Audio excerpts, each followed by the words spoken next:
Delighted to have you all here. The theme for this year is Leading for Global Good. Now, over the next 2 days, prominent leaders and change makers will be brainstorming the present and crystal gazing into the future. The process of consultation lies at the very core of democracy. Wider discussions assist in expanding the area of what is possible. Debates in such fora are a manifestation of this democratic practice. In a nation's history, 10 years can be a small stretch in the continuum of time. Yet, some periods do stand out. In 2013, the Indian economy was clubbed among the fragile five. By 2023, India had become the world's fifth largest economy, galloping past the United Kingdom, its former colonial ruler. The symbolism is inescapable. A decade ago, India's vibrant local markets were filled with people who were buying and selling goods with well-worn banknotes. Today, they are just as likely to use smartphones. UPI is now the default payment option for most Indians, from small ticket purchases at roadside shops, to settling utility bills, to paying at restaurants, to even IPO stock purchases and mutual fund payments. This change has had no parallel in history anywhere in the world.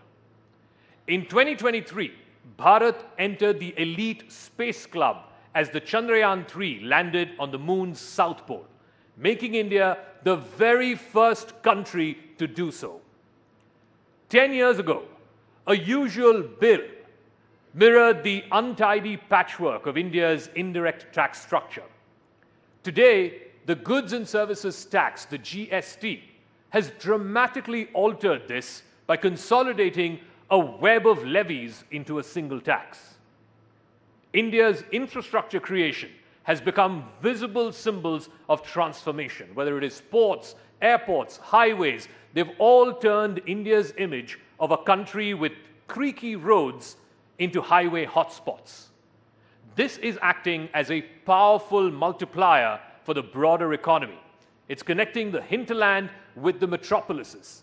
It's radically cutting down logistics costs and increasing India's competitiveness. Now, while there is plenty for India to be absolutely delighted about, there are still areas that we need to be alert and alive to. We should be acutely aware of the need to keep striving, to keep improving, keep pushing every boundary that holds us back, and to be alive to the challenges that could potentially derail Bharat's rise. So, ladies and gentlemen, over the next 30 sessions spread across the next 2 days, you will get a chance firsthand to hear from some of the finest political leaders, sportspersons, industry captains, entrepreneurs, intellectuals, and artists. The people whose intellect and energy and dynamism is powering Bharat's rise. And later tomorrow, we will welcome in our midst the captain of this ship, the man who is steering India in this remarkable period in our history, Prime Minister Narendra Modi. May I now invite my colleague Avantika Singh to take us through this morning's power-packed sessions. I hope you have a good time and enjoy your time here at the Rising Bharat Summit.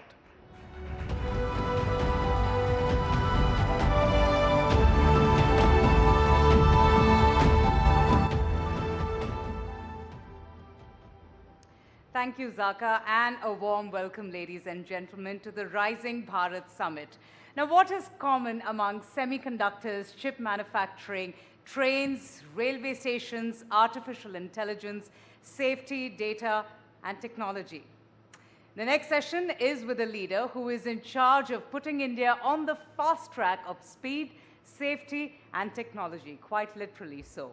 He's soft-spoken, affable, low-key, and he's a quintessential doer. He is an IAS officer, an engineer, and he is a career technocrat and has been the forefront of complex infrastructure projects.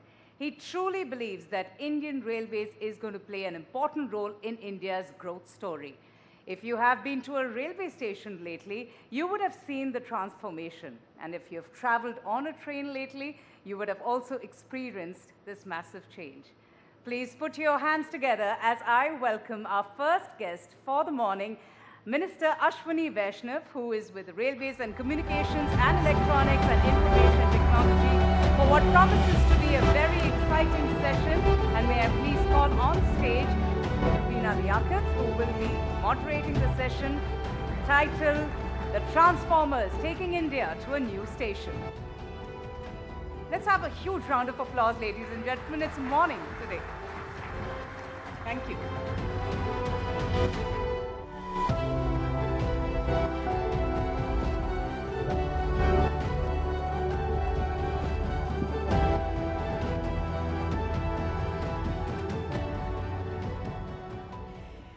आप सबको प्यार भरा नमस्कार। Rising Bharat, और चूंकि मंच पर ऐसे शख्स हैं या ऐसे नेता हैं जो राजनीति कम करते हैं और काम ज़्यादा करते हैं, आप इनसे जितनी चाहे काम की बातें कर लीजिए, जैसे ही राजनीति की बात करेंगे ये 9 तो 11 हो जाएंगे।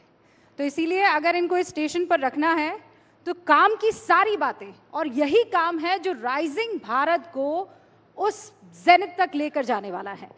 मंत्री जी, बहुत बहुत स्वागत है आपका। दर्शकों को बस बता दूं मैं कि आप 39वें रेल मंत्री हैं, 55वें संचार मंत्री हैं और दूसरे इलेक्ट्रॉनिक्स और सूचना मंत्री हैं। बहुत भार है कंधे पर आपके।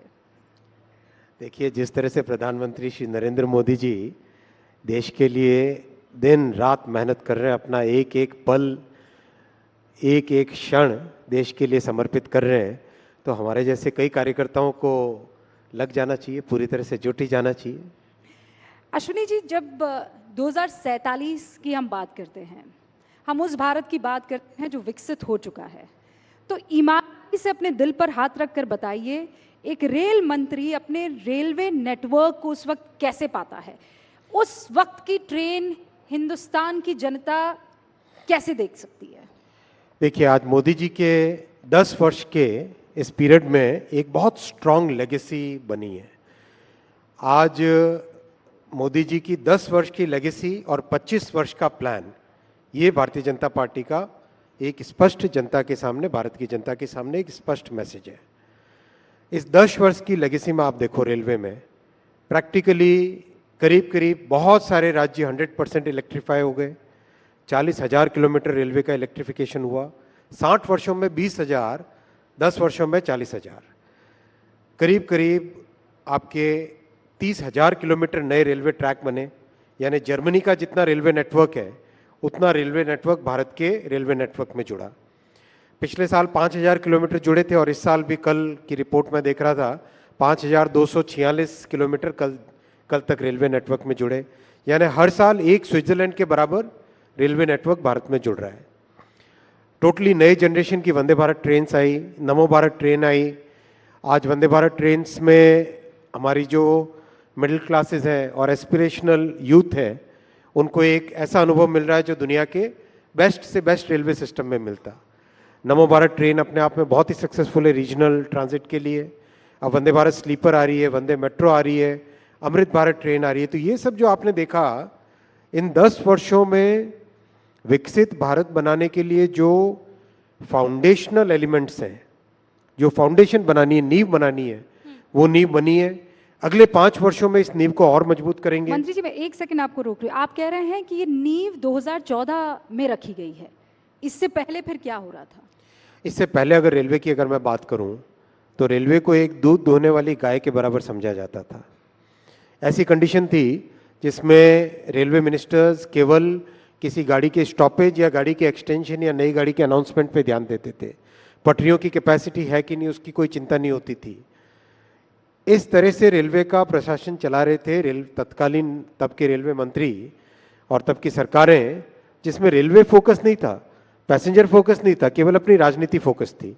मोदी जी ने डीपोलिटिसाइज किया रेलवे को एक टेक्निकल तरीके से, ऑपरेशनल एफिशिएंसी की तरीके से, नई टेक्नोलॉजी को एब्जॉर्ब करने के तरीके से उस चीज को मोदी जी ने अपने प्राइमरी फोकस में लेके आए।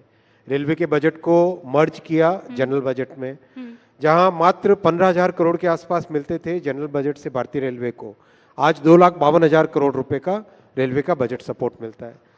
काम, फंडिंग बढ़ी, काम बढ़ा, कई तरह के रिफॉर्म्स हुए, बहुत सारे, करीब करीब 38 ऐसे मेजर स्ट्रक्चरल रिफॉर्म्स हुए, जिसके कारण आज रेलवे एक ऐसी परिस्थितियों में आई है कि अब अच्छी एक फाउंडेशन बन गई 10 वर्षों में।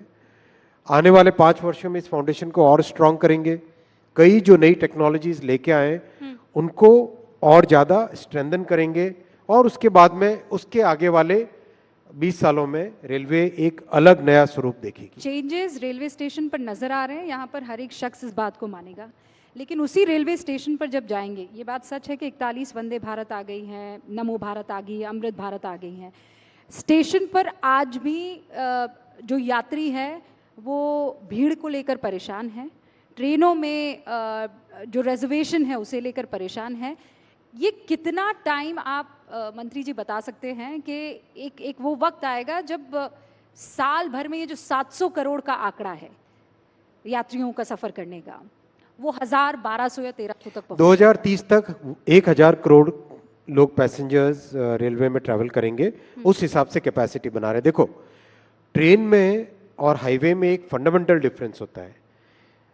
ट्रेन में आपको बिना पटरी के गाड़ी नहीं चला सकते, करेक्ट? रोड कैसी भी हो, कंडीशन कैसी भी हो, एक बार के लिए गाड़ी चल जाती है।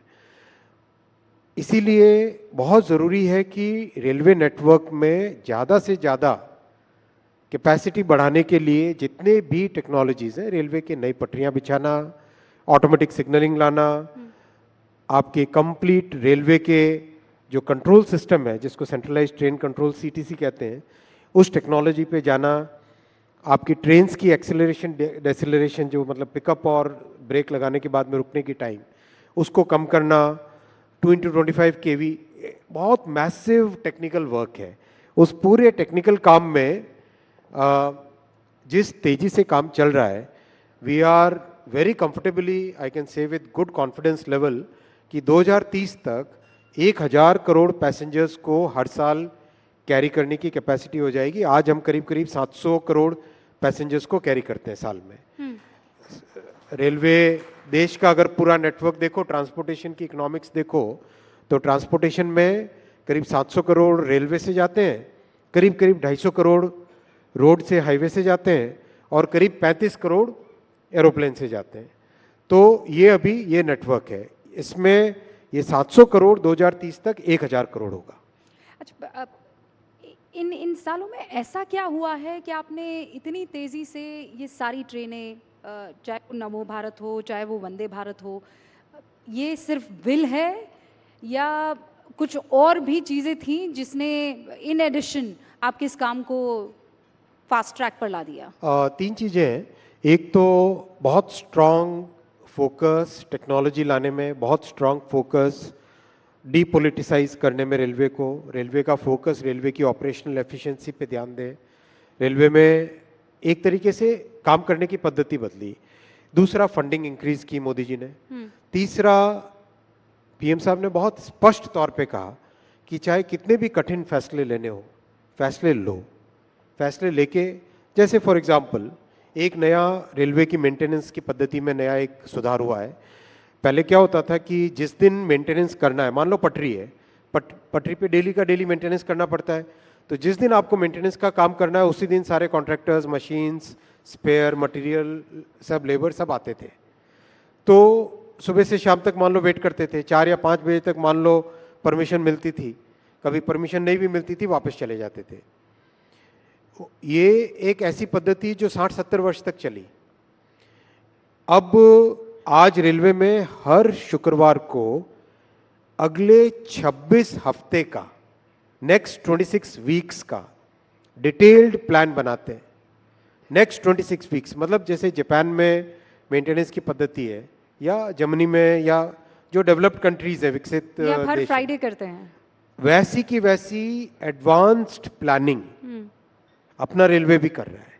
तो ये सब कठिन फैसले होते हैं, इसमें आपको पूरे ऑर्गेनाइजेशन को एक साथ आदत बदलने की आदत डालनी पड़ती है, एक नए तरीके से काम करने की मतलब प्रैक्टिस में आना पड़ता है। तो ये आसान काम नहीं होता, इसमें बहुत मेहनत और continuous communication with the top to bottom most layer. आज आप किसी सुपरवाइजर के पास जाके बात करो अगर, और मैं आप में से निवेदन करूंगा जो भी पाथवे इंस्पेक्टर हो, सेक्शन सुपरवाइजर हो, इनसे बात करें, इतने खुश हैं कि आज उनको मेंटेनेंस के लिए जो टाइम चाहिए होता है वो मिलता है, मंत्री मेंटेनेंस जी के लिए खुश है, रिसोर्सेज मतलब चाहिए वो इससे मिलते पहले हैं। तो आप कह रहे थे कि सब आराम से हो जाता था, सिर्फ पॉलिटिक्स होती थी, काम नहीं होता था। अब आप सिर्फ इस काम ही काम करा रहे हैं और वो खुश हैं। बिल्कुल खुश है, और आप वास्तव में जाके मिलो। मैं तो कम से कम लो लेवल पे, ग्राउंड लेवल पे ऑफिशियल्स के साथ, जो कि ग्रुप बी ऑफिसर्स भी नहीं है, ग्रुप सी में जो काम करते हैं कर्मचारी, उनके साथ बहुत इंटरेक्ट करता हूं और उनसे बहुत इनपुट लेता हूं, बहुत फीडबैक भी लेता हूं। इतने खुश हैं इस बात से कि रेलवे का एक तरीके से, जिस तरीके से चलनी चाहिए एक टेक्निकल ऑर्गेनाइजेशन, वैसे मोदी जी ने 10 वर्षों में रेलवे को उस टेक्निकल स्टेज पे लेके आ गए। अश्विनी जी, दुर्घटना को लेकर मैं आपसे डिटेल में थोड़ी चर्चा करना चाहूँगी। स्पेशली कम हुई हैं दुर्घटनाएं, एक्सीडेंट्स कम हुए हैं, लेकिन जो होते हैं वो आपने भी देखे हैं। आप कितने दिनों तक वहाँ पर रहे थे, आपकी आंखों में लोगों ने आंसू देखे हैं, वहीं उस ज़मीन पर पॉलिटिक्स भी देखी है। कवच को लेकर विपक्ष ने बहुत हमला साधा कि आपने कहा था कि ऐसी टेक्नोलॉजी, ऐसा सिस्टम है कि इससे हिंदुस्तान को कोई नुकसान नहीं होगा, लेकिन जब हुआ तो उसने सबको ज़ख्मी कर दिया। देखो, कवच एक टेक्नोलॉजी की क्लास है जिसको कहते हैं automatic train protection, ATP technology. ATP technology दुनिया भर के बड़े रेलवे सिस्टम्स में 1980 के दशक में चालू हुई, 1990 के दशक में काफ़ी बड़ी मात्रा में लगी, और 2000 के दशक में करीब करीब दुनिया के सारे बड़े रेलवे नेटवर्क्स में फुल्ली एटीपी आ गया था। तब की सरकारें क्या करती थी? क्या उन सरकारों की जिम्मेदारी नहीं थी कि एटीपी लेके आए? क्या उनकी ये जिम्मेदारी नहीं बनती थी कि सेफ्टी पे इन्वेस्टमेंट करें, सेफ्टी के लिए जो नई टेक्नोलॉजी चाहिए वो लेके आए? कुछ नहीं किया उन्होंने। 2016 में पहली बार भारत में एटीपी टेक्नोलॉजी को मान्यता दी मोदी जी ने, 2016 में। 2016 मतलब सोचो, देश ने 1980 से लेके 2014 तक का पीरियड, एक तरीके से उस पीरियड में पूरा देश कवर हो जाना चाहिए था एटीपी टेक्नोलॉजी से। 2016 में मान्यता दी, 2019 तक उसकी पूरे सर्टिफिकेशंस मिले। 2020 और 21 में कोविड के कारण दिक्कत आई, लेकिन उसके बाद में, उसके बावजूद भी और उसके बाद में बहुत तेजी से इस पे काम चला। अब करीब, और कवच भी एक कोई ऐसा नहीं कि एक डिवाइस है जो लगा दिया ट्रेन पे और हो गया, ऐसा नहीं है। कवच पूरा एक सिस्टम है भाई। आपको पूरा पूरा रेलवे ट्रैक के साथ में ऑप्टिकल फाइबर केबल लगाना पड़ता है। जैसे एयरटेल या जियो या बीएसएनएल का नेटवर्क होता है, वैसे ही हर 7 या 8 किलोमीटर पे आपको टेलीकॉम टावर लगाने पड़ते हैं।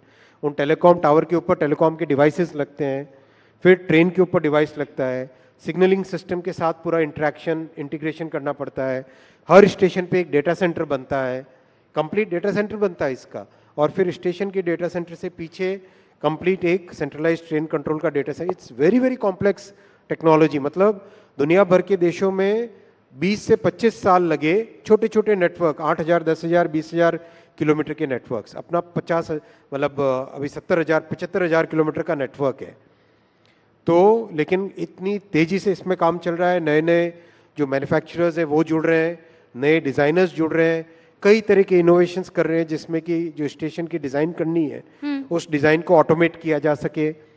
मतलब ये एक ऐसी कमिटमेंट है, जो कमिटमेंट मोदी जी ने स्पष्ट तौर से देश में रेलवे को सेफ बनाने के लिए की है।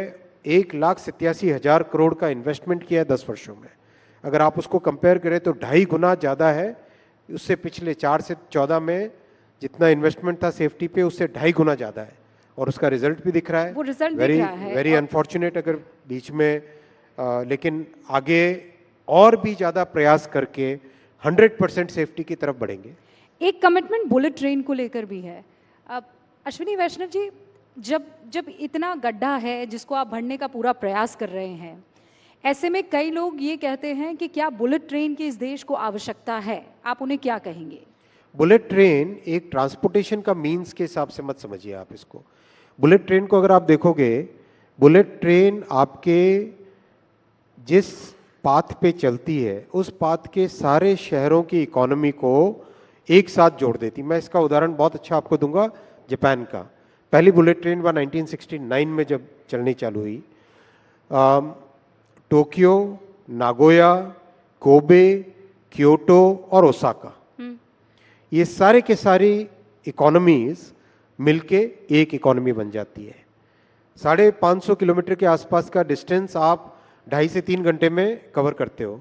यानी आप अगर क्योटो में काम कर रहे हो, ओसाका में जाके काम किया आपने और शाम को वापस क्योटो में अपने बच्चों के पास आ गए, वैसा कि वैसा डेवलपमेंट सीरियस रीजनल मल्टीप्लायर होता है इससे। जब आप देखोगे मुंबई से अहमदाबाद, मुंबई, ठाणे, वापी, सूरत, बड़ौदा, आणंद और अहमदाबाद, ये सारी इकोनॉमीज एक सिंगल इकोनॉमिक जोन बन जाएगा। आप सुबह बड़ौदा में नाश्ता करोगे, 1 घंटे के अंदर अंदर मुंबई में पहुंचे, दिन भर अपना काम किया, शाम को पकड़ी वापस ट्रेन और घर आके बच्चों के साथ खाना खाया। तो ये हसीन सपने पूरे कब होंगे? 2026 में। 2026 में। आज देखो ना आज आप देखो 200, मैं डेली काउंट करना भी भूल जाता हूँ, पिछला शायद 10 दिन 12 दिन पहले रिव्यू किया था, 284 किलोमीटर ऑलरेडी बन चुकी है कंप्लीट। ट्रैक्स लग रहे हैं, ऊपर ओवरहेड इलेक्ट्रिकल का सिस्टम लग रहा है, जो ट्रेन का मैन्युफैक्चरिंग है, सारी चीजें इन पैरेलल तेजी से चल रही है। देखो कई ऐसे देश, मैं नाम नहीं लूंगा किसी देश का, जिम्मेदारी की पोजीशन है, 20-20 साल लगते हैं एक प्रोजेक्ट को करने में 500 किलोमीटर का। अपने यहाँ 8-10 वर्षों के अंदर अंदर ये प्रोजेक्ट कंप्लीट होगा। 2026 में पहली सूरत से बिलीमोरा वाले सेक्शन में ट्रेन चलेगी, आप देखोगे, और वर्ल्ड क्लास है, एब्सोल्युटली वर्ल्ड क्लास। अच्छा, वक्त जो है वो लगातार इसी रफ्तार से आगे बढ़ रहा है, तो मैं अपनी ट्रेन को या सवालों की ट्रेन को अब नए स्टेशन पर ले जा रही हूँ, आपके अगले मंत्रालय के पास आ रही हूँ। उससे पहले इस वक्त जो देश के रेल मंत्री हैं, आप उनको कोई नंबर देना चाहेंगे 10 में से, 5 में से? आप लोगों का काम है भाई, ये हमारा काम नहीं है, हमें तो मेहनत करनी है, मेहनत करते जाना है। डिजिटल इंडिया की तरफ मैं आ रही हूँ। प्रधानमंत्री नरेंद्र मोदी का ड्रीम प्रोजेक्ट है और उसमें सबसे इम्पोर्टेंट अंश सेमीकंडक्टर्स हैं। इसकी बात तो हम कर रहे हैं, इनफैक्ट 62 से शुरुआत हुई, 65, 61, मैं टाइम गिनाती चली जाऊंगी, 80, 84 सेमीकंडक्टर नहीं बन पाए। अब आप कह रहे हैं कि बहुत जल्द हिंदुस्तान को पहला सेमीकंडक्टर मिल जाएगा। ये 2 सवाल हैं, मैं संक्षेप में चाहूंगी, अब तक क्यों नहीं हो पाया? आज हो रहा है तो ऐसा आपने क्या कर दिया? दिसंबर 2024 में पहली made in India chip market में आ जाएगी। दिसंबर 2024, ज़्यादा दूर नहीं भाई, गिन के नोट करके रख लेना आप लोग, दिसंबर 2024 में पहली चिप आने वाली है। देखो 1962 से प्रयास हुआ, लेकिन किसी भी प्रयास के पीछे जब तक सही नीति और सही आपका फंडामेंटल कन्विक्शन नहीं होता तब तक नहीं हो पाता। मोदी जी का इतना स्ट्रांग कन्विक्शन है कि हमें विकसित भारत को जब बनाना है, उसके फाउंडेशन में क्या क्या लगेगा। उसके फाउंडेशन में बहुत एक इम्पॉर्टेंट है इलेक्ट्रॉनिक्स मैन्युफैक्चरिंग। चाहे electronics manufacturing in the sense कि आप जो घर में टीवी देखते हो, फ्रिज देखते हो, उसको देखो, या फिर पावर इलेक्ट्रॉनिक्स, टेलीकॉम वो देखो, या जो डिफेंस में इलेक्ट्रॉनिक्स जाती है वो देखो, या कार के अंदर जो इलेक्ट्रॉनिक्स लगती है वो देखो, हर चीज में सेमीकंडक्टर लगता है। कुल मिलाकर कोई भी चीज जो ऑन या ऑफ हो रही है, एब्सोल्युटली उसमें सेमीकंडक्टर, एब्सोल्युटली, चाहे लाइट हो, चाहे मिसाइल हो, चाहे ट्रेन हो, चाहे एरोप्लेन हो, चाहे फ्रिज हो, हर चीज जो ऑन या ऑफ होती है उसमें सेमीकंडक्टर चिप लगती है। ये मैं बहुत मतलब आपको जिम्मेदारी के साथ कह रहा हूँ, जैसा कमिटमेंट मोदी जी ने दिखाया, और मैं आपको पर्सनल इसमें एग्जांपल्स दे सकता हूँ।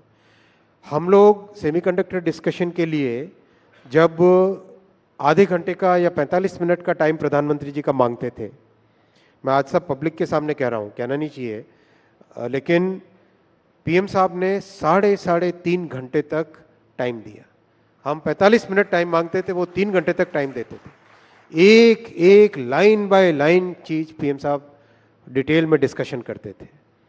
जो भी कंसर्न्ड विभाग है, सरकार का काम करने के एक तरीके में बहुत सारे विभाग जुड़ते हैं, हर डिपार्टमेंट को पर्सनली बुला के साथ बैठते थे और पीएम साहब कहते थे कि हमको सेमीकंडक्टर में सक्सेसफुल होना है, देश को सेमीकंडक्टर में सक्सेसफुल होना है।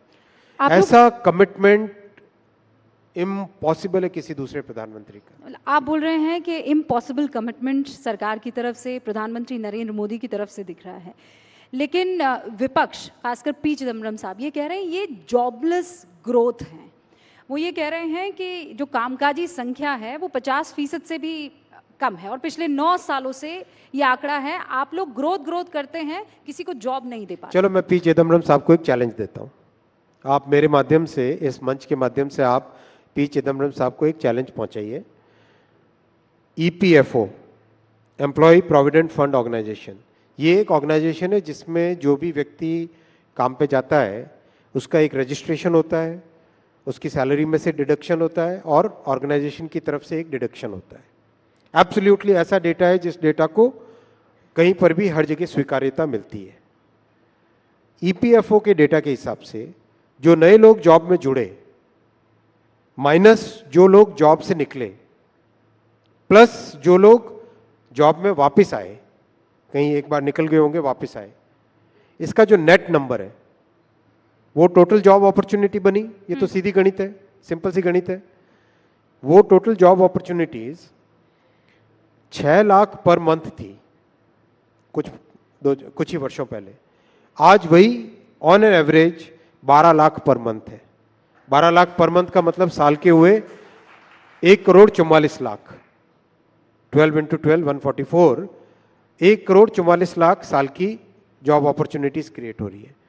आप चिदम्बरम साहब को पूछिए कि क्या ये आंकड़ा झूठ है या ये सच है। ये डेटा है, इस डेटा को कई बड़े इकोनॉमिस्ट ने, कई अच्छे न्यूज़पेपर्स ने, सबने चेक किया। ये चैलेंज जो है चिदम्बरम साहब एक्सेप्ट करेंगे और ज़रूर आपकी ये चैलेंज हम उन तक पहुंचाएंगे। विपक्ष का एक और आरोप है, वो ये कहते हैं कि आप कहते हैं कि हम मैन्युफैक्चरिंग हब बन चुके हैं, लेकिन आप कोई मैन्युफैक्चरिंग नहीं करते, आप लोग बस असेंबल करते हैं। अच्छा, आपने नाम उसको ये दे दिया है। देखो, जिन शख्स की बात आप कर रहे हैं, या चलो मैं जनरल में किसी शख्स का नाम क्यों लूं जब तक आप नहीं लोगे, तो देखो, किसी भी देश में कोई भी इंडस्ट्री जब चालू होती है, चाहे आप एग्जांपल ले लो कार इंडस्ट्री का, आज से 1980 के आसपास जब कार इंडस्ट्री चालू हुई, सबसे पहले क्या आया?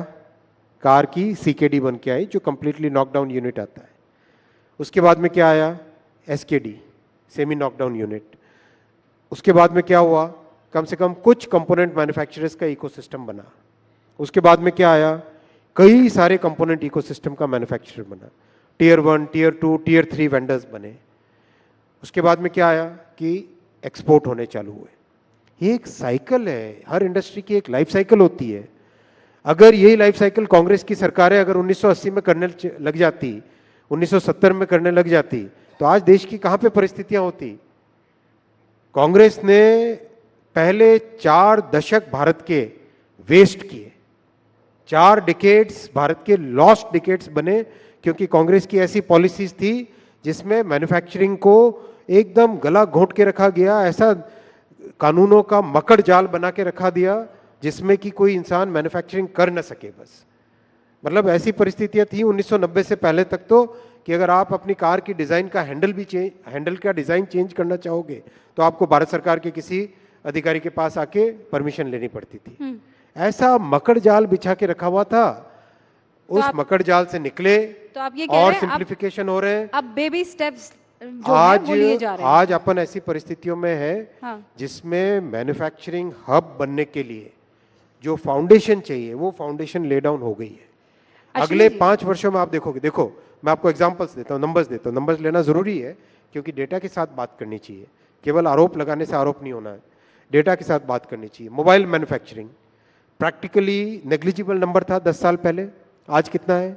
$55 billion. Electronics manufacturing practically negligible number था, आज कितना है? पिछले साल का डेटा है $105 बिलियन और कम से कम डबल डिजिट में ग्रोथ हो रही है इसकी। डिफेंस मैन्युफैक्चरिंग कुछ भी नहीं थी, आज $2 बिलियन का एक्सपोर्ट हो रहा है। टेलीकॉम मैन्युफैक्चरिंग सोच भी नहीं सकते थे, किसी इंडस्ट्री के वेटरन ने बोला, 35 साल का जिनका टेलीकॉम इंडस्ट्री का एक्सपीरियंस है, उन्होंने कहा सोच भी नहीं सकते थे कि टेलीकॉम मैन्युफैक्चरिंग भारत में होगी। आज $1 बिलियन का एक्सपोर्ट हो रहा है। अमेरिका, यूएस, यूरोप सब जगह एक्सपोर्ट हो रहा है।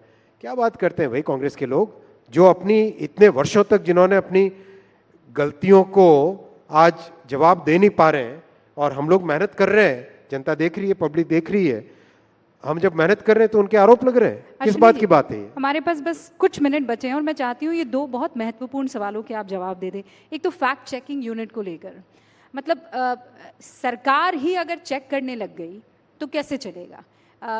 आपके काम को सिटीजन, अच्छा बताओ भाई, एक बात बताओ, हाँ। CNN TV 18 पे कुछ छपता है, उसकी जानकारी लेनी हो तो किससे पूछोगे? CNN TV 18 से पूछोगे कि नहीं पूछोगे? हाँ। बराबर है ना? बिल्कुल, बिल्कुल। आपके ऑर्गेनाइजेशन की जानकारी किससे पूछेंगे? आपसे ही पूछेंगे ना।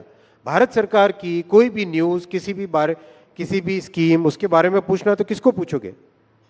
अगर आपका गृह मंत्रालय से काम है, गृह मंत्रालय से पूछोगे। हेल्थ मिनिस्ट्री से काम है, हेल्थ मिनिस्ट्री से पूछोगे।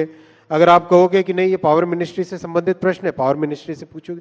इतनी बेसिक कॉमन सेंस की बात है भाई। जो राज्य सरकार से है वो राज्य सरकार से पूछोगे, किसी प्राइवेट ऑर्गेनाइजेशन उससे प्राइवेट ऑर्गेनाइजेशन से पूछोगे। और तो वो सवाल आपको ना पसंद आए तो? बात सवाल की नहीं है, बात फैक्ट की है। फैक्ट और ओपिनियन में डिफरेंस है। और वो फैक्ट्स अगर सरकार को ना पसंद आए, फैक्ट तो आप वेरीफाई कर सकते हो ना। वेरिफिकेशन, मान लो कोई कहता है कि कितनी वैक्सीन लगी, किससे पूछोगे बताओ? ऑथेंटिक जवाब कहां से आएगा? सरकार की तरफ से, हेल्थ मिनिस्ट्री से ही आ सकता है ना। तो आप ये कह रहे हैं कि ये फैसला आपका एब्सोल्युटली सही फैसला है, और ये एकदम करेक्ट फैसला है, डेमोक्रेटिक फैसला है, कॉन्स्टिट्यूशनल फैसला है। बहुत बहुत शुक्रिया अश्विनी वैष्णव जी हमारे सारे सवालों का जवाब देने के लिए। धन्यवाद। हालांकि बहुत से सवाल थे और, लेकिन ये अश्विनी वैष्णव जी जो बता रहे थे अब तक क्या कामकाज हुआ है और किस गति से इनकी विकसित भारत की ट्रेन लगातार आगे बढ़ रही। बहुत बहुत शुक्रिया sir. Thank you so much, ladies and gentlemen. Let's have a huge round of applause once again for the Minister, Mr. Ashwini Vaishnav, who was sharing his vision and thoughts on India's ambitious rail overhaul plan. Now, it's interesting that we've been talking about transformations, and what better way to take the day forward than conversation about one of the most visible transformations that are sweeping India. Ladies and gentlemen, Jaipur is now within an earshot distance from Delhi. Literally, you can drive into the Pink City from Delhi in less than 3 hours. Mumbai and Delhi are considerably close to each other as well. And in about a year's time, you should be able to drive between the national capital and the financial capital in 12 hours. Would you believe that?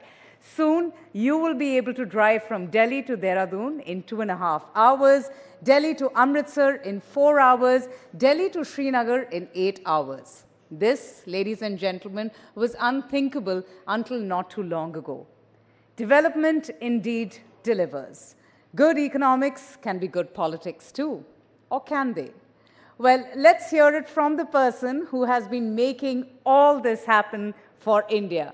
Ladies and gentlemen, it's my privilege to welcome Shri Nitin Gadkari, Union Minister of Road Transport and Highways, Government of India, to talk about the road to 370. Well, it is the election year, and he is in conversation with News 18's Amish Devgan. A huge round of applause, ladies and gentlemen.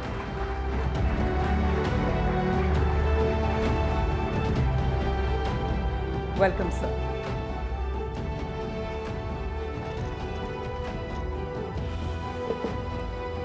Thank you.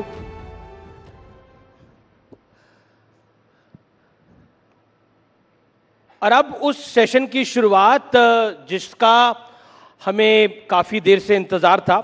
Nitin Gadkari मेरे साथ है, केंद्रीय मंत्री हैं, Bharatiya Janata party के पूर्व राष्ट्रीय अध्यक्ष रहे हैं। नितिन जी, आपका अभिनंदन है, तो जोरदार तालियों के साथ अभिनंदन करिए नितिन गडकरी का। नितिन जी, अटल बिहारी वाजपेयी के बारे में कहा जाता था वो व्यक्ति तो सही है लेकिन पार्टी गलत है, और अटल जी के बाद अगर किसी के लिए कहा जाता है तो वो नितिन गडकरी के लिए कहा जाता है कि बंदा तो सही है लेकिन पार्टी गलत में आ गया है। ऐसा क्यों है? ये तो बिल्कुल गलत है, पार्टी भी सही है और बंदा भी सही है।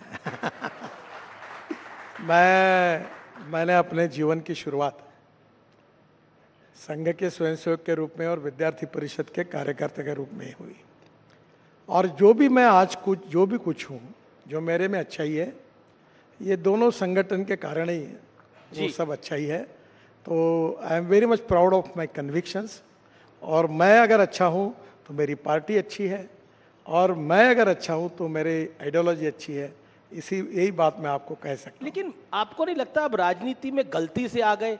आप कहते हो मैं पोस्टर नहीं लगवाऊंगा, चाय पानी में खर्च नहीं करूंगा, तो चुनाव कैसे जीतेंगे गडकरी जी? नहीं, आप अगर मेरे कॉन्स्टिट्यूंसी में आओगे तो मैंने ये बात कही कि मैं जातीयवाद और सांप्रदायिकता को नहीं मानता। हमारे प्रधानमंत्री जी ने कहा है सबका साथ, सबका विकास, सबका प्रयास। तो मैं अपने कॉन्स्टिट्यूंसी में जो मेरे मतदार हैं उनको मैं अपनी फैमिली समझता हूँ, परिवार समझता हूँ। और 10 साल मैंने जो कुछ काम किया उससे मेरा नाम भी लोगों से परिचित हुआ है और मेरा काम भी परिचित हुआ है। और इसलिए मैंने कहा कि अब ये पोस्टर, बैनर और इसका प्रचार करने की आवश्यकता नहीं। दूसरा, मैं लोगों के साथ जुड़ा हूँ, तो अब मुझे लोगों को किसी प्रकार का कोई उनको वोट के बदले में कुछ उनको सेवा देने की आवश्यकता नहीं है।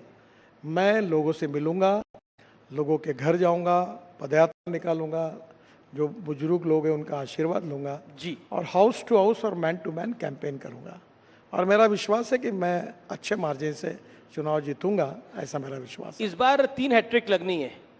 एक तो मोदी सरकार की हैट्रिक, एक नरेंद्र मोदी अगर इस टर्म में आते हैं तो बहुत बड़ी बात होगी। कोई गैर कांग्रेसी सरकार तीसरी बार पहली बार आएगी, दूसरी बार भी पहली बार आई थी, और तीसरा नागपुर से आप दोबारा जीत कर आएंगे, तीसरी बार जीत कर आएंगे।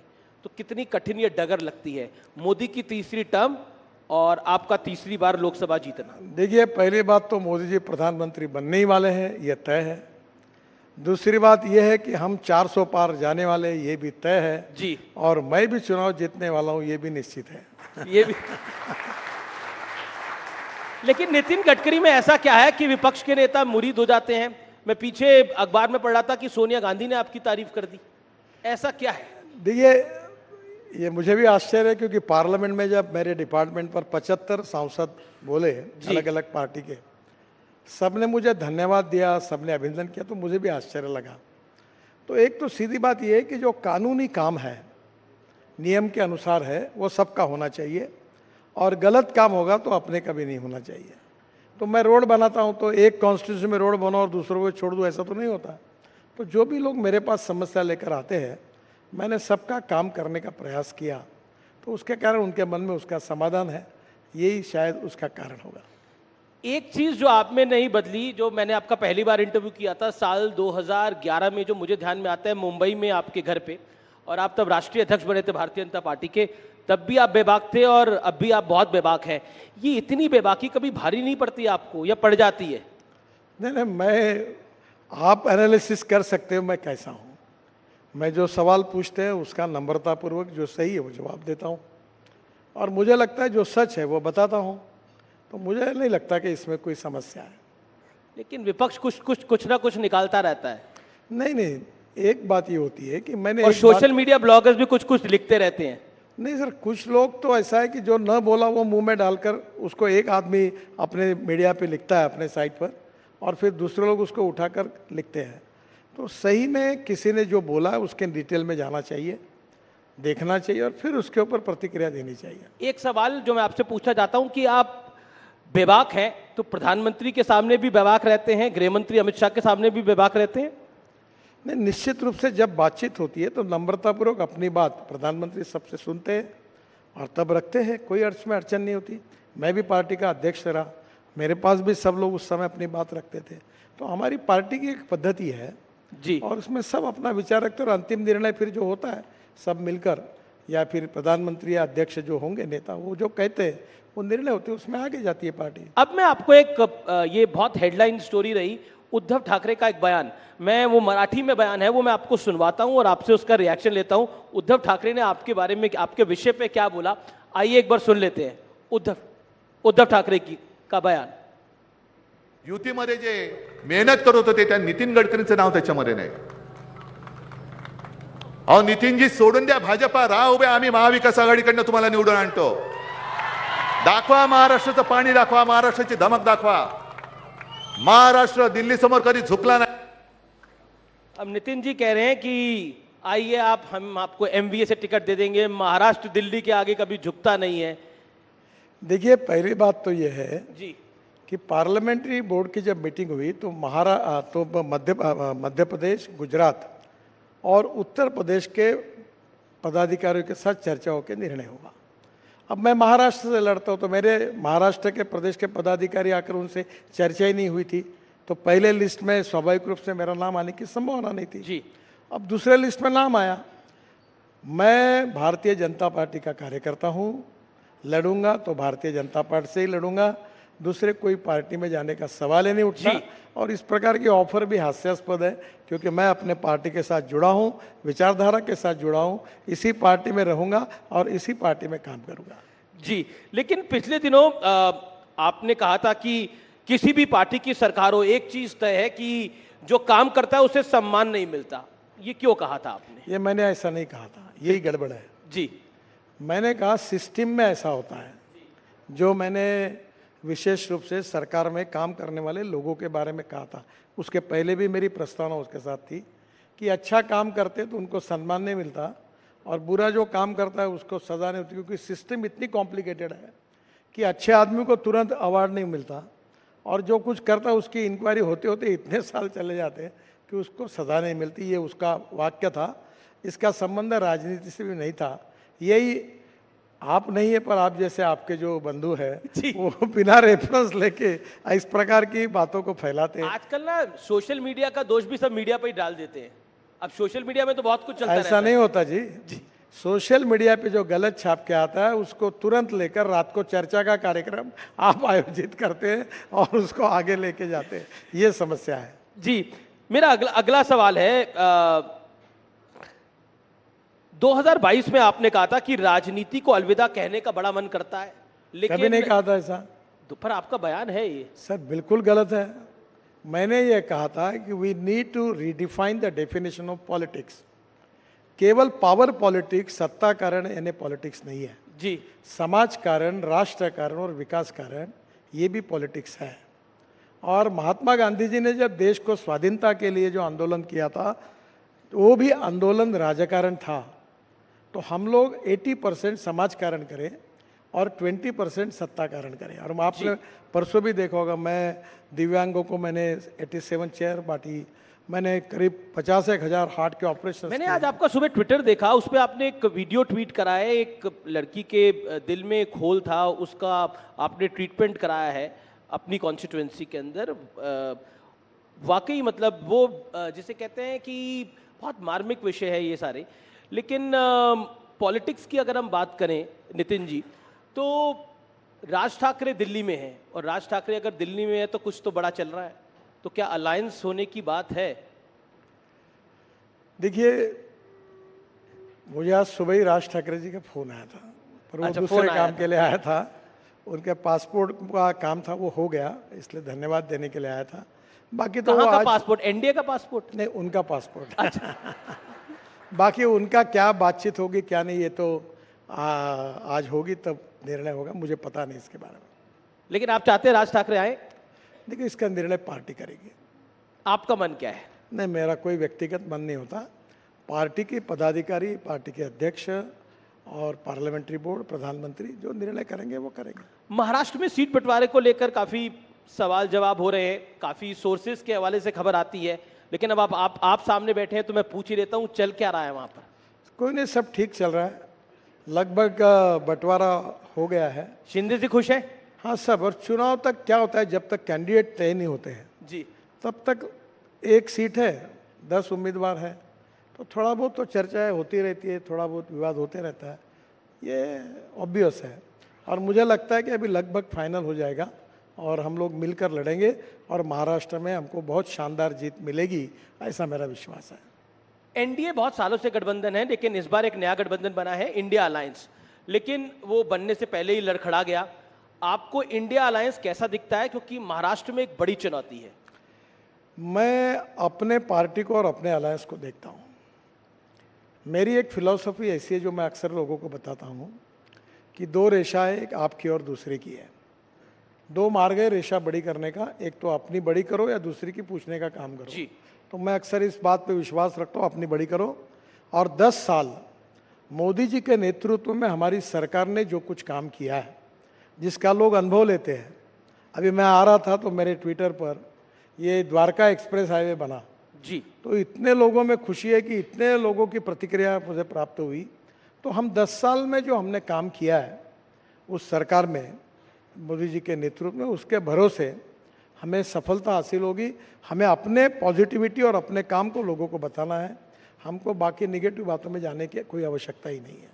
एक और सवाल है, मराठा समुदाय को 10% अलग से आरक्षण देने की बात है, उस विषय को लेकर पॉलिटिक्स भी हो रही है लेकिन एक सोशल डिमांड भी है, उसको आप कैसे देखते हैं? क्या ये मुद्दा भारतीय जनता पार्टी के लिए, आपके गठबंधन के लिए महाराष्ट्र में एक बड़ा पॉलिटिकल चैलेंज होगा इससे निपटना? नहीं, मुख्यमंत्री जी ने ऑलरेडी उनसे बातचीत करते हुए इसका समाधान ढूंढा है, अब ये विषय नहीं रहा है। आप कह रहे हैं ये विषय नहीं है अब, लेकिन चुनावी बॉन्ड तो विषय है, उसको लेकर बहुत सारे सवाल जवाब हो रहे हैं। राहुल जी ने तो कह दिया ये बीजेपी का सबसे बड़ा चुनावी घोटाला है। मुझे लगता है कि अभी भी सुप्रीम कोर्ट में चर्चा हो रही है। सुप्रीम कोर्ट में जब ये मैटर सब जुडिस है तो उसके ऊपर कोई टिप्पणी करना कंटेम्प्ट ऑफ कोर्ट होगा। आप भी मत करिए, मैं भी नहीं करता, नहीं, मैं उसके तो ऊपर ज्यादा बोलना उचित नहीं होगा। नहीं, इसमें एक इत्तेफाक भी है कि अधिकतर जो बीजेपी को चंदा मिला है उन पे इंफ्रास्ट्रक्चर कंपनियां काफी सारी। अब ये इत्तेफाक देखो, है। एक बात मैं आपको बता सकता हूँ जी, कि मैं 10 साल में 50 लाख करोड़ रुपए के काम अवार्ड कर चुका हूँ। वाटर रिसोर्स है, शिपिंग में, बाद में रोड सेक्टर में, ropeway, cable car, tunnel, express highway, एक भी काम हमने ई टेंडर के बिना नहीं किया है। और मैं आपके सामने नम्रतापूर्वक आह्वान करता हूँ कि एक भी आदमी ऐसा होगा, आपको कानून में भी बताएगा कोई काम के लिए हमको पैसे देने पड़ेंगे, तो मुझे आप बोलो, वो सज़ा मैं स्वीकारने के लिए तैयार हूँ। हम पूरी तरह transparent, corruption free, time bound और क्वालिटी कमिटमेंट के साथ हमने सबसे काम किया है और किसी प्रकार की गलत काम हमने नहीं किया। अक्सर ये दिल्ली और मुंबई में इस बात की बहुत चर्चा होती है कि बीजेपी पार्टी तो अमीर है लेकिन नेता गरीब है, कांग्रेस के नेता तो अमीर है लेकिन पार्टी गरीब है, इस पर आपकी टिप्पणी क्या है? मुझे लगता है कि देखो, कौन व्यक्ति अपने जीवन में जी कितना धनवान है ये उसके साथ जुड़ा हुआ सवाल है। पर मैं अक्सर एक बात कहता हूँ कि ईमानदारी से कोई आदमी अपने जीवन में उद्योग व्यवसाय से प्रगति करता है तो ये उसकी एंटरप्रेन्योरशिप, उसकी कंपनी, उसकी टेक्नोलॉजी, ये उसकी स्ट्रेंथ है। और ऐसे एंटरप्रेन्योर देश में बढ़ेंगे तो देश का विकास होगा। और मुझे लगता है कल जाकर यही एंटरप्रेन्योर्स विदेशों में जाके इन्वेस्टमेंट करेंगे। तो हमें ऐसी अर्थव्यवस्था तैयार करनी है जो रोजगार को निर्माण करने वाली है।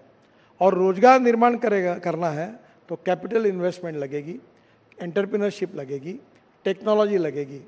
और इसके आधार पर अगर हम अलग अलग क्षेत्र में जाकर कोई काम करता है तो वो केवल वेल्थ क्रिएटर नहीं है, एम्प्लॉयमेंट क्रिएटर है। उसकी जात, पंथ, धर्म, भाषा और पार्टी, इससे हमें क्या लेना देना है। लेकिन आपने जात धर्म की बात करी तो सीए को लेकर बहुत सारे सवाल जवाब हो रहे हैं। सीए चुनाव से ऐन पहले क्यों लेकर आए? उसका नोटिफिकेशन बाद में भी लाया जा सकता था या पहले भी 3 साल पहले भी लाया जा सकता था। देखो, संविधान में बहुत सी बातें स्पष्ट हैं जी।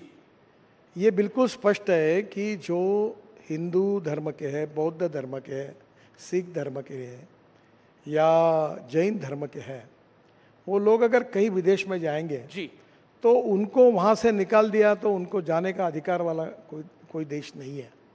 और इसलिए स्वाभाविक रूप से उनको हमारा संविधान कहता है कि उनको नागरिकत्व हिंदुस्तान में कानूनी दिया जा सकता है। तो नेचुरली बहुत सी बातें संविधान में स्पष्ट है, उसी के आधार पर निर्णय हुआ है। जी, एक सवाल आपके मंत्रालय से जुड़ा हुआ, आपने सड़क के मामले में तो वर्ल्ड रिकॉर्ड बना लिया, एक नहीं, एक दो नहीं, 7 वर्ल्ड रिकॉर्ड बनाए हैं। ऐसा कोई काम है जो बीते 10 साल में आप नहीं कर पाए और अब जब सत्ता में आएगी बीजेपी तो करना चाहेंगे, वो काम कौन सा है? देखिए, अभी तो रोड कंस्ट्रक्शन में हम 36 ग्रीन एक्सप्रेस हाईवे बना रहे हैं जी, और करीब 284 किलोमीटर हम 2 लाख करोड़ की टनल बना रहे हैं। और कश्मीर से कन्याकुमारी तक एक्सप्रेस हाईवे बन रहा है हमारा, लगभग दिसंबर तक पूरा हो जाएगा।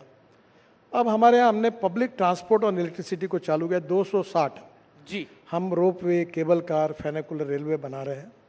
अब प्रधानमंत्री जी की सोच ये है कि हम 100 साल जब पूरे करेंगे तो उस समय हमारी विजन क्या होगी। तो public transport on electricity, water transport. जी, जैसे मैं जब शिपिंग मंत्री था तो मुंबई में नया एयरपोर्ट बन रहा है, नया मुंबई में, तो मैंने बीपीटी के तरफ से एक रिपोर्ट तैयार की है कि मुंबई के किसी भी दिशा से 17 मिनट्स में आप एयरपोर्ट जाएंगे। और नए एयरपोर्ट पर जेटी भी बनाई है।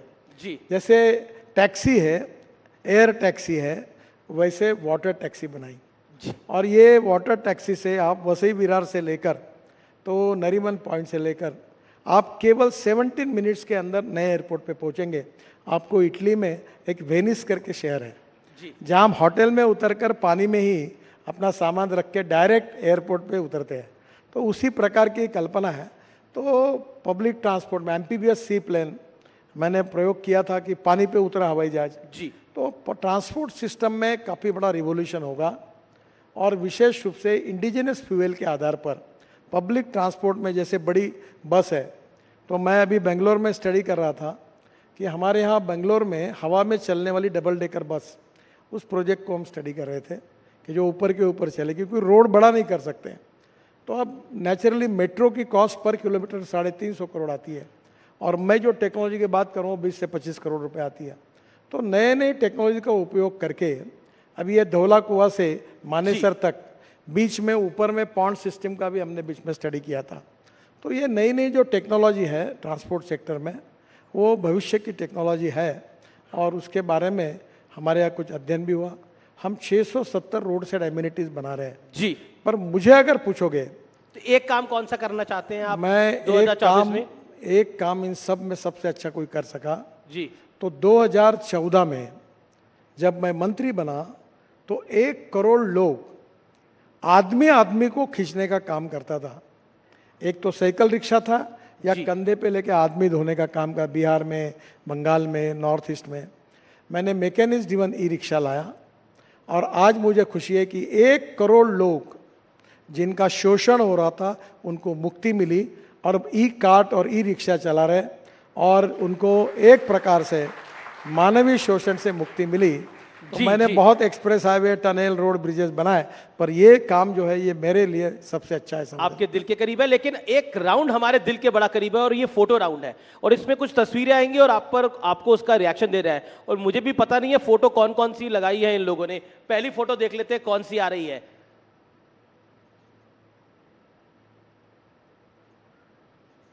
आ गई है फोटो पहली, ये ममता जी की है, सर पे चोट लगी हुई है इनके। क्या कहना चाहते हैं आप? उनका एक्सीडेंट होगा इसलिए बैंडेज लगा होगा।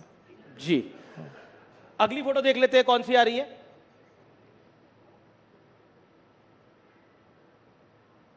इन दोनों का क्या होगा? एक तो मैं ना भविष्य जानता हूं ना कोई आप भविष्य नहीं जानते। वो कहते हैं सब कुछ आप करवा रहे हैं, यानी ईडी करवा रही है, सरकार करा रही है।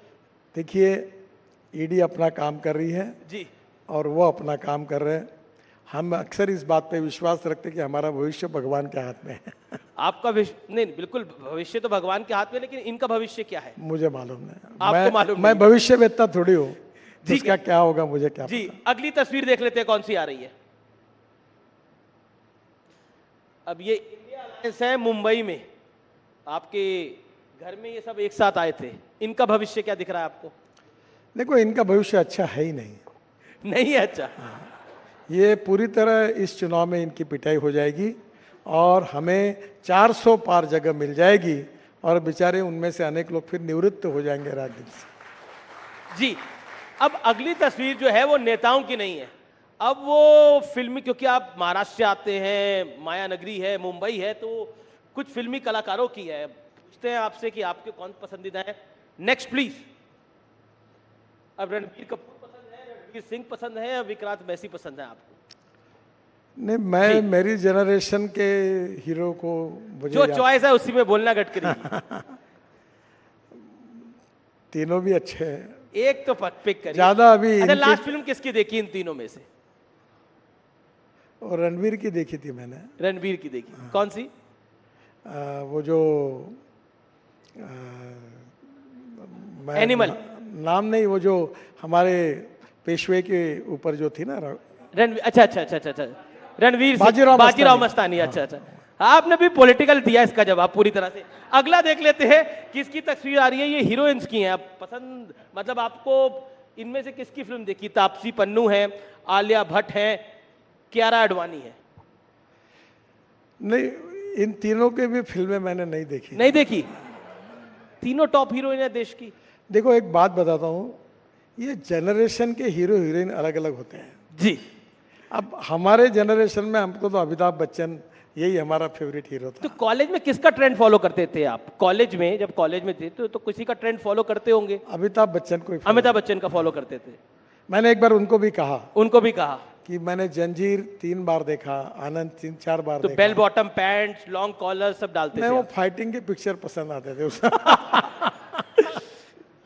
चलिए, आप राजनीति की बेला में जा रहे हैं, यानी आप चुनाव के संघर्ष में जा रहे हैं। ये लोकतंत्र का, भारत के महान लोकतंत्र का सबसे बड़ा पर्व है। इसके लिए बहुत बहुत शुभकामनाएं नितिन जी। और न्यूज 18 भी बेबाकी के साथ इसकी कवरेज करेगा। बहुत बहुत शुक्रिया। हर सवाल का अपने बेबाक अंदाज में जवाब देने के लिए जोरदार तालियों के साथ अभिनंदन करिए नितिन जी का। धन्यवाद। Thank you. Thank you, Amish. Thank you, Minister. That's Minister Nitin Gadkari, who has been leading the Modi government's infrastructure push and spelling out his roadmap for political success. Thank you once again. Ladies and gentlemen, for our next session, January 22nd, 2024, is now going to be etched in the annals of history. The Pran Pratishtha ceremony of the Ram Mandir at Ayodhya was just not any religious ceremony. It was so much more than that. It made the world wait to take note, a momentous step in Bharat's civilizational journey, a landmark process of Bharat's decolonization. Our next session is a conversation with two very special people. Now, here's an anecdote that a family will repeat for generations to come. Chandrakant B. Sompura, the principal architect of the Ayodhya Ram Temple, was first approached to design and build the temple in the year 1989. Decades later, his two sons, Nikhil and Ashish Sompura, have assisted him in the creation of the Ram Mandir. While the Ram Mandir has several firsts, it being a symbolic of unwavering faith and devotion, the ornaments of Ram Lalla is what actually stands out for its sheer brilliance and grandness and the exquisite attention to detail. Yatendra Mishra, the man who prepared the jewelry of Lord Ram, carried out extensive research. In fact, ladies and gentlemen, he studied the texts such as the Adhyatma Ramayana, Valmiki Ramayana, Ramcharitramanas, and the Alvanandra Stotram for the preparation of Ram Lalla's exquisite jewels. 132 artists, would you believe it, worked on it. Every ornament was detailed and prepared with such precious jewels and with such precision. Ladies and gentlemen, please welcome Ashish Sompura, Ram Temple architect, and Yatendra Mishra, historian and Ram Lalla idol jewelry designer, in conversation with News 18's Anand Narsiman for an amazing, interesting session titled Spirituality and Temples of Boom. Let's have a huge round of applause for our guests.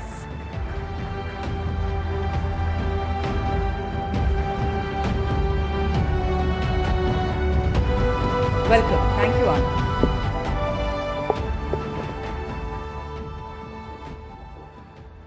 Dekhiye, we have the architect and some of the key designers, people who have worked tirelessly.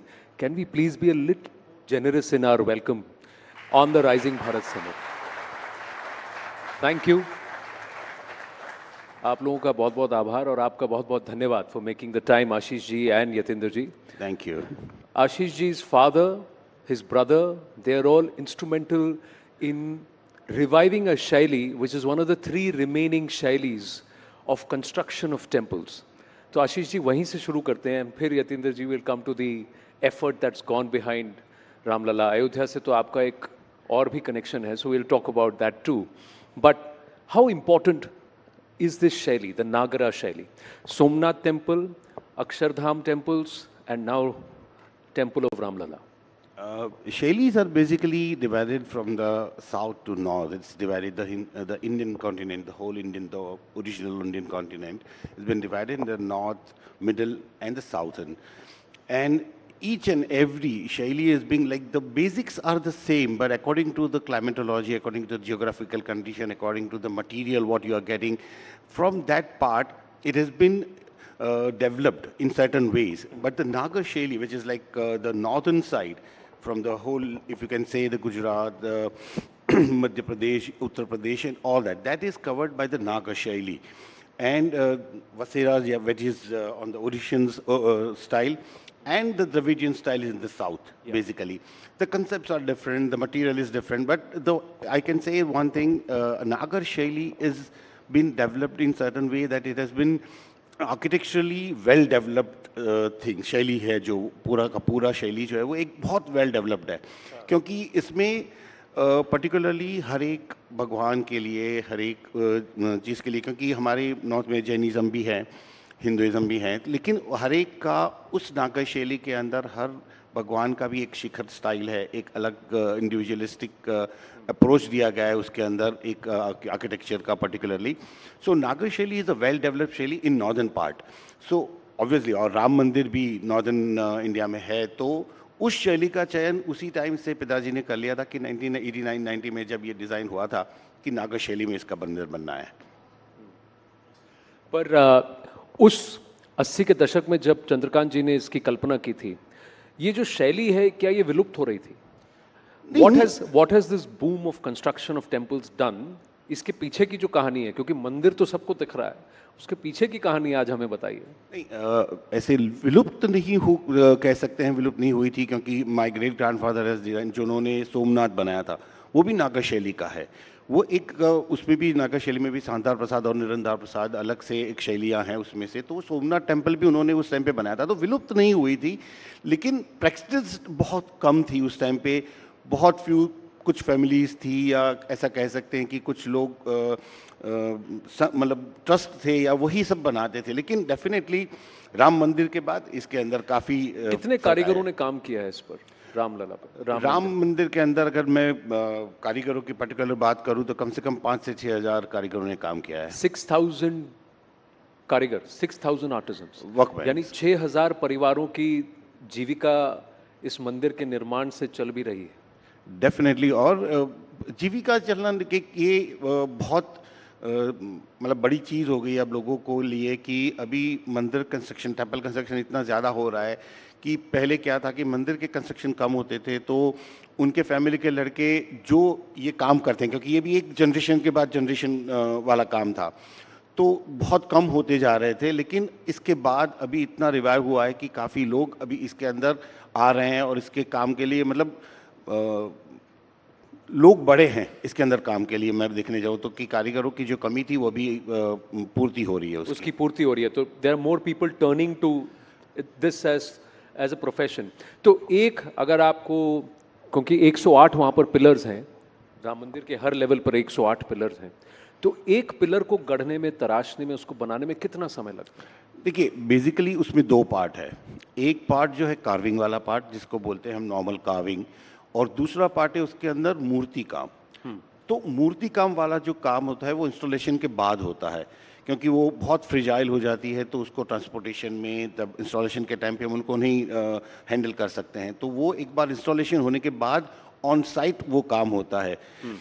तो there 2 part जैसे मैंने बताया. तो carving हो के आती है, लेकिन आइकनोग्राफी है वो बाद में होती है. तो पूरा एक कार्विंग वाला सिर्फ हम लोग काम देखें तो उसको ऑलमोस्ट 8 से 10 दिन लगते हैं 2 कारीगरों को कंप्लीट करते हुए. 8 से 10 दिन में बन जाता है सिर्फ कार्विंग? सिर्फ कार्विंग, ओके. मूर्ति काम की बात नहीं कर रहा हूँ मैं. मूर्ति की आप बात नहीं कर रहे? हाँ, क्योंकि मूर्ति काम इंस्टॉलेशन के बाद होता है, तो वो एक अलग पूरा काम है.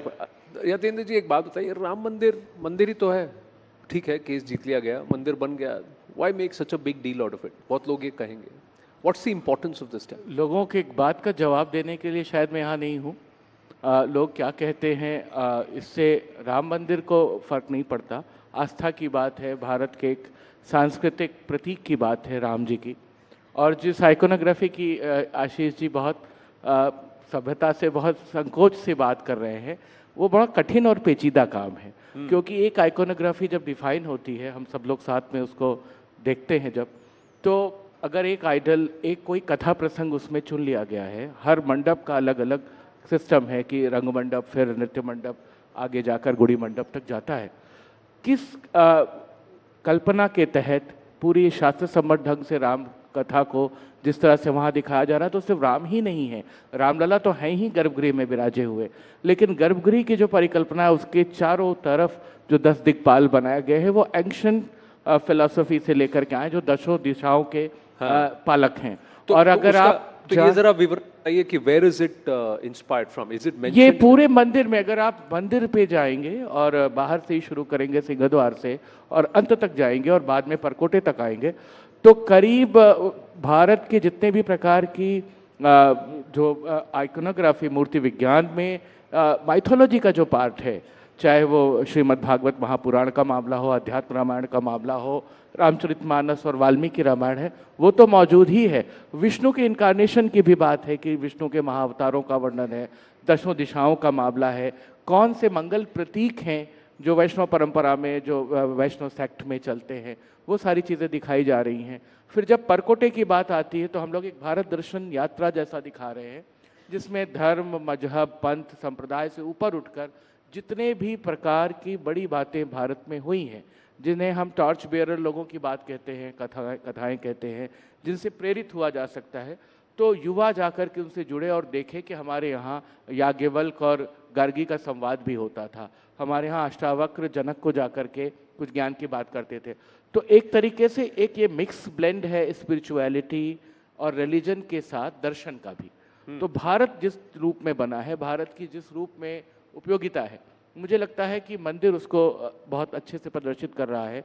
और जो मैं 10 दिक्पाल की बात की, तो आप जाकर पद्मनाभ स्वामी त्रिवेंद्रम का जो गर्भगृह देखेंगे तो वहाँ भी 10 दिक्पालों की ही कल्पना है।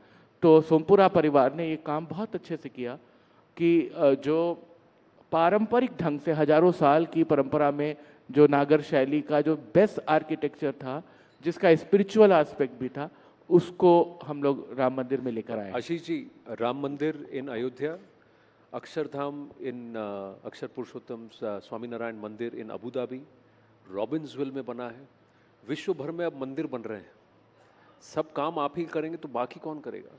नहीं, सब जैसे रॉबिन्सविल हमने नहीं किया है और जो अभी रिसेंटली किया वो भी हमने नहीं किया है। मैं बता दूं, अक्षरधाम जो गांधीनगर का है वो हमारा काम है।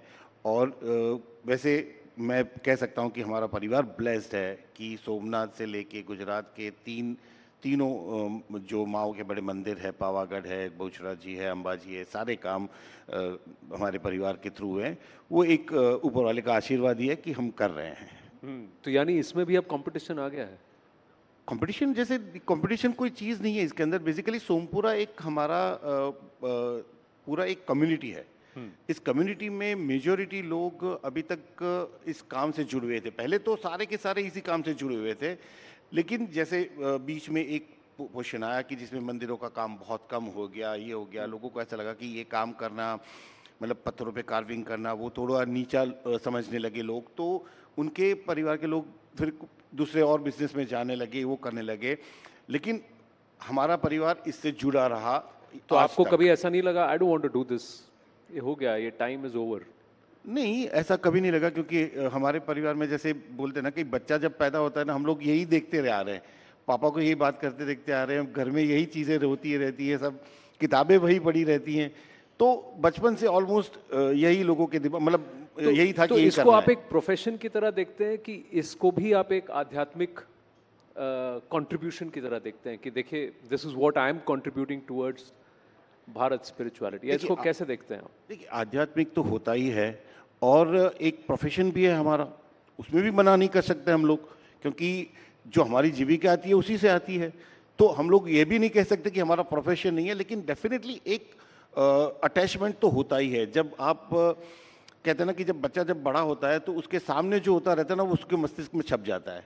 तो यही चीज़ है कि हमारे मस्तिष्क में यही चीज़ें छपती रहती है। तो जब आपके पिता ने उसको बनाया था, दी आर्किटेक्चरल ड्राइंग चंद्रकांत जी ने बनाया, वो समय और था, व्हेन द कंस्ट्रक्शन हैपेंड, वो समय वो दौर कुछ और है।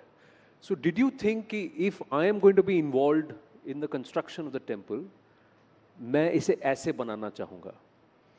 कुछ आपने ऐसा सोचा कि आपकी परिकल्पना थोड़ी अलग थी? What is it that you did differently? और you did which you felt कि अगर उस टाइम में अगर कोई मंदिर बनता रामलला के लिए तो ऐसे ही बनता?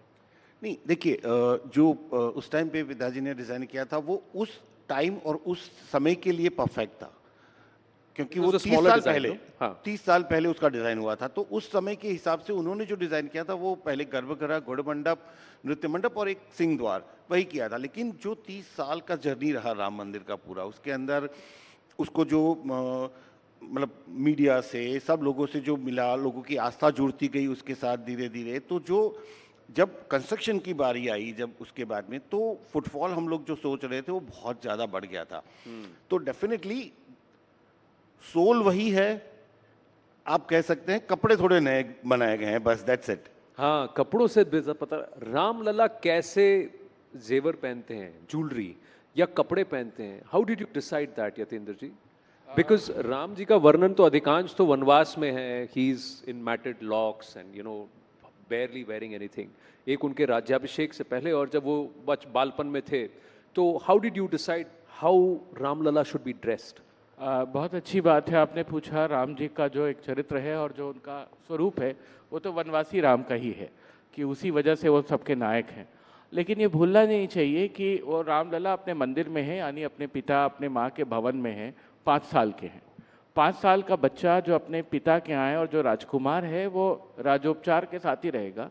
किसी भी बड़े आदमी का, या जो उस ज़माने के तो अखंड आर्यावर्त के सम्राट थे राजा दशरथ, तो रामलला का जब कंसेप्ट मुझे दिया गया कि आपको सारी ज्वेलरी के बारे में अवधारणा विकसित करनी है, ये चैलेंजिंग था, लेकिन पूरा ट्रस्ट इसमें इन्वॉल्व था। और श्री गोविंद देव गिरि जी महाराज, उनसे हम लोग इंस्ट्रक्शन लेते थे और चंपत राय जी उसमें पूरा सहयोग देते थे कि पहले इसकी अवधारणा देखो कि किस तरीके से हम अपने रामलला का श्रृंगार कर सकते हैं।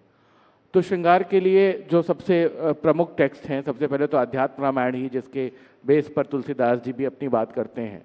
तो अध्यात्म रामायण, रामचरितमानस, वाल्मीकि रामायण मेल मुख्य आधार की तरह थे। लेकिन बहुत सारे पदों में, बहुत सारे मंत्रों में, बहुत सारे साउथ इंडियन टेक्स्ट में भी रामलला के श्रृंगार का वर्णन है। यमुनाचार्य जी एक बड़े संत हुए साउथ के, उन्होंने आलवनदार स्त्रोत लिखा, तो वो लक्ष्मी नारायण जी और तिरुपति बालाजी और तमाम जगहों पर उनके श्रृंगार की अवधारणा के हिसाब से वहाँ बताया जाता है। उसमें सारी पदावलियाँ भी ऐसी, तो कुछ उसमें से लेना था, कुछ कवितावली से लिया तुलसीदास जी की। सभी ने सुन रखा है ठुमक चलत रामचंद्र बाजत पैजनिया, तो पैजनी भी पहनानी चाहिए क्योंकि बच्चा है और वो ठुमकेगा, 5 वर्ष का होगा। और कुछ प्रतीकात्मक चीज़ें हैं जो श्री राम को धारण करनी चाहिए। उनके हृदय पर श्रीवत्स चिन्ह बना हुआ है, वो कौस्तुभ मणि धारण करते हैं। अब कौस्तुभ मणि क्या हो? कौस्तुभ मणि एक दिव्य मणि है, लेकिन कौस्तुभ मणि किस चीज़ की बनती है, कुछ ऐसा तो सामने था नहीं। तो उस पर बहुत सारा मंथन हुआ। फिर ये हुआ कि वो सूर्यवंशी हैं, सूर्य का प्रतीक लाल होता है रंग, माणिक यानी कि हम रूबी इस्तेमाल करें तो रूबी और डायमंड के एक बड़े उसमें कटिंग में एक ऐसा मणि धारण कराई जाए। तो इस तरीके से उसकी अवधारणा बनी। ऐसे ही मुकुट की अवधारणा बनी। वैजंती माल पहनाया जाता है भगवान को। वैजंती माल विजय का माल होता है, और जहाँ मंदिरों में आप देखते हैं रंग बिरंगे फूलों के एक बड़े हार होते हैं। तो इसे हुआ कि इसे स्वर्ण आभूषण में निर्मित किया जाए। तो जितने वैष्णव प्रतीक हैं राम जी के, शंख चक्र पद्म गदा, ये सारी चीज़ें उसमें बनाई गई। फिर 5 प्रकार के फूल बनाए गए उसमें। 5 फूलों का कहते हैं कि वो देवता को पसंद है। तो उसमें आपका लोटस था, कमल था, कुंद था, कुंद की माला सरस्वती को भी पहनाते हैं, पारिजात, तुलसी, तो तुलसी पत्र तक उसमें लगाया गया। तो इस तरीके से छोटी छोटी डिटेलिंग हम लोगों ने की उनकी अवधारणा रचने में भगवान की। और जितने भी गहने पहनाए गए, कोशिश की गई कि वो एंशिएंट टेक्स्ट से रेलिवेंस उनका बनता हो। जैसे एक हार होता है जो 4 या 5 लड़का, आज 5 लड़ा 7 लड़ा कहते हैं, उस जमाने में उसे पदिक कहते थे। तो पदिक निकाला गया वाल्मीकि रामायण से। इसी तरह से बाजूबंद को भुजंग कहते थे, तो हमने उसका टर्मिनोलॉजी भी वैसे ही रखी कि कल को कोई इसकी डिटेलिंग करना चाहे, इस पर कोई स्टडी करना चाहे। और ये बहुत बड़ा चैलेंज था। विष्णु के बहुत मंदिर हैं, कृष्ण के बहुत मंदिर हैं, लेकिन श्री राम का मंदिर इस रूप में पहली बार उस तरह से एक अवधारणा थी कि जिस तरह से एक राजकुमार को 5 साल के बालक को पहनाना है। या मेरा अगला प्रश्न वही होने वाला था कि बाल कृष्ण के बहुत सारे मंदिर हैं। अब जैसे गोवर्धन है, अब वो श्रीनाथ जी हो गए, Guruvayur in the south, Udupi, तो सब जगह बाल कृष्ण के हैं, पर बाल राम के, जो रामलला के मंदिर ज़्यादा नहीं हैं। राम जी के मंदिर का एक अयोध्या में बड़ा मजेदार कंसेप्ट है, बहुत ही यूनिक है। अगर आप में से कोई गया हो, राम वहाँ पर है लेकिन कई रूपों में है। अगर आप कनक भवन में जाएं तो वहाँ दामाद के रूप में पूजे जाते हैं, वहाँ वो पाहुन है। हाँ। तो वहाँ पे उनकी वेशभूषा सन इन लॉ की है। अगर आप वहाँ पर जाएं रतन सिंहासन में तो वहाँ राजाधिराज राम है। अगर आप रंग महल में जाएं तो वहाँ पर रंगधीर है। तो हर रूप पे वनवासी राम तक अयोध्या में है। लेकिन बालक राम, और बालक राम जिसे अभी पता नहीं कि भी उसका विवाह भी होने वाला है या उसको वनवास भी मिलने वाला है, वो अपने माता पिता के घर में पुष्पित और पल्लवित हो रहा है, अपना उसकी एक पढ़ाई लिखाई हो रही है। पर तो इस रूप में रामलला का मंदिर देखना चाहिए। तो एक दो प्रश्न और है कि सामान्य रूप से पूछा जाता है कि रामलला की जो मूर्ति है जिसे अरुण योगीराज जी ने गढ़ी, वो काले पत्थर में है और उनका रंग श्याम है। भले ही वर्णन उनका हमेशा श्याम रहा है, लेकिन राम जी हमेशा श्वेत दिखे हैं पूर्व में और उत्तर में उनकी मूर्तियां। तो इसका कोई एक पॉलिटिकल मुझे लगता है भी है कि देखिए दक्षिण भारत की तरफ रुझान है, तो इसीलिए वहां से भी लोगों को आकर्षित करना है, इसीलिए मूर्ति। मुझे ऐसा तो नहीं लगता है, क्योंकि बहुत जगहों पर जो मूर्ति की अवधारणा है, जब जिन कालों में मूर्तियां बनी, और खास करके पुराने समय में जब राजशाही रही होगी या जब जिसका अलग अलग साम्राज्य रहा, तो अपने ढंग से जिसने जैसा पसंद किया होगा, उस समय के स्कल्प्टर्स कौन रहे होंगे, उन्होंने कैसा बनाया और क्या रूप पसंद किया गया।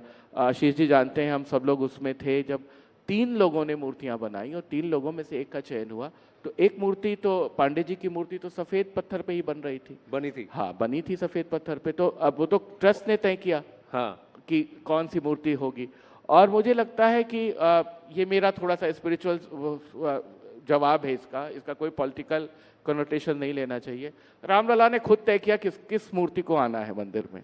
वो प्रभाव ऐसा ही है, क्योंकि किसी भी, जो कि जब ज्वेलरी भी बन रही थी, मनीष त्रिपाठी जी ने जब वस्त्र अवधारणा रखी, आप किस भाव से देखते हैं रामलला को, आप अपनी भक्ति में कृष्ण, राम या शिव को किस भाव से देखते हैं, उसी का मैनिफेस्टेशन आपको रिफ्लेक्ट होकर के मिलता है। तो मुझे नहीं लगता है कि इसके पीछे, और जहाँ तक मेरी समझ है, जितना मैं असिस्ट कर रहा हूँ मंदिर के काम में नृपेंद्र मिश्रा जी को या ट्रस्ट को, मुझे नहीं लगता है कि कोई राजनीतिक दबाव कोई रहा होगा या कहीं से किसी ने कहा होगा कि ऐसा करना चाहिए। क्योंकि खुद मैंने मंगल ध्वनि का आयोजन किया था 22 तारीख को, और बाद में श्री राम राग सेवा हुई। 45 दिनों तक देश के सारे मूर्धन्य कलाकार गए। तो मुझे बिल्कुल मुक्त हस्त काम सौंप दिया गया था कि आप इसे करिए, और मुझे किसी ने कोई हस्तक्षेप नहीं किया, बल्कि सहयोगी किया। कोई हस्तक्षेप नहीं किया। What does this temple mean for all of us? Why is it so important कि लोग कहते हैं कि 1000 साल तक अब ये नहीं गिरेगा? आशीष जी। देखिए, इसके अंदर बेसिकली जो कंस्ट्रक्शन टेक्नोलॉजी है वो हमारी बरसों पुरानी जो टेक्नोलॉजी है, जो स्टोन के साथ दूसरे स्टोन को जोड़ के बनाने की। तो इसमें सलिया, आयरन सब यूज नहीं किया गया? नहीं, कहा जाता है बहुत कंक्रीट, सलिया सब डाला गया है। ये सब कहने की बातें हैं कि कुछ नहीं? बिल्कुल नहीं। कोई मुझे बता दे कि एक स्टील का टुकड़ा भी डाला गया हो, क्योंकि स्टील को शिल्प शास्त्र में शुद्ध धातु माना गया है। और बेसिकली वो इसलिए नहीं डाली जाती कि एक मैग्नेटिक फील्ड बनता है, जब हम टेम्पल आर्किटेक्चर बनाते हैं तो एक मैग्नेटिक फील्ड बनता है जो इसको स्टील डिस्टर्ब भी करती है। और सब लोग जानते हैं कि अगर स्टील कहीं पे भी यूज़ हुआ होता है तो वो 100 साल, उसकी उम्र ज़्यादा नहीं रहती है, 100-125 साल में उसका डिटोरेशन होने लगता है। जबकि ये पूरा नेचुरल मटेरियल, नेचुरल स्टोन से बना हुआ है टेम्पल। और इसके सारे के सारे डायमेंशनिंग जो है वो शास्त्रोक्त रहते हैं। हर एक डायमेंशन गर्भगृह के डायमेंशन के हिसाब से ही उसके डायमेंशन रहते हैं। लेकिन इसके लिए स्पेशली आई थिंक मैं ये प्राउडली कह सकता हूँ कि ये शायद विश्व का पहला मंदिर होगा जिसका 3D स्ट्रक्चर एनालिसिस हुआ है for 2500 years by CBRI Roorkee. Wow. So that means, so you are people who believe that Sanatan will exist for 2500 years, because there are others who say कि सनातन को तो अब खत्म कर देना चाहिए। मतलब टेम्पल तो रहेगा, आई डोंट नो बाकी का तो क्या है। टेम्पल तो 2500 साल तक वैसे ही रहने वाला है। टेम्पल रहेगा। Quickly sir, have to wind up जी। मुझे बस ये कहना है, एक डिस्क्लेमर की तरह आपके मन से कहना है कि बहुत सारे लोग बहुत बातें कहते हैं और तमाम बातें कहते रहते हैं। जो रील चलती रहती है, जो पॉडकास्ट चलते रहते हैं, उसमें से आधी हकीकत और आधा फसाना लेकर चला करिए। बहुत सारी जो ग्राउंड रियलिटी है वो बिल्कुल डिफरेंट है और बहुत अच्छे से, बहुत साइंटिफिक ढंग से बन रहा है। कौन क्या कर पाएगा ये तो मैं नहीं जानता। लेकिन और सनातन एक विचार है, उसको कौन उखाड़ पाएगा मुझे नहीं लगता, वो परंपरा में ही जाने वाला है, लेकिन मंदिर रहने वाला है और 2-2.5 हज़ार साल रहने वाला है। भगवान को याद करने के लिए शैतान का भी होना आवश्यक है। बिल्कुल। Ladies and gentlemen, Ashish Sompura and Yatendra Mishra. Thank you very much. Thank you so much, Anand. Thank you to our guests, Mr. Ashish Sompura and Mr. Yatendra Mishra, for sharing such fascinating insights into the construction of the Ram temple and the Shringar, the Sajavat of our Ram Lalla. Well, ladies and gentlemen, now let's get down to discussing something that concerns each one of us, all of us present here today. We can ignore it only at our own peril. It's about us, it's about our children, our families, it's about life and our planet.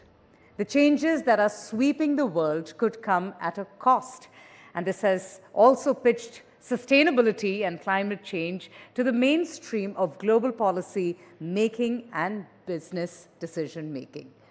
In fact, smart living, ladies and gentlemen, is about adapting the fruits of technology through models that are scalable, profitable, and importantly, ecologically and socially far more sustainable. Let's talk about these very pressing matters in a session titled Earth's Dividend Between Profit and Protection. Please join me as I call on stage Dr. Amina Gurib Fakim, who's the former president of Mauritius and an award-winning scientist, Mr. Erik Solheim, former executive director, United Nations Environment Programme, or UNEP, and the former Environment Minister, Norway, and they will be in conversation with News18's Palki Sharma. Palki, thank you.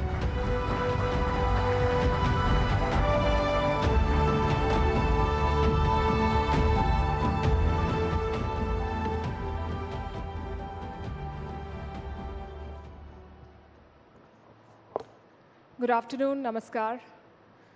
I would say this is the most difficult conversation of this summit because climate change does not have fun political one-liners. Climate change is not dramatic or urgent. Some 50 to 70 countries are going to polls this year.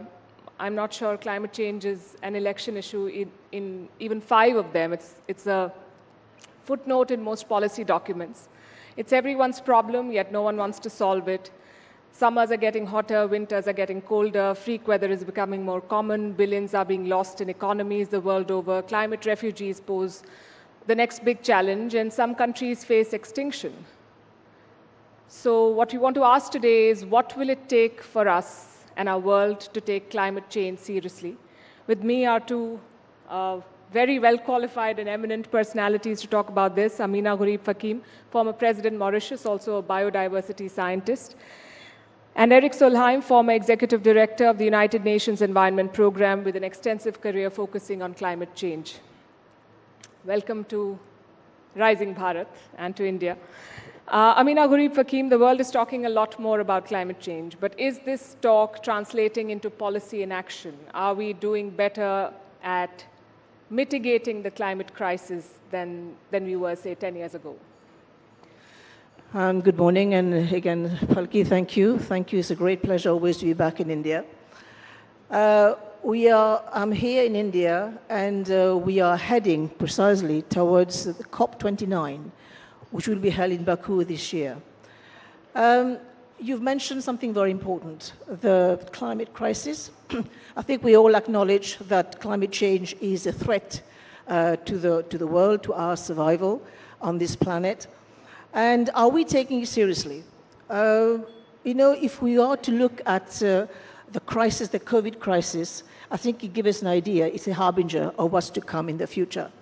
And what we find, of course, is that the concept, or rather the narrative, is still shaped in the us and them. Us, me, you, 85% of the global population living in global south, and of course the 15% of the global north. We still haven't realized that we have one planet, there's no planet B. If we go back to the COPs, which have been, of course, the key institution looking at the climate crisis, we find that we still didn't seem to be able to get the consensus around this issue. The successful COP may have been the COP21 in Paris, when the NDCs were approved and countries realized that we have a common but we need a differentiated approach. And this differentiated approach comes down to money, comes down to finance. And we still, as we speak now, so many years after Paris, we still haven't come to the consensus of capitalizing the $100 billion for helping adaptation. I'm not talking about mitigation, but I'm talking about adaptation. We have seen subsequently incremental narratives of the Bridgetown Initiative. We talk about the loss and damage funds, but still they remain empty boxes. It becomes us versus them because someone has to fund climate action. Eric Solheim, and from where I'm seeing it, it's not a problem of money because there are governments that have poured billions of dollars into wars and the wars that suit them. So the money goes to Ukraine, but not necessarily to, say, the Sudan. So there is money. Is this a problem of lack of funds or lack of political will? The money is not the problem. That's what people speak about in international conferences, but it's not really the problem. And the reason for that is very simple. The price of solar energy has fallen by 90% in one decade. The price of wind energy has fallen by 85% in one decade. So if today, if you make the shift from from coal or from fossil fuels into renewables, not only is good for the health, everyone knows, not only is good for Mother Earth, everyone knows, it's also very good for the economy.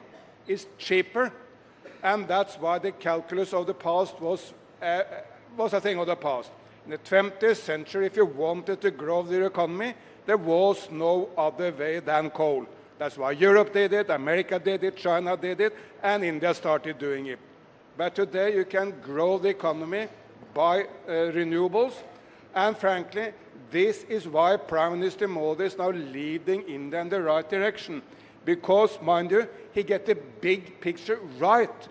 Prime Minister Modi understands that climate change and environment action is not a burden for India. It's an enormous opportunity. It's an opportunity for more jobs, getting people out of poverty, but doing it in a green way. And if I may add, maybe the best slogan I ever heard in India on Bharat on this was Ola, the Uber of India, as you all know. They have a wonderful factory in Tamil Nadu, young Tamil ladies making electrical scooters, and the slogan is really captivating. It says, Tesla for the West, Ola for the rest. Because meaning that Bharat can get any number of jobs from moving into the green economy. You make interesting points, and you were telling me earlier that you believe that Indian culture is the best suited for climate action. Do you want to tell our audience about that? Sorry, Indian culture, you said, is better suited. Look, the old Brits had to put it mildly, very unfavorable view of the Hindu Dharma, or the traditional Indian culture. They saw it as a second-rate religion with any number, millions of gods, didn't take it seriously at all. Then switched to 2024, and Hindu Dharma looks like the most modern of all religions. Why? Because look, in Christianity, while there is a strong drive to protect nature in Christianity, still the perspective is always that the human being is superior. Human being is superior to nature. While in Hindu Dharma, man is part of nature. Man is in nature. And that now looks such a modern perspective. And the old Indians, they venerated nature.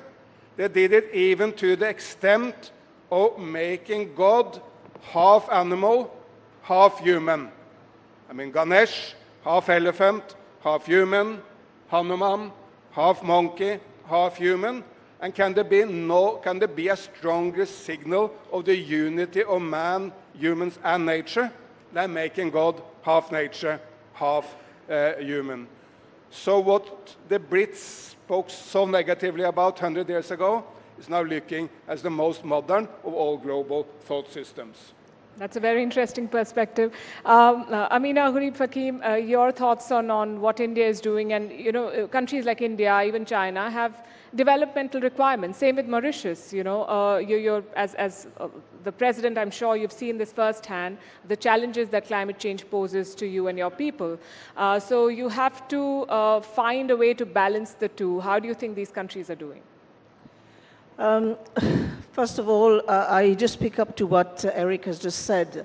The approach that the global south and India, Asia, of course, and China, I think the approach is that we are very much part of the ecosystem and that we need to start respecting nature, and the solutions will be, of course, in nature. But you mentioned something about the challenges of climate and how India and in most Asian countries, even China, are tackling. I think the plan is there. There is a game plan to address this. I think many of the rising emerging economies, of course, India is one of them, they have a plan. But I have a but. We are all integrated in the global economy.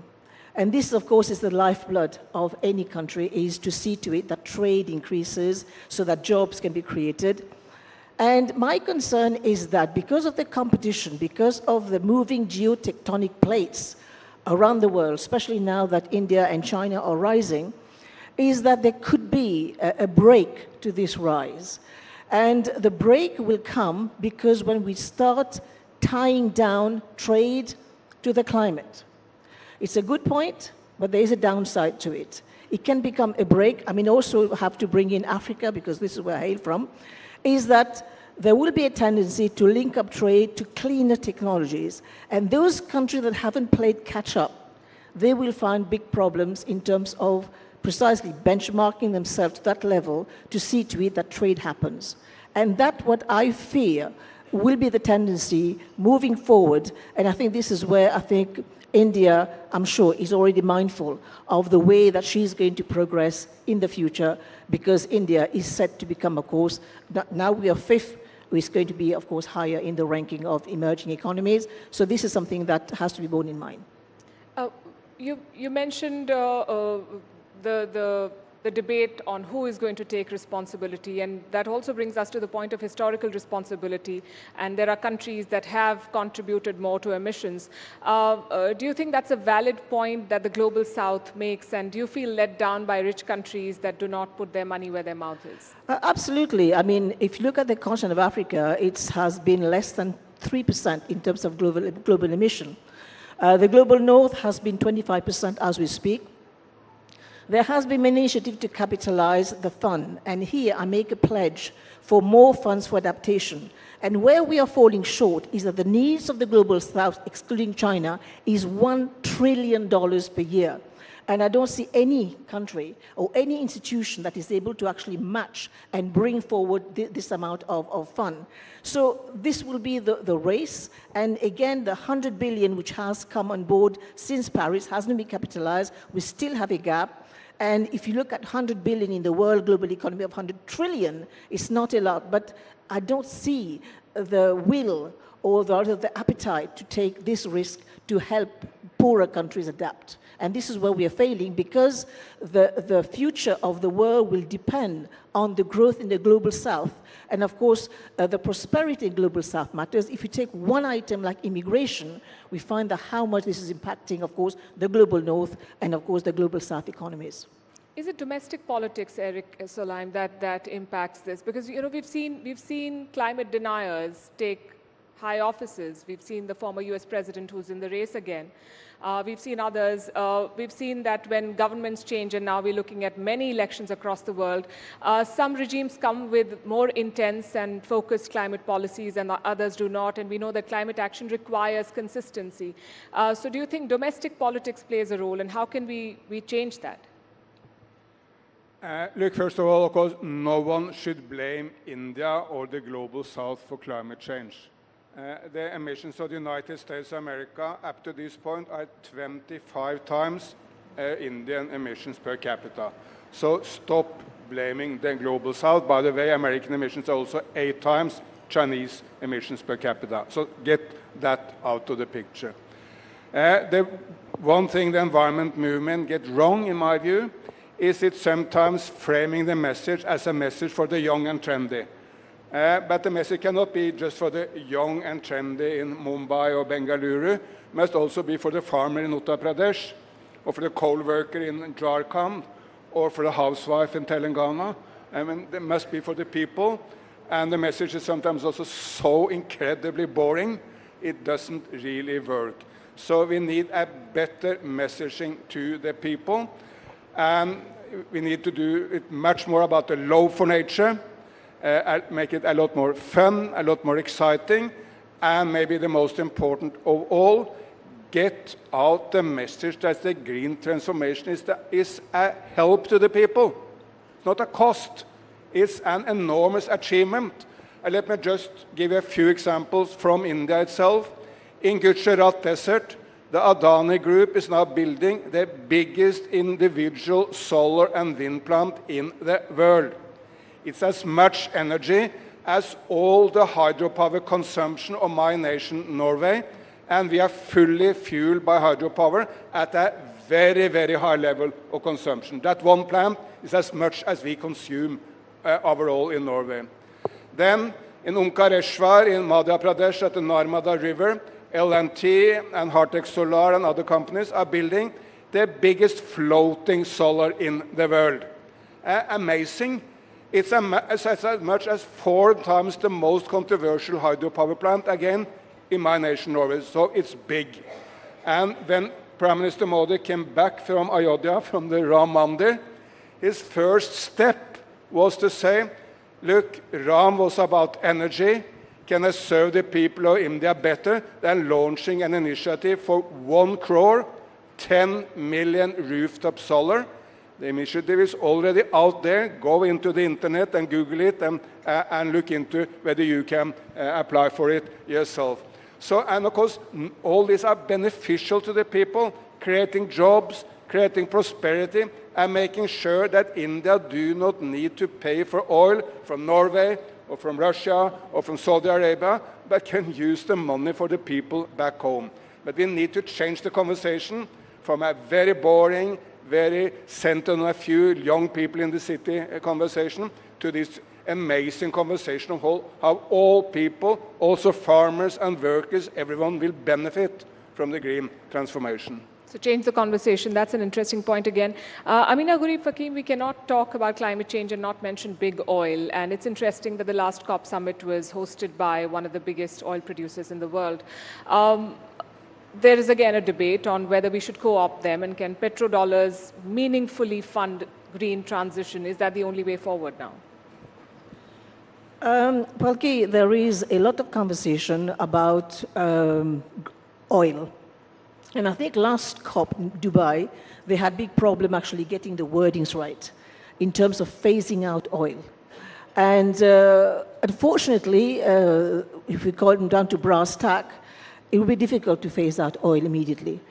But I think what we can get from the oil industry is precisely their CSR in terms of capitalizing the global funds to be able to help countries adapt.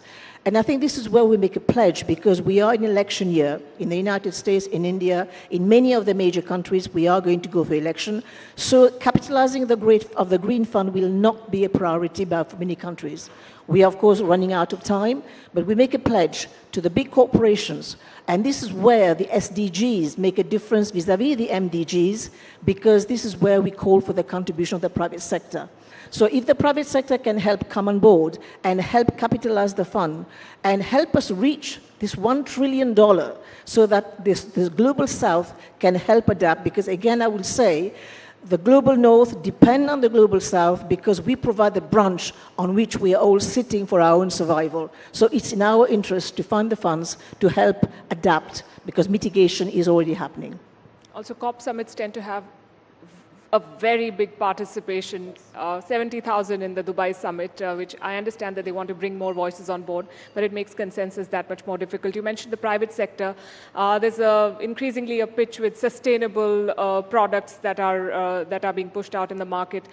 Do you think that it's just window dressing as of now? Do you think that there is a serious commitment where the private sector is concerned that they want to make a difference and become part of climate change, climate action? So far, there have remained pledges, and the pledges haven't been translated into solid dollars.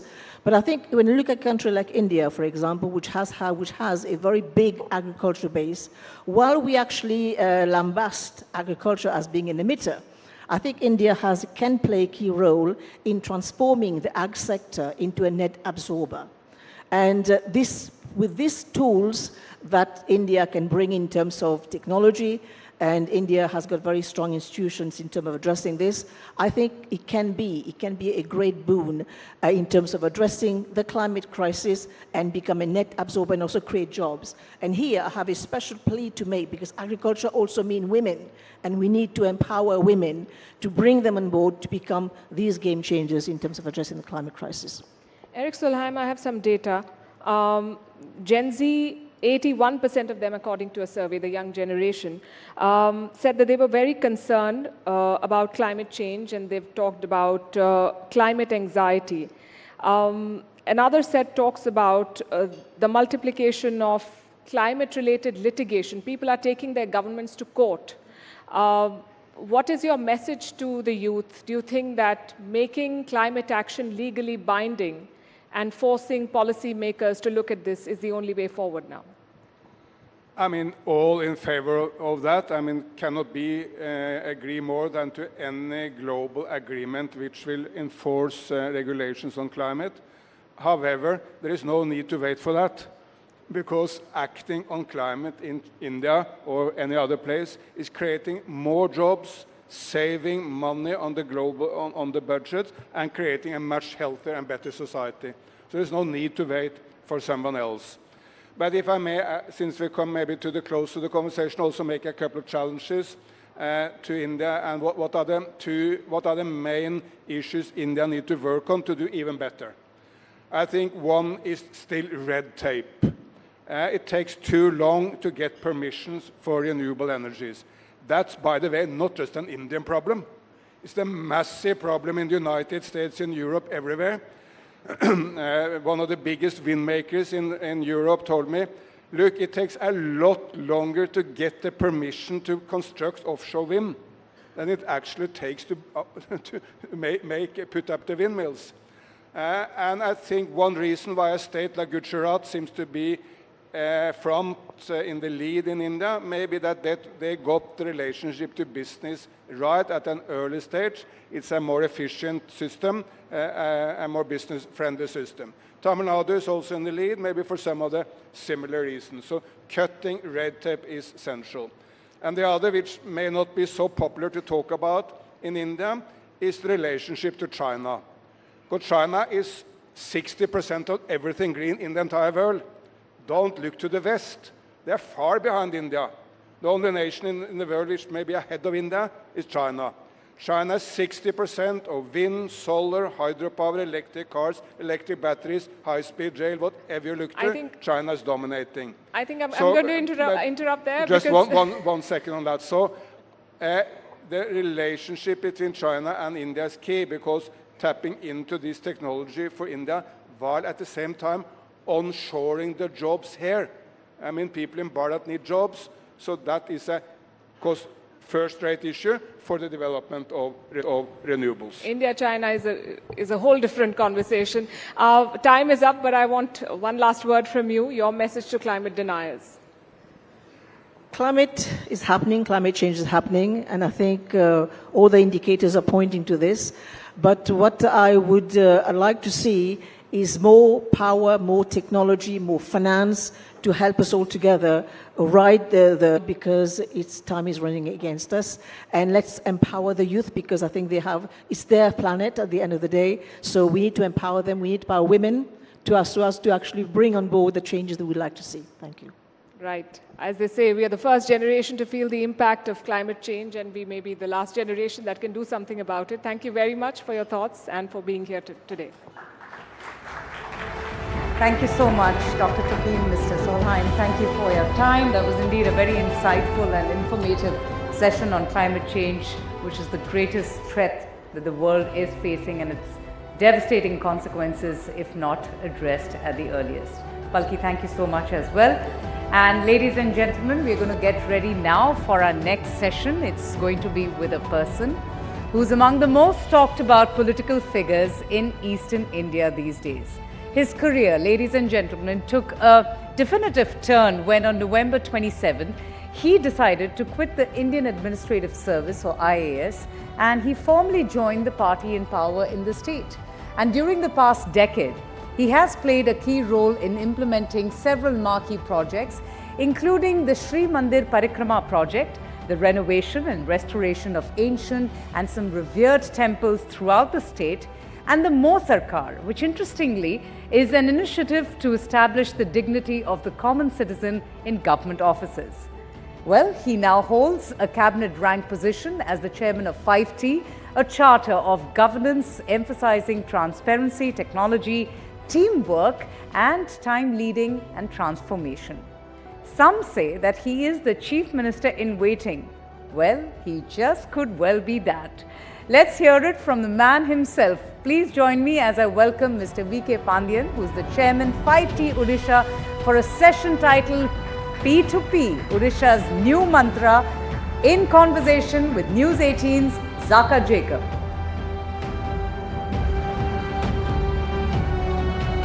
Welcome. Let's have a huge round of applause, ladies and gentlemen. Thank you.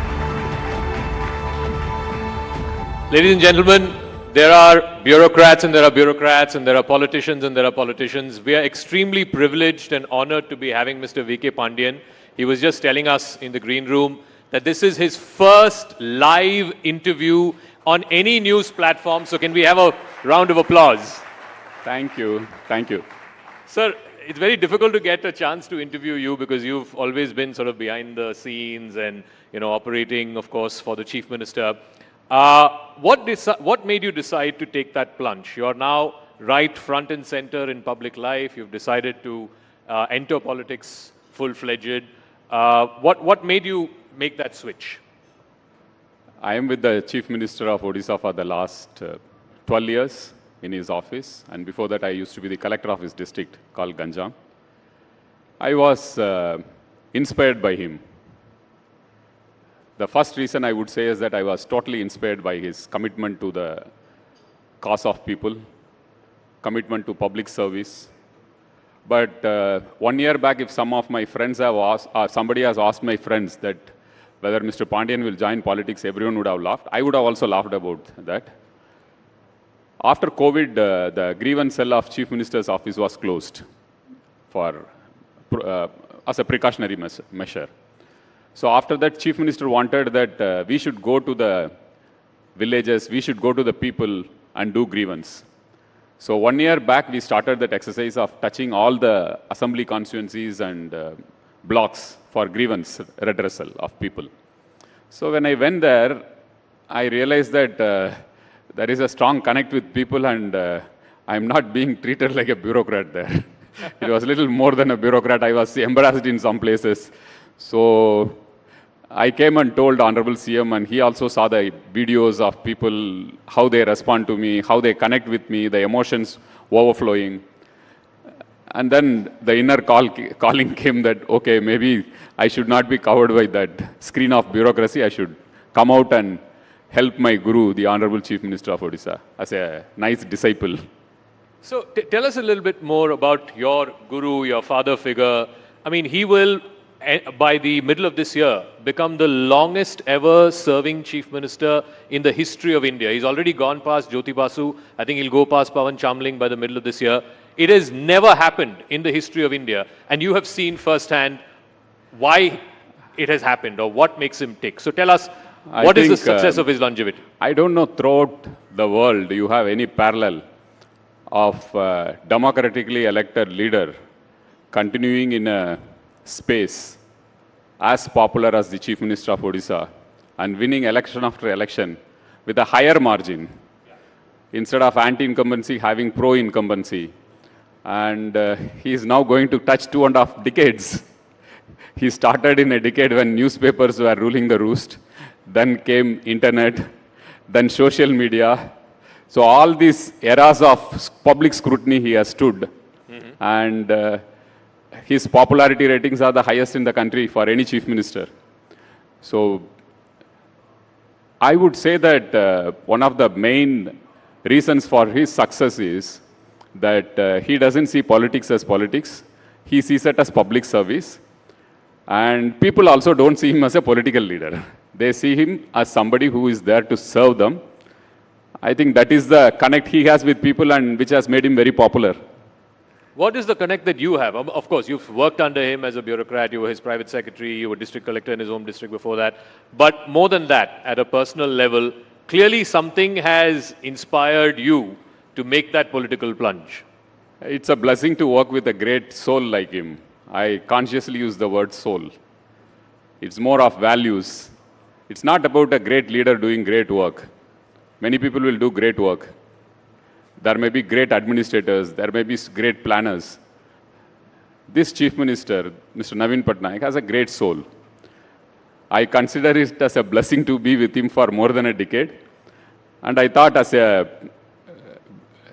disciple, I should try and do something for him at this point of time to help him reach out to the people. That's my only objective right now. So for such a popular chief minister, many would ask, why is he then allying with the BJP? What is this pressing compulsion? Never, I don't think in Indian politics you have seen an alliance between a ruling party and the main opposition party. So something must have happened. Okay. Why somebody joins an alliance? Somebody joins an alliance because they want to win elections. Somebody joins an alliance because they want to have an impact in the electoral math. Here is a chief minister who is so popular in the state and he gets 3/4 majority every time, Mr. Naveen Patnaik. The recently concluded Panchayat elections, he won symbol election. It's based on party symbol. He won 90% of the seats. And the second party was 5% seats, BJP. So Mr. Naveen Patnaik doesn't need an alliance to come back to serve the people. He doesn't need an alliance. You're saying BJP needs an alliance? No, I would say the same thing about Mr. Narendra Modi, the Honorable Prime Minister of India. Whatever surveys you are showing, whatever others are showing, that he is going to become the Prime Minister of the country. Mr. Naveen Patnaik is going to the Chief Minister of the state, undoubtedly, and Mr. Narendra Modi is going to be the Prime Minister. How I put it is beyond, there are some things beyond politics. It is a mark of great statesmanship. That's how I put it. That two great leaders wanting to come together for a greater cause. It has significance as two great people coming together as a mark of statesmanship. It has nothing to do with politics. That's how I see it. That's how I put it. And even the chief minister thinks that way. So you said in the... It has no electoral value either for BJP or for BJD. No, you, earlier in the first part of the answer, you said, why do parties align with each other? They want to win elections. They want to change the electoral map. So is it that BJP needs BJD more or BJD needs BJP more? BJD doesn't need BJP to form government in the state. And BJP may not need BJD to form government in the center. That's why I made it very clear that it is to do with two individuals who share a great friendship amongst each other. And they see some things are beyond politics, and that is where you see a rare mark of statesmanship. I consciously use the word statesmanship. It is nothing to do with politics. It's beyond politics. So where is the status of that alliance right now? Because PM came, I think, earlier this month. He praised Naveen Patnaik as a Lokpriya Neta. But we haven't heard anything ever since. I think if anything happens, we'll all get to know. No, that's why I'm asking you. No, better to ask than you. We'll all get to know if something happens. But I told the logic behind this. Whatever talk has happened also, I told the logic behind. It has nothing of electoral significance either to Odisha or to the country. It is more to do with statesmanship. Okay. Talking about statesmanship, clearly Naveen Babu is a statesman in his own right. Like I said, he has already gone past Jyoti Basu's record. And if he wins this election, which like you said is almost a certainty, he will become the longest serving chief minister in the history of India. We have called this session P2P. So depending on which way you want to see it. Poverty to prosperity, Odisha transforms. That's the way you would like to see it. We would like to see it as from Patnaik to Pandian. No. So please tell us, are you Mr. Naveen Patnaik's political successor? I don't think I should answer this. The people of Odisha will answer it. And I succeed his values. I succeed his hard work. I get inspired by his sincerity, commitment, and keeping politics away from public service and doing service to the people. That's how, these are values I have imbibed from the Chief Minister. Politics can come later on whenever, whatever people think, it's fine. But the reason people are asking this is because the BJD, like some other parties, we've seen that in the history of Indian politics, where succession has always become a bit of a dicey situation. We've seen that with ADMK, we've seen that with Shiv Sena. So in the BJD, there is no obvious political successor. Are you the obvious political successor? Let me put it this way. The Chief Minister is so popular and he is so meticulous in doing everything. He has transformed the state of Odisha from where it was and what it is now. And BJD is the vehicle which he created to transform the state. Such a futuristic thinking Chief Minister who holds people of Odisha in his heart will definitely have planned out something for the BJD which will be rocking as always he does. But he's not shared that with you. I think he tells always that people of Odisha will decide who will succeed him. We all follow that. In fact, when somebody asked Biju Babu when he was alive, who is going to succeed you, he also told the same thing, that people of Odisha will decide. But, finally, in democracy, one bows to the people's. So, talking about your political debut, just as you decided that you're going to get into politics, you also said that you're not going to be fighting the elections. You're not going to get into electoral politics. Why? I was very clear when I took this decision. I'm going to help the Chief Minister come back with 3/4 majority to serve the people again. That's my one and only objective right now. I see only that in my eyes. In politics, obviously, you'll be the subject of scrutiny by a lot of people, your political opponents, by the people of the state. When they attack you with the outsider tag, how do you respond to that? I know that last 3-4 years I have been the center point of attack of everyone in Odisha politics. Most of the opposition parties attack me. So that's part of the game. And whether I succeed or not, it's up to the people of Odisha to decide. But when they say that you're originally not from there, you're from Tamil Nadu, they have to come and see some of the meetings which I have with the people and the emotions which they pour out when they see, when they interact, or when they talk to me. I think that will clarify how they hold me, whether they hold me as one of theirs or whether they hold me as an outsider. It's the people of Odisha who finally decide. But, I mean, you're also a fluent Odia speaker by virtue of your bureaucratic career, of course. You're married to a Odia, a native. But beyond that, for people to accept somebody who is from a different state, I mean, the only comparable example I can think of, and probably you'll relate to this, is MGR. Coming from one state and contesting in another state, even Jayalalitha to an extent. What is it about our people in India, in different states, that they wholeheartedly give love to even someone who may not be originally from their place, but are considered one of their own? People are very smart and intelligent. If Naveen Patnaik has succeeded so many years in Odisha, it's because people see his clear heart. He has heart in the right place. And they know that this guy wants to change Odisha, transform Odisha, and he is spending every minute of his time for Odisha and its people and its growth. So when people are so intelligent and smart, they will judge what is what and who is who. And that's how I think the connect which I have with people is the same. The connect that you have with the people is the same, because people believe that you are wanting to do this as a service and not, but that's what all politicians say. So time will tell that, whether I have meant what I say or whether I have some other hidden agenda, time will say, but I leave it to the people to judge whether I stand by the service mind which I got from the Chief Minister. So you did say that Odisha has transformed, no doubt in the last 20-25 years, it has transformed as a state. And I want to deal with both ends of it. At the welfare end, at the lower end, obviously there are various programs that Naveen Babu has launched, from Kalia to the BSKY program, the Mission Shakti. Now, over the last year or so, there has been this whole thing in politics, this whole narrative and counter-narrative, that many of these things are freebies or reveries. How would you respond to that? There are some things which one should call it as responsibilities of a welfare state. Health, education, taking care of food security of the vulnerable people.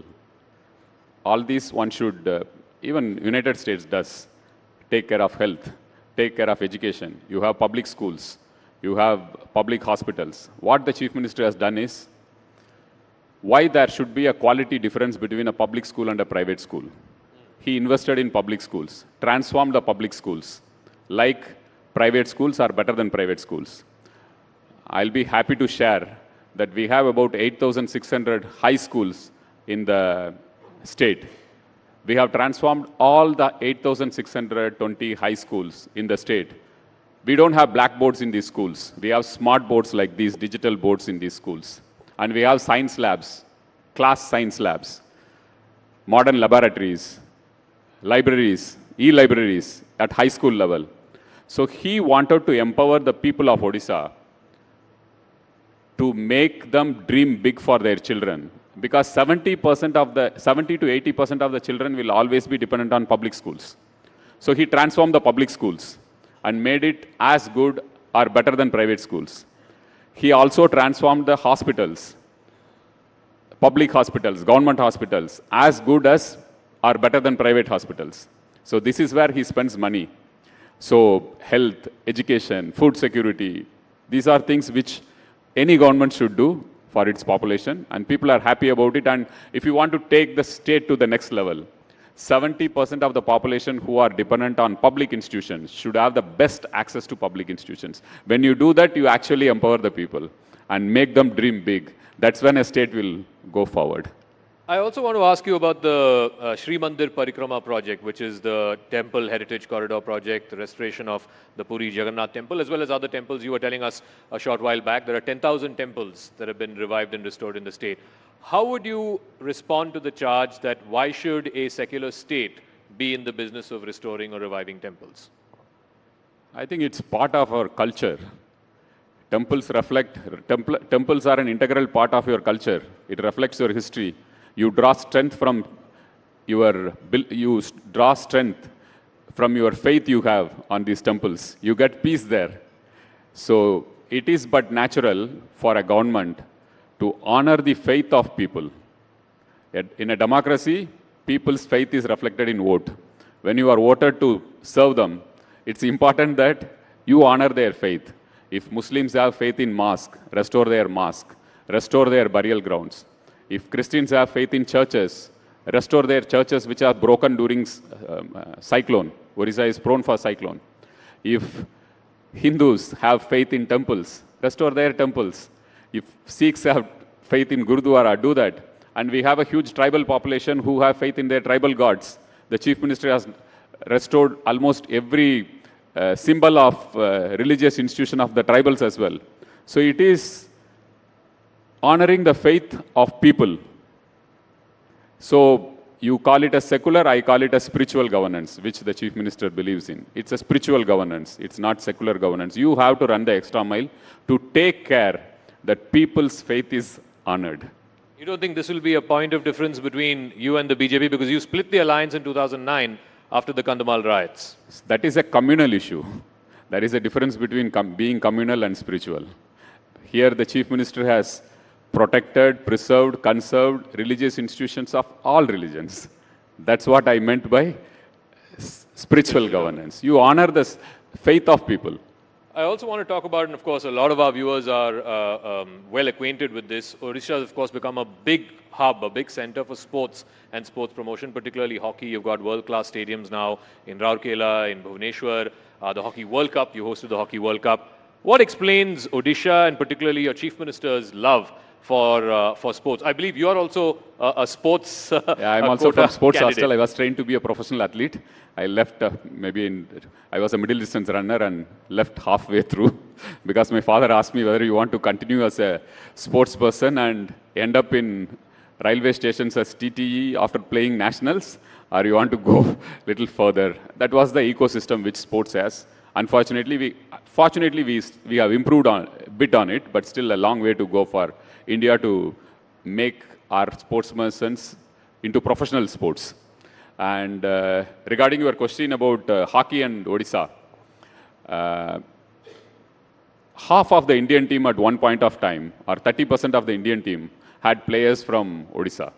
People of Odisha are in love with hockey, many parts of the country. But in Odisha, hockey is celebrated.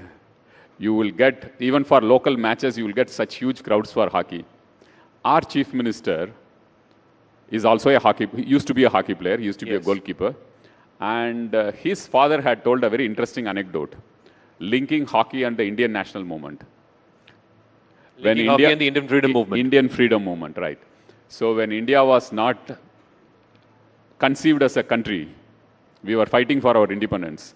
The only place where India was representing as India was in Olympics, even before independence. British India, whatever you call it. So the gold medals used to come from hockey. When India was an idea, we were fighting for independent India. At that point of time, India was honored at a world stage because of hockey. So that is something which Biju Patnaik, who used to be a freedom fighter, late Biju Babu, he had told his son, Naveen Patnaik, that we all got inspired, that India, at least somewhere it is making a wave, at least through hockey, it made an impact for itself, that we are getting gold in Olympics. So that is something which gave that emotional connect to our chief minister. And people of Odisha are deeply in love with hockey. So he thought that we should take up hockey seriously. And we are the only state, perhaps in the world, who is supporting a national team. A provincial government supporting, sponsoring a national team. Generally, a national team is sponsored by corporates. The chief minister wanted that, well, let's send a message. This game has contributed for, at least indirectly during the Indian national movement, to make Indians feel proud about something when they were fighting the British. So perhaps that is the reason why he took it up as an emotional thing, and it gelled well with Odisha. All right. So in fact, Odisha sponsors both the men's and women's hockey teams. So can we Senior have a round and of junior. Senior and junior.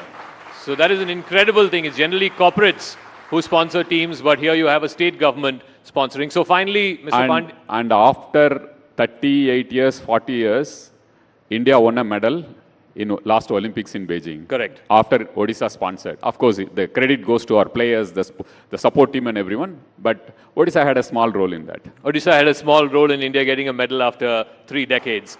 So finally, is Mr. Pandian, the middle distance runner, ready for the long distance marathon of politics? I take one day at a time.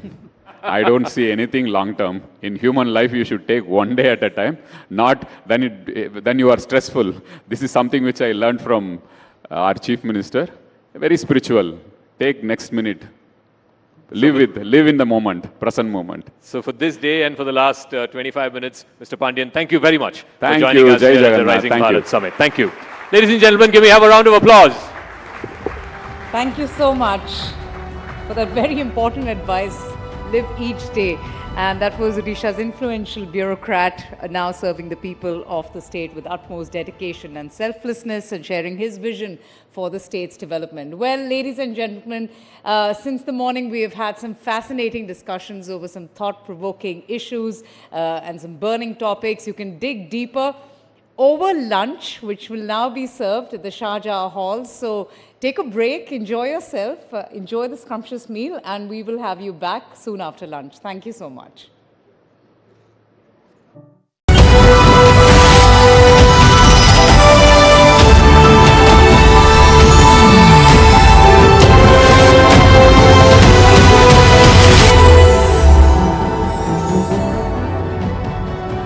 Well, let's hear it from the person who has been making all this happen for India.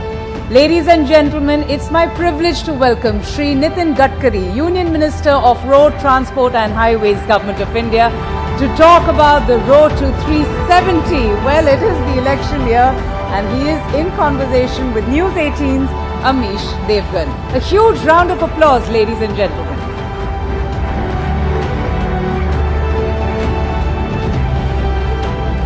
Welcome, sir.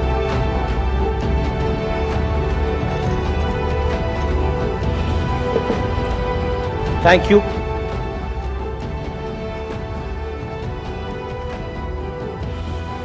और अब उस session की शुरुआत जिसका हमें काफी देर से इंतजार था।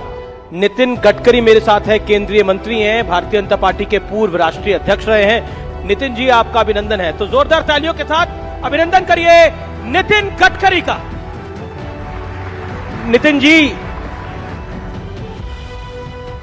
अटल बिहारी वाजपेयी के बारे में कहा जाता था वो व्यक्ति तो सही है लेकिन पार्टी गलत है, और अटल जी के बाद अगर किसी के लिए कहा जाता है तो वो नितिन गडकरी के लिए कहा जाता है कि बंदा तो सही है लेकिन पार्टी गलत में आ गया है। ऐसा क्यों है? ये तो बिल्कुल गलत है। पार्टी भी सही है और बंदा भी सही है। मैंने अपने जीवन की शुरुआत संघ के स्वयंसेवक के रूप में और विद्यार्थी परिषद के कार्यकर्ता के रूप में हुई, और जो भी मैं आज जो भी कुछ हूं, जो मेरे में अच्छाई है, ये दोनों संगठन के कारण ही है, वो सब अच्छाई है। तो I am very much proud of my convictions, और मैं अगर अच्छा हूं तो मेरी पार्टी अच्छी है, और मैं अगर अच्छा हूं तो मेरी आइडियोलॉजी अच्छी है। यही बात मैं आपको कह सकता हूं। लेकिन आपको नहीं लगता आप राजनीति में गलती से आ गए? आप कहते हो मैं पोस्टर नहीं लगवाऊंगा, चाय पानी में खर्च नहीं करूंगा, तो चुनाव कैसे जीतेंगे गडकरी जी? नहीं, आप अगर मेरे कॉन्स्टिट्यूंसी में आओगे तो मैंने ये बात कही कि मैं जातीयवाद और सांप्रदायिकता को नहीं मानता। हमारे प्रधानमंत्री जी ने कहा है सबका साथ, सबका विकास, सबका प्रयास। तो मैं अपने कॉन्स्टिट्यूंसी में जो मेरे मतदार हैं उनको मैं अपनी फैमिली समझता हूं, परिवार समझता हूं। और 10 साल मैंने जो कुछ काम किया उससे मेरा नाम भी लोगों से परिचित हुआ है और मेरा काम भी परिचित हुआ है, और इसलिए मैंने कहा कि अब ये पोस्टर, बैनर और इसका प्रचार करने की कोई आवश्यकता नहीं।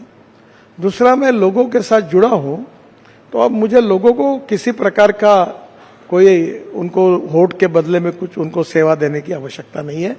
मैं लोगों से मिलूंगा, लोगों के घर जाऊंगा, पदयात्रा निकालूंगा, जो बुजुर्ग लोग हैं उनका आशीर्वाद लूंगा जी, और हाउस टू हाउस और मैन टू मैन कैंपेन करूंगा, और मेरा विश्वास है कि मैं अच्छे मार्जिन से चुनाव जीतूंगा, ऐसा मेरा विश्वास है। इस बार 3 हैट्रिक लगनी है।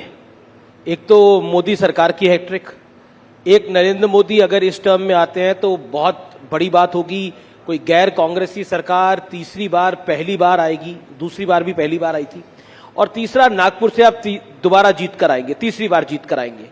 तो कितनी कठिन ये डगर लगती है, मोदी की तीसरी टर्म और आपका तीसरी बार लोकसभा जीतना? देखिए, पहली बात तो मोदी जी प्रधानमंत्री बनने ही वाले हैं, ये तय है।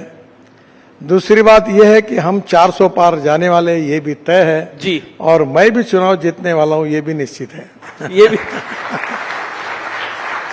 लेकिन नितिन गडकरी में ऐसा क्या है कि विपक्ष के नेता मुरीद हो जाते हैं? मैं पीछे अखबार में पढ़ रहा था कि सोनिया गांधी ने आपकी तारीफ कर दी, ऐसा क्या है? देखिए, ये मुझे भी आश्चर्य है, क्योंकि पार्लियामेंट में जब मेरे डिपार्टमेंट पर 75 सांसद बोले अलग अलग पार्टी के, सबने मुझे धन्यवाद दिया, सबने अभिनंदन किया, तो मुझे भी आश्चर्य लगा। तो एक तो सीधी बात यह है कि जो कानूनी काम है, नियम के अनुसार है, वो सबका होना चाहिए, और गलत काम होगा तो अपने का भी नहीं होना चाहिए। तो मैं रोड बनाता हूं तो एक कॉन्स्टिट्यूशन में रोड बनाओ और दूसरों को छोड़ दूं, ऐसा तो नहीं होता। तो जो भी लोग मेरे पास समस्या लेकर आते हैं, मैंने सबका काम करने का प्रयास किया, तो उसके कारण उनके मन में उसका समाधान है, यही शायद उसका कारण होगा। एक चीज जो आप में नहीं बदली, जो मैंने आपका पहली बार इंटरव्यू किया था साल 2011 में, जो मुझे ध्यान में आता है, मुंबई में आपके घर पे, और आप तब राष्ट्रीय अध्यक्ष बने थे भारतीय जनता पार्टी के, तब भी आप बेबाक थे और अब भी आप बहुत बेबाक हैं। ये इतनी बेबाकी कभी भारी नहीं पड़ती आपको, या पड़ जाती है? नहीं, आप एनालिसिस कर सकते हो मैं कैसा हूं। मैं जो सवाल पूछते हैं उसका नम्रतापूर्वक जो सही है वो जवाब देता हूं, और मुझे लगता है जो सच है वो बताता हूं, तो मुझे नहीं लगता कि इसमें कोई समस्या है। लेकिन विपक्ष कुछ ना कुछ निकालता रहता है। नहीं, एक बात ये होती है कि मैंने, और सोशल मीडिया ब्लॉगर्स भी कुछ लिखते रहते हैं। नहीं सर, कुछ लोग तो ऐसा है कि जो न बोला वो मुंह में डालकर उसको एक आदमी अपने मीडिया पे लिखता है, अपने साइट पर, और फिर दूसरे लोग उसको उठाकर लिखते हैं।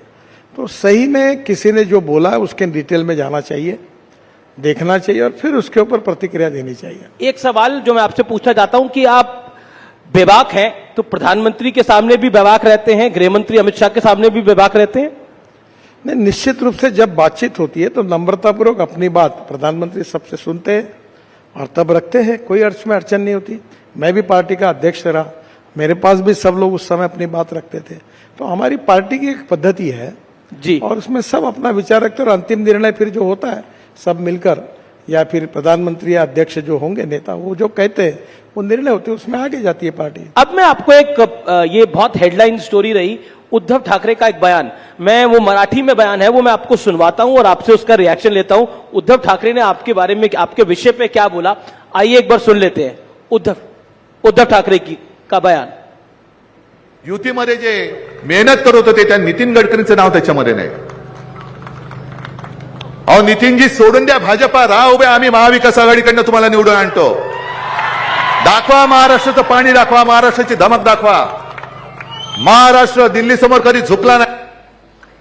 अब नितिन जी कह रहे हैं कि आइए हम आपको एमवीए से टिकट दे देंगे, महाराष्ट्र दिल्ली के आगे कभी झुकता नहीं है। देखिए, पहली बात तो यह है जी कि पार्लियामेंट्री बोर्ड की जब मीटिंग हुई तो मध्य प्रदेश, गुजरात और उत्तर प्रदेश के पदाधिकारियों के साथ चर्चा होकर निर्णय हुआ। अब मैं महाराष्ट्र से लड़ता हूं तो मेरे महाराष्ट्र के प्रदेश के पदाधिकारी आकर उनसे चर्चा ही नहीं हुई थी, तो पहले लिस्ट में स्वाभाविक रूप से मेरा नाम आने की संभावना नहीं थी जी। अब दूसरे लिस्ट में नाम आया। मैं भारतीय जनता पार्टी का कार्यकर्ता हूं, लड़ूंगा तो भारतीय जनता पार्टी से ही लड़ूंगा, दूसरे कोई पार्टी में जाने का सवाल ही नहीं उठता। और इस प्रकार की ऑफर भी हास्यास्पद है, क्योंकि मैं अपने पार्टी के साथ जुड़ा हूं, विचारधारा के साथ जुड़ा हूं, इसी पार्टी में रहूंगा और इसी पार्टी में काम करूंगा। जी, लेकिन पिछले दिनों आपने कहा था कि किसी भी पार्टी की सरकार हो, एक चीज तय है कि जो काम करता है उसे सम्मान नहीं मिलता। ये क्यों कहा था आपने? ये मैंने ऐसा नहीं कहा था, यही गड़बड़ है जी। मैंने कहा सिस्टम में ऐसा होता है। जो मैंने विशेष रूप से सरकार में काम करने वाले लोगों के बारे में कहा था, उसके पहले भी मेरी प्रस्तावना उसके साथ थी कि अच्छा काम करते तो उनको सम्मान नहीं मिलता और बुरा जो काम करता है उसको सजा नहीं होती, क्योंकि सिस्टम इतनी कॉम्प्लिकेटेड है कि अच्छे आदमी को तुरंत अवार्ड नहीं मिलता और जो कुछ करता है उसकी इंक्वायरी होते होते इतने साल चले जाते हैं कि उसको सजा नहीं मिलती। ये उसका वाक्य था। इसका संबंध राजनीति से भी नहीं था। यही आप नहीं है, पर आप जैसे आपके जो बंधु है वो बिना रेफरेंस लेके इस प्रकार की बातों को फैलाते हैं। आजकल ना सोशल मीडिया का दोष भी सब मीडिया पे ही डाल देते हैं। अब सोशल मीडिया में तो बहुत कुछ चलता है। ऐसा नहीं होता जी।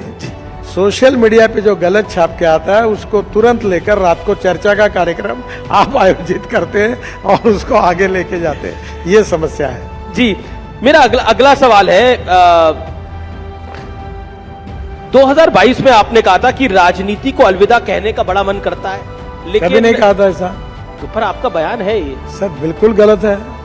मैंने ये कहा था कि we need to redefine the definition of politics. केवल पावर पॉलिटिक्स, सत्ता कारण यानी पॉलिटिक्स नहीं है जी। समाज कारण, राष्ट्र कारण और विकास कारण ये भी पॉलिटिक्स है। और महात्मा गांधी जी ने जब देश को स्वाधीनता के लिए जो आंदोलन किया था वो भी आंदोलन राजकारण था। तो हम लोग 80% समाज कारण करें और 20% सत्ता कारण करें। और आपने परसों भी देखा होगा, मैं दिव्यांगों को मैंने 87 चेयर बांटी, मैंने करीब 50,000 हार्ट के ऑपरेशन। मैंने आज आपका सुबह ट्विटर देखा, उस पर आपने एक वीडियो ट्वीट करा है, एक लड़की के दिल में एक होल था, उसका आपने ट्रीटमेंट कराया है अपनी कॉन्स्टिट्यूएंसी के अंदर। वाकई मतलब वो जिसे कहते हैं कि बहुत मार्मिक विषय है ये सारे। लेकिन पॉलिटिक्स की अगर हम बात करें नितिन जी, तो राज ठाकरे दिल्ली में है और राज ठाकरे अगर दिल्ली में है तो कुछ तो बड़ा चल रहा है, तो क्या अलायंस होने की बात है? देखिए, मुझे आज सुबह ही राज ठाकरे जी का फोन आया था। अच्छा, दूसरे काम के लिए आया था, उनके पासपोर्ट का काम था, वो हो गया, इसलिए धन्यवाद देने के लिए आया था। बाकी तो वो आज पासपोर्ट, एनडीए का पासपोर्ट नहीं, उनका पासपोर्ट। अच्छा। बाकी उनका क्या बातचीत होगी क्या नहीं, ये तो आज होगी तब निर्णय होगा, मुझे पता नहीं इसके बारे में। लेकिन आप चाहते हैं राज ठाकरे आए? देखिए, इसका निर्णय पार्टी करेगी। आपका मन क्या है? नहीं, मेरा कोई व्यक्तिगत मन नहीं होता। पार्टी के पदाधिकारी, पार्टी के अध्यक्ष और पार्लियामेंट्री बोर्ड, प्रधानमंत्री जो निर्णय करेंगे वो करेंगे। महाराष्ट्र में सीट बंटवारे को लेकर काफी सवाल जवाब हो रहे हैं, काफी सोर्सेज के हवाले से खबर आती है, लेकिन अब आप सामने बैठे हैं तो मैं पूछ ही लेता हूँ, चल क्या रहा है वहाँ पर? कोई नहीं, सब ठीक चल रहा है, लगभग बंटवारा हो गया है। शिंदे जी खुश है?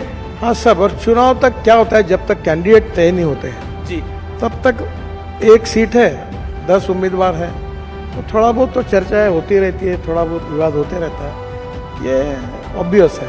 और मुझे लगता है कि अभी लगभग फाइनल हो जाएगा और हम लोग मिलकर लड़ेंगे और महाराष्ट्र में हमको बहुत शानदार जीत मिलेगी, ऐसा मेरा विश्वास है। एनडीए बहुत सालों से गठबंधन है, लेकिन इस बार एक नया गठबंधन बना है, इंडिया अलायंस, लेकिन वो बनने से पहले ही लड़खड़ा गया। आपको इंडिया अलायंस कैसा दिखता है, क्योंकि महाराष्ट्र में एक बड़ी चुनौती है? मैं अपने पार्टी को और अपने अलायंस को देखता हूँ। मेरी एक फिलॉसफी ऐसी है जो मैं अक्सर लोगों को बताता हूँ कि 2 रेशाएं, एक आपकी और दूसरे की है। 2 मार्ग है रेशा बड़ी करने का, एक तो अपनी बड़ी करो या दूसरी की पूछने का काम करो। जी, तो मैं अक्सर इस बात पे विश्वास रखता हूँ, अपनी बड़ी करो। और 10 साल मोदी जी के नेतृत्व में हमारी सरकार ने जो कुछ काम किया है, जिसका लोग अनुभव लेते हैं। अभी मैं आ रहा था तो मेरे ट्विटर पर ये द्वारका एक्सप्रेस हाईवे बना जी, तो इतने लोगों में खुशी है कि इतने लोगों की प्रतिक्रिया मुझे प्राप्त हुई। तो हम 10 साल में जो हमने काम किया है उस सरकार में मोदी जी के नेतृत्व में, उसके भरोसे हमें सफलता हासिल होगी। हमें अपने पॉजिटिविटी और अपने काम को लोगों को बताना है, हमको बाकी निगेटिव बातों में जाने की कोई आवश्यकता ही नहीं है। एक और सवाल है, मराठा समुदाय को 10% अलग से आरक्षण देने की बात है, उस विषय को लेकर पॉलिटिक्स भी हो रही है, लेकिन एक सोशल डिमांड भी है, उसको आप कैसे देखते हैं? क्या ये मुद्दा भारतीय जनता पार्टी के लिए, आपके गठबंधन के लिए महाराष्ट्र में एक बड़ा पॉलिटिकल चैलेंज होगा इससे निपटना? मुख्यमंत्री जी ने ऑलरेडी उनसे बातचीत करते हुए इसका समाधान ढूंढा, अब ये विषय नहीं रहा। आप कह रहे हैं ये विषय नहीं है अब, लेकिन चुनावी बॉन्ड तो विषय है, उसको लेकर बहुत सारे सवाल जवाब हो रहे हैं। राहुल जी ने तो कह दिया ये बीजेपी का सबसे बड़ा चुनावी घोटाला है। मुझे लगता है कि अभी भी सुप्रीम कोर्ट में चर्चा हो रही है। सुप्रीम कोर्ट में जब ये मैटर सब जुडिस है तो उसके ऊपर कोई टिप्पणी करना कंटेम्प्ट ऑफ कोर्ट होगा। आप भी मत करिए, मैं भी नहीं करता, उसके ऊपर ज्यादा बोलना उचित नहीं होगा। नहीं, इसमें एक इत्तेफाक भी है कि अधिकतर जो बीजेपी को चंदा मिला उन पे इंफ्रास्ट्रक्चर कंपनियां काफी सारी। अब ये इत्तेफाक है। देखो, एक बात मैं आपको बता सकता हूँ जी कि मैं 10 साल में 50 लाख करोड़ रुपए के काम अवार्ड कर चुका हूँ। वाटर रिसोर्स है, शिपिंग में, बाद में रोड सेक्टर में, ropeway, cable car, tunnel, express highway, एक भी काम हमने ई टेंडर के बिना नहीं किया है। और मैं आपके सामने नम्रतापूर्वक आह्वान करता हूँ कि एक भी आदमी ऐसा होगा, आपको कानून में बताएगा कोई काम के लिए हमको पैसे देने पड़ेंगे, तो मुझे आप बोलो, वो सजा मैं स्वीकारने के लिए तैयार हूँ। हम पूरी तरह transparent, corruption free, time bound और क्वालिटी कमिटमेंट के साथ हमने सबसे काम किया है और किसी प्रकार की गलत काम हमने नहीं। अक्सर ये दिल्ली और मुंबई में इस बात की बहुत चर्चा होती है कि बीजेपी पार्टी तो अमीर है लेकिन नेता गरीब है, कांग्रेस के नेता तो अमीर है लेकिन पार्टी गरीब है। इस पर आपकी टिप्पणी क्या है? मुझे लगता है कि देखो, कौन व्यक्ति अपने जीवन में जी कितना धनवान है ये उसके साथ जुड़ा हुआ सवाल है। पर मैं अक्सर एक बात कहता हूँ कि ईमानदारी से कोई आदमी अपने जीवन में उद्योग व्यवसाय से प्रगति करता है तो ये उसकी एंटरप्रेन्योरशिप, उसकी कंपनी, उसकी टेक्नोलॉजी, ये उसकी स्ट्रेंथ है। और ऐसे एंटरप्रेन्योर देश में बढ़ेंगे तो देश का विकास होगा। और मुझे लगता है कल जाकर यही एंटरप्रेन्योर्स विदेशों में जाके इन्वेस्टमेंट करेंगे। तो हमें ऐसी अर्थव्यवस्था तैयार करनी है जो रोजगार को निर्माण करने वाली है। और रोजगार निर्माण करना है तो कैपिटल इन्वेस्टमेंट लगेगी, एंटरप्रेन्योरशिप लगेगी, टेक्नोलॉजी लगेगी। और इसके आधार पर अगर हम अलग अलग क्षेत्र में जाकर कोई काम करता है तो वो केवल वेल्थ क्रिएटर नहीं है, एम्प्लॉयमेंट क्रिएटर है। उसकी जात, पंथ, धर्म, भाषा और पार्टी, इससे हमें क्या लेना देना। लेकिन आपने जात धर्म की बात करी तो सीए को लेकर बहुत सारे सवाल जवाब हो रहे हैं। सीए चुनाव से ऐन पहले क्यों लेकर आए? उसका नोटिफिकेशन बाद में भी लाया जा सकता था या पहले भी 3 साल पहले भी लाया जा सकता था। देखो, संविधान में बहुत सी बातें स्पष्ट हैं जी। ये बिल्कुल स्पष्ट है कि जो हिंदू धर्म के हैं, बौद्ध धर्म के हैं, सिख धर्म के हैं या जैन धर्म के हैं, वो लोग अगर कहीं विदेश में जाएंगे जी तो उनको वहां से निकाल दिया तो उनको जाने का अधिकार वाला कोई देश नहीं है। और इसलिए स्वाभाविक रूप से उनको हमारा संविधान कहता है कि उनको नागरिकत्व हिंदुस्तान में कानूनी दिया जा सकता है। तो नेचुरली बहुत सी बातें संविधान में स्पष्ट है, उसी के आधार पर निर्णय हुआ है। जी, एक सवाल आपके मंत्रालय से जुड़ा हुआ, आपने सड़क के मामले में तो वर्ल्ड रिकॉर्ड बना लिया, एक नहीं, एक दो नहीं, 7 वर्ल्ड रिकॉर्ड बनाए हैं। ऐसा कोई काम है जो बीते 10 साल में आप नहीं कर पाए और अब जब सत्ता में आएगी बीजेपी तो करना चाहेंगे, वो काम कौन सा है? देखिए, अभी तो रोड कंस्ट्रक्शन में 36 ग्रीन एक्सप्रेस हाईवे बना रहे हैं जी, और करीब 284 किलोमीटर हम 2 लाख करोड़ की टनल बना रहे हैं, और कश्मीर से कन्याकुमारी तक एक्सप्रेस हाईवे बन रहा है हमारा, लगभग दिसंबर तक पूरा हो जाएगा। अब हमारे यहाँ हमने पब्लिक ट्रांसपोर्ट और इलेक्ट्रिसिटी को चालू किया 260 जी, हम रोपवे, केबल कार, फेनिकुलर रेलवे बना रहे हैं।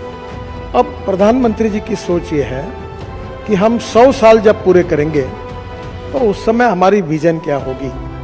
तो public transport on electricity, water transport जी, जैसे मैं जब शिपिंग मंत्री था तो मुंबई में नया एयरपोर्ट बन रहा है, नया मुंबई में, तो मैंने बीपीटी के तरफ से एक रिपोर्ट तैयार की है कि मुंबई के किसी भी दिशा से 17 मिनट्स में आप एयरपोर्ट जाएंगे, और नए एयरपोर्ट पर जेटी भी बनाई है जी, जैसे टैक्सी है, एयर टैक्सी है, वैसे वाटर टैक्सी बनाई, और ये वाटर टैक्सी से आप वसई विरार से लेकर तो नरीमन पॉइंट से लेकर आप केवल 17 मिनट्स के अंदर नए एयरपोर्ट पे पहुंचेंगे।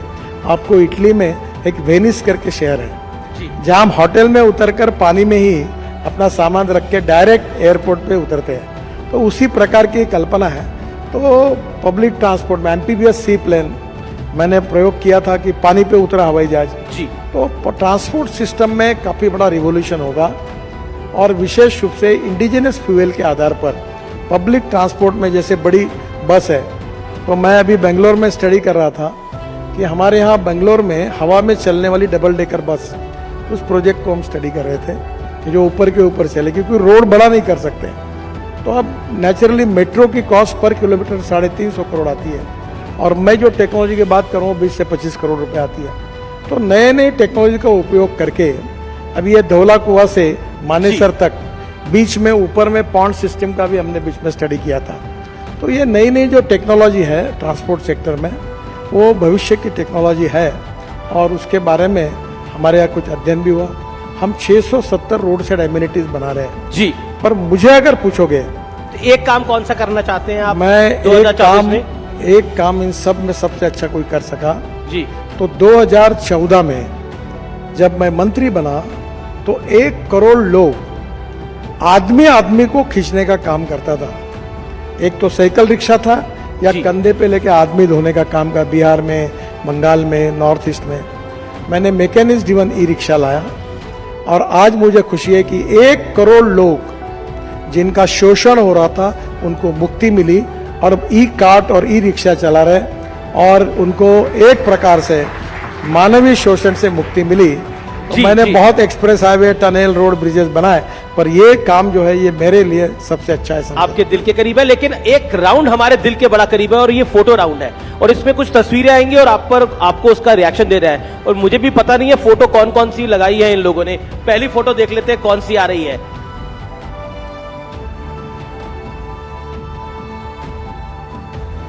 फोटो पहली ये ममता जी की है, सर पे चोट लगी हुई है इनके, क्या कहना चाहते हैं आप? उनका एक्सीडेंट होगा इसलिए बैंडेज लगा होगा जी। अगली फोटो देख लेते हैं कौन सी आ रही है।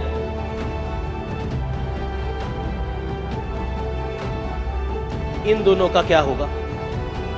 एक तो मैं ना भविष्य जानता हूँ ना कोई। आप भविष्य नहीं जानते, वो कहते हैं सब कुछ आप करवा रहे हैं, यानी ईडी करवा रही है, सरकार करा रही है। देखिए, ईडी अपना काम कर रही है जी, और वो अपना काम कर रहे हैं। हम अक्सर इस बात पे विश्वास रखते हैं कि हमारा भविष्य भगवान के हाथ में है। आपका नहीं, बिल्कुल भविष्य तो भगवान के हाथ में, लेकिन इनका भविष्य क्या है मुझे मालूम है। आपको मालूम? मैं भविष्यवेत्ता थोड़ी हूँ, इसका क्या होगा मुझे क्या जी। अगली तस्वीर देख लेते हैं कौन सी आ रही है।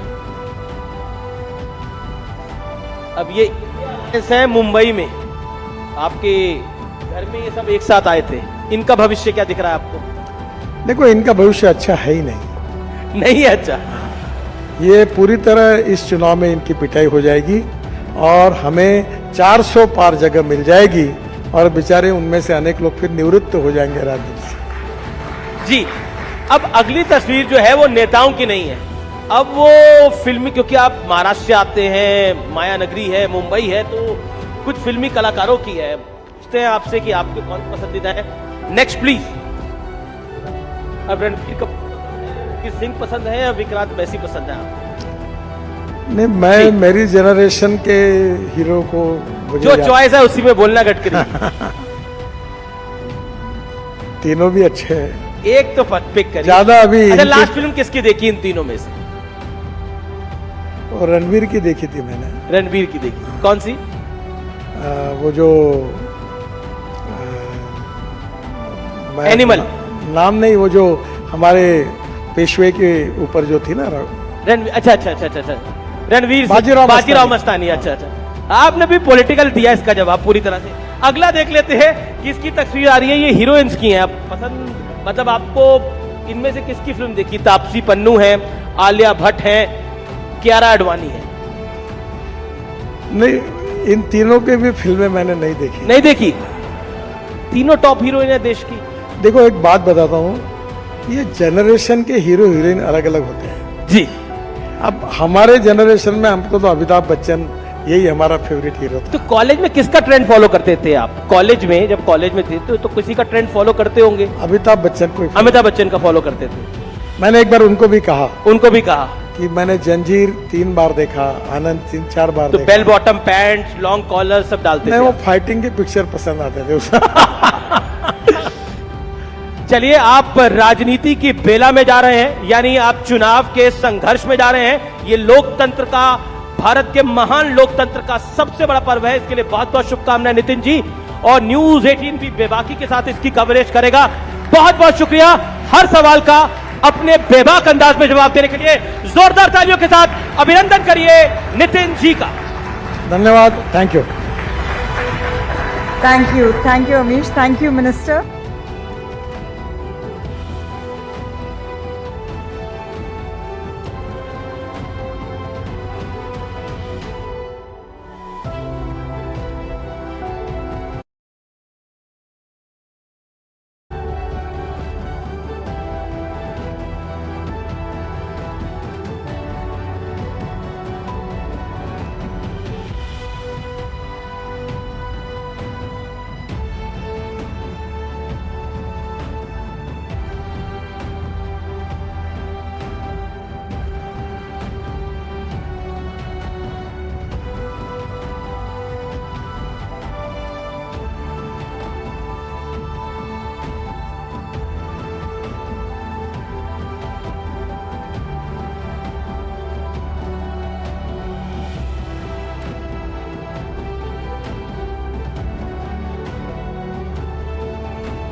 Yeah. Welcome back, ladies and gentlemen. We have an action-packed post-lunch day. Our next session is someone who argues that democracy has been undermined by a quiet but devastating power grab conducted by a class of liberal experts. That's right, they have advanced a global rights-based agenda which has tilted the balance away from the lively and vibrant unpredictability of democratic decision-making towards the creeping technocratic authority of liberal consensus.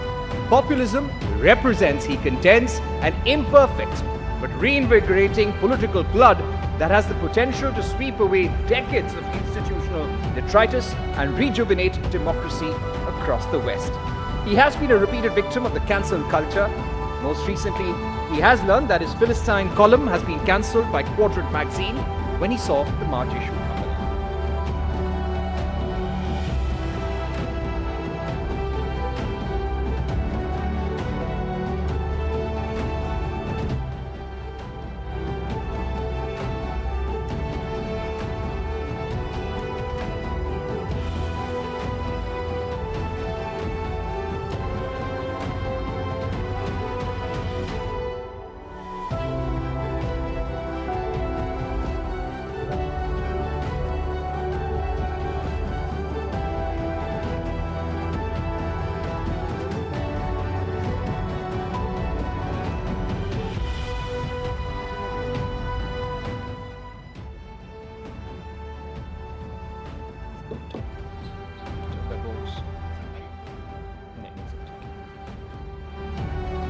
I'm just MC कर रहा हूँ.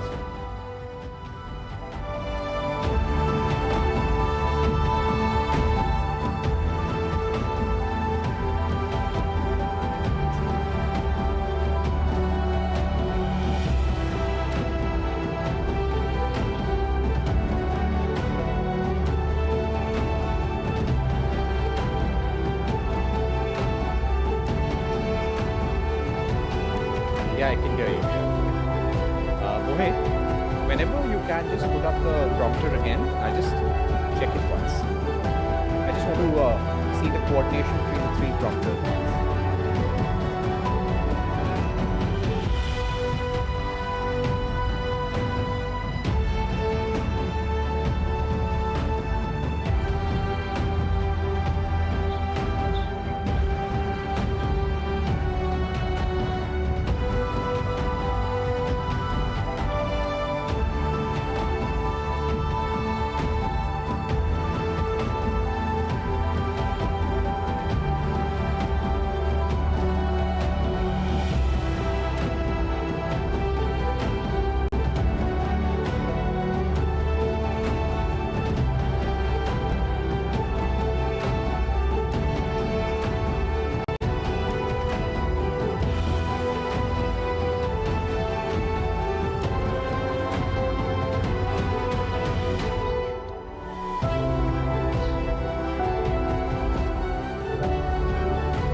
Perspective that can get lost. Nuance and perspective are the strongest pillars of any discussion.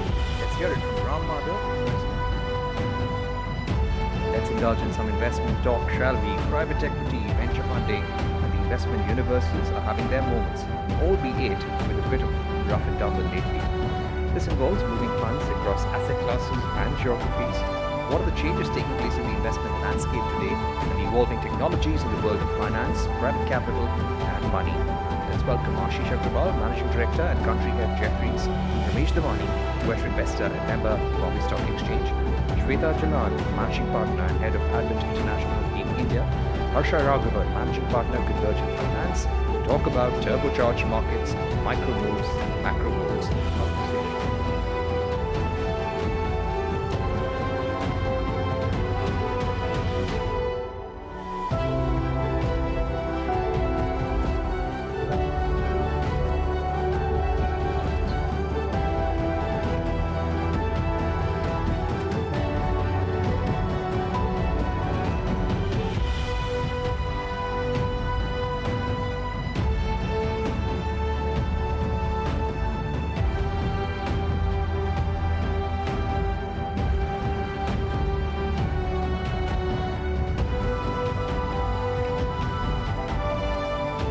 Welcome back, ladies and gentlemen. We have an action-packed post-lunch day. Mohit, can we increase the font a bit?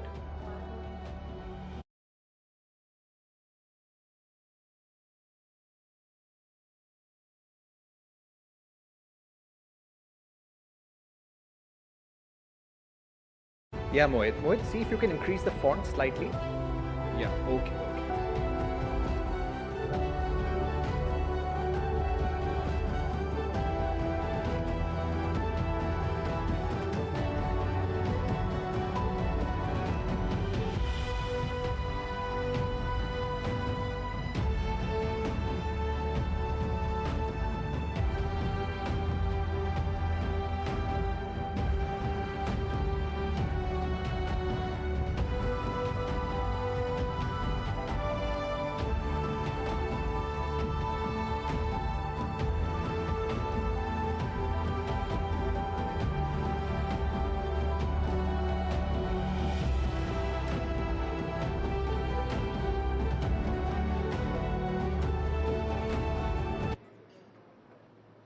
Ladies and gentlemen, please take your seats. The show will begin shortly. You are requested to keep your mobile phones on silent mode.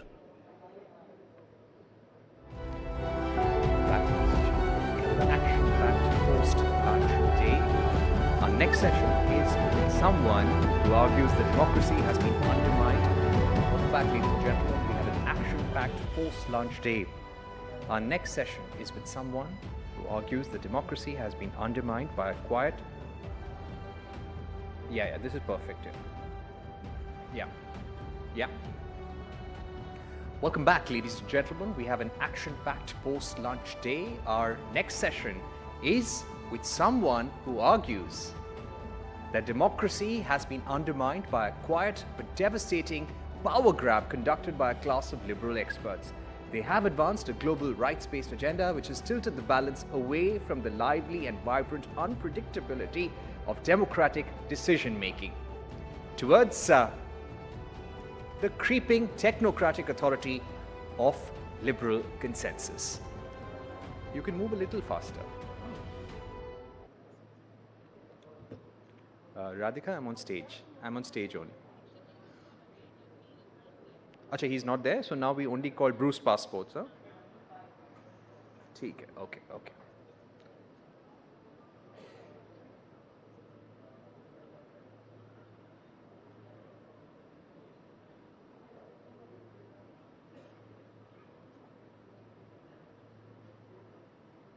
Welcome back, ladies and gentlemen. We have an action-packed post-lunch day.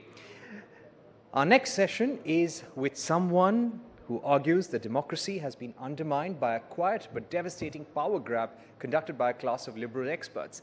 They've advanced a global rights-based agenda which has tilted the balance away from the lively and vibrant unpredictability of democratic decision-making towards the creeping technocratic authority of liberal consensus. Populism represents, he contends, an imperfect but reinvigorating political flood that has the potential to sweep away decades of institutional detritus and rejuvenate democracy across the West. He has been a repeated victim of what you call the cancel culture. Most recently, he only learned that his Philistine column had been cancelled by the Quadrant magazine when he saw the March issue, ladies and gentlemen.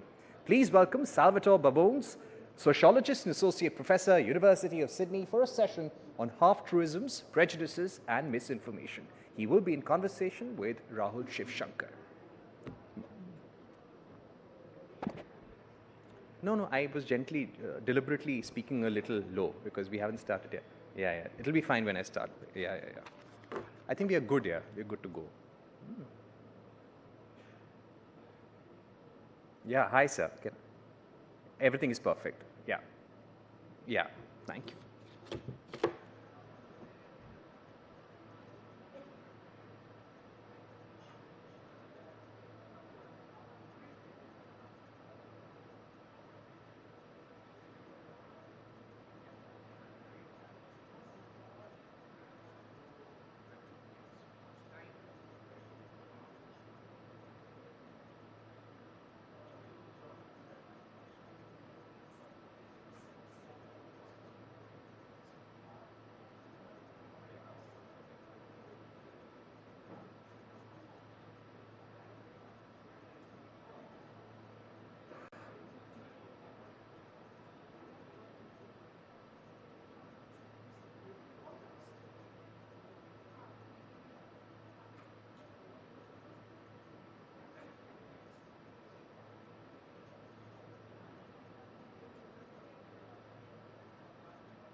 Ladies and gentlemen, please settle down.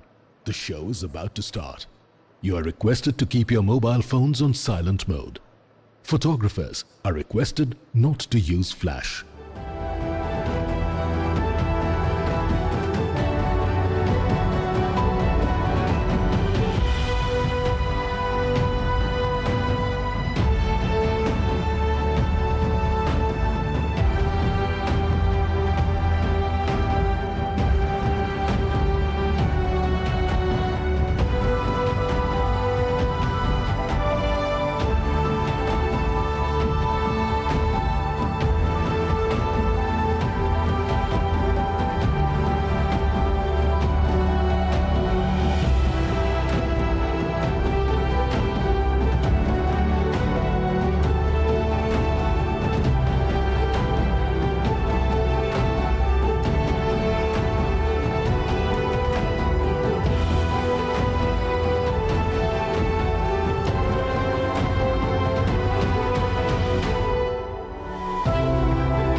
Nothing.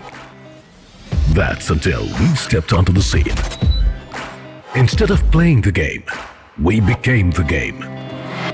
We reach 700 million people every year via TV and a whopping 320 million per month through digital properties. How did we do this?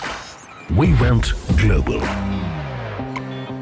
Forging partnerships with the biggest names in the media industry like CNN, CNBC and Forbes. Partnerships that are dominating their category. Our flagship English news channel CNN News18 blew past the limits of what's possible, reigning as the #1 news channel for over 52 weeks. Our national brand, News18 India, has more viewers than even popular entertainment channels and is India's #1 Hindi news channel. When it comes to numbers and trends, we mean business, so that you stay on top of your business. That's why CNBC TV 18 doesn't just lead in the business news category, it is the category. Commanding 96% of the market share. And our Hindi business channel, CNBC Awaaz, has been the trusted partner for traders for 19 years running, delivering swift market analysis that has made it the preferred choice for influential voices in the country. Our channel, CNBC Bazaar, dominates the Gujarati business news landscape. We've expanded into the beating heart of Bharat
Welcome back, ladies and gentlemen. Hope you enjoyed your lunch. And let me tell you, post-lunch sessions are always difficult.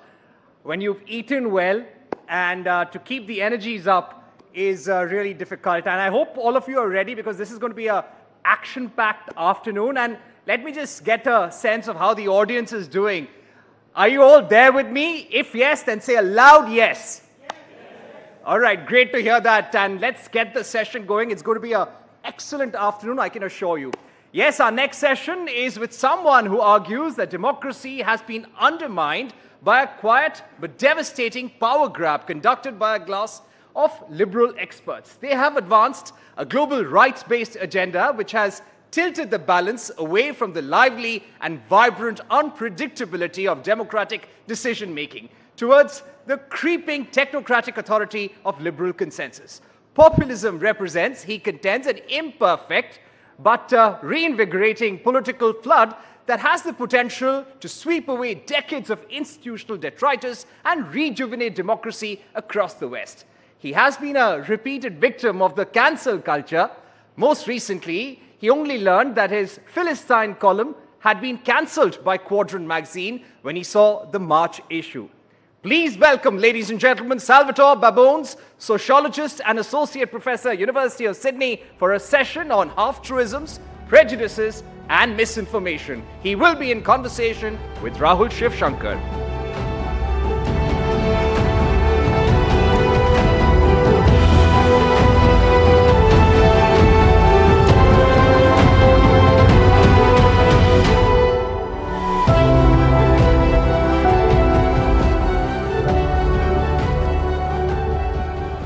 Good afternoon, everyone.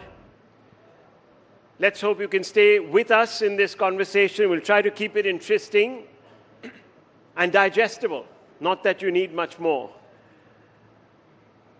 Welcome to the Rising Bharat Summit, Professor Babones. You're here at the peak of the world's, not just India's, the world's biggest and most inclusive festival, a festival of democracy. The greatest edification of the power of the vote anywhere in the world. And many people have a perspective on India's democracy under Prime Minister Modi's watch. How would you describe India's democracy today? India has a democracy, a liberal democracy, a robust liberal democracy on the Western model. India's critics love to say that India is not a liberal democracy. Internally, many people in India resent when you say it's on the Western model. But the fact is, India's democratic institutions are modeled after institutions in North America, Western Europe, and Australasia, and India's institutions would not be out of place in any of those regions of the world. India is, in effect, the world's only relatively poor, post-colonial, highly traditional country that nonetheless has cracked the code about how to run a liberal democracy. Very interesting. I want to ask you if you think, and you're obviously someone who hails from the United States, which is often called the mother of democracy, though I thought India was the mother of democracy. As I said, well, anyhow. How do you assess India's democracy? Is it free? Is it fair? Is it inclusive? We've just had a massive debate break out over the CAA law. Many people think that it's sort of prejudiced against a particular community, and therefore India's democracy is no longer inclusive, and it's certainly not headed that way. How do you respond to that? The Citizenship Amendment Act is good policy, but bad politics. It's good policy, and it's only possible in India because India is an inclusive society, an inclusive democracy. If you look at the places, the countries that British India spawned, look at the Maldives, an exclusively Muslim society. Look at Pakistan, an exclusively Muslim society. Sri Lanka, an exclusively Buddhist society. Myanmar, an exclusively Buddhist society. Out of all the places governed by the British in South Asia, only India emerged as an inclusive society. And I think that's probably because India is a fundamentally Hindu society. Note, I don't say it's a secular society, it's a secular state.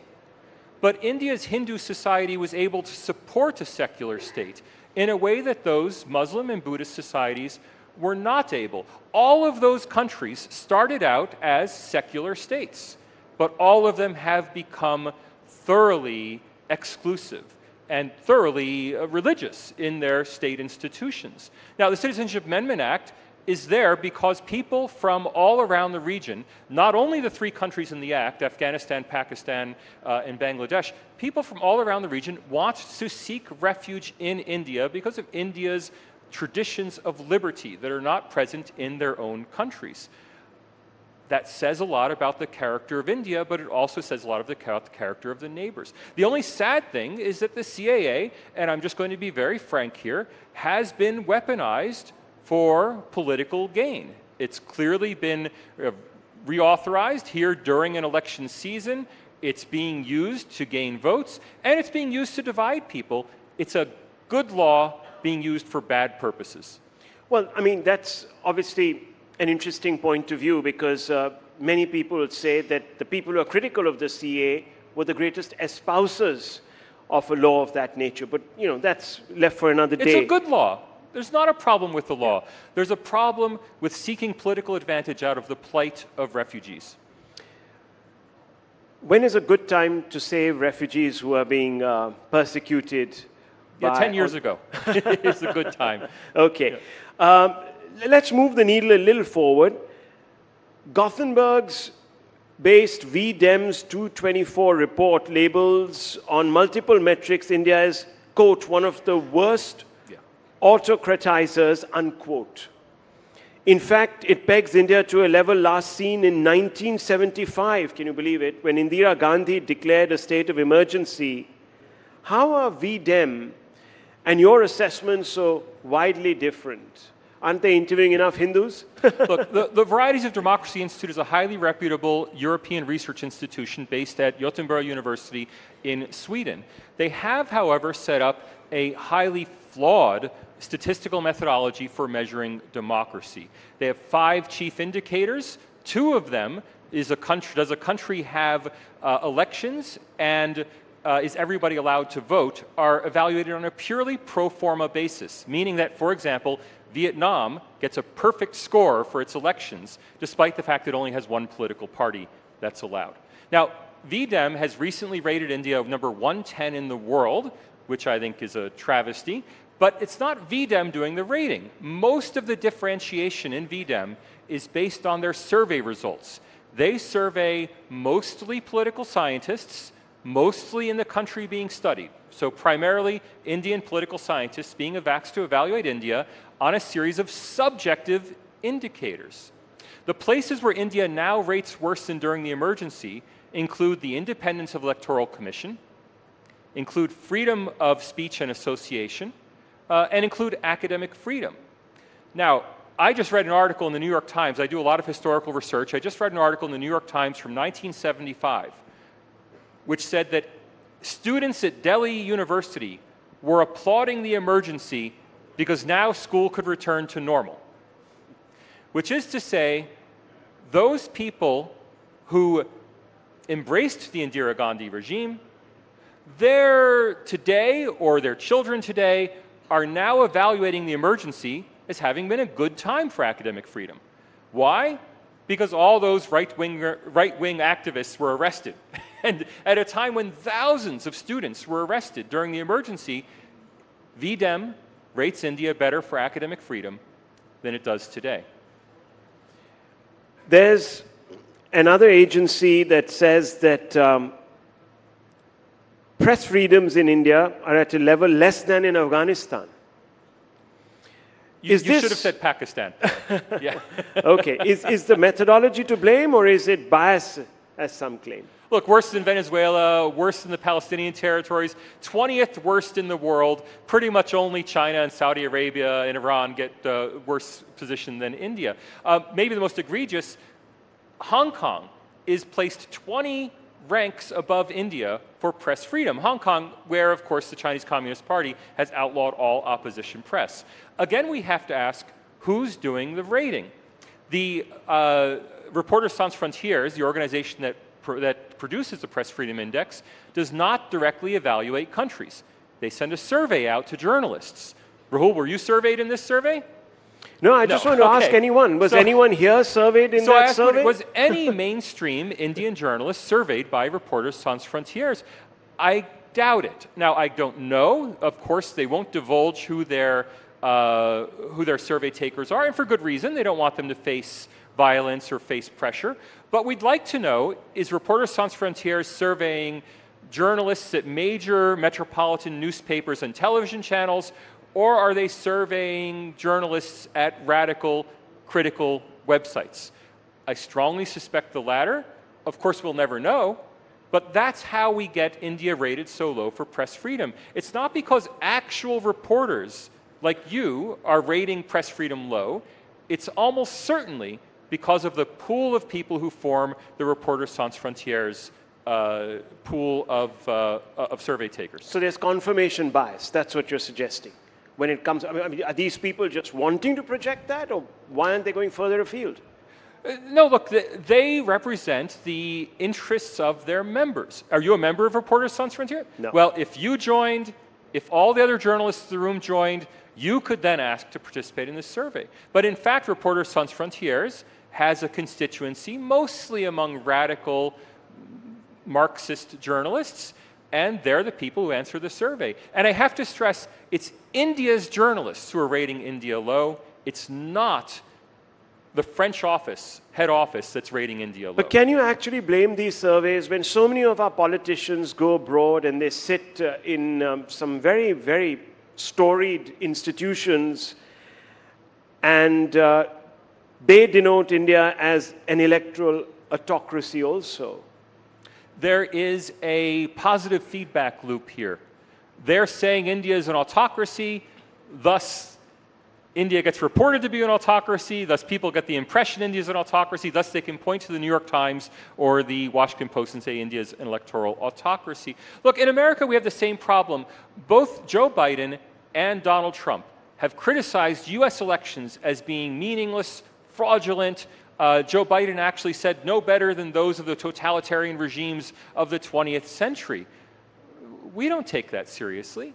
Why not? Because all of you have been to Disney World. All of you read the US news. You're familiar with the main actors. When Donald Trump says something, you don't take it that seriously. When Joe Biden says something, you don't take it that seriously. But when an American hears a major Indian politician say that, well, democracy's gone in India, well, that American's familiar with many developing countries where democracy has been destroyed, where opposition leaders have come to America to ask for help, and we simply accept that the narrative is true because we know so little about India. Let me ask you, in the past, Professor Babonez, you've said that India's intellectual class is anti-India. What did you mean by this? And I said anti-India as a class. As a class. Not as individuals. What I mean by that is nothing remarkable. Australia's intellectual class is anti-Australia as a class. There's constant talk in Australia about intellectuals being anti-Australian. America's intellectual class is constantly critical of the United States and its institutions.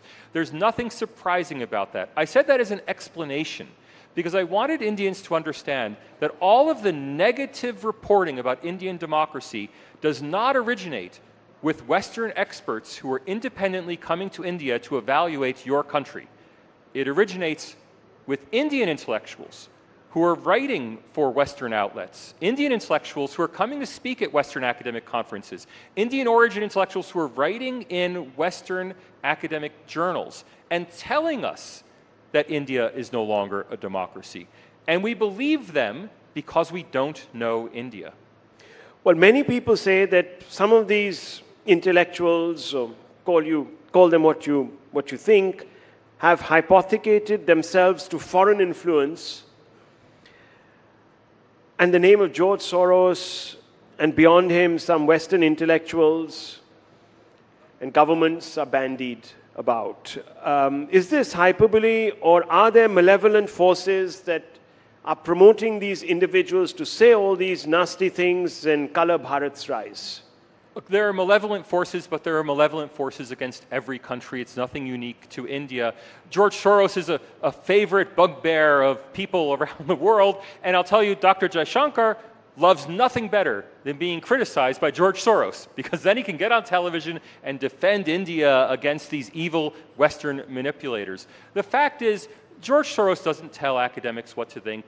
Neither do the other influential billionaire funders. In fact, most of the funding of the research that churns out anti-India research papers comes from Indians themselves. That is, Indian billionaires who fund research centers at Harvard and at Stanford, who churn out research that tell us that India is no longer a democracy. Yes, the Soroses and the Templetons have something to do with this, but I'm sorry to keep repeating this message. Primarily, it originates right here in India.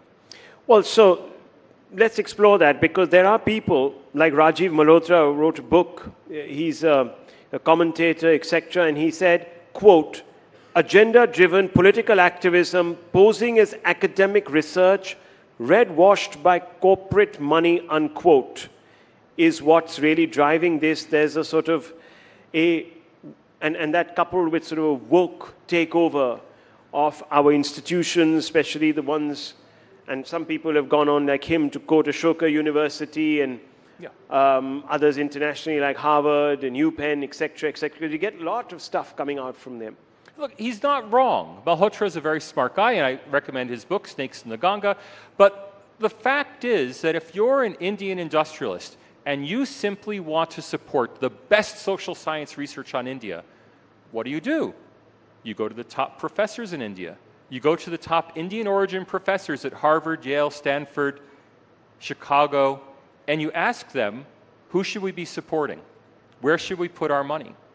You don't know, you're an industrialist, you're a business person. They are supporting the most prestigious intellectuals, the most prestigious Indian origin intellectuals in the world, but they're not responsible for what those intellectuals are writing. The intellectuals would write it either way.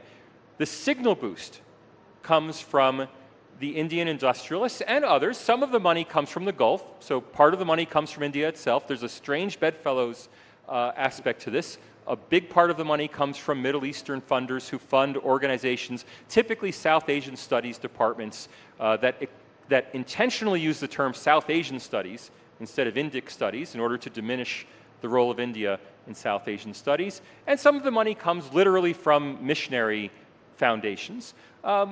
But ultimately, overwhelmingly, it goes to Indian and Indian origin scholars who are simply reflecting what they themselves believe. And is this driven by prejudice? Because I remember before the last election, 2018, in an interview to me, in fact, the Prime Minister had used the word Khan market consensus.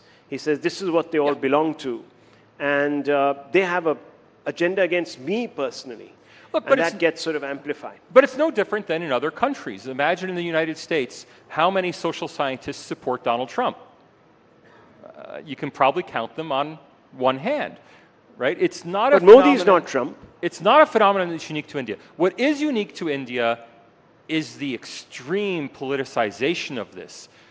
I myself have only had one serious cancel attempt. I appreciate the plug for my recent cancellation at Quadrant, but the big attempt was the South Asian Studies Activist Collective in the United States, a group of relatively eminent South Asian Studies scholars, wrote to the University of Sydney asking that I be fired because my research and speaking endangered their lives and the lives of Indian intellectuals, and thus I should be relieved of my position. Now, luckily, we have strong protections for academic freedom in Australia. Nothing came of it. But in a more politicized US university, it might have been a serious problem. Is this really what happened? That there was an attempt that was made to... I mean, are these people, do they call themselves liberals by any chance? I was accused of endangering the lives. But this is the same kind of rhetoric we've become used to in what some of us like to call the Great Awakening in Anglo-American society, a quasi-religious awakening, attachment to causes. So it's the same sort of thing that happens if you do research on transsexuality. If you're a feminist who opposes transsexual access to women's bathrooms, you'll be accused of attempted murder of transsexuals. Well, that same rhetoric has now carried over into the India studies world. Well, let me ask you, and I'm quoting back to you, just as Western anti-Semites are offended by the success of Israel, Western anti-Hinduists are offended by the success of India. They don't fear it, they resent it, unquote. Can you explain this? Yeah, so that's something I wrote in an article about Western anti-Hinduism and the rise of anti-Hinduism on a parallel with anti-Semitism. You may not be aware of this, but against Israel for the last 25 or 30 years, there's been a boycott, divestment, and sanctions campaign. On campuses all around America and sometimes off campus, BDS has been a campaign to prevent any Israeli scholars from speaking at US universities or Australian universities. Well, now BDS has been applied to India. The Middle East Forum in the US in Washington has been writing about this for about 5 years now, about BDS being applied to India. And it's the same people using the same strategies to try to marginalize India on the global stage. Anti-Hinduism is the new anti-Semitism. Wow, that's a big insight. Okay, well, we're running out of time, but my final question, how do you see the Indian state evolving from here on? We're talking about Bharatiyata, Bharat, and this is being propelled really by the Prime Minister's own pivoting of this country's cultural, constitutional, and social narrative towards a Hindu civilizational past. There's a clear Bharat awakening in India. Ironically, I don't think it has much to do with Mr. Modi or the BJP. This is a social movement in India. It's something that would happen even if Mr. Modi were not in power, and will continue even if Mr. Modi loses the 2024 election. The Bharat awakening is India coming to terms with its own history. And that's something that India has to do. As an outsider, I take no position on it. It's not my awakening, it's your awakening. Is it accurately reflecting history? Well, that's something for you to decide. But it certainly reflects people's feelings about their history, and it's something that has to be reckoned with. Thank you, Professor Babonez. It's been wonderful speaking to you, and you've been very frank and forthright with your opinion and quite incisive. Thank you very much. Thank you.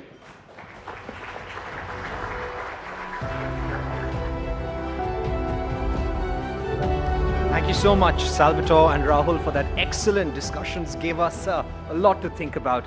Let's move on, ladies and gentlemen. In several ways, the internet has democratized the world. If content is king, then context is the queen, and the internet is the empire. There cannot be a better illustration of this than the world of communication itself. Digital media is where all the action is. And so we have digital media superstars in this room. Influencers are often perceived as role models and trendsetters, particularly among the youth. They are seen as the embodiment of success and popularity. They are the new age storytellers, telling powerful, compelling stories. And like any other form of storytelling, this is an evolved craft that has moved the access in the universe of communication. Ladies and gentlemen, we have powerful storytellers, Bruce Passports, Shantanu Hazarika, Janvi Singh, all extremely popular influencers in their own spheres. We will be in conversation with Sonal Mehrotra Kapoor for a session titled New Content Grammarians. Ladies and gentlemen, let's have them on stage.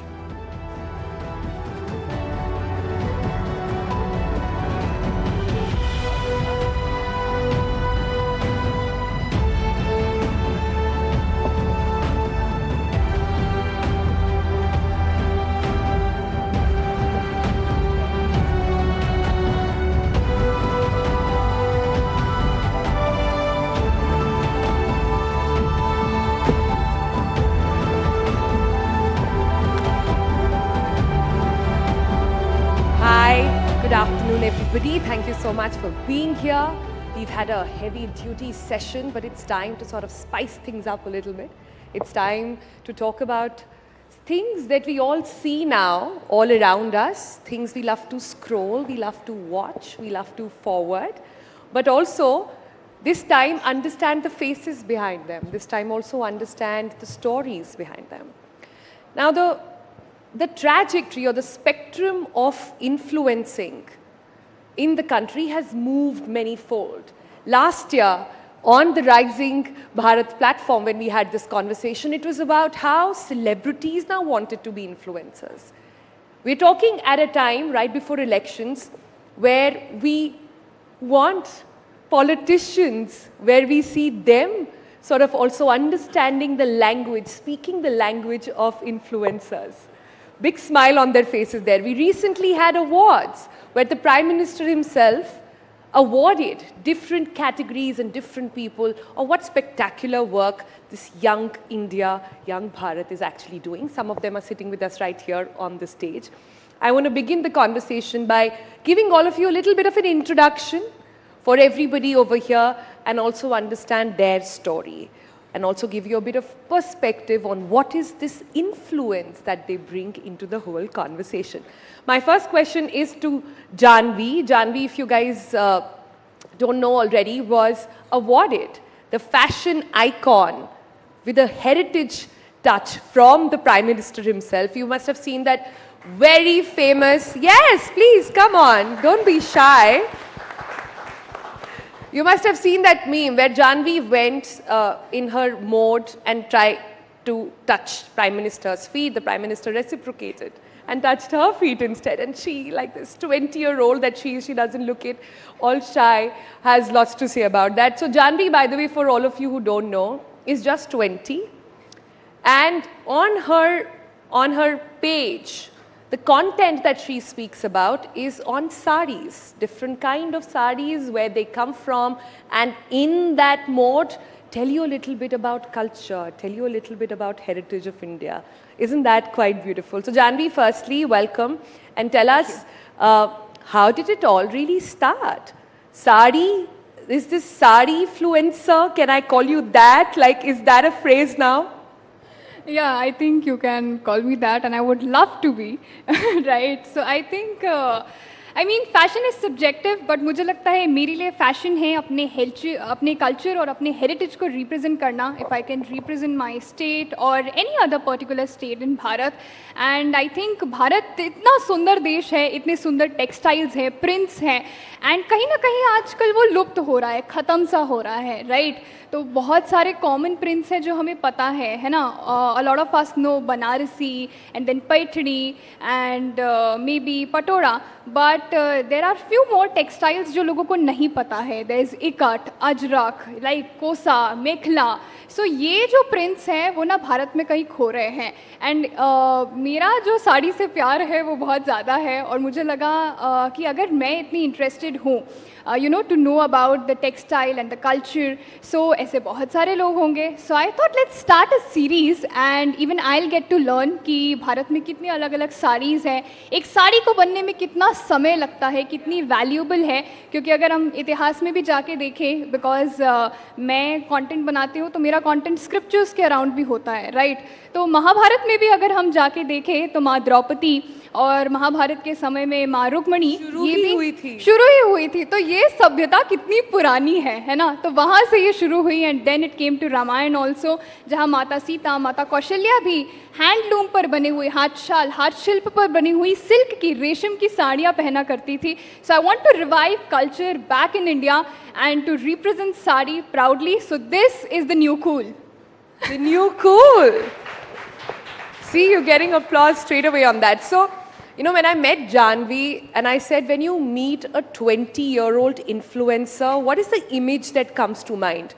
Clearly not this, but it's people like Janvi who are changing trends, who are making India cool, who are making content which is about India, rooted in India, so much cooler. I think that's why we're having this conversation right here on the Rising Bharat Summit as well. So we talked about sari influence. There is also travel influencing. Our next guest on the panel, उनके नाम के आगे आपने देखा होगा bruised passports लिखा है, वो उसी नाम से जाने जाते हैं. और हम जब इनसे बात कर रहे थे तो ये वैसे तरह के लोग हैं जिनको आप सोशल अपने स्क्रॉल पर देखते हैं सोशल मीडिया पे और कहते हैं ये हमेशा ट्रैवल करते रहते हैं, काम कब करते हैं. So we really want to understand from the two of you, काम कब करते हैं, हर समय ट्रैवल करते हैं, ये लाइफस्टाइल है, और कैसे हर समय वेकेशन पर होते हैं. हमको ट्रैवलिंग इतनी अच्छी लगती है कि हमने उसे अपना काम ही बना लिया है. तो अब हम ट्राई करते हैं कि काम भी कर ले और पैशन भी फॉलो कर ले, but I truly think that the reason why we started doing this was because both of us have known each other for a very long time, and we used to work in very different jobs, but increasingly we felt we want to spend more time together, and we had a shared passion of travel, so we thought, can't we do something that can combine everything? We can travel, spend more time with each other, and work as well, because it needs to be sustainable. And with it, just for our audience, tell us how many countries have the two of you visited together so far? As they say, just for age, like, you know, it's just a number. But since we are talking about it, it's 110 now. Yeah, soon I think it'll be 111. And did you tell me that you are traveling 300 out of 365 days? On an average, yeah. If we take an average for the last 10 years, then yeah, that will be the average. We actually traveled full time for about 5 odd years. Now we live in Delhi, but yeah, we travel 300 Live in days Delhi, a week. matlab if 300 days you're out, how are you living in Delhi? What does that mean? As my mom says, was suitcase rakhne aur kapde dhone aate ho, and then you're off again. I have always wanted to understand this from travel influencers. हम सब जाते हैं छुट्टियों पर to have a good time, to detox, to leave aside our phone and just chill, right? आप जाते हैं, is it hard? Is it work now that you have to make content, make reels, ensure that, you know, people are following, it's reaching the right audience, the branding is on point, the partners have been done. Is it work, or has the fun? For both of us, because we travel together, it's a lot of fun as well. But yes, you're right. It's influencing or content creation is a full-time job. In fact, because both of us had corporate jobs before this, I would say it's much more demanding than our previous jobs, because your mind is at work 24/7. But I wouldn't trade it for the world. So just on that note, also tell us, what were you doing, and with it, what were you doing before you took up traveling full time? I'm a computer engineer by education, so I was working in that field.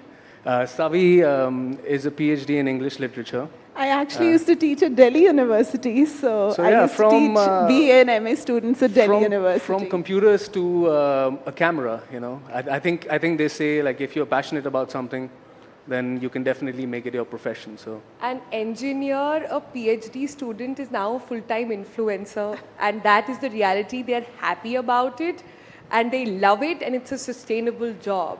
That's where the influencing game has actually gone. And I think that's what, you know, deserves a lot of compliment, credit as well, because I know it's not easy. Talking about where it has gone and talking about how influencers are emerging from engineering, doctors, PhDs, I have someone else here with me. Hi, Shantanu. Hi. Shantanu also is an engineer, but does something which I bet nobody sitting in this room would know about. Can I have a raise of hand of, do you know what is art fluence? Dead. Because we just came up with the word just like that now. Shantanu, what is art fluence? Okay, hi everyone. I'm Shantanu Hazarika, and I am an artist by profession. And there's no such thing as art fluence. I mean, art has always been influential throughout the ages. We have read about the different movements in art during the Renaissance time, during all different periods of time. But what is art in its truest form? It's a summary, it's a sort of a subjective understanding of any civilization. And it is always propagated through different mediums. Before it was through sculptures, before it was through portraits, paintings, and now it's through social media. So what I'm trying to do is merge the idea of art, get it out there for a wider audience to understand and perceive art how we artists see them as, basically. So art fluencing, to be honest, is still a very subjective term. We just coined it. We're going to trademark this. And what I'm trying to do is create a design and introduce a quality or set a bar when it comes to art and design through social media. Right. Shantanu is being humble right now, and we're not taking brand names, but the biggest brands in India and internationally now go to Shantanu and say, design our campaigns, design what our packaging should look like. So you see what's happening? There was a time when you had to study design, you had to be an art expert. Now, you can go to this engineer coming from the Northeast who loves doing it, is passionate about it, and that's what's going to get business, and that's what's going to get a beautiful community as well. But talking about the fact that you come from the Northeast, Janvi, I know, comes from my state, UP, and, well, Bruce, you guys are just all over the world. You just belong to India. You just belong to Bharat, right? I'm just gonna leave it there. But I think the next spectrum, in the spectrum of influencing, and it's come through a major journey for the past couple of years. What's happened now is initially we had influencers who would tell you what kind of makeup to put, what kind of clothes to wear. There was this entire category who were wannabe celebrities, now full-time actors, etc. But look at this. The next set of influencers from India are coming from small towns, are coming from places and have stories to tell which have been long lost, and are coming from places which take pride in what their true identity really is. Janvi, tell me, how did you tie that up? And how did this girl from UP decide कि आज अब मैं ना साड़ी के बारे में बात करने वाली हूँ? तो जैसा कि आपने कहा कि अब जो ये नया दौर है इन्फ्लुएंसर्स का, क्रिएटर्स का, जहाँ हम छोटे शहर से आ रहे हैं एंड बहुत अलग अलग जगह से कंटेंट निकल के आ रहा है, तो यही तो है नया भारत, है ना? तो और इससे होता क्या है कि अलग अलग क्रिएटर्स को एक स्टेज मिल रहा है, एक प्लेटफॉर्म मिल रहा है, and plus the government of India is also recognising this now. So it's a healthier competition जहाँ अच्छा कंटेंट निकल के आएगा, अच्छे कंटेंट क्रिएटर्स निकल के आएंगे जो भारत को लेके जाएंगे. So it will be a rising Bharat. Right. But yeah, coming up to the sarees now, I think मेरा जुड़ाव sarees के साथ बहुत रहा है और मुझे लगता है मैं साड़ी पहन के सबसे सुंदर दिखती हूँ. And not just that, it helps me to take my culture, my heritage forward. तो अपनी सांस्कृतिक धरोहर जो आज का युवा भूलते जा रहा है, उन्हें बड़ी शर्म आती है. हम अपनी भाषा कैसे बोले, हम अपना पहनावा लोगों को कैसे दिखाएं. आजकल लोग शर्म करते हैं. They expect girls to wear a sari, but not a single man can wear a dhoti and walk, right? That's what the expectations the society has set now, and that's not should be the case. I mean, ये नया भारत है, युवा भारत है, तो इसको एक pride लेना चाहिए अपने कल्चरल हेरिटेज को फॉरवर्ड ले जाने के लिए. और मैंने अपनी सीरीज साड़ी का साहित्य इस वजह से भी शुरू किया ताकि अगर एक 20 साल की लड़की अगर साड़ी पहनने को कूल दिखा सकती हूँ, so you can also do that. I mean, I can motivate that young people out there to take pride in their culture. And honestly I am telling you, Bharat से सुंदर कल्चर पूरे दुनिया में कहीं नहीं है. भले ही आप पूरा भारत घूम ले, you must have noticed this and you might agree. I was about to say this, that one of the greatest things that social media has done is that till a few years ago, there used to be this stereotype of India. We saw it in so many movies like Slumdog Millionaire and everything. But thanks to social media, we, people like us, can portray different facets of the country, because India is such a culturally rich country. And all of us can show different facets, whether it's luxury travel में कोई India किसी country से कम नहीं है, but कोई उसकी बात नहीं करता. Natural wonders, natural wonders में India is so good, but we need to highlight it more and more. And one of the things that comes to mind is we were in Meghalaya a couple of years ago, और हमने उधर river Doki पर एक video खींचा, and it sort of went viral online. And every single day we get messages from people sitting in UK or Spain who saw that video, came to India, went to Meghalaya, and then explored Meghalaya, although earlier they would just do like Agra and Jaipur perhaps, So the onus is on all of us to foreground the culture, the rich heritage, the places of India in the coming years. That's very rightly said, but Savi, ये सब तो ठीक है, आप तो साड़ी पहनकर आ गई हैं, पर इस पैनल के बाद हमें जरा विदित से पता करना चाहिए कि धोती पहनना आता है कि नहीं. हाँ, that is, I think it's a very valid point that Janvi has picked up. I think इस discussion के बाद तो सीखना पड़ेगा, but would love to. So I can teach you. Yeah, I know how to do it. Let's do that. I like how Shantanu in his very punk sort of Japanese monk avatar and his hair is saying, I will teach you dhoti. I really want to wait and see that. But this is what I want to come to. Content creation, and in India today, finding your true identity doesn't have to be one person.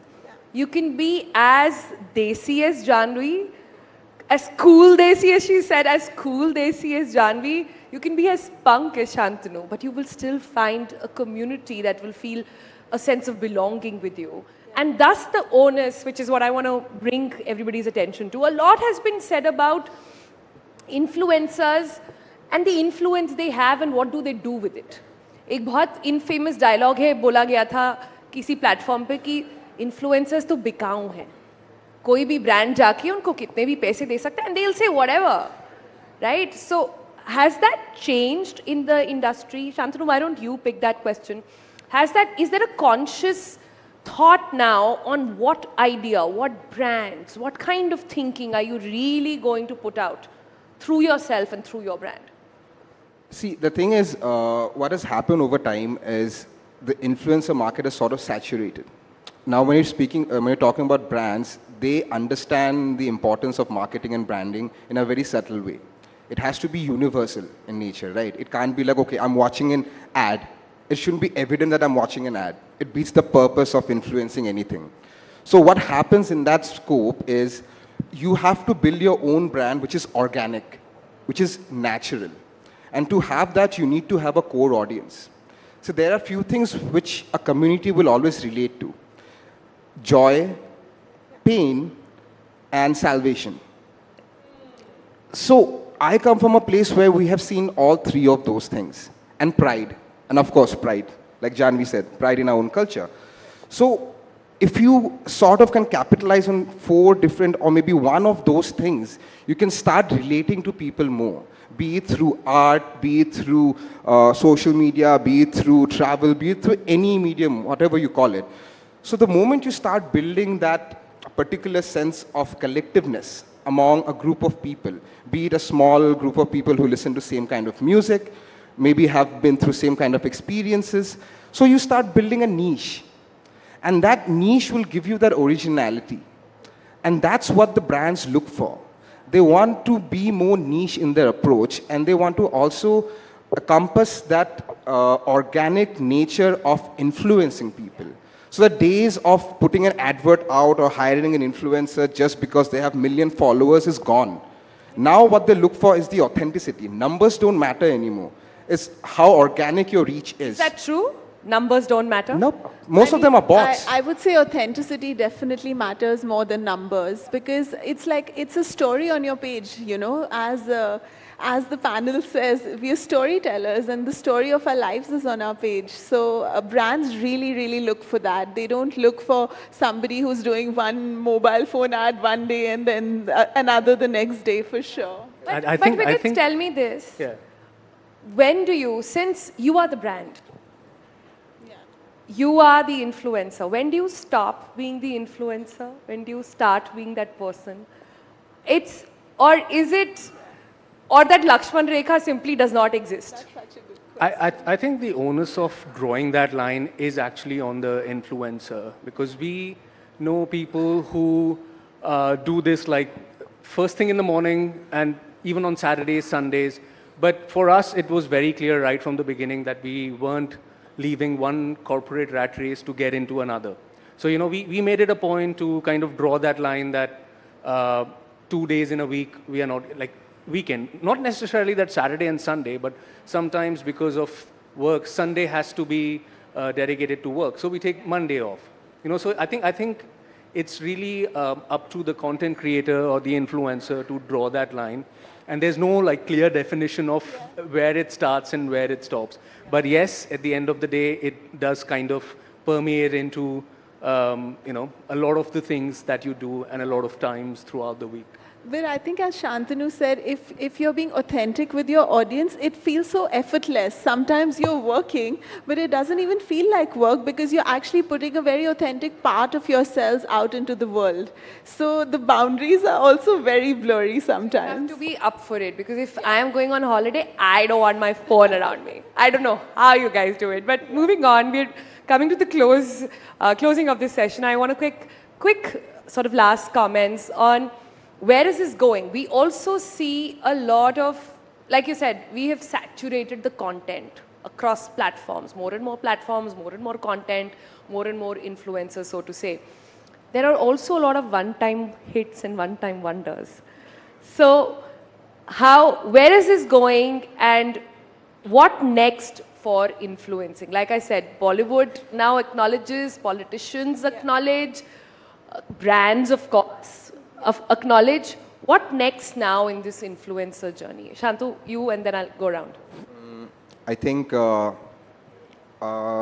whole market dictates a socio-economical change through the eyes of an influencer, through the eyes of social media, basically.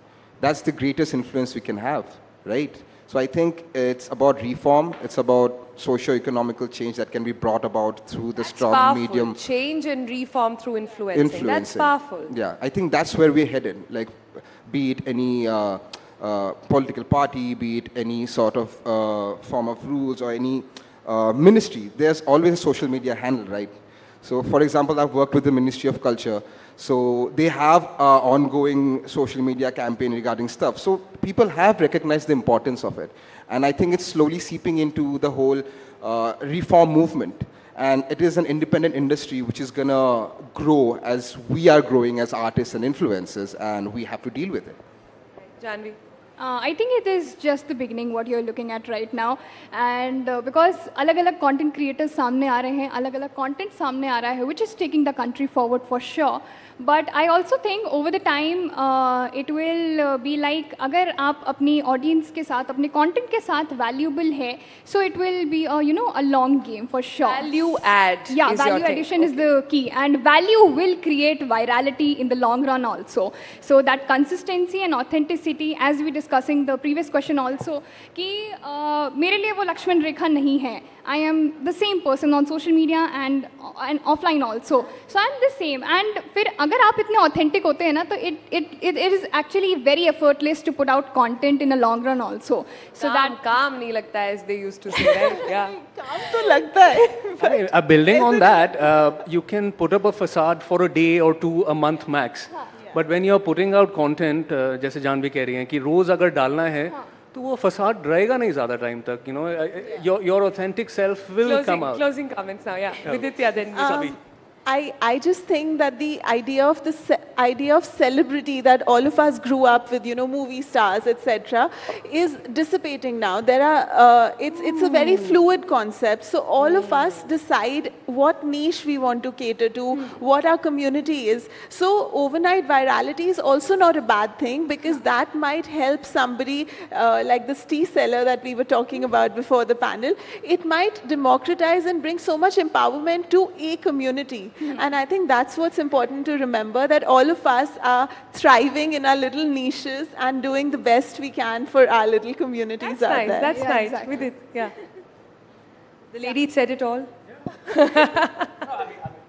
I would just say that I love the fact that it has become democratized now. Like, till a few years ago, there was this perception that, oh, not everybody can become an influencer or this or that. It wasn't even considered a profession, right? Now, the beauty is that if you have the talent, if you have the dedication, if you have the skill, anybody can do that. And that's an amazing thing in a country like India, where so much can be done to highlight different corners, different facets, landscapes, culture, food. So, that I think is just the beginning. And it's going to evolve and grow into an amazing industry and a platform. And I think it's gonna be like, matlab it depends on creator to creator. Someone wants to be a celebrity, someone wants to get into a movie or maybe an OTT. There is space for all. Yeah, there's a space for all, and I think we should look forward to be a change maker for the country now, to represent that content that can bring and evolve your country and take it forward. I think what we can build consensus on this panel is about that the next step is going to be bringing about change. Yeah. The influence is going to get into the change that you bring. I loved what you said, Janvi, about value will define virality. And I loved what Shantanu also said about how impact is going to be, a major focus as well. So yeah, looking forward to that time. Like I said, whoever you are, how much ever you can raise your eyebrows to influencers or what they do, you cannot ignore them anymore. They're everywhere and they've got you, looking at the stuff that they want, how they want. And that is, just the times we all have to accept and make. On that note, thank you all so much for joining us and all of you over here. Thanks so much.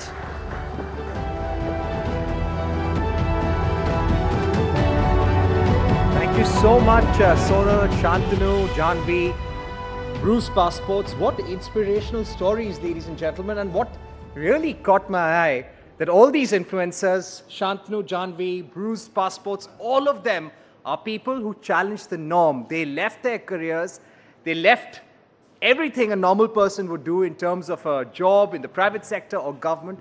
They did what they liked best. They followed their heart, they followed their passion, and found a medium online.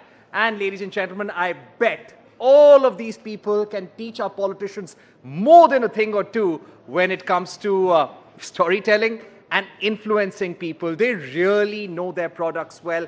And clearly, what works in marketing, what works for a product is what works for these influencers. You have to add value. You have to be authentic. You have to be true to your viewers. Only then can you make it a full-time profession. So a big round of applause to Shantanu, Janvi, Bruce Passports for telling us such powerful stories here today at Rising Bharat.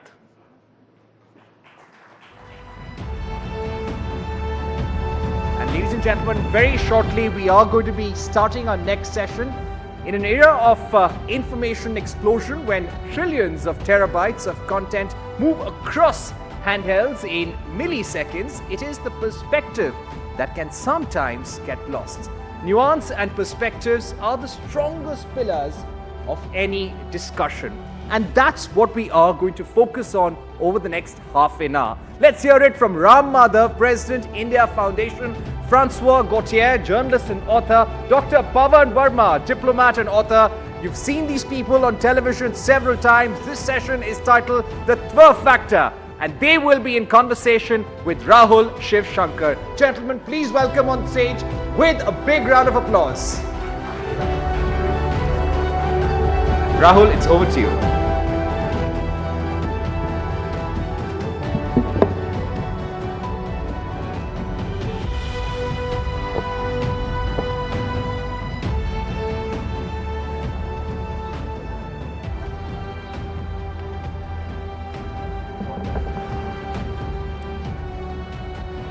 Good afternoon, everyone. Good afternoon once again. Let's get straight to the point.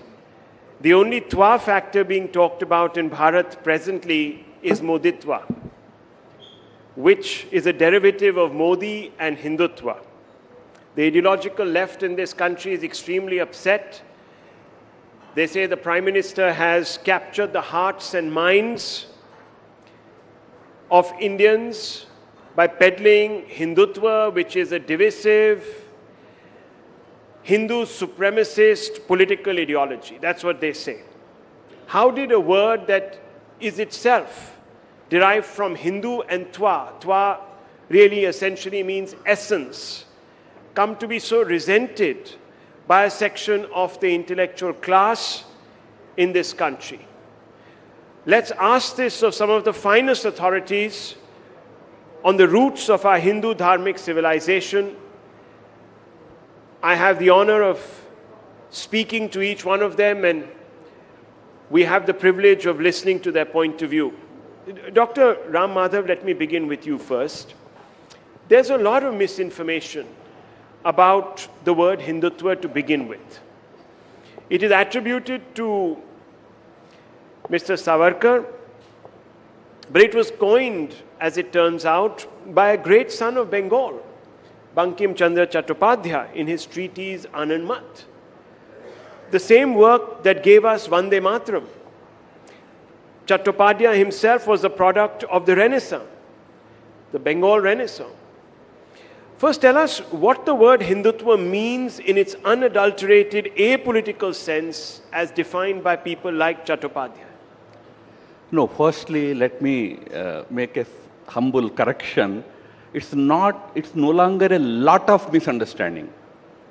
It's a little bit of misunderstanding continues. Large sections of our society, Indian society, today understand the real meaning and essence of this word Hindutva. There are professional critiques of it. We earlier used to think that probably people are unable to understand. That's why they are probably talking against it. But over the years, we now realize that it is professional to be anti-Hindutva. So you have to be a professionally anti-Hindutva person, so you have to invent certain arguments. Now Hindutva is different, Hinduism is different, Hinduism is very liberal, logical, Hindutva is very fundamentalist, etc., etc. Hindutva is Hinduism in practice. In practice, always updating itself, making that very ancient philosophy of our Hindu Dharma contemporarily relevant is what is Hindutva, nothing else. All other interpretations, negative interpretations about it are only professional, critical analysis. It's only a job to remain critical. No, not because they don't understand it, but being critical also has a market. That's all. So Pawan Verma, you've written on the Hindu civilization, a brilliant book. Are you just a professional litigant against the word Hindutva, or do you believe that perhaps it has come to acquire, in the hands of some, a more insidious edge? And if you do believe so, can you justify why Dr. Ram Madhav might be wrong here? I have nothing against the word Hindutva. To me, Hindutva, as you define Tva, if it is seen as the essence of Hinduism, I have probably written half a dozen books on Hinduism. I'm a great admirer of the profundity of its philosophical wisdom and an admirer also of its continuity, if I may say, for 5,000 years. And I do believe that somewhere along the line, some of its great wisdoms have been lost, need to be reclaimed. Parts of Hindu civilization which are an aspect of Hindutva need to be reappropriated, brought into the mainstream. And therefore, in principle, I am not against the word Hindutva. However, since I believe in the grandeur of Hinduism, I object often, not because I am a professional critic, as Ram Madhav ji saw.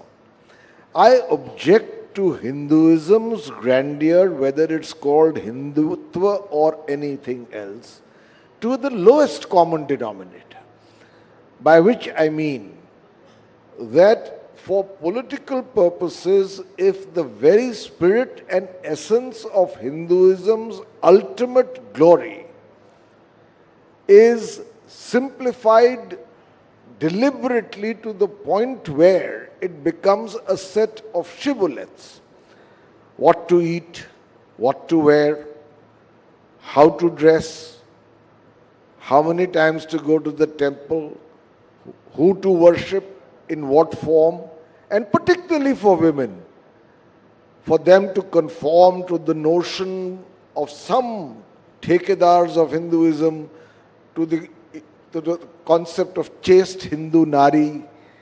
Hinduism cannot be reduced to that, because when you do it, you distort it. Yes, you need to be aggressive about aspects of Hinduism. You need to be vigilant about possible threats to it. But in doing so, you cannot distort such a great legacy. And I therefore feel that when you use Hindutva purely as a political tool, it often ends up not as the Hinduism which we worship or which we are proud to belong to, but as a means of dividing society, spreading avoidable hate, creating fissures, and also empowering an entire class of new, he will not like this word, so I will not use it. We've had debates before. A new class of people who cannot write one page on Hinduism but are today the protectors of Hinduism and have become a law unto themselves. No, are you saying that they extend into the ruling establishment and that No, they no, are part and parcel in fact, of... that's a very interesting question, and then Mr. Madhav, I'm sure, will answer it.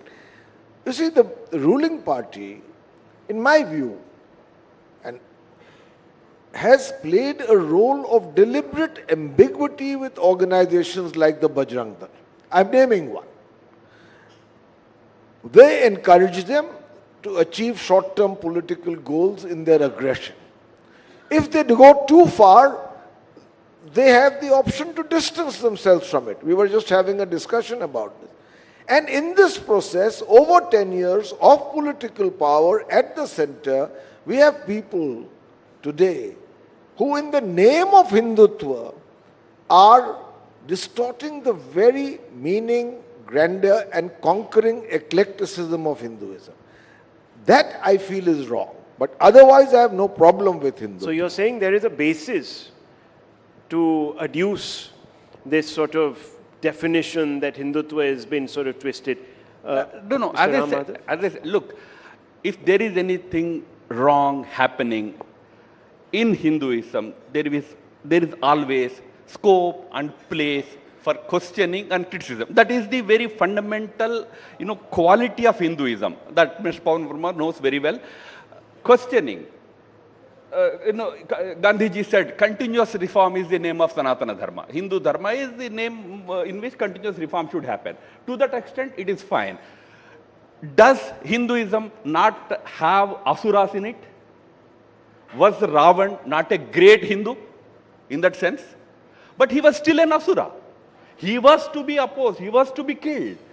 Such things, whether they happen in any form, in any name, in any organization, they have to be opposed. But to brand a particular group as you are Hindutva, since you are Hindutva, you are bad, is what is wrong. That is what I am saying. If there is something not correct happening in any particular group, in a so-called non-Hindutva group, championing caste and dividing society in the name of caste, asking people, tell me how many judges are there from your caste, tell me how many so-and-so are there in your caste. It is all progressive in our country. Nobody questions that politics. While in Hindutva, when we are talking about this great country's ancient civilizational value system, we have to uphold it, we have to live with that swa, self-respect, self-identity. It's actually branded as though it's a very bad idea. Bad people can be there anywhere. That's what I'm saying. When there was no Hindutva, also there were bad people among every religion, every dharmic society. Don't brand a group just because then you call it a political form. It's not politics. It's about this country. If it is politics, Mahatma Gandhi was the first person to use it for political reasons. He called, I am a very proud Sanatani Hindu. It's not politics. It's about certain value system which we believe it's the core value system of our country. Okay, you want to quickly come in before I bring in Mr. Gautier? With apologies to François. Ram Madhavji raised a very important point. Hinduism has the ability, the confidence, the sanction to critique itself and correct itself. My worry today is we are fast coming to a point where even a proud Hindu like myself, if he or she questions any aspect of what the establishment so-called of Hindutva believes, we are anti-Hindu. Now this is a very strange thing, because Hinduism, if you know, has no one God, no one book, no one church. It is an eclectic faith which has not one but 6 systems of Hindu philosophy. But shouldn't we speak with concrete examples? I'm just going to finish. I'm just going to finish quickly. And it has allowed for a great deal of contrary opinions and critique. That is its strength, Rahul. I want to just quickly take 10 but you're seconds. Sitting here and you're critiquing, yes. and there's so much space for that. I don't know what the consequences will be. But that apart, the point I'm making is that you have the Charvaks. They said Vedas are a bunch of lies. I challenge anyone to even attempt to say that today and not face the consequences of being anti-Hindu. Let me bring in Francois Gauthier on this. There was another person called Veer Savarkar who challenged even the casteism that had got associated with the Hindu way. Even Gauraksha, in fact. I would like to come back to the And he original lived to tell topic of this conference, which is Hinduness. Yes. So, of course, I'm a foreigner, I'm Catholic born, Catholic educated. So I'm going to read a few lines if you allow me. Yes. What is it to be a true Hindu? A Hindu is one who searches for the ultimate truth. As a lover of this country, as someone who has tried to follow that Hinduness, I think the first quality of a Hindu is that he or she strives for inner quest, using the tools that are available in this wonderful country that is called Bharat or India, pranayama, meditation, hatha yoga. So a Hindu is one who searches for truth. That's the first quality. The second quality, unlike other religions, Hinduism refuses to sanction the monopoly of one God, of one scripture, and the only way to salvation. Now, as a Catholic, when I came to India, I had the same prejudices that most Westerners have, and unfortunately still have today. All religions are the same. God is many. But what I saw in India is that when I started reporting as a young reporter, is that the ordinary Hindu in the countryside. I started in Kerala doing a feature on Kalaripayat, which is a very ancient martial art, which went to China and Japan. And I found that these people, were many of them not educated. They had this knowledge in their genes, that God is many, that, there is not one way to God. And then I also saw when I was covering Kashmir that there was another religion who thought that if you don't belong to my religion, I might kill you, I might convert you, the Christian might convert you, and the Muslim might kill you. So it opened my eyes to what true Hinduism is. Then Hinduism is the eternal faith, Sanatana Dharma, as my friend rightly said. We will not speak too much. Hindus believe that the soul takes birth in the physical body, dies, gets reborn, till it attains perfect divinity. Now, in Christianity, not many people know that, but till the 7th, 8th century, Christians accepted reincarnation. The belief in reincarnation is so important because if I am a Christian, I live, then I die according to my good will, good sins or bad sins. I go to paradise or I go to purgatory or I go to hell. Now, in this country, India, Bharat, there is no knowledge that you're born again and again. And this opened my eyes. I came as a very young person and it opened my eyes. This is also is true Hinduness, to believe that you're born again and again and, and there is something in you which is immortal. So that again is true Hinduness. Hindu believes that one can cleanse oneself from karma through yoga practices such as pranayama. I said that in the beginning. The Hatha Yoga has taken the world by storm. In America, out of 3 persons, 2 practice Hatha Yoga. We see Hollywood stars, doing Sirsasana, doing Surya Namaskar. So this knowledge which is in this country, and I think this is why Mr. Modi came and he played such a crucial role in the rising of Bharat, is that India needs to become the spiritual leader of the world. Many of your sages have said that, Swami Vivekananda, Sri Aurobindo. I actually came to India to meet Sri Aurobindo's companion called the mother in Pondicherry, and I had the privilege to meet her several times. You know, Sri Aurobindo was an immense yogi, immense avatar, and also a revolutionary. That India needs to become spiritual leader of the world, and I think Mr. Modi is playing a very, very important role in that. Now, one can be a Christian, a Muslim, or a Jew, and still practice Hinduism. I think this is one thing that very few Hindus understand, is that Hinduism is not a religion, it's a spirituality. You know? And it's a universal spirituality because it recognizes that God, he or she, not only he or she can manifest at different times, using different names, different scriptures. So this is a wonderful knowledge. And that knowledge used to be, you know, roaming all over the world, in Egypt, in Greece, Mesopotamia, so many countries had this knowledge. But it was wiped out. So today, the responsibility that your country holds is that it still has this knowledge, which is being attacked from many sides, including, as you know, the earlier Mr. Babane said, you know, by Hindus themselves. You know. So for me to come to this country, to live in this country, is a great privilege because I learned things that I couldn't learn in my country. Though, you know, definitely France has many qualities, you know, and there are things that India can learn. So what you're saying, Francois Gauthier, is that, and I think in one sense you're saying what Savarkar once said, that Hindus need to fear actually Hindus the most. That's what he had said. So, yes. Well, can I say one phrase about that? You know, that I agree with Mr. Professor Bamrez, but also there's Western Indologists. There's a hatred of Hindus among Western Indologists. In my country, there's a man called Christophe Jaffrelot.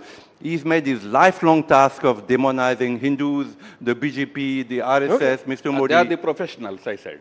That's the professional. Okay, so let me just ask you this, Pawan Verma, because I think we're pivoting towards an interesting territory. Now, you claim that a particular type of political Hindutva philosophy is dividing people and this, that, the other, and it takes sometimes legal expression like the CAA, etc., etc. Now, this is interesting because it's in stark contrast to the political experience of the BJP that is constantly adding new and new and new sociological verticals.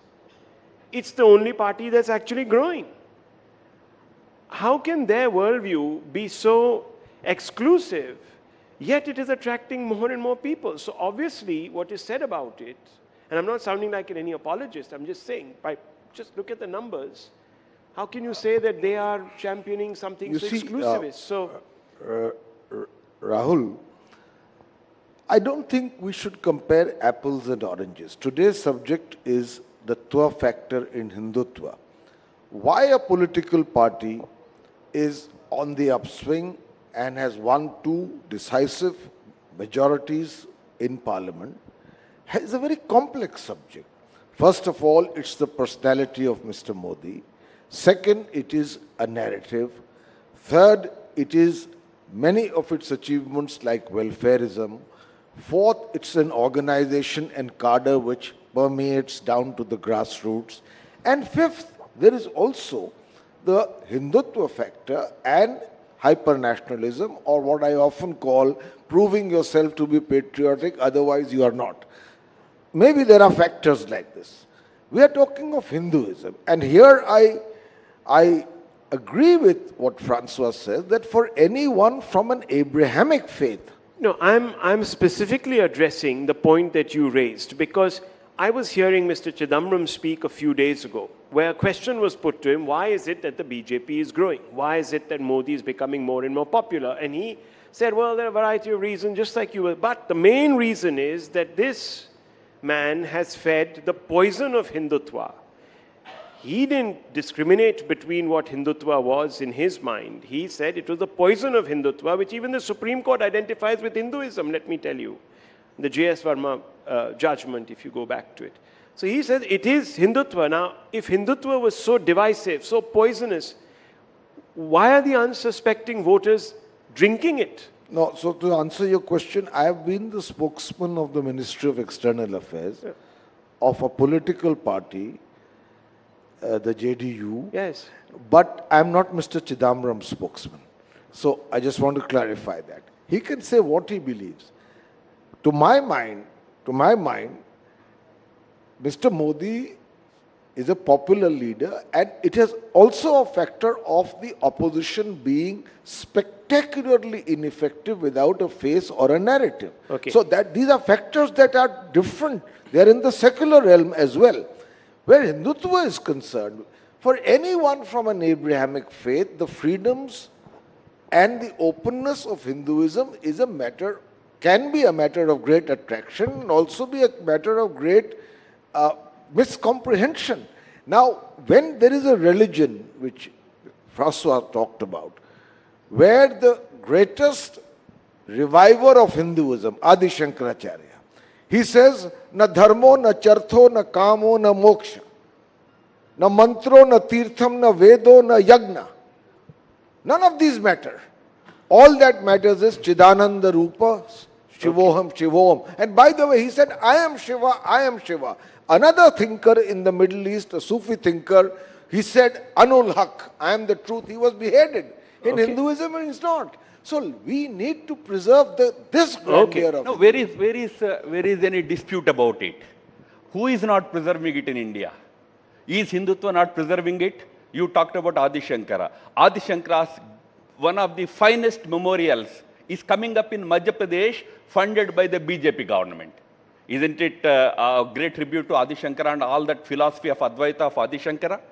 And this is that Hindutva which has freed millions and millions of Indian women from the smoke puffing chulas, provided them gas cylinders without asking them about their religion, sir.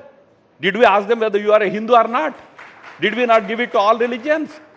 Is it not the same Hindutva which is freeing millions and millions of Muslim women from triple talaq? The curse of triple talaq? Is it not a great service that this so-called Hindutva leadership doing to the Muslim women of this country? Fortunately in our country, that's why I said, all those sections of people understand that what is projected as a big demon, and then suddenly today we pretend to be victims. This victimhood argument, what will happen to me? Sir, you have been espousing your cause for many years. Nothing happened to you. People are listening to you. You are respected. Why this victimhood syndrome? Did it ever occur to you that years after years, decades after decades, you kept calling us communal, you kept calling us fascist? Did we then cry from rooftops that what will happen to me if I say I am a nationalist? These are, tables are turning. People will call you things that you have been doing in all these years before. Today somebody else will stand up and say, no, you are anti-Hindu if you say this. Take it in your stride. Full freedom in this country for criticism. That's why I said that spirit we never reject. In Hinduism, in Hindutva, not Hinduism. There is always space, scope for Mr. Pavan Verma, Mr. Christopher Jeffrellet also. One may be a very professional critic. One is a logical critic. Everybody has a place. But I am repeating, as far as this so-called Hindutva politics is concerned, it is totally non-discriminatory in the true spirit of Hinduism or Hindutva. It is for the welfare and well-being of everybody, 1.4 billion Indians. That is what you witness in this country. That is the reason why people today support Prime Minister and his government. Very quickly. Very quickly. No. The only person we have heard just the other day, and nothing, fortunately, and that just speaks for the Hindu way, has happened to him as yet. Person who gets up and says, in Hinduism, there is this thing called Shakti, and we are fighting this Shakti. Now imagine someone saying that about any other faith and about a negative aspect of that faith, what would have happened to that individual by now? 48 hours and counting. I think a lot has happened to him by now. No, so, that's because of his political... No, nothing will happen because I tell you, nothing will happen, the reason I tell you. At least in terms of ridicule, because without understanding what in Hinduism is the role of Shakti, to use Shakti in the context of Hinduism, in the manner in which he did, obviously. Well, that's what I'm saying. So is that a professional critic? These are not the substantive critiques that we need as Hindus to be open about. And what I am saying is, let's talk of Veer Savarkar. No, we've run out of time, actually. I'm really sorry. But I must say, nothing will happen to Rahul Gandhi, sir. Don't worry. Because we always believed that BJP has strong leadership which will get us lot of votes. Modi ji, Amit Shah and Rahul Gandhi. Well, I did tell you, yes. 30 seconds. I mean, I don't believe there is a divide between being Hindu and Hindutva. In fact, I believe that Hindu power is a must in India, and that sometimes I feel Mr. Modi is very moderate. Of course, as Ram said, he's the Prime Minister of all Indians. But understanding that Hindu accepts the totality of the world, I wish that Hindu power would come more to the fore. Well, 10 seconds. I can understand his point of view, but Hinduism's foundational basis is respect for all faiths.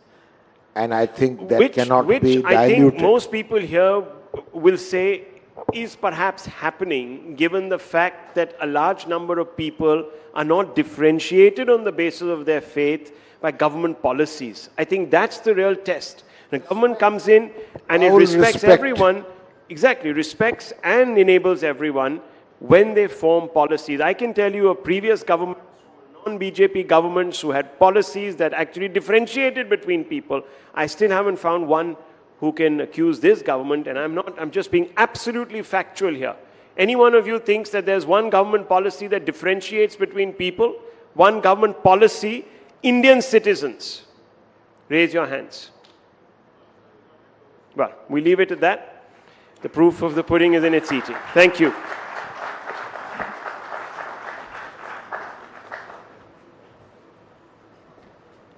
Thank you very much, Rahul. That indeed was a thought-provoking discussion. And, one thing is very clear, ladies and gentlemen. When you speak about Hinduism, this is exactly what we saw on stage. You have place to debate, to critique, and make better. Yes, Hinduism can absorb different views and become better over time. And fortunately or unfortunately, we're going to see a very sharp debate over Hinduism in the coming general election. Yes, this is going to be a hot, long and sweaty election, and there will be some high-pitched politics over Hinduism.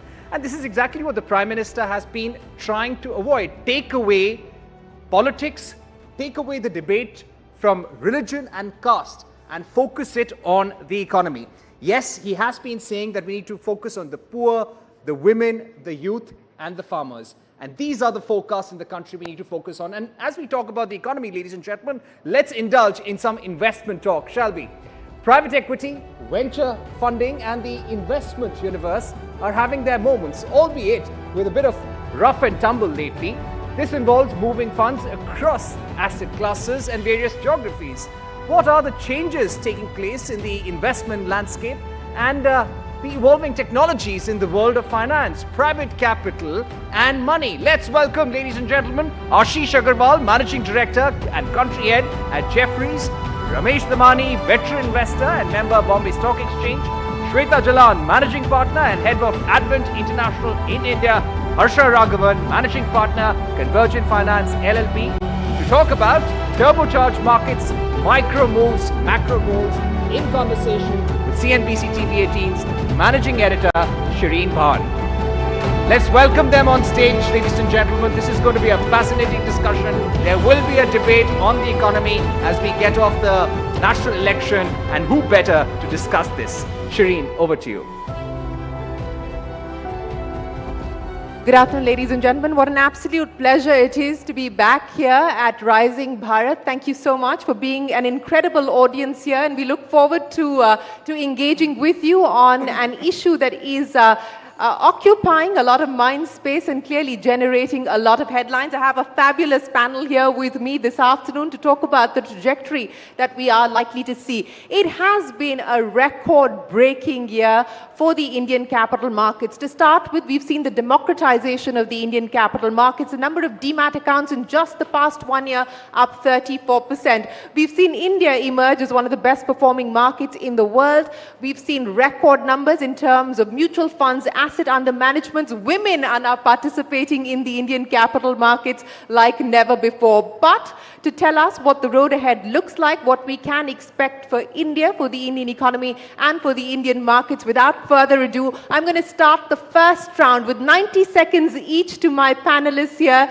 to give us their take on what they believe is the bull case for India. Ramesh Damani, veteran investor, you've of course been bullish on the Indian markets for very, very long. And Ramesh, I just want to, for the benefit of our audience here who are watching us online as well as here at the Taj Palace in Delhi, remind you of that event in 2014 where your good friend, the late Rakesh Jhunjhunwala, said, if you're underinvested in India, you're going to miss out on the mother of all bull markets. Ramesh Damani, 90 seconds, your time starts now on the bull case for India. Yeah, thank you, Shireen. It's very interesting that I just came back from the land of the rising sun. So I'm coming back to the Rising Bharat right now. And the very instructive story to understand about what's happened in Japan. In 1964, when India last won the Olympic gold medal cleanly, with the fair competition, was in Tokyo, the Nikkei was at 1,000. Over the next 25 years, it climbed from 1,000 to 40,000 in yen terms. Even dollar terms, it actually went to 100,000. So it had the mother of all bull runs in Japan. And I think Rakesh and me, we're kind of stock market creatures. We believe that India is on a similar bull run. Like Japan went from a third world country to the second largest economy in the world. Companies that were unknown in Japan in 64, Sony, Hitachi, Honda, became household names. I think, and maybe I hope I'm right, that India is on a similar trajectory. And what is powering this bull market in India? Every bull market has a thesis. What powers the bull market? I think what is powering this bull market is the growth of the great Indian middle class. I think finally we're having a great Indian middle class. People have a bit of extra money to save, extra money to invest. So you're seeing that coming through in the demat accounts, seen through in the domestic money inflows. So I think this is a long-term story. I don't think, as my friend Rakesh would say, always be bullish on this country. And the volatility that we're seeing right now is more like a winter squall. It'll pass by, but people who stand still will end up making a lot of money. Well, speaking of making a lot of money, and since we are talking about Rakesh and his predictions as well, Ramesh, you were in that room when he said that the Nifty at 1 lakh by 2030. In fact, on an occasion he had said 1,25,000, but then he scaled it back. So 1 lakh by 2030? That seems a bit of a stretch, but the Sensex will get there. The Sensex will get there. Ashish, let me come to you now. The bull case for India, 90 seconds. We've just come out with a big report, India's march onto the global stage. We are talking about, I think, the economy itself touching about $5 trillion by 2027, the market cap reaching about $10 trillion by 2030. I don't think any other country can talk about so many things coming together. Whether it's an under-leveraged economy, capex cycle, both government and private sector, whether it's the demographic dividend that we are talking about, the rising middle class that Ramesh just talked about.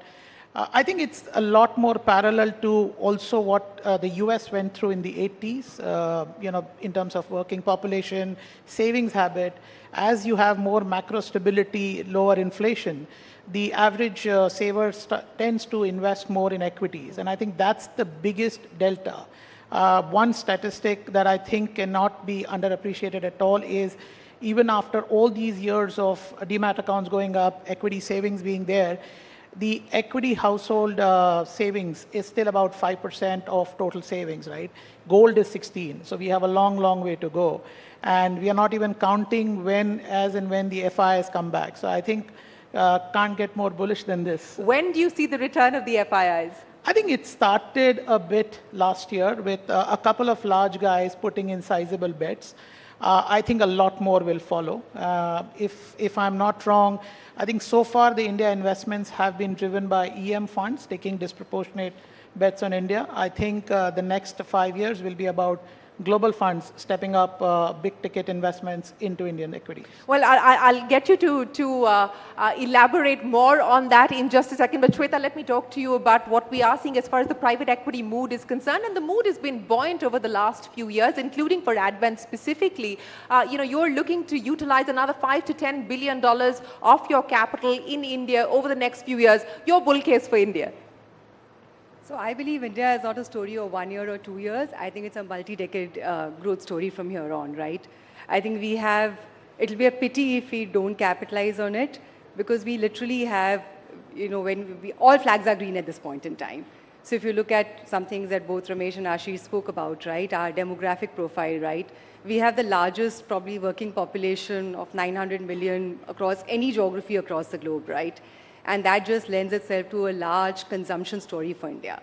So that is, I would say, one big positive. Government capex cycle, I think, is going to propel the economy a lot in terms of growth. And lastly, the one thing that we didn't talk about so far was just the whole policy framework in India, right? And that has been so supportive, starting with reducing the corporate tax rate a few years back, or the bankruptcy law, GST. All of these is just providing the inherent infrastructure, underlying infrastructure for corporate India to really outperform the growth we are seeing anywhere else in the world, right? So for us and private equity, as you can see, everybody is really bullish on India, like Advent and like my global folks said, about $5 to $10 million a month back. I think last year the private equity investment in India was $40 billion. Yeah. It did peak in 21 at 70 billion. And I do see that peak coming back sooner than later, just given the whole buoyancy around India that we are seeing. Anywhere I go in the globe and meet our investors, meet our general partners, everybody's just talking about India rising and What's India the number one question that they ask you? How much can you invest in India? How much can we invest in India, and where do we put that money to work? Absolutely, absolutely. I'll get you to respond to where you tell them that money should go to work. But Harsha, first of all, congratulations. Harsha is an investor in India's newest airline. They took their first flight yesterday. So ladies and gentlemen, a big round of applause. And Ramesh Damani, also an investor. He's the captain. He's the captain. But Harsha, you know what they say, and I'm not going to go down that cliche of how do you get a billionaire to lose his billions, but that's really been the story as far as Indian aviation is concerned. You're being brave-hearted, aren't you? Thank you, Shireen. I wish I got a penny for every time I heard that comment. Which is why I didn't make it. Which is why I didn't make it. Yeah. But on that specific point, I will say that it's clear that India's problems needs Indian solutions. And we believe with the airline that that's what we're addressing. And in many other investments that me and my contemporaries are making, I think we're solving India's problems with Indian solutions. To answer your question about the bull case, I was reflecting on this a little while ago. And in the old days, the gap between our bull case and our bear case used to be a wide range in India. Today, we seem to be in a somewhat privileged position where the gap has narrowed significantly. And I'd say with some level of reliability and certainty, we know where we as a nation are going. I think Jeffries and many of the other analysts have published a lot of research on this topic. We should be the third largest economy by 2027. Our stock market has done well. Looks like it will continue to do well. And so I'd say the bull case is not altogether that different from the realistic case or even the bear case, in that India is looking to be good. Now, on a slightly related point, what do all of us want as citizens and residents? We want safety for us, ourselves and our families. We want political stability, and we want that political stability to be accompanied by direction from the government in terms of where we as citizens can get to, and businesses can get to. And the third thing is we want economic prosperity. Mm-hmm. In the old days, those three things used to be available elsewhere. We used to look around the world and say, that's in a first world country, not our country. Today, the India that we're living in today has those three things. And as we look around the world, we kind of look back home and say, like all of us in this room, things are better over here. So I'd say that that's the realistic case. That is the realistic case, and that's the big change that is driving the investment psyche and the investment cycle as well. But Ramesh, to the changes that Shweta also brought up, and all of you have alluded to, the structural changes that have happened, one of the calls that you made a few years ago, in fact, was as far as the PSU stocks were concerned, and what a rally we've seen as far as the PSU stocks. In fact, I don't think we would have ever imagined that we would have seen the Prime Minister address the rally that we've seen in PSU stocks in Parliament. Ramesh Thamani, from here on, you know, given where valuations are, given the structural reform story, given economic stability, policy stability, so on and so forth, is that a bet that you continue to make? Yeah, I feel, Shireen, like I'm on the bazaar show in the morning at 9 o'clock. That's what they typically would ask me. But to answer your question, every bull market has leadership. So the 2000 bull market, for example, was led by the technology stocks in India, which saw the huge technology revolution taking place in India. I think what this bull market is partially being led by the PSU stocks. And they're saying that the level of corporate governance has improved in these stocks, that we no longer have the leakage, we no longer have the phone banking that India was so famous for in the prior bull market. So this sector, this PSU sector, will continue to lead this bull market higher. Now people sometimes say there's a bubble going on or there's a froth going on, and they will correct, as all good bull markets have corrections in a period of time. But I think the eventuality these prices will be significantly higher than they're even today. And the reason for it is twofold. One, of course, the PSUs are the leading edge of the capex spend. The government is using infrastructure spend, defense spend, railway spend as a leading edge for capex. And plus the corporate governance is improved. And you're swinging the pendulum from ridiculously cheap to now probably overvalued at some point in time. But right now they're good buys, even across the PSU sector. You know, you talked about bubbles, Ramesh, and you know, there is a debate at this point in time whether in some parts of the market, some pockets of the market, we are now entering bubble territory. What's your take, especially as far as the small and mid-cap space is concerned? You know, there always froth in the market, and that corrects itself. Market is correcting. For example, there's some froth in the best private sector bank in India. It hasn't performed for 3 years. So the froth gets taken care of the market. I don't believe we're in bubble territory. People from Jamie Dimon to Jim Rogers have been calling for a bubble in American markets for the last 5 years, and the market keeps surprising them. NVIDIA becomes such a powerful company. I don't believe that's bubblish. There is froth. Market is taking care of that. And, you know, it's what the wise words were said to us when we first entered the market. Caveat emptor, buyer beware. We need, if you're going to put our money, we're going to put a wallet on the stocks, we should be careful about what we are buying. That is our job. You know, speaking of valuations, Ashish, and let's address what we are seeing emerge as the big trend. A lot of the MNCs are actually hiving stake or pairing stake as far as their Indian subsidiaries are concerned to make use of this valuation arbitrage at this point in time. You know, we've seen it happen with Whirlpool. We've seen it happen more recently with BAT. You know, as far as its stake sale in ITC is concerned, we're seeing Tata Sons do it in TCS, that announcement coming in just yesterday. Do you see this trend continuing? And more importantly, from a government perspective, even if government companies were to divest to just be able to get to public float, the fundraising opportunities that it presents? Well, I think, you know, definitely India would need a lot of growth capital. What we have seen so far last year, bulk of the fundraise was sell downs, whether by MNCs, by promoters, and by private equity. I think if you look at the fresh issuance coming out of India, it's still way below what the global benchmarks are. So we are still talking about 1% of market cap every year. That number peaked in China at about 4 to 5%. So there is still a long, long way to go. I think India can take a lot more issuance, and which in my view is the best thing that can happen, because the most common pushback that global investors have historically had on India is the liquidity itself. I think one of the reasons we saw a few large investors coming in hordes was also because of the liquidity events that the country is now able to produce. So in a way, fresh issuance crossing 100 billion will bring in own set of investors. I think some of the MNCs selling down, some of the promoters selling down is use of capital for other growth businesses. Yeah. I think India has also come of age where a lot of corporations are now talking about spending in R&D, whether it is green hydrogen or energy in general. And I think that's one of the longest standing complaints against India, that Indian companies have not invested in R&D. Yeah. So maybe this is that capital which will go there. And I don't think sell down is ever a benchmark of it's an expensive stock, because for the largest, Ramesh spoke about private sector banks, they were always owned by foreigners and sold down by the Indian government, but they gave fabulous returns. So I don't think that's the best cue, whether they are expensive or not.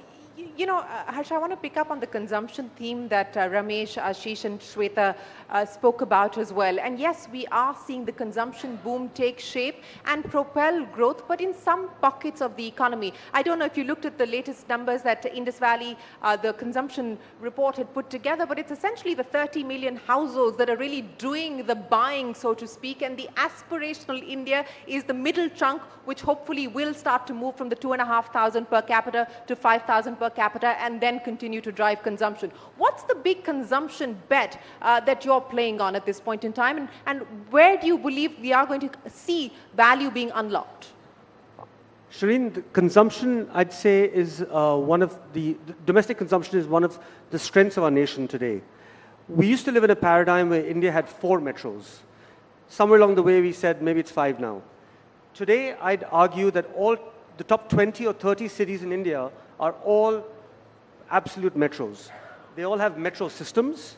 They all have international airports. They all have good infrastructure that's improved dramatically. And therefore, the residents of those cities have seen economic prosperity, rising affluence levels, which results in consumption. And so we have, as you pointed out, at least 30 million households, which would be about 120 million people. Some may argue it's even more than that. We have people who are qualified to be working and contributing in any place in the world, and indeed they are. For example, 20% of JP Morgan's workforce is in India, and not all of them are in just one city or one metro. So with that, we have consumption that is absolutely world-class, because Indians now know what the world has to offer. Don't even have to go very far to get it. They can get FMCG items, they can get automobiles, they can get luxury products, even basic products, anywhere in the country. So I'd say that consumption has gone deep. Consumption is going to deepen from here on. But Shweta, let's talk about consumption, but also link it to the broader formalization as far as the economy is concerned, as well as the empowerment of the bottom of the pyramid. You've just done a big deal, not big from an Advent's war chest point of view, but big for the entrepreneur that you've decided to back, Ananya Birla's microfinance venture. Explain to me what you're seeing happen as far as the bottom of the pyramid is concerned, and what your thesis is on that moving towards the aspirational class and the value it will potentially unlock. Yeah, I mean, that is really the bottom of the pyramid, right? I mean, it is not the middle class, it is not the, increasing household income class, right? This is really the rural economy which it supports at some level, right? It is really the joint liability groups, these women in villages getting together and raising some finance to be able to do small businesses, right? And I think that grassroots level financing erstwhile was done by money lenders at some, insane rates, right? And that's what is getting substituted by these microfinance companies. And we just know how big rural India is and how they are largely reliant on agriculture today. And that is what, we are trying to change. Can they have other sources of income? Can they find other sources of livelihood in the rural part of India? And can they get good financing to build those businesses? And that's what Ananya Birla's company Swatantra does. And that's what we have, that is the hypothesis that we have backed, that it's a huge white space. I mean, we've barely even touched the tip of the iceberg at this point in time. There's so much to go and so much depth in that market. And we want to build off that. Speaking of white spaces, Ramesh, and I want to come to you with that. Outside of what we've already spoken of, which are the white spaces that excite you, where you believe we will start to see private capital moving in? And in terms now, we're on the cusp of the general elections, in terms of the big ticket items on the unfinished reform agenda, what would you like the next government to prioritize? Well, I think the Prime Minister said that better than I could ever say that in the conclave a few days ago, when he said infrastructure, railway, defense, exports. All that's going to happen, I think, in the next generation of reforms, because the broad tax cut, GST, IBC, this has all been done. So now we want to promote consumption, investment. Semiconductors, I'm not sure about that, but semiconductors also. But if you ask me for a white space, Shireen, Harsha was talking about, we've already witnessed a tech revolution in India. I think we're not understanding, but a BPO revolution is coming to India, the kind of which will just surprise us, because real estate costs are so cheap in India. We are communicating at zero cost now with the rest of the world. So a lot of the back office work. In America, you have 3% unemployment rate, 3% unemployment rate. You can't find people at $20 an hour out there. You can shift all that work in India because communication and land costs are very cheap.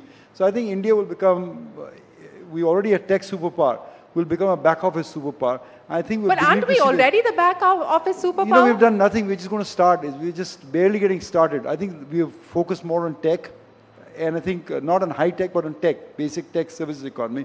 But I think the superpower in terms of back office will just explode. It's exploding before our eyes.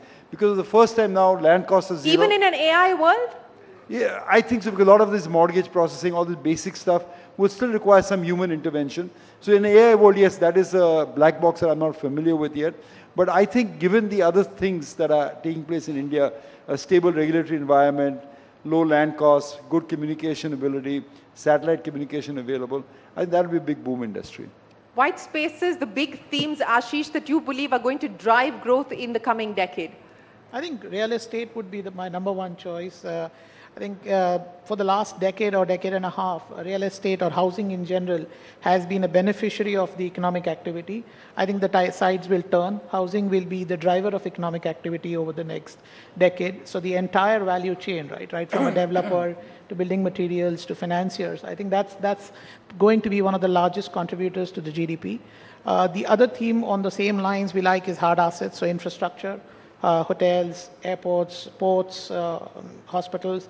I think in an inflationary world where cost of capital is going to play a major role, consolidation is going to be the theme. And that's why as a house we've been big believers in owning hard assets. And you think private equity is going to play consolidator? Shweta, are you going to do the consolidating? Already doing a lot of it, right? I mean, we have a whole pharma platform where we've integrated a CDMO and API business. But on white spaces, I would say all businesses that play on the China Plus One theme, right? Manufacturing. I mean, that is something that's been underinvested on for, a decade plus. I think that's going to be a big white space in my opinion. I was expecting you to, half expecting you, Ramesh, to talk about manufacturing, but you didn't bring that up. You don't believe that that's going to be the big opportunity as well? No, I'm not particularly a fan of PLI investment. I don't think the government should be directing capital to areas where Japan tried that and it fell flat on their faces. So I'm not particularly, I'm more into the services consumption part of the Indian economy. So maybe Harsha has some view on that. Harsha, you somewhere in between? Yes, I am in between. I'd say that, I'd argue that we're the only country in the world that has gone through a simultaneous industrial revolution and digital revolution. That has allowed us to leapfrog. And we're seeing this with our infrastructure, physical infrastructure, digital infrastructure, all manufacturing and all logistics has become seamless in India, maybe in the last 10 years only. Now, what that means is that it's all white space. There's huge opportunity. We're not growing and moving incrementally. We're moving absolute leapfrogging. And therefore, I do believe that some of the initiatives the government has taken, GST was huge and has absolutely transformed this nation. Udan scheme in regional aviation was introduced 8 years ago, and somehow, despite government intervention to help private airlines go into the hinterland, private airlines were a little slow to do it. PLI, in the same way, I'd argue, adoption has been slow, but when adoption takes off, we're going to see India become a lithium-ion battery manufacturing hub for the world. And maybe aircraft, aerospace in the future. We're already sending spaceship to the moon. We should be doing a lot more of that. Other initiatives that the government has in place, such as Gift City, I think can absolutely transform not just our financial markets, but perhaps global financial markets. You know, the role of global factors as well, and Ramesh, let me address that issue with you. I think what we hear from each one of you on this panel is that the domestic risks are limited at this point in time. In fact, none of you brought up a single risk, domestic risk at this point. So the risks are external. The expectation of a Fed cut coming in June, at least at this point in time, look less likely. What would be the external factors, the risk factors, Ramesh, that you would watch out for that could potentially impact us? I mean, Shri, the world is a dangerous place. We are fighting 2 wars as we speak. While bull markets don't stop because of wars, that might surprise a lot of people. I think bull markets fall of their own weight. I mean, Japan continued to grow, but at some point it just peaked out and didn't come back for 40 years or so. So excess weight, leverage, there's nothing that the government, China has markets are trading 10, 12 years low. The Chinese economy has done reasonably well over a period of time. So markets, when the bad news, of course, Shireen, is that all bull markets end. Even this bull market will end, I guarantee you that. There has never been a bull market in the history of the world that continues on ad infinitum. So this will end too, which is fine. We'll hopefully be able to tell you on Bazaar when it's ending. But for right now, it seems like a green signal ahead. And bull markets will end up its own orgy, of its own speculative excesses. I don't see we are anywhere near that at this point. I feel the markets are in decently good shape. And to address the issue about global funds investing more in India, we've again seen some triggers with the JP Morgan bond index inclusion, possibly another index inclusion as well. Where typically do you see the flows coming in? Will US drive a large part of the fund flows into India? I think it will be global. I think a lot of pension funds would start looking at India as a place where they can deploy a lot of liquidity in good companies with the best macro that one can hope for. And I think the amount of investment that the government has done over the last few years to improve foreign policy relations with a number of countries, I think we will see a lot more new markets investing in India. US, of course, likely to be at the forefront. They have the largest AUM. Most global large asset managers are headquartered out of there. So that will continue to be the single largest. So what's the incremental flow that you anticipate over the next few years? Well, I think last year's flow of $20 billion was honestly not even remotely close to what it can be.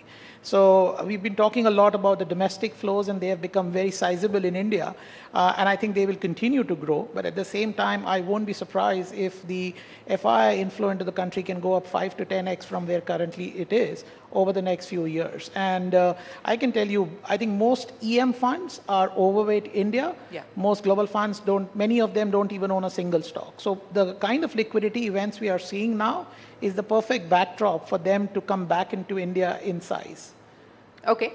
A significant increase in fund flow driven by US-based funds is what you're expecting global funds to invest. But Shweta, let's address the issue that we were talking about, private equity playing consolidator, and we've seen a lot of buyout deals take place. We've seen a lot of private equity players take management control. Healthcare is a classic example of what we've seen happen with private equity coming in and taking control.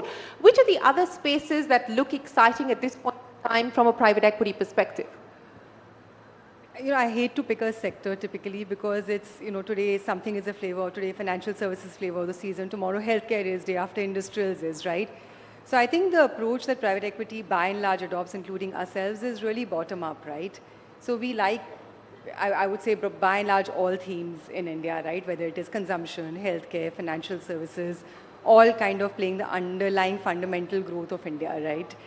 Then it is really about the company where there's, where we look at the micro aspects of a company as opposed to just a top-down piece. But I feel all sectors are interesting today. I mean, I spoke about manufacturing, which is a new theme which private equity hasn't done enough of, which is something that we are picking up in a big way. There's healthcare, there's financial services, still a very credit underpenetrated economy, right? So there's a lot you can do on the financial services across spectrum. Microfinance to bank, we've done it all. And, I would say healthcare, again, significant underpenetration both on pharma and services side. So I would say across the board, I think we're excited about it. Let me link this back to the bull case that you spoke of. The expectation or the assumption was that private equity would really have to be patient capital when they put their money to work in India. Is that starting to change both in terms of exit opportunities as well as in terms of returns? Most certainly, yes. So I think the exit environment is far more vibrant than it was even 5 years back, let alone a decade back, right? But having said that, I would still say it's you need to be patient in India. Because it's, while the bull case, and you asked this question earlier, what is the risk? The risk is an execution risk here, right? So while everything will eventually go up, I think there will be bumps along the way, like in any other emerging market, right? Which is par for course. But Ramesh, let's talk about the exit opportunities. Let's talk about what we've seen happen as far as the IPO pipeline is concerned. What gives you confidence on that side of the story, and how do you see that playing itself out over the next few years? I don't know much about the IPO market, to be honest. I rarely subscribe to IPOs myself. Secondary markets were offering great bargains, but I'll just add to the point that Harsha said. India's, when Neil Armstrong went on the moon 50 years ago, he said, it's a small leap for man, but a great leap for mankind. He was talking of the great step he made on the moon.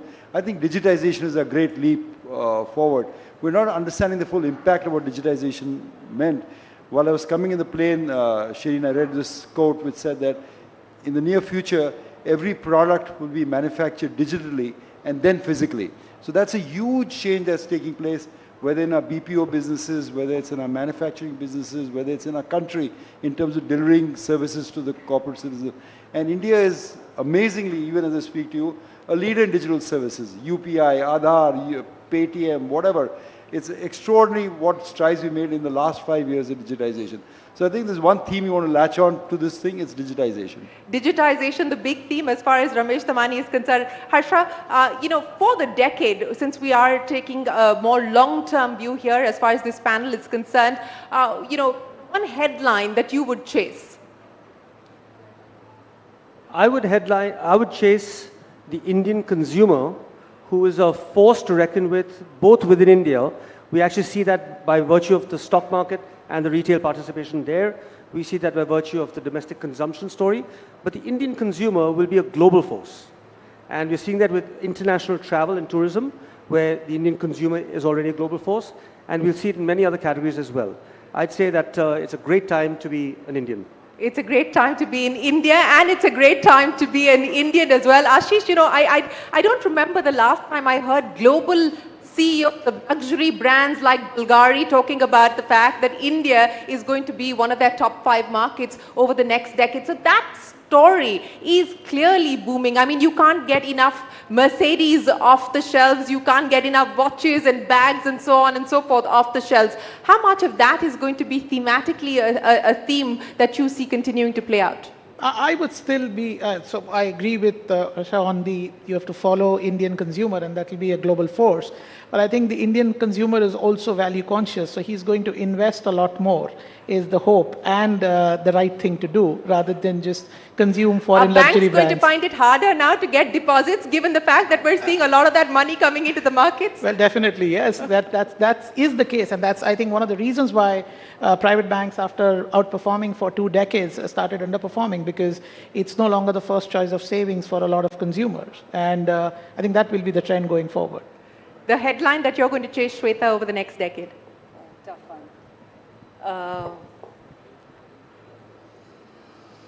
So, I mean, it is actually across the board, right? I mean, for us, India is the investment destination across the globe, right? Pick any country, and I would say that it has some chinks in the armor today, which are challenges.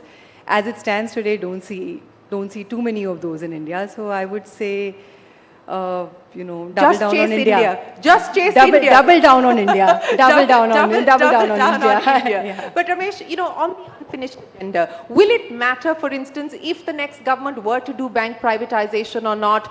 Asset monetization, big pipeline had been laid out. We didn't deliver on that front. I mean, I'm asking from a market's perspective, what will the market factor in terms of expectations or asks from the next government? I mean, there is some expectation that the government will privatize a lot of its assets. The government has publicly said that. They will do that.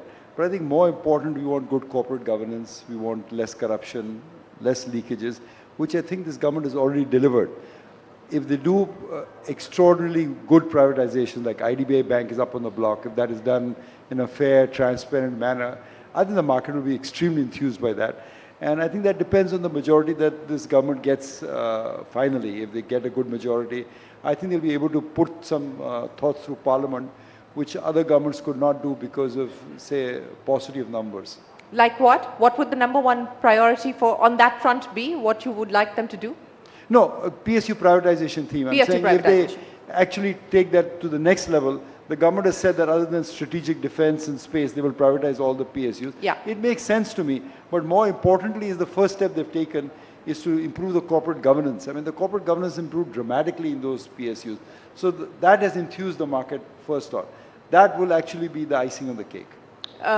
Ashish, to you as well, on the unfinished agenda, what is it that you would like to see being prioritized as far as policy intervention, government decision making is concerned? I think for the next decade or so, some incentive to do big ticket R&D. whether it is setting up large, reputable educational institutions, encouraging more and more R&D, and I think India can afford to do that today. The way we have seen a conglomeration of the country, top 5 groups have a lot of cash flow at their disposal, and I think that can be put to good use with the right kind of government reform. So that's one thing that I would put on the top on unfinished agenda. Okay, so drive the R&D push. But the government has sort of, said that, look, it's up to the corporate sector to do that. But on the larger issue of private sector capex really taking off, not picking up, taking off, do you expect that to happen over the next few years? I think definitely yes, and I think one segment that we didn't speak much about was the energy space. I think the largest capex will be in that space, and I think India on the renewable side. On the renewable side, and thermal will also make a comeback given the sheer demand for power that we will have as a nation. On the renewable side, again, I'll say green hydrogen or green energy in general would require a lot of capex R&D as well. So I think that's one theme that can be the largest Indian company a decade from now, could be in the energy space. Would be in the energy space? Could be from the energy space. Could be potentially from the energy space. Harsha Raghavan, you've already got 2 aircraft. What could your fleet look like given the fact that you're so bullish on the Indian consumer? Well, India has, a couple of hundred airports, and many of them are all very well maintained by the Airports Authority of India and other administrators, but unfortunately underserved or even totally unserved. And there are large population centers who either wish to travel or live in those locations and who need a solution. So we believe that the opportunity to provide air travel, cheap, efficient, and comfortable air travel across every part of India, we believe it's a huge opportunity. And we believe that that's what the Indian consumer needs. And what kind of money are we talking about that you're not just in the aviation side of the business, but outside of that you are going to put to work over the next 5 to 10 years? Well, like I mentioned earlier, the white spaces are tremendous and across the board as India leapfrogs across the industrial revolution and digital revolution. So I'd say that the industry will put many billions to work. We'll play our small little role in that with our small fund at Convergent Finance. Well, Ramesh Damani, I'm going to ask you to wrap this up because I know that that you always have something very wise to share with us. As we look at India's place in the world, as we look at what's happening in the rest of the world, but more importantly, what's propelling the Indian economy, all the factors that you spoke of. Many have called it India's decade. Many believe it could be potentially India's century as well. How would you sum up the India story today? Shireen, I'm often asked this question. I say, when is the best time to invest in India? Is it too late now? Is it the best time to invest in India was in July 1992, just before liberalization was announced. The second best time to invest in India is today. I think the country is on an upward trajectory out there. I think we're on a path that will take us from a third world country to the second largest economy in the world. And I think the best way is, as Indians have now figured out in the last few years, is participate, put your money to work in the stock market, because it gives you better returns than your FD and your bank deposits. So I think it's a great time to invest in India, and I think in the next 20 years, we'll see a transformation in our lives that we could not have imagined that would have taken place 20 years back. But so I, with the rest of the panel, remain the eternal optimist. The glass is always full out here. Well, it is the time to bet on India and it is the time to invest in India. That is unequivocally the message here from our panel of experts. Thank you so much, Ashish, Shweta, Ramesh Damani and Harsha. Thank you very, very much for your insights and for sharing your wonderful stories here with us. Ladies and gentlemen, thank you very, very much for joining us here this afternoon.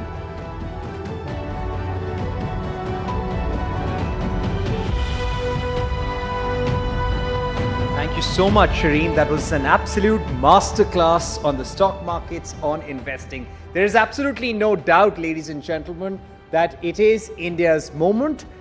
And India has been trying to seize the China +1 strategy. Yes, post the COVID pandemic, post the Ukraine war, every company, every government is looking at diversification and everyone is looking at India. In fact, the DHL global CEO very recently said in India, while he was making a commitment of 200 million euros or 1,800 crore rupees for the next 3 to 5 years, that India today is among the top 2 markets for DHL.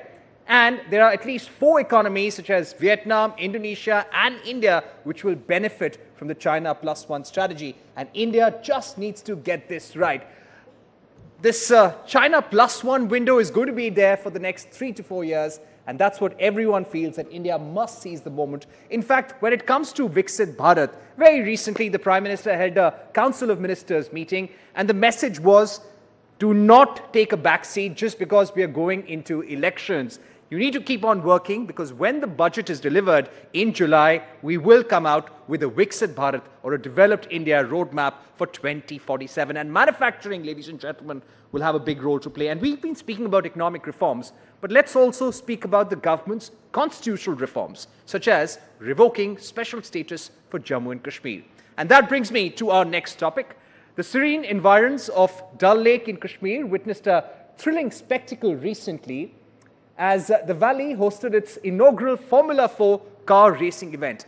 Sleek racing cars rode along the picturesque Boulevard Road, leaving behind trails of excitement in their wake against the stunning backdrop of the Suburban Hills. A new development paradigm is definitely now in motion in Jammu and Kashmir. And how, ladies and gentlemen? Several highway and infrastructure projects are being built across the state. Thousands of crores of rupees are being invested. The world's highest railway bridge is being constructed in Jammu and Kashmir, which is nothing short of a modern-day engineering marvel. Schools and colleges are functioning uninterruptedly, and the tourists are returning to the paradise on earth. The transformation is visible, and who better to talk about Naya Kashmir, New India, than Amir Hussain Lone, a para-cricketer, Nazim Nazir Dar, a beekeeper and honey producer, someone who has been a beneficiary of the Viksit Bharat program, Shehla Rashid Chora, former Vice President, JNU Students' Union, in a conversation with Rubika Liaquat. Rubika, it's over to you and your guests. Ladies and gentlemen, this is going to be a fascinating conversation over the next 1 hour. I know a lot of you want to get up for tea, but I'll request you to stay on. You don't want to miss this one.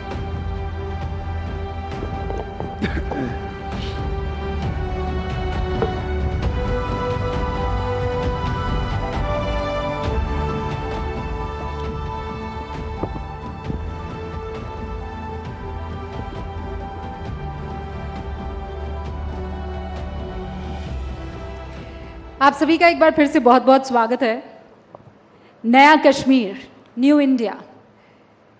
अगले आधे घंटे इस नए कश्मीर की गवाही कोई और नहीं, उसी ज़मीन की पैदाइश, उसी ज़मीन पर पली बड़ी ये 3 खूबसूरत शख्सियतें आपको देने वाली हैं। शुरुआत में आमिर भाई आपसे करने वाली हूँ। अल्हम्दुलिल्लाह आप वहाँ से यहाँ आए हैं और ज़िंदगी के सबसे बदतर मुकाम से लेकर अब सबसे बेहतरीन मुकाम तक पहुँच चुके हैं।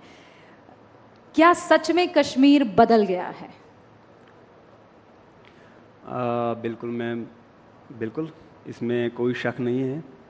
बहुत सारे चेंजेस आए हैं, क्योंकि मैं छोटा था और 1997 में मुझे जो है एक्सीडेंट हुआ सो मिल के साथ। लेकिन उसके बाद जो मैंने देखा कश्मीर में और हाल ही में, जैसे कि बहुत सारे चेंजेस, जैसे हमारे PM आए और बहुत सारे चेंजेस आए, और जिसमें कि मुझे सबसे बड़ा अच्छा एक हेल्थ कार्ड, वो मुझे बहुत अच्छा लगा। Health card? जी मैम, हेल्थ कार्ड। और न जाने कितने की लोगों की ज़िंदगी बच गई, और उनमें से हम भी हैं, और हालांकि हमारी फैमिली से भी एक उसमें बिलोंग करते हैं, और मैं अपने PM को सलाम करता हूँ इस पर। प्रधानमंत्री नरेंद्र मोदी को आप उस कार्ड के लिए सलाम करते हैं? जी मैम, बिल्कुल। क्या 370 हटाने के लिए भी सलाम करते हैं? मैं बिल्कुल, बहुत सारे चेंजेस आए, क्योंकि मैं खासकर हमारे गांव में बिजली नहीं थी, तो जो मैं देख रहा था, क्योंकि 370 के बाद हमारे गांव में भी बिजली, हालांकि आज पावर रहता है, और उसके लिए भी मैं थैंक यू कहना चाहता हूँ हमारे PM सर को। 100% बिजली जो है वो कश्मीर के गांव-गांव तक पहुंच चुकी है। मैं दर्शकों को एक बार ये बता देना चाहती हूँ। और आमिर लोन के बारे में ये बता दूं कि 2013 में नेशनल खेल लिया था इन्होंने, बहुत मेहनत की, 9 साल की उम्र थी, एक्सीडेंट हुआ, दोनों हाथ गवा दिए, और जब परिवार वाले मिलने आए तो आमिर की माँ से ये कहने लगे कि इससे अच्छा तो ये होता कि बच्चा ख़त्म ही हो जाता। लेकिन आमिर ने हार नहीं मानी, लगातार मेहनत और मशक्क़त करते रहे, और आप इनको बैट और बल्ले के साथ जब देखेंगे तब कहेंगे कि अरे वाह। और हाल ही में सचिन तेंदुलकर से मिलके भी आए हैं। आज मैम कैसा था वो? सचिन सर के साथ बहुत अच्छा लगा, क्योंकि बचपन में जो मैंने ख्वाब देखा था कि मैं सचिन सर की तरह बनूं, लेकिन एक्सीडेंट के बाद बिल्कुल ये जो हमारा सपना ये टूट गया। लेकिन बहुत ठोकरें खाने पड़े एक्सीडेंट के बाद। हालांकि हमारे घर में फैमिली में बहुत कुछ था, और ज़मीन भी बेची, सब कुछ बेच डाला ताकि मैं ठीक हो सकूं। और फिर लोगों ने मेरे माँ बाप को कहा कि आपके पास इतना पैसा जो है आपने वेस्ट किया, इसको आपने क्यों बचाया, और इसके पास दोनों हाथ ही नहीं रहे। लेकिन मेरी दादी जी जो थी उन्होंने मुझे सबसे ज़्यादा जो है सपोर्ट किया, और दादी जी मुझे हर दफ़ा ये कहती थी, बेटा देखो किसी के ऊपर आप अपना जो जहन है वो फ्रेश, अपना जहन फ्रेश रखे, किसी के ऊपर मतलब ध्यान मत देना, किसी को कुछ भी आपको कहे उसकी तरफ ध्यान नहीं देना। और बाद में मैंने मैम क्रिकेट जो आया मेरी ज़िंदगी में फिर से, वो एक हमारे घर में टेलीविज़न नहीं था और दूसरे के घर में टेलीविज़न देखने के लिए गया, तो उन्होंने अपना टीवी ऑफ किया, मुझे कहा कि आप यहाँ से निकल जाओ। और जैसे मैं निकला उस वक्त सचिन सर खेल रहे थे, और फिर मैं ये आया कि मैं कहाँ से देखूँ ये क्रिकेट मैच, और पीछे उनकी खिड़की थी और उस सुराग के बीच में से मैं सचिन सर को देख रहा था। और जैसे ही मैंने पूरा मैच देखा, फिर मैं घर गया और सोच रहा हूँ कि ये क्रिकेट मैं खेलना चाहता हूँ और कैसे खेलूँ, हाथ नहीं है।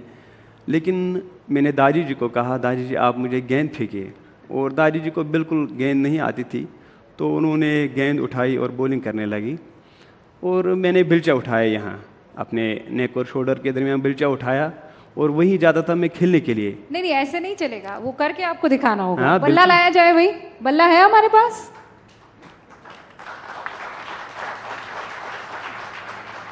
अगर है तो प्लीज लाइए, जल्दी लाइए। ये ना और आ गया बल्ला। हाँ, और शैला बॉलिंग करेंगी। हाँ बिल्कुल क्यों नहीं। तो दादी को भी तो बॉल फेंकना नहीं आती थी। चलिए फेंकिए। चलो, पर छक्का नहीं मारना है। नहीं हमें छक्का तो वैसे भी नहीं जाता है, तो कोशिश करेंगे। ओके। अरे वाह। हो गया ये तो, ये बंद है मैम, ये बंद है। ये इसको पीछे। हाँ, अच्छा ठीक है। हाँ ये पकड़ो बल्ला।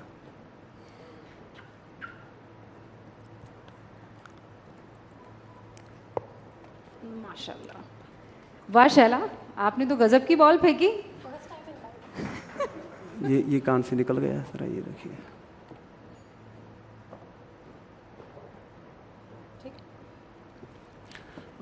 तो ऐसे आपने बैटिंग शुरू कर दी। जी मैम। फिर ये क्या कि मैं क्योंकि लोगों के दरमियान में खेल नहीं सकता था, क्योंकि इसलिए ताकि जिन बच्चों के साथ मैं खेलता था और जब मैं उनके पास जाता था वो इस चीज़ को फिर मुझे रिजेक्ट करते थे कि हाथ नहीं है ये कैसे खेलेगा। लेकिन ये था कि मैं ख्वाब था कि मैं सचिन सर की तरह बनूं, और इसके लिए फिर मैंने बहुत मेहनत की। हालांकि मैं ज़्यादा मैच जो मैं खेलता हूँ वो लेदर को खेलता हूँ ज़्यादा, हेलमेट लगा के, और बल्कि मुझे कोई मुश्किलात नहीं आती है खेलने में। फिर मैंने बल्लेबाजी सीखी, खुद सीखी, फिर उसके बाद मैंने गेंदबाजी सीखी, और हाल ही में मैं ISPL में एक मैच में मैं सचिन सर की तरह उन्होंने मुझे इनवाइट किया था। और अभी जब मिले थे आप उसके बाद? हाँ जी मैम। नहीं तो आपने कभी सपने में सोचा था कि सचिन जो हैं वो कश्मीर की गलियों में बल्ला चलाएंगे? कश्मीर की गलियों में? हाँ मैम, नहीं ऐसा नहीं सोचा था, क्योंकि ये था कि क्योंकि ये अपनी ज़िंदगी में कभी भी नहीं सोचा था मैंने कि सचिन सर हमारे कश्मीर में आएंगे। ये बदलता कश्मीर है, आप समझ रहे हैं कि गलियों में क्रिकेट का भगवान कहे जाने वाला ऐसे बल्ला चला रहा था और ऐसे गेंद खेल रहा था। क्योंकि उससे पहले हमने भी देखा है, शैला आपने भी देखा है कि हाथों में बैट नहीं था, हाथों में बॉल नहीं थी, हाथों में पत्थर हुआ करते थे। कश्मीर तो धीरे धीरे बदल रहा है, लोग कह रहे हैं शैला तो ऐसे बदल गई। शुक्रिया रूबिका। कई सारे लोग कह रहे हैं कि आप कैसे बदल गई, आपने तो यू टर्न ले लिया, आपने तो 180 डिग्री की पलटी मार ली। लेकिन दरअसल फैक्ट यही है, हकीकत यही है कि मैं नहीं बदली, कश्मीर बदला है।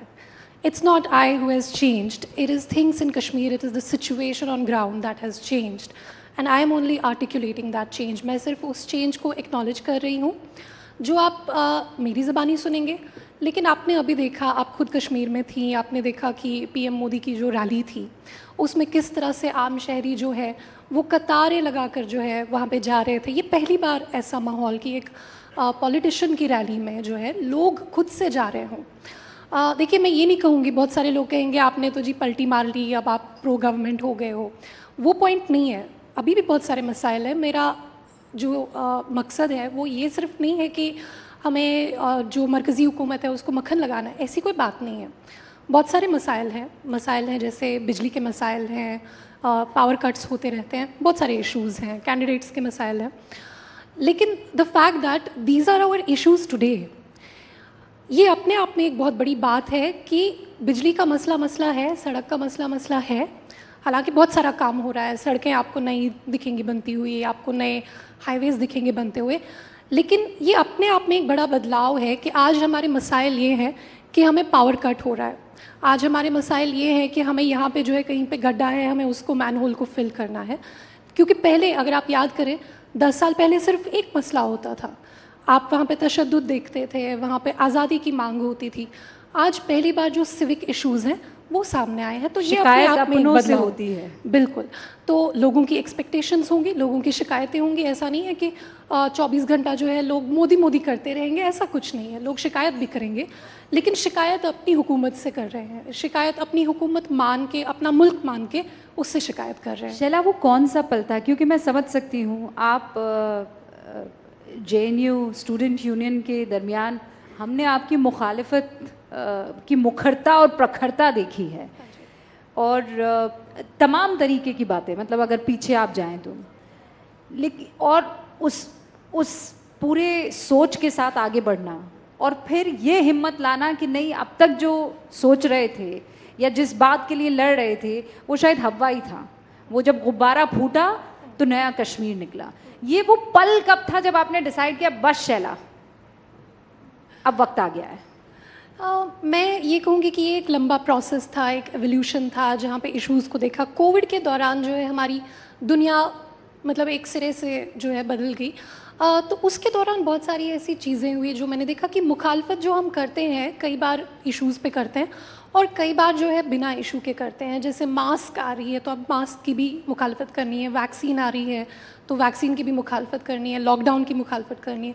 तो अगर आप ऐसे मुल्कों में देखें जहाँ पे लॉकडाउन नहीं लगा, वहाँ पे भी जो है लोगों ने हुकूमत की खिलाफ वर्जी की, जहाँ पे लॉकडाउन लगा वहाँ पे भी हुकूमत की खिलाफ वर्जी की। तो बहुत सारा जो हमारा ऑपोजिशन होता है वो क्योंकि एक बना हुआ होता है, कैंप्स बने हुए होते हैं, तो हुकूमत कुछ भी करे हमें उसके अगेंस्ट बोलना है। अब मेरा जो पर्सनल जैसे मैंने कई सारी चीज़ों की जो है समझ लीजिए आधार की, बहुत सारी चीज़ों की जो है मुखालफत की थी। तो एक डिफरेंट थियोरी ऑफ चेंज है जो गवर्नमेंट लाना चाह रही थी, हम लोग एक डिफरेंट थियोरी ऑफ चेंज दे रहे थे। लेकिन गवर्नमेंट ने डेमोन्स्ट्रेट किया है पिछले 10 साल में, आप पिछले 10 साल पहले याद करें, कोई नहीं, हम लोग आधार नहीं बनवाना चाहते थे कि सर्वेलेंस है वगैरह है। आज हम सब लोग डिजी यात्रा यूज़ कर रहे हैं, डिजी लॉकर यूज़ कर रहे हैं, हम ज़ीरोधा पे अकाउंट बनाते हैं, स्टॉक मार्केट ट्रेडिंग करते हैं, तो उसमें भी जो है आधार के थ्रू ऑथेंटिकेशन होती है। अच्छा, अब तो इंटरनेट कट भी नहीं होता है। जी जी बिल्कुल। तो एक different theory of change government ने डेमोन्स्ट्रेट की है कि जो ये विकसित भारत का नैरेटिव अभी बात हो रही थी कि एक विजन है, एक कॉन्क्रीट मॉडल ऑफ गवर्नेंस है और अगले 25 साल के लिए एक विजन है। तो उस विजन के साथ चलने में, कभी कभी बड़ों की बात सुनने में कोई दिक्कत नहीं है, ठीक है, हम लोग we are young, we are restless, we are very political, लेकिन जितनी मेरी उम्र नहीं है उससे ज़्यादा मुझे लगता है प्रधानमंत्री मोदी का एक्सपीरियंस है ग्राउंड पे, उससे ज़्यादा उनका ग्राउंड वर्क है। तो उन्होंने भी अगर 370 हटाया और उसका एक अच्छा इम्पैक्ट रहा, वो मुझे लगता है वो हवा में नहीं, कहीं ना कहीं उन्होंने चीज़ें देखी थी और कहीं ना कहीं उन्होंने तय किया था कि ये एक मसला है जिसको रिजॉल्व करना है। 370 से भी पहले मेरा कश्मीर जाना हुआ है। जब 370 हटाई गई थी तब मैं उसके अगले दिन कश्मीर पहुंच गई थी। उसके बाद मेरा सिलसिला जब पहली मर्तबा 15 अगस्त बनाया गया था तब भी मैं कश्मीर में थी। हाल फिलहाल में जब प्रधानमंत्री नरेंद्र मोदी 7 मार्च को गए थे जहां नाजिम ने प्रधानमंत्री से बात की थी, तब भी मैं कश्मीर में थी। मतलब कश्मीर से मेरा नाता बिफोर एंड आफ्टर का भी रहा है। नाजिम, आपको तो पीएम ने दोस्त बना दिया, दोस्त बन गया, मतलब वो बेस्ट फ्रेंड। हाँ, बेस्ट फ्रेंड कह दिया आपको। कैसे बनाया आपने बेस्ट फ्रेंड उनको? जी मैम, अगर मैं बात करूँ हमारे कश्मीर में 2018 में मैंने बहुत सारा सफ़र किया है। 2018 में मेरी जर्नी स्टार्ट हुई, वहाँ उस टाइम पे मार्केट ओपन ही नहीं होता था, इंटरनेट शटडाउन्स थे। तो जिस टाइम पे मैंने 2020 में फिर से एक वेबसाइट बनाई, उस टाइम पे वो वेबसाइट बनाने के बाद मैंने सोचा कि अब छोड़ दूँ, क्योंकि इंटरनेट प्रॉब्लम थी। मैंने 5 कनेक्शन अपने घर पे लगवाए, प्राइवेट एक कनेक्शन, जियो का एक, एयरटेल का एक, बीएसएनएल का एक, कि कौन सा चलता तो कोई नहीं था। तो उसके बाद जब चेंज आई, उसके बाद मैंने देखा हमारी वेबसाइट दौड़ने लगी। कभी भी वो वेबसाइट फिर रुकी नहीं, तब से आज तक वो चलती रही और आज तक वो प्रोसेस करती रही, वो ग्रोथ ऊपर हो गई। और उसी ग्रोथ के दौरान मुझे डिपार्टमेंट ऑफ एग्रीकल्चर का हैंड होल्डिंग करना, बाकी जितने हमारे डिपार्टमेंट्स से उनकी हैंड होल्डिंग की वजह से मैं एक स्टेज पे पहुंचा, एक लेवल पे पहुंचा, और वहाँ पे मैंने अपने प्राइम मिनिस्टर सर से बात की।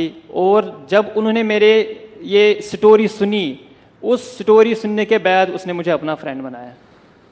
अच्छा, वो उसी भाषण में जहाँ एड्रेस हो रही थी उनकी रैली, वो जब एड्रेस कर रहे थे तब उन्होंने कहा था कि मैं यहाँ दिल्ली से कश्मीर की दूरी और दिल की दूरी दोनों दूर करने आया हूँ।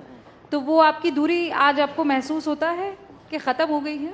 नहीं, बिल्कुल दूरी तो दूर हो गई, क्योंकि मैं आमिर भाई ने बात की हेल्थ कार्ड की, तो मैं अगर उस पर बोलूँगा कि रिसेंटली मुझे भी एक छोटी मोटी सर्जरी थी, मैंने वो हेल्थ कार्ड यूज़ किया, मैंने बेनिफिट लिया। कश्मीर में आप एक एक बंदा देखोगे जिसके पास वो हेल्थ कार्ड नहीं है, किसी न किसी को 20,000, 30,000, 5,000, 10,000 बेनिफिट पहुँचे हैं। तो आज थिंग्स आर चेंज्ड। अच्छा नाज़िम, एक बात बताइए मुझे, ये 370 आपके दिल के इतना करीब क्यों था? जब नहीं हटा था तब तो आपको ऐसा ही लगता होगा ना कि ये लोग आए हैं, हम पर कब्जा कर लेंगे, हमें ख़त्म कर देंगे, कश्मीरियों को नेस्त नाबूद कर देंगे, खासकर मोदी की गवर्नमेंट को लेकर। 370 को लेकर वो कौन था जिसने आपको बताया था यही तुम्हारी आत्मा है, इसके बगैर कश्मीर ख़त्म है? मैम, मुझे तो बताया किसी ने नहीं, मगर हम सुनते हैं कश्मीर में, हमें कश्मीर में बोला जाता था कि 370 के बारे में चर्चे होते थे, न्यूज़ पे देखते थे, मोबाइल खोलते थे तो 370। तो मेरे हिसाब से हमें ये वहाँ पे एक नॉलेज था, जिस लेवल का मुझे अभी भी नॉलेज है कि 370 में यहाँ पे एक मतलब 370 में आपको बहुत सारी रुकावटें मिलेंगी। मतलब यहाँ पे एक कोई भी इंडिया का हो वो बसने लगेगा, आपके जॉब्स चले जाएंगे। अगर बिहार का कोई होगा वो यहाँ पे जॉब कर लेगा, तो कश्मीरी क्या करेगा? यही था वहाँ पे असल मसला कि कश्मीरी क्या करेगा। मगर मैं अब की बात करूँ, मैं भी एक कश्मीरी हूँ। मैंने क्या किया? मैं अपनी टांगों पे खड़ा हो गया, गवर्नमेंट का भी सहारा लिया और आगे मैंने सफ़र बढ़ाया, और आज आपके सामने नतीजा है। माशाल्लाह। अच्छा आबिर भाई, ये 370 से पहले आपके लिए भी मोदी अलग किस्म के थे और 370 के बाद मोदी को अलग किस्म से देखने लगे आप? मैम, सच्ची बताइएगा। मतलब ऐसा बिल्कुल भी नहीं है।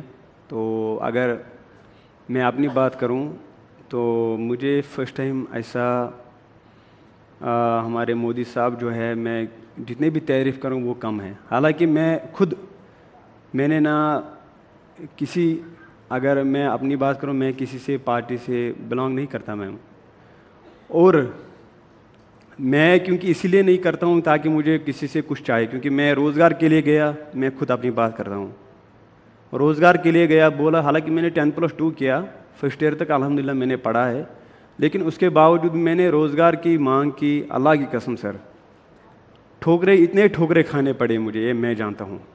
एक क्रिकेट किट होती है, उसके लिए भी मुझे ठोकरे खाने पड़ते। हालांकि हाल ही में मैं आपको, मेरे पास सब कुछ मौजूद है, लेटर डाली 2021 को मैंने लेटर डाली किट के हवाले, अल्लाह की कसम इतना किराया मुझे, हालांकि फादर से किराया ली और मदर से ली, मुझे पैसा दे दो मुझे जाना है कहीं, फिर भी मुझे वो किट नहीं मिली, नेट के लिए फिर भी वो मुझे नहीं मिला। तो फिर क्या हुआ कि ये मैं जानता हूँ कितने ठोकरे आज भी खाने पड़ते हैं हमें, मैं अपनी बात कर रहा हूँ, लेकिन अगर मैं प्यार करता हूँ किसी के साथ, वो हमारे नरेंद्र मोदी जी, और इसलिए नहीं मुझे किट चाहे यहाँ वहाँ हुकूमत, हालांकि उन्हीं की हुकूमत है, तो मैं बहुत प्यार करता हूँ उसके साथ। क्योंकि मैम उन्होंने ऐसा काम किया है, वो तारीफ के काबिल है, ये मैं समझता हूँ। बहुत सारे ऐसे काम हैं जो उन्होंने किए हैं, तो मैं, क्योंकि मैं हर एक किसी के पास गया, जो हमारी पिछली हुकूमत थी उनके पास भी गया, जब उनकी हुकूमत थी उनके पास भी गया, अल्लाह की कसम ठोकरे खाने, इतने ठोकरे खाने पड़े सर, ये मैं जानता हूँ। एक क्रिकेट किट के लिए, गेंद के लिए मैं तरस रहा था, वो भी उन्होंने नहीं दी, ये मैं जानता हूँ मैं कैसे गेंदबाजी करता हूँ। अब आपके पास वो किट है, आ गई है? हाँ बिल्कुल मैम, है भी है मेरे पास, किसी ने नहीं दी। वो यहाँ की दिल्ली का अल्हम्दुलिल्लाह एक है जिन्होंने मुझे प्रोवाइड किया है, हाल ही में उन्होंने प्रोवाइड किया है मुझे, जैसे इससे पहले भी मैं था दिल्ली में एक शो में, तो उन्होंने मुझे वो किट लगभग 1 लाख की किट उन्होंने मुझे दी, तो वो बिल्कुल वो तारीफ के काबिल है मैम। तो मैं क्योंकि अगर पीएम मोदी और उनकी सरकार और बाकी तमाम लोग इस वक्त आपको सुन रहे हैं, तो आप उनसे क्या कहना चाहेंगे? आप कह रहे 370 के बाद चीज़ें बेहतर हुई हैं, लेकिन अभी भी बहुत सी चीज़ें हैं जिन पर हमें चलना ज़रूरी है। जी मैम, ये मेरी जहाँ तक मेरी बात है, मैं तो अपनी बात को मैं रिजेक्ट करता हूँ, क्योंकि जो बच्चे हैं वहाँ के, जो वहाँ के बच्चे हैं जो क्रिकेट खेल रहे हैं, जिनको अभी तक कोई मुकाम, जो हर कोई का ख्वाब होता है मैं अपने देश के लिए कुछ करूं, लेकिन अभी भी वहाँ के बच्चे अभी पीछे पीछे हैं, पीछे पीछे। वो क्यों है? क्योंकि कुछ लोग हैं जो उन बच्चों को अभी भी रोक रहे हैं। और मैं अपनी मोदी सर को ये कहना चाहता हूँ कि प्लीज़ इस पर आप थोड़ा ध्यान दीजिए, क्योंकि जो टैलेंट है वो ज़ाया हो रहा है हमारे जम्मू कश्मीर में। क्या 370 हटने के बाद चेंजेस आए हैं कि ये बिल्कुल बदस्तूर वैसा का वैसा चल रहा है, कोई बदलाव नहीं आया है? मुझे लगता है मैम अभी भी वैसा ही चल रहा है, वैसा ही चल रहा है, जैसे पहले चल रहा था वैसे ही चल रहा था। क्योंकि यहाँ तो हमारे जो नरेंद्र मोदी जी, यहाँ तो उसके पास उतनी जानकारी नहीं आती है, तो जितना मुझे मालूम है, मतलब मैं ग्राउंड लेवल से, मैं छोटे गांव से बिलोंग करता हूँ। मतलब आप बोल रहे हैं क्रिकेट ग्राउंड्स वगैरह को लेकर वो भी ज़रूरी है, और बाकी जितने काम है वो भी ज़रूरी है। जिस गांव में मैं रहता हूँ वहाँ की, जहाँ मेरी गली गुजरती है, अल्लाह की कसम जो सचिन सर वहीं आ रहे थे हमारे गांव में ही, लेकिन वहाँ सड़क खराब थी तो इसलिए वहाँ नहीं आ पाया। तो जैसा शैला कह रही है कि एक वो टाइम था जब आज़ादी की मांगें उठती थी कि हमारे कश्मीर को अकेला छोड़ दो, और आज वो टाइम है जब हम सड़क, बिजली, पानी, बाकी दूसरी फैसिलिटीज़ की बात कर रहे हैं। ये आप मानते हैं कि बड़ा चेंज है? बिल्कुल, मैं बहुत बड़ा, देखो क्योंकि इससे पहले आप जैसे, नाजिम जैसे जो तमाम युवा थे, उनके हाथों में पत्थर हुआ करता था। अगर नहीं भी होता तो मन में गुस्सा, एक रोष था। क्या वो गुस्सा समाप्त हुआ है, ख़त्म हुआ है? मैम वहाँ मैं समझता हूँ वहाँ के जो लोग हैं, बहुत लोग हैं, मेरे ख्याल से 55% अभी लोग हैं जो मोदी साहब के साथ बहुत प्यार करते हैं, ये मैं जानता हूँ। बहुत चेंजेस आए, ऐसा नहीं चेंजेस नहीं आए, बहुत चेंजेस आए हैं, लेकिन बस और अगर और भी नज़र रखेंगे वो बहुत सबसे बड़ी बात रहेगी। चला कुल मिलाकर थोड़ा हुआ है, बहुत से की ज़रूरत है। लेकिन उसके लिए कौन सी वो पहली चीज़ है जो अब हो जानी चाहिए और अब तक नहीं हुई है? जी, आई थिंक डिस्कशन बिल्कुल सही लाइन पे जा रहा है। जहाँ पे भी मैं जाती हूँ, मैंने वहाँ पे युवाओं के साथ, महिलाओं के साथ बहुत इंटरेक्शन किया अभी रिसेंटली, और सब जगह यही बात सुनने को मिली कि मैम ये स्कीम बहुत अच्छा है। लखपति दीदियों से मैंने बात की, जो गोल्डन कार्ड वाले बेनिफिशरीज़ हैं उनसे बात की, और सब लोगों का यही कहना है कि बहुत अच्छा हो रहा है और ऐसे ही और अच्छी स्कीम्स आनी चाहिए। So Kashmir is becoming aspirational now.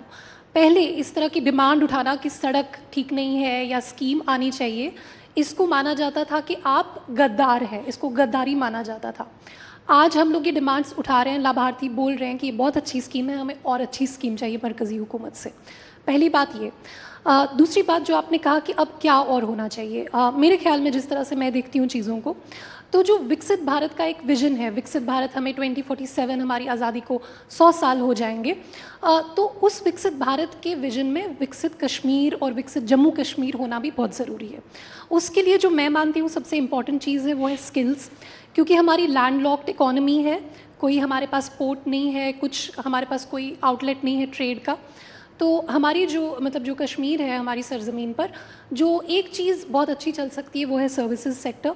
तो skills for women, skills for youth, and there are many prominent people sitting in this room right now, and many people who are watching us, and I would invite them to come and invest in Kashmir, to come and invest in skill building, because we have some of the most talented workforce, but which needs grooming, which needs investment, which needs skill building. So I would say कि ये जो विकसित कश्मीर या विकसित जम्मू कश्मीर है, ये skills के basis पे ही बनेगा, क्योंकि landlocked economy, services sector, already जो इंडस्ट्रियल लैंड है, अगर आप जैसे फॉर एग्जांपल 6900 एकड़ अगर है लैंड के, तो उसमें जो 50% लैंड है वो अनयूजेबल है, 50 या 40% लैंड अनयूजेबल है क्योंकि वो माउंटेनस है, वो रॉकी है। इसी तरह से जो लैंड होल्डिंग का साइज़ है वो बहुत स्मॉल है। तो जो आपका प्राइमरी और सेकेंडरी सेक्टर है, there is a limitation on how much that can grow, but there is absolutely no limit on how many skills we can. So if if this is being heard by the central government right now, I would say that that's the one area that needs focus. अच्छा, जिस तरीके से आप बात कर रही हैं, आप कश्मीर के लिए खूब सारी डिमांड्स जो हैं आप सामने रख रही हैं, लेकिन ये डिमांड ऐसे ही आप रखेंगी या चुनाव लड़ के रखने वाली हैं?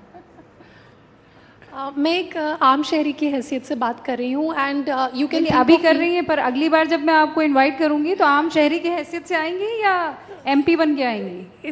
इंशाल्लाह आपके मुंह में घी शक्कर, लेकिन अभी ऐसा कोई प्लान नहीं है। लेकिन मैं ये कहना चाहती हूँ कि you can think of me as a network repeater, you can just think of me as a something that wifi, जैसे वाईफाई का एम्पलीफायर होता है, आप वैसे समझ सकती हैं कि मैं ग्राउंड से आ रही हूँ, मैं कश्मीर में लोगों से बात करके आ रही हूँ, इंटरेक्ट करके। रोज़ों में आपने मेरे मुँह में घी शक्कर डाल ही दिया है, तो अब ये भी बता दीजिए कि MP किस पार्टी से बन के आ रही हैं?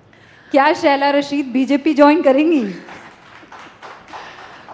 देखिए, मैं फिर से वही बात कहूँगी कि this whole thing, it is not about me, मेरा जो ट्रांसफॉर्मेशन है, it's not really about me, it is about the transformation that is happening. आप शिकारा लेकर नहीं निकल सकती हैं, आपको मेरे सवाल का जवाब देना होगा। क्या शैला रशीद आने वाले दिनों में पॉलिटिक्स में पाई जा सकती हैं? See, there is no secret that I am political. I am a very political individual. मतलब I think मुझे कब से पॉलिटिक्स का कीड़ा था मुझे याद भी नहीं है, बचपन से ही I am very political. और कश्मीरी बच्चे वैसे भी पॉलिटिकल होते ही हैं, पॉलिटिकली बहुत अवेयर होते हैं, तो ये कोई अनोखी बात नहीं है कि मैं बहुत पॉलिटिकली आउटस्पोकन हूँ। कश्मीर में सब इसी तरह से पॉलिटिकली आउटस्पोकन है, लेकिन बात मेरी नहीं है कि मुझे क्या करना है, बात यह है कि सबको साथ में लेके चलना है, सबकी आवाज़ बन के चलना है, और वो मैं उसके लिए मेंबर ऑफ पार्लियामेंट बनना ज़रूरी नहीं है, वो आप एक आम शहरी के तौर पर भी, मैं अभी यहाँ पे बात रख रही हूँ, मैंने बिजली के मसाइल की बात की। तो पॉलिटिक्स में तो आप आएंगे, लेकिन दल में कमल होगा या NC है या PDP है? अभी इस तरह का कुछ प्लान नहीं है, मैं सिर्फ एक आम शहरी की हैसियत से, और आप मुझ में वही देख सकती हैं जो आप एक कश्मीर के आम शहरी में आज देखेंगे। अच्छा, अभी क्विक सवाल, आपने मुझे जवाब तो दे ही दिया है, कुछ चीज़ें राज रहने दीजिए ताकि हमारे लिए हेडलाइंस का मौका आगे भी रहे, लेकिन क्या 370 हटने के बाद BJP का मिशन 370 पूरा हो सकता है? 2024 में, आपको क्या लगता है? मैं फिर से बोलिए, मैं थोड़ा दिमाग दूसरी साइड था। हाँ। मैं कह रही हूँ 370 हट गया, लेकिन बीजेपी का टारगेट है कि वो 2024 के चुनावों में 370 सीटें लाएंगे। कश्मीर इन 370 सीटों में कुछ सीटें बीजेपी की झोली में डाल सकता है? मैम तो अभी मुझे लगता है तो हो सकता है। हो सकता है? हो सकता है, लेकिन शैला, आप क्या सोचती हैं? अगर हम लोग जम्मू कश्मीर की बात करें ओवरऑल, जम्मू तो फिर भी रहा है उस साइड, लेकिन क्या कश्मीर? देखिए, मैं it is not my job to speak for BJP और for the government, but yes, definitely BJP should capitalize on the good work that it has done in Kashmir, and it should definitely get more credible faces, big faces, and it should just, you know, come on the ground and behave like a normal party. मतलब वो जो एक stigma होता था BJP को लेकर, PM Modi से तो लोग प्यार करते हैं, एलजी मनोज सिन्हा जी, उनकी लोग बहुत इज्जत करते हैं, उनको इम्पार्शल मानते हैं, लेकिन इसको अगर मतलब ग्राउंड पे कन्वर्ज करना है तो इसके लिए बीजेपी को थोड़ा ग्राउंड में उतरना पड़ेगा कश्मीर में। शैला कुछ कह रही है बीजेपी, सुन लीजिए आप, ग्राउंड के लोगों से संपर्क साधना पड़ेगा आपको। नाजिम, आपको क्या लगता है? जी मैम, मेरे हिसाब से बीजेपी को लेकर एक हवा था ना कि अरे बाप रे, बीजेपी नहीं, मोदी नहीं, अमित शाह नहीं, अब वो दूरी मिट गई है? पॉलिटिकली पूछ रही हूँ मैं। जिस कश्मीरी को बेनिफिट हुआ है सीरियसली वो तो उन्हीं का होगा। जिसको 5,000 भी 10,000 भी जो अपलिफ्ट हुआ है ma'am, seriously he will do, वो करेगा। बहुत बहुत शुक्रिया। नए कश्मीर पर नई बातों के साथ आप सामने आए। इससे पहले जब कश्मीर पर डिस्कशन हुआ करता था तो आप तीनों जानते हैं कि किस तरह का डिस्कशन हुआ करता था, लेकिन आज वो नई बयार साफ तौर पर नजर आ रही है। आमिर भाई, शैला, नाजिम, आप लोगों का बहुत बहुत शुक्रिया। बढ़ते हैं अगले सेशन की तरफ, लेकिन ये गवाही दिल से निकली गवाही है, ये जबरदस्ती नहीं निकाली जा सकती है। बहुत बहुत शुक्रिया। Thank you very much, Rupika, for getting us that interesting panel discussion. What has changed in Jammu and Kashmir since 2019 when India actually went ahead and revoked the special status for Jammu and Kashmir. And since then, we've been trying to make sure that more and more manufacturing, more and more companies go to Jammu and Kashmir. In fact, G20 took place in Jammu and Kashmir as well. I'd like to inform you, ladies and gentlemen, we have four Grammy winners amongst us today, and they will bring us an unforgettable performance. Believe me, you wouldn't want to miss this. Please do come back after a short 20-minute tea break. Tea is served at the Shahjahan Hall, but please be right back in 20 minutes.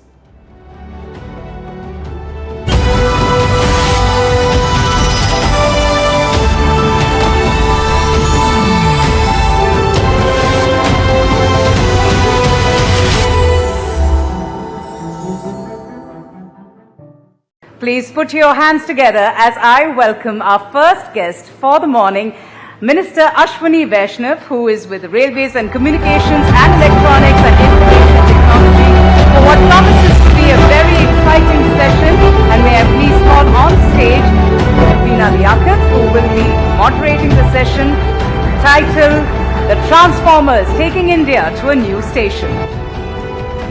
Let's have a huge round of applause, ladies and gentlemen. It's morning today. Thank you.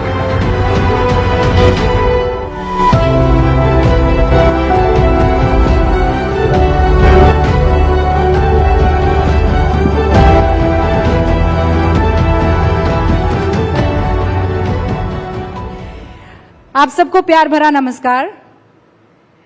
Rising Bharat, और चूंकि मंच पर ऐसे शख्स हैं या ऐसे नेता हैं जो राजनीति कम करते हैं और काम ज्यादा करते हैं, आप इनसे जितनी चाहे काम की बातें कर लीजिए, जैसे ही राजनीति की बात करेंगे ये 9-11 हो जाएंगे। तो इसीलिए अगर इनको इस स्टेशन पर रखना है तो काम की सारी बातें, और यही काम है जो राइजिंग भारत को उस जेनिथ तक लेकर जाने वाला है। मंत्री जी, बहुत बहुत स्वागत है आपका। दर्शकों को बस बता दूं मैं कि आप 39वें रेल मंत्री हैं, 55वें संचार मंत्री हैं और दूसरे इलेक्ट्रॉनिक्स और सूचना मंत्री हैं। बहुत भार है कंधे पर आपके। देखिए, जिस तरह से प्रधानमंत्री श्री नरेंद्र मोदी जी देश के लिए दिन रात मेहनत कर रहे हैं, अपना एक एक पल, एक एक क्षण देश के लिए समर्पित कर रहे हैं, तो हमारे जैसे कई कार्यकर्ताओं को लग जाना चाहिए, पूरी तरह से जुट ही जाना चाहिए। अश्विनी जी, जब 2047 की हम बात करते हैं, हम उस भारत की बात करते हैं जो विकसित हो चुका है, तो ईमानदारी से अपने दिल पर हाथ रखकर बताइए, एक रेल मंत्री अपने रेलवे नेटवर्क को उस वक्त कैसे पाता है? उस वक्त की ट्रेन हिंदुस्तान की जनता कैसे देख सकती है? देखिए, आज मोदी जी के 10 वर्ष के इस पीरियड में एक बहुत स्ट्रांग लेगेसी बनी है।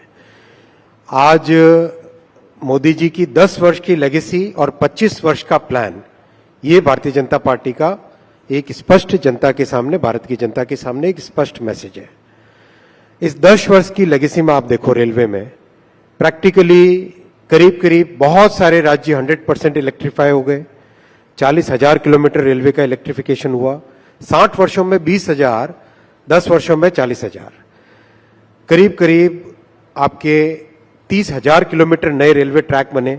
यानी जर्मनी का जितना रेलवे नेटवर्क है, उतना रेलवे नेटवर्क भारत के रेलवे नेटवर्क में जुड़ा। पिछले साल 5,000 किलोमीटर जुड़े थे और इस साल भी, कल की रिपोर्ट में देख रहा था, 5,246 किलोमीटर कल तक रेलवे नेटवर्क में जुड़े।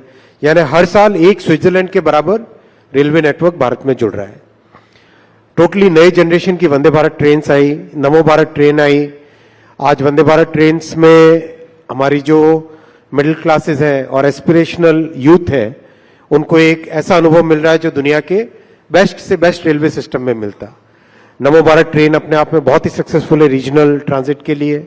अब वंदे भारत स्लीपर आ रही है, वंदे मेट्रो आ रही है, अमृत भारत ट्रेन आ रही है। तो ये सब जो आपने देखा इन 10 वर्षों में विकसित भारत बनाने के लिए जो फाउंडेशनल एलिमेंट्स हैं, जो फाउंडेशन बनानी है, नींव बनानी है, वो नींव बनी है।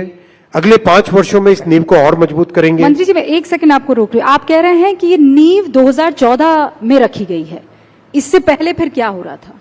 इससे पहले अगर रेलवे की मैं बात करूं, तो रेलवे को एक दूध दोहने वाली गाय के बराबर समझा जाता था। ऐसी कंडीशन थी जिसमें रेलवे मिनिस्टर्स केवल किसी गाड़ी के स्टॉपेज या गाड़ी के एक्सटेंशन या नई गाड़ी के अनाउंसमेंट पे ध्यान देते थे। पटरियों की कैपेसिटी है कि नहीं, उसकी कोई चिंता नहीं होती थी। इस तरह से रेलवे का प्रशासन चला रहे थे तत्कालीन तब के रेलवे मंत्री और तब की सरकारें, जिसमें रेलवे फोकस नहीं था, पैसेंजर फोकस नहीं था, केवल अपनी राजनीति फोकस थी। मोदी जी ने डीपोलिटिसाइज किया रेलवे को।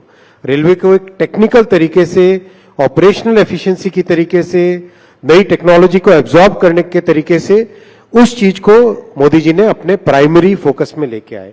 रेलवे के बजट को मर्ज किया जनरल बजट में, जहां मात्र 15,000 करोड़ के आसपास मिलते थे जनरल बजट से भारतीय रेलवे को, आज 2,52,000 करोड़ रुपए का रेलवे का बजट सपोर्ट मिलता है। काम, फंडिंग बढ़ी, काम बढ़ा, कई तरह के रिफॉर्म्स हुए, बहुत सारे, करीब करीब 38 ऐसे मेजर स्ट्रक्चरल रिफॉर्म्स हुए, जिसके कारण आज रेलवे एक ऐसी परिस्थितियों में आई है कि अब अच्छी एक फाउंडेशन बन गई 10 वर्षों में। आने वाले 5 वर्षों में इस फाउंडेशन को और स्ट्रांग करेंगे।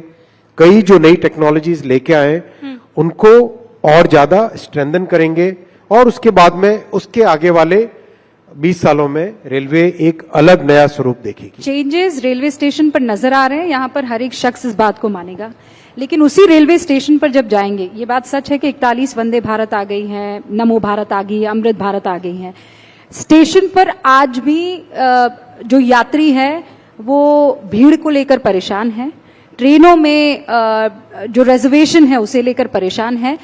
ये कितना टाइम आप मंत्री जी बता सकते हैं कि एक वो वक्त आएगा जब साल भर में ये जो 700 करोड़ का आंकड़ा है यात्रियों का सफर करने का, वो 1000, 1200 या 1300 तक 2030 तक 1000 करोड़ लोग पैसेंजर्स रेलवे में ट्रैवल करेंगे, उस हिसाब से कैपेसिटी बना रहे। देखो, ट्रेन में और हाईवे में एक फंडामेंटल डिफरेंस होता है।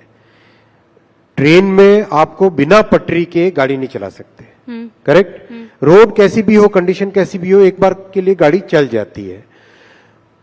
इसीलिए बहुत जरूरी है कि रेलवे नेटवर्क में ज्यादा से ज्यादा कैपेसिटी बढ़ाने के लिए जितने भी टेक्नोलॉजीज हैं, रेलवे के नई पटरियां बिछाना, ऑटोमेटिक सिग्नलिंग लाना, आपके कंप्लीट रेलवे के जो कंट्रोल सिस्टम है, जिसको सेंट्रलाइज्ड ट्रेन कंट्रोल सीटीसी कहते हैं, उस टेक्नोलॉजी पे जाना, आपकी ट्रेन्स की एक्सेलरेशन डेसेलरेशन, जो मतलब पिकअप और ब्रेक लगाने के बाद में रुकने की टाइम, उसको कम करना, 2x25 kV, बहुत मैसिव टेक्निकल वर्क है।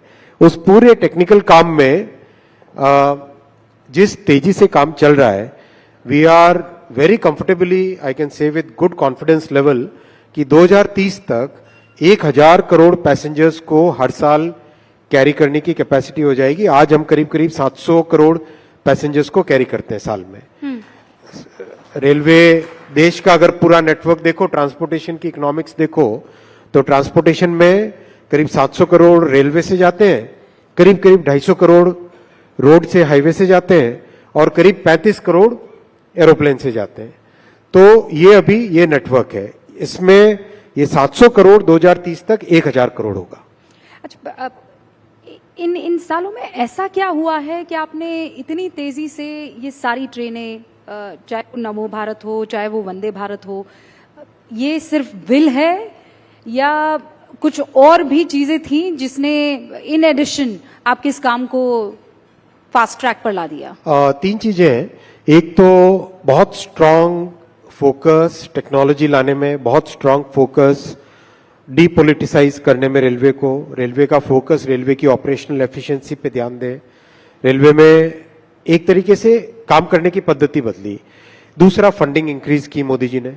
तीसरा, पीएम साहब ने बहुत स्पष्ट तौर पे कहा कि चाहे कितने भी कठिन फैसले लेने हो, फैसले लो, फैसले लेके, जैसे फॉर एग्जांपल एक नया रेलवे की मेंटेनेंस की पद्धति में नया एक सुधार हुआ है। पहले क्या होता था कि जिस दिन मेंटेनेंस करना है, मान लो पटरी है, पटरी पे डेली का डेली मेंटेनेंस करना पड़ता है, तो जिस दिन आपको मेंटेनेंस का काम करना है उसी दिन सारे कॉन्ट्रैक्टर्स, मशीन्स, स्पेयर मटेरियल, सब लेबर सब आते थे। तो सुबह से शाम तक मान लो वेट करते थे, 4 या 5 बजे तक मान लो परमिशन मिलती थी, कभी परमिशन नहीं भी मिलती थी, वापस चले जाते थे। ये एक ऐसी पद्धति जो 60-70 वर्ष तक चली। अब आज रेलवे में हर शुक्रवार को अगले 26 हफ्ते का, नेक्स्ट 26 वीक्स का डिटेल्ड प्लान बनाते हैं। नेक्स्ट 26 वीक्स मतलब जैसे जापान में मेंटेनेंस की पद्धति है, या जर्मनी में, या जो डेवलप्ड कंट्रीज है, विकसित हर फ्राइडे करते हैं, वैसी की वैसी एडवांस्ड प्लानिंग अपना रेलवे भी कर रहा है।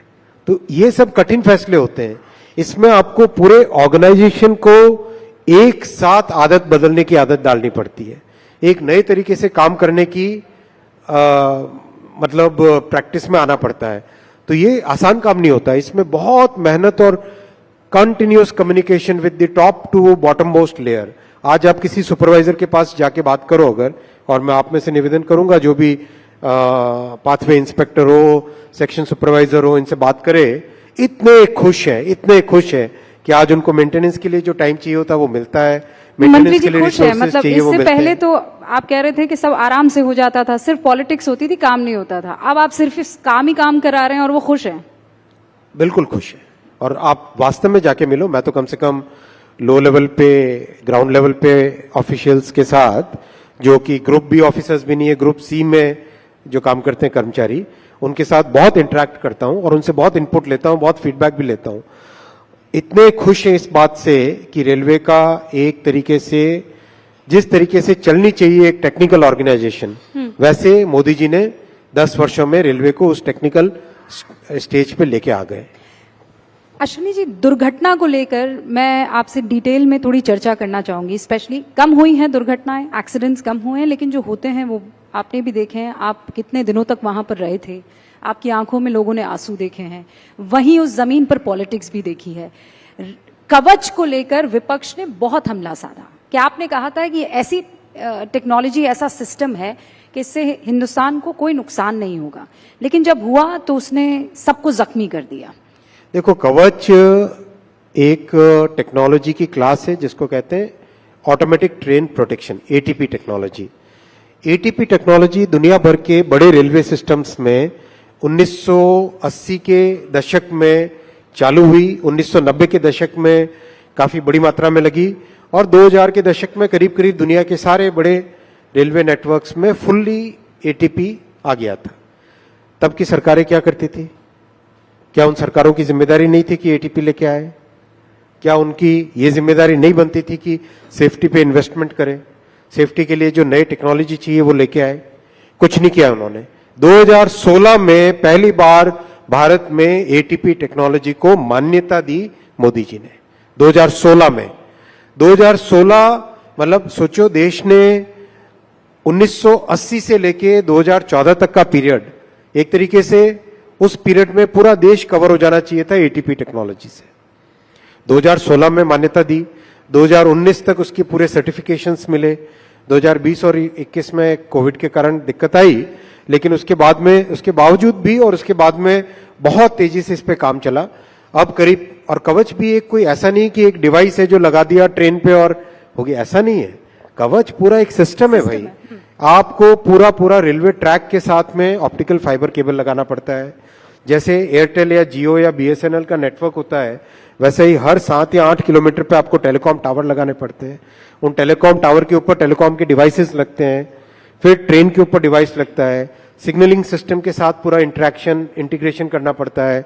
हर स्टेशन पे एक डेटा सेंटर बनता है, कंप्लीट डेटा सेंटर बनता है इसका, और फिर स्टेशन के डेटा सेंटर से पीछे कंप्लीट एक सेंट्रलाइज्ड ट्रेन कंट्रोल का data centre. It's very very complex technology. मतलब दुनिया भर के देशों में 20 से 25 साल लगे छोटे छोटे नेटवर्क, 8,000, 10,000, 20,000 किलोमीटर के नेटवर्क्स। अपना 50, मतलब अभी 70,000, 75,000 किलोमीटर का नेटवर्क है।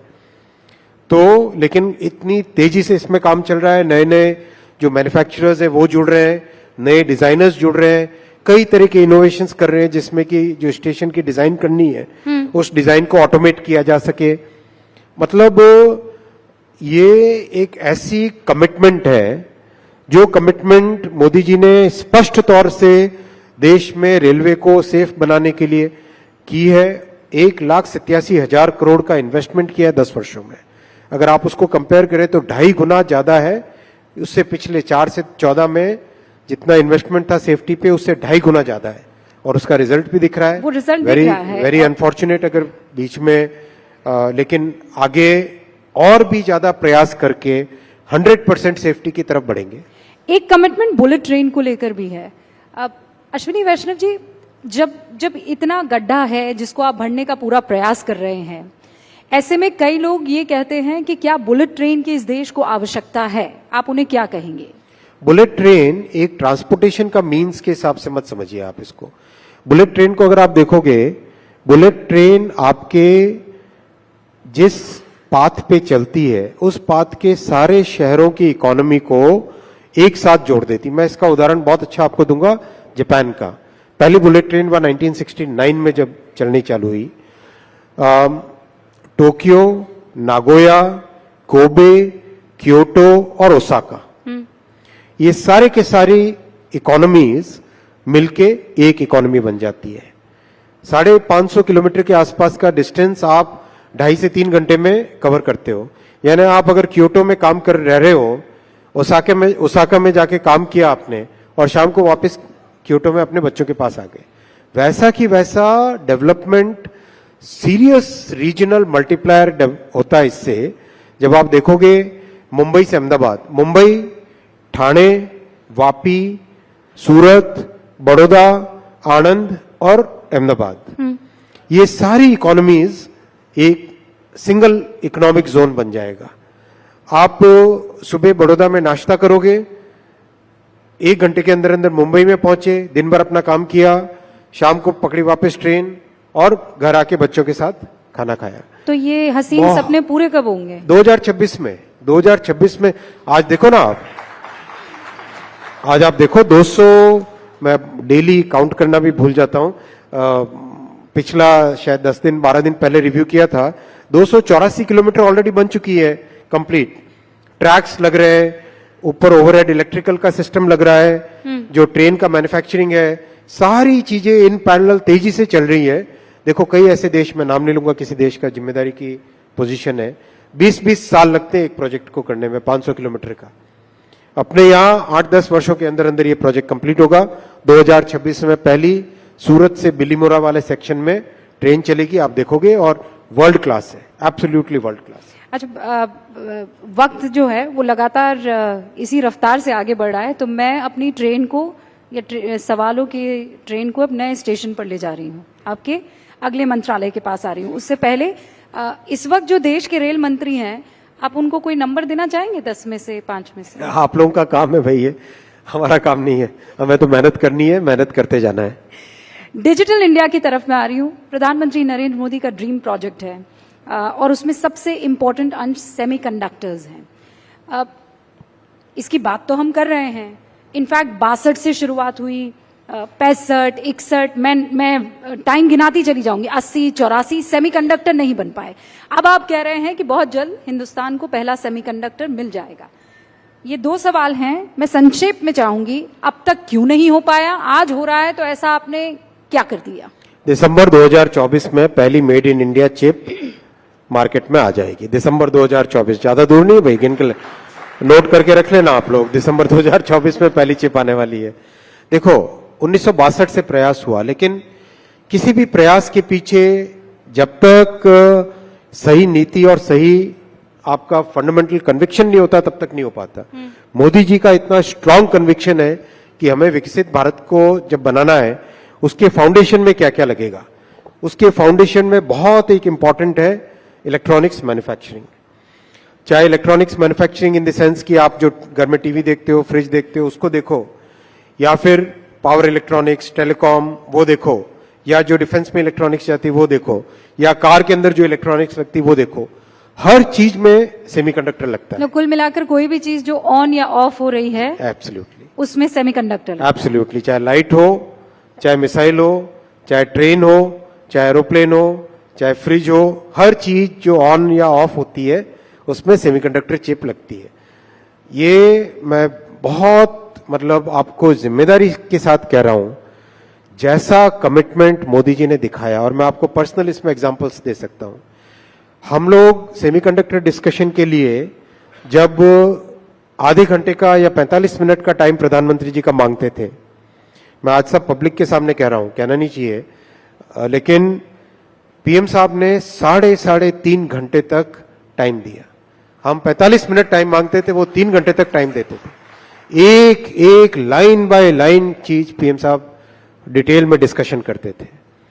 जो भी कंसर्न्ड विभाग है, सरकार का काम करने के एक तरीके में बहुत सारे विभाग जुड़ते हैं, हर डिपार्टमेंट को पर्सनली बुला के साथ बैठते थे और पीएम साहब कहते थे कि हमको सेमीकंडक्टर में सक्सेसफुल होना है, देश को सेमीकंडक्टर में सक्सेसफुल होना है।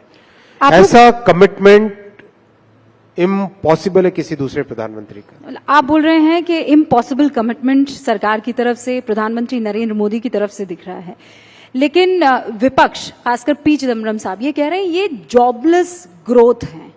वो ये कह रहे हैं कि जो कामकाजी संख्या है वो 50% से भी कम है, और पिछले 9 सालों से ये आंकड़ा है। आप लोग ग्रोथ करते हैं, किसी को जॉब नहीं दे पाते। चलो, मैं पी चिदम्बरम साहब को एक चैलेंज देता हूं। आप मेरे माध्यम से, इस मंच के माध्यम से आप पी चिदम्बरम साहब को एक चैलेंज पहुंचाइए। EPFO, employ provident fund organisation, ये एक ऑर्गेनाइजेशन है जिसमें जो भी व्यक्ति काम पे जाता है उसका एक रजिस्ट्रेशन होता है, उसकी सैलरी में से डिडक्शन होता है और ऑर्गेनाइजेशन की तरफ से एक डिडक्शन होता है। एब्सोल्युटली ऐसा डेटा है जिस डेटा को कहीं पर भी हर जगह स्वीकार्यता मिलती है।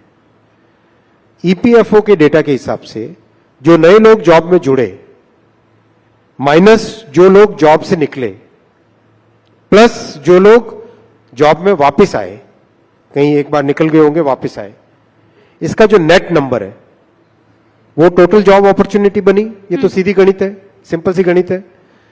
वो total job opportunities 6 lakh per month थी कुछ ही वर्षों पहले, आज वही on average 12 lakh per month है। 12 लाख पर मंथ का मतलब साल के हुए 1,44,00,000, 12 into 12, 144, 1,44,00,000 साल की जॉब अपॉर्चुनिटीज क्रिएट हो रही है। आप चिदम्बरम साहब को पूछिए कि क्या ये आंकड़ा झूठ है या ये सच है। ये डेटा है, इस डेटा को कई बड़े इकोनॉमिस्ट ने, कई मैं अच्छे उम्मीद करती हूँ कि न्यूज़पेपर्स आपका जो ने सबने चेक किया। ये चैलेंज जो है चिदम्बरम साहब एक्सेप्ट करेंगे और जरूर आपकी ये चैलेंज हम उन तक पहुंचाएंगे। विपक्ष का एक और आरोप है, वो ये कहते हैं कि आप कहते हैं कि हम मैन्युफैक्चरिंग हब बन चुके हैं, लेकिन आप कोई मैन्युफैक्चरिंग नहीं करते, आप लोग बस असेंबल करते हैं। अच्छा, आपने नाम उसको ये दे दिया है। देखो, जिन शख्स की बात आप कर रहे हैं, या चलो मैं जनरल में किसी शख्स का नाम क्यों लूं जब तक आप नहीं लोगे, तो देखो, किसी भी देश में कोई भी इंडस्ट्री जब चालू होती है, चाहे आप एग्जांपल ले लो कार इंडस्ट्री का, आज से 1980 के आसपास जब कार इंडस्ट्री चालू हुई, सबसे पहले क्या आया? कार की सीकेडी बन के आई, जो कंप्लीटली नॉकडाउन यूनिट आता है। उसके बाद में क्या आया? SKD, semi knockdown unit. उसके बाद में क्या हुआ? कम से कम कुछ कंपोनेंट मैन्युफैक्चरर्स का इकोसिस्टम बना। उसके बाद में क्या आया? कई सारे कंपोनेंट इकोसिस्टम का मैन्युफैक्चरर बना, टियर 1, टियर 2, टियर 3 वेंडर्स बने। उसके बाद में क्या आया कि एक्सपोर्ट होने चालू हुए। ये एक साइकिल है, हर इंडस्ट्री की एक लाइफ साइकिल होती है। अगर यही लाइफ साइकिल कांग्रेस की सरकारें अगर 1980 में करने लग जाती, 1970 में करने लग जाती, तो आज देश की कहां पे परिस्थितियां होती? कांग्रेस ने पहले 4 दशक भारत के वेस्ट किए, 4 डिकेड्स भारत के लॉस्ट डिकेड्स बने, क्योंकि कांग्रेस की ऐसी पॉलिसीज थी जिसमें मैन्युफैक्चरिंग को एकदम गला घोट के रखा गया, ऐसा कानूनों का मकड़ जाल बना के रखा दिया जिसमें कि कोई इंसान मैन्युफैक्चरिंग कर न सके। बस मतलब ऐसी परिस्थितियां थी 1990 से पहले तक तो, कि अगर आप अपनी कार की डिजाइन का हैंडल का डिजाइन चेंज करना चाहोगे तो आपको भारत सरकार के किसी अधिकारी के पास आके परमिशन लेनी पड़ती थी। ऐसा मकड़ जाल बिछा के रखा हुआ था। उस मकड़ जाल से निकले तो आप ये कह और रहे हैं सिंप्लीफिकेशन हो रहे हैं। अब बेबी स्टेप्स जो है वो लिए जा रहे हैं। आज अपन ऐसी परिस्थितियों में है हाँ। जिसमें मैन्युफैक्चरिंग हब बनने के लिए जो फाउंडेशन चाहिए वो फाउंडेशन ले डाउन हो गई है। अगले 5 वर्षों में आप देखोगे, देखो मैं आपको एग्जांपल्स देता हूं, नंबर्स देता हूं। नंबर्स लेना जरूरी है क्योंकि डेटा के साथ बात करनी चाहिए, केवल आरोप लगाने से आरोप नहीं होना है, डेटा के साथ बात करनी चाहिए। Mobile manufacturing practically negligible number था 10 साल पहले, आज कितना है? $55 billion. Electronics manufacturing practically negligible number था, आज कितना है? पिछले साल का डेटा है $105 बिलियन और कम से कम डबल डिजिट में ग्रोथ हो रही है इसकी।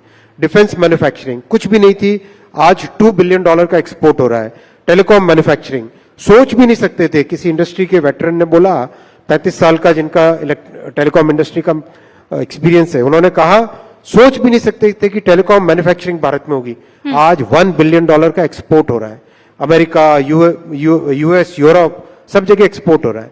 क्या बात करते हैं भाई कांग्रेस के लोग, जो अपनी इतने वर्षों तक जिन्होंने अपनी गलतियों को आज जवाब दे नहीं पा रहे हैं, और हम लोग मेहनत कर रहे हैं, जनता देख रही है, पब्लिक देख रही है, हम जब मेहनत कर रहे हैं तो उनके आरोप लग रहे हैं। किस बात की बात है? हमारे पास बस कुछ मिनट बचे हैं और मैं चाहती हूँ ये 2 बहुत महत्वपूर्ण सवालों के आप जवाब दे दें। एक तो फैक्ट चेकिंग यूनिट को लेकर, मतलब सरकार ही अगर चेक करने लग गई तो कैसे चलेगा?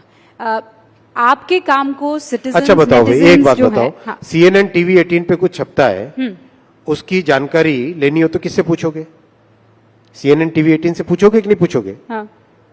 बराबर है ना? बिल्कुल, बिल्कुल। आपके ऑर्गेनाइजेशन की जानकारी किससे पूछेंगे? आपसे ही पूछेंगे ना। भारत सरकार की कोई भी न्यूज, किसी भी स्कीम, उसके बारे में पूछना तो किसको पूछोगे? अगर आपका गृह मंत्रालय से काम है, गृह मंत्रालय से पूछोगे।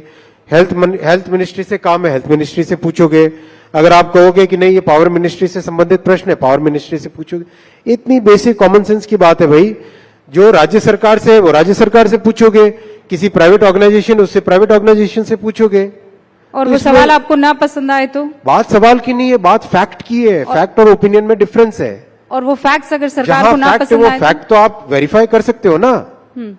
वेरिफिकेशन, मान लो कोई कहता है कि कितनी वैक्सीन लगी, किससे पूछोगे बताओ? ऑथेंटिक जवाब कहां से आएगा? सरकार की तरफ से, हेल्थ मिनिस्ट्री से ही आ सकता है ना। तो आप ये कह रहे हैं कि ये फैसला आपका एब्सोल्युटली सही फैसला है और ये एकदम करेक्ट फैसला है, डेमोक्रेटिक फैसला है, कॉन्स्टिट्यूशनल फैसला है। बहुत बहुत शुक्रिया अश्विनी वैष्णव जी हमारे सारे सवालों का जवाब देने के लिए। धन्यवाद। हालांकि बहुत से सवाल थे और लेकिन ये अश्विनी वैष्णव जी जो बता रहे थे अब तक क्या कामकाज हुआ है और किस गति से इनकी विकसित भारत की ट्रेन लगातार आगे बढ़ रही। बहुत बहुत शुक्रिया sir.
Before we move on, I would once again like to remind you that we are going to be having in our presence 4 Grammy Award winners amongst us who will also be giving us an unforgettable performance tonight.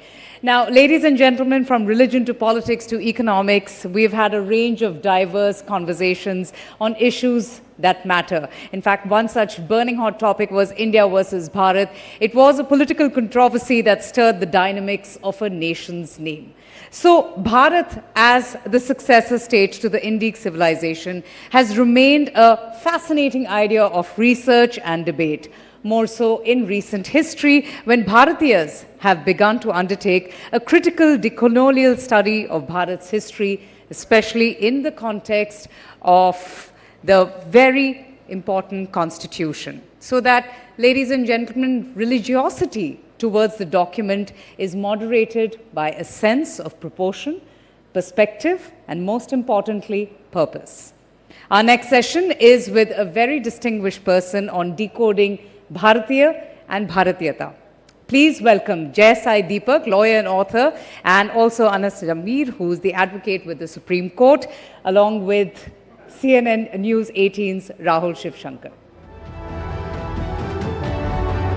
Ladies and gentlemen, let's have a nice, huge round of applause. We've just come back from tea.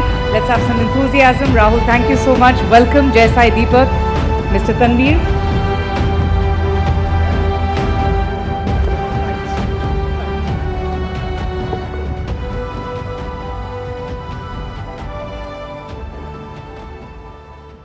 Good evening everyone. The buzzword is Bharat. Bharat, that is India. The Prime Minister has already outlined the ideological governance and cultural contours of the transition to Bharatiyata. So let's decode Bharatiya and Bharatiyata with these two fine gentlemen on the stage with me. Let me first begin with you, Jai Sai Deepak. You've written a number of books. In fact, you're coming out with a third in a series. What values define a Bharatiya for you? So, one, I think the question that is usually asked is whether this is a religious construct or a civilizational construct or a cultural construct. I think if you go by the words of Sri Sarvepalli Radhakrishnan and Swami Vivekananda, it's impossible to take religion out of Bharatiya life. And I think a lot of people have tried but have failed to remove religion from even politics for that matter. Whether that's for the good or the bad, that I think posterity will decide. But it's a statement of fact, it exists. So I believe that religion and culture go hand in hand in informing the civilizational identity of this land, which is Bharat. But the problem is, if you were to treat this as a construct which is meant to exclude certain populations from the tapestry of Bharat's identity, well, that's not the purpose of it. When you try and reclaim your identity, you're merely saying this is who I am, and I'm happy to accommodate everybody else who does not have an antithetical relationship with this identity. So as far as I'm concerned, both Hindu Dharma along with civilizational aspects which are part of, let's say, Hindu cultural mainstream define what is Bharatiyata. During the course of the drafting of the constitution, one of the questions that was asked is that when public morality is sought to be defined and its contours are sought to be understood in the context of Bharat, what is the repository or the reservoir from which we draw those values? To which several members of the Constituent Assembly took the categorical position that Dharma is the public morality of Bharat. So if you were to ask me what is the defining trait which defines Bharatiyata, then you start and end with Dharma.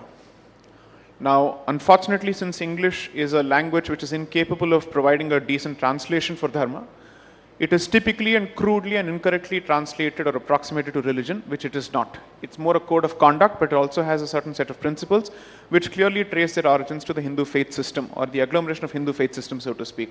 So for me, in that sense, the civilizational identity of Bharat is significantly and primarily informed by Hindu Dharma. But precisely because it's defined by Hindu Dharma, it is capable of accommodating others who do not pose a threat to its very existence. Mr. Anas, let's build on this opening by J.Sai Deepak. The RSS and other spokespeople expect citizens from other denominations to describe themselves as Hindus. Dharma is, of course, identified very closely with Hinduness, they say, which they say is a function of Bharatiyata. Now, how does one apply it in the context of a multi-religious society such as ours? See, my understanding of Bharatiyata, or Dharma even for that matter, has always been what I was taught as a kid in the school, अनेकता में एकता. हम वो देश थे, हम बहुत गर्व था हमें इस बात पे कि हम अलग अलग पहचान के हैं, अलग अलग धर्म के हैं, अलग अलग जाति के हैं, अलग दिखते हैं, अलग ज़बान के हैं, लेकिन हम एक थे, एक झंडा था हमारा, एक देश था हमारा, उसको हम सलाम कर रहे थे और मेरे लिए बस वही था एक धर्म का मामला. अब J.Sai दीपक ने कहा कि हिंदू धर्म डिफाइन करता है धर्म की भारतीयता क्या है. मैं इससे थोड़ा अलग मत रखता हूँ लाजमी तौर पे. मेरा ये कहना है कि जब 1950 में हमने संविधान अपनाया तो हमने इस मुल्क को एक डिसाइड किया कि हम ऐसे देखते हैं, ये ऐसा होगा, एक सेक्युलर देश होगा, ऐसा देश होगा जहाँ सब बराबर होंगे, जहाँ सबके पास समान अधिकार होंगे. आज जब आप नागरिकता पे, और मैं ये नहीं कहता हूँ कि जैसे एक बहुत ज़्यादा प्रिविलेंट आर्ग्यूमेंट है आर्टिकल 14 को लेके, मैं वो आर्ग्यूमेंट ही नहीं लेता हूँ. मैं मानता हूँ कि हाँ आर्ग्यूमेंट आर्टिकल 14 सिर्फ इंडियंस के लिए है, सिर्फ सिटीजन्स के लिए, मैं वो नहीं कहता हूँ. लेकिन जब आप पूरा उसका बेस बना देते हैं धर्म को, तो आपको ये देखना पड़ेगा कि डेमोक्रेसी जो खुद अपने आप में एक वेस्टर्न कंस्ट्रक्ट है, लेकिन हम उसको लेके चल रहे हैं और इतने उस पर गर्व कर रहे हैं, उसमें कि कौन से और ऐसा डेमोक्रेटिक या सेक्युलर देश है जहाँ पे धर्म के बेसिस पे सिटीजनशिप दी जा रही है. और सिटीजनशिप एक वो राइट है जो आप वापस नहीं छीन सकते हो, एक बार आप दे देते हो तो छीन नहीं सकते हो. तो हमें किसको दे रहे हैं, कैसे दे रहे हैं, इस पर विचार करने की बहुत ज़्यादा आवश्यकता है. So this is interesting because his definition of Bharatiyata is unity in diversity, sort of derives from there. Now, you know, with the government that is identified with Hindutva, are wary of, you know, outcomes such as these. I think he's referring, without naming it, to the CA. Correct. So how does one now reconcile the objectives of the CAA with the larger construct of the civilization, of the constitution as it stands? See, interestingly, both of us are just coming back from the Chief Justice's court. That's why both of us are trying to, let's say, channel those arguments. So you didn't finish your arguments no, there? It's you want listed to for continue April them 9th, here? in fact. So we are on the opposite sides in that matter. So I don't see why this has got to do with CA. But in any case, I'll try and address this. Just so that I answer your question to him in a slightly different fashion, I disagree with the RSS's definition of Hinduism and Hindutva completely. At least on their attempts to say that everybody who is born in this country is a Hindu. I don't think that needs to be said. I don't think someone who is a Muslim or a Christian needs to be expected to embrace the definition of Hindu in that sense, because there are two problems with that approach. One, it dilutes the definition of Hindu Dharma for the followers of Dharma themselves. And second, it foists that concept on those who are not followers of the Dharma in that sense. You don't need to do that. According to me, good fences make good neighbors, period. You don't need to actually start this interfaith dialogue and look for equality and, let's say, similarity in everything. That is not even necessary. The point is very simple. When you speak of unity in diversity, Bharat traces that very value precisely from Hindu Dharma, because Hindu Dharma is ultimately an agglomeration of multiple faith systems within itself. Several denominations subscribe to those points of view which may not actually find a point of convergence in that particular sense. The Vaishnavite might ultimately see Vishnu as the supreme being. The Shaivite may ultimately see Shiva as the supreme being. The Shakta might see Shakti as the supreme being or Devi as the supreme being. For each of them, you can think of them as monotheism in silos, but it's a polytheistic pantheon in that particular sense. So unity in diversity, as far as Bharat is concerned, cannot have learnt it from anybody else except Hindu Dharma, at least in the history of the subcontinent, so to speak. So on that, I don't think there is a difference of view between Mr. Tanveer and me. There is a clear difference of view in the attempts on the part of, let's say, certain sections of certain cultural organizations to dilute the definition. Now, should we go to the argument of the CAA? I will just limit it to this because ultimately this matter has to be contested before the court of law, the Chief Justice's court on April 9th, which is the next date. The point is, I don't think that piece of legislation is meant to threaten anybody who lives here as a legitimate citizen of the country, regardless of their faith. Two, I don't think the definition of CAA or the way it is being included as a humanitarian intervention as part of the Citizenship Act has anything to do with the topic here. So let me stick to the topic here. The point is, Bharatiyata ultimately means that your points of loyalty, your points of allegiance are not extraterritorial, and that you choose loyalty to Bharat more than anything else. Now that is easy as far as adherence of Hindu Dharma is concerned, simply because their sacred spaces are here. But if you happen to follow a certain faith system, I'm not saying that it is impossible for a non-Hindu to be loyal to Bharat. I don't think that statement can be made at all, in light of the kind of examples that we have had, right from Sri Arif Muhammad Khan of today to Abdul Kalam of the past. So I don't think those examples are valid. Those who are able to reconcile their faith, which have emanated from other parts of the world, and their loyalty to Bharat, according to me, are fully capable of subscribing to the concept of Bharatiyata. I am not going to use religion as the sole and the primary filter to exclude people from the pale of Bharatiyata. I'm saying those who are able to strike that balance will obviously fall within the definition. Those who think that their personal identity from a religious point of view is at loggerheads with Bharatiyata would have made the decision anyways. I'm just hoping that since we are told that there is an Indian brand of certain foreign systems or foreign faith systems, there truly exists such Indian brands which is different from the brands that is followed in our immediate neighborhood. That's all I can say. But this concept of, let's flip the word, diversity in unity, how does the CA take that forward? I know that you wanted to sort of disconnect the conversation from Bharatiyata, but this government claims that it is actually the one that speaks for the essence of Bharatiyata. Right. And it talks about a Hinduness, which it traces to a dharmic past. But if that CA is going to be, or the Dharma is going to sort of, at some level or the other, bring out an exposition like the CA, then we have a problem. So, see, let's have this conversation on the anvils of specifics. Is there any amendment to the existing Citizenship Act which precludes the possibility of non-Hindu applicants to knock at the doors of Bharat for citizenship or asylum? The answer is a no. The CAA is a limited inclusive intervention for the purposes of addressing the unfortunate realities of our immediate neighborhood, where 3 Islamic republics have a specific problem with other identities. That's the unfortunate reality. And we are operating under the premise that Indian Islam is different from the brands of Islam being subscribed to by our neighbors. Okay? Therefore, those people who are getting the rough end of the stick, thanks to their minority position in those countries, are being given a certain expedited option. Because the first point of attack when it comes to these countries happens to be those people who do not share the faith of the majority in those countries. Therefore, since they are the first points of attack, they are the softest targets possible, a limited intervention is being made. The myth that is being purveyed is that CAA translates to automatic vestation of citizenship. It doesn't, because they still have to satisfy the rules that have been notified. Second, all it does is that it limits a certain cutoff period from 11 years to 6 years.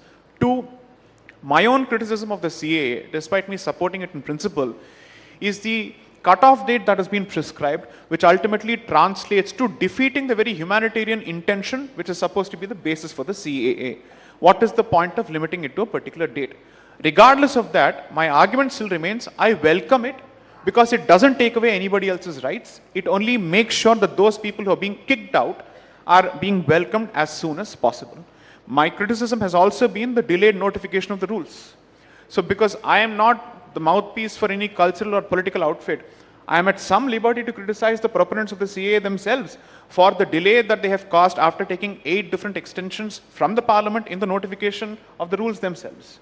So according to me, it's important to dehyphenate these positions from any political organization or a cultural organization, because dare I say this, a lot of us are practicing Hindus not because of a political party or because of a cultural organization, but because we have always been practicing Hindus. Their existence or absence wouldn't have made a difference to our practice in any case. So Anas, then what's the problem? He's saying that, look, it's only fast-tracking, it's not denying.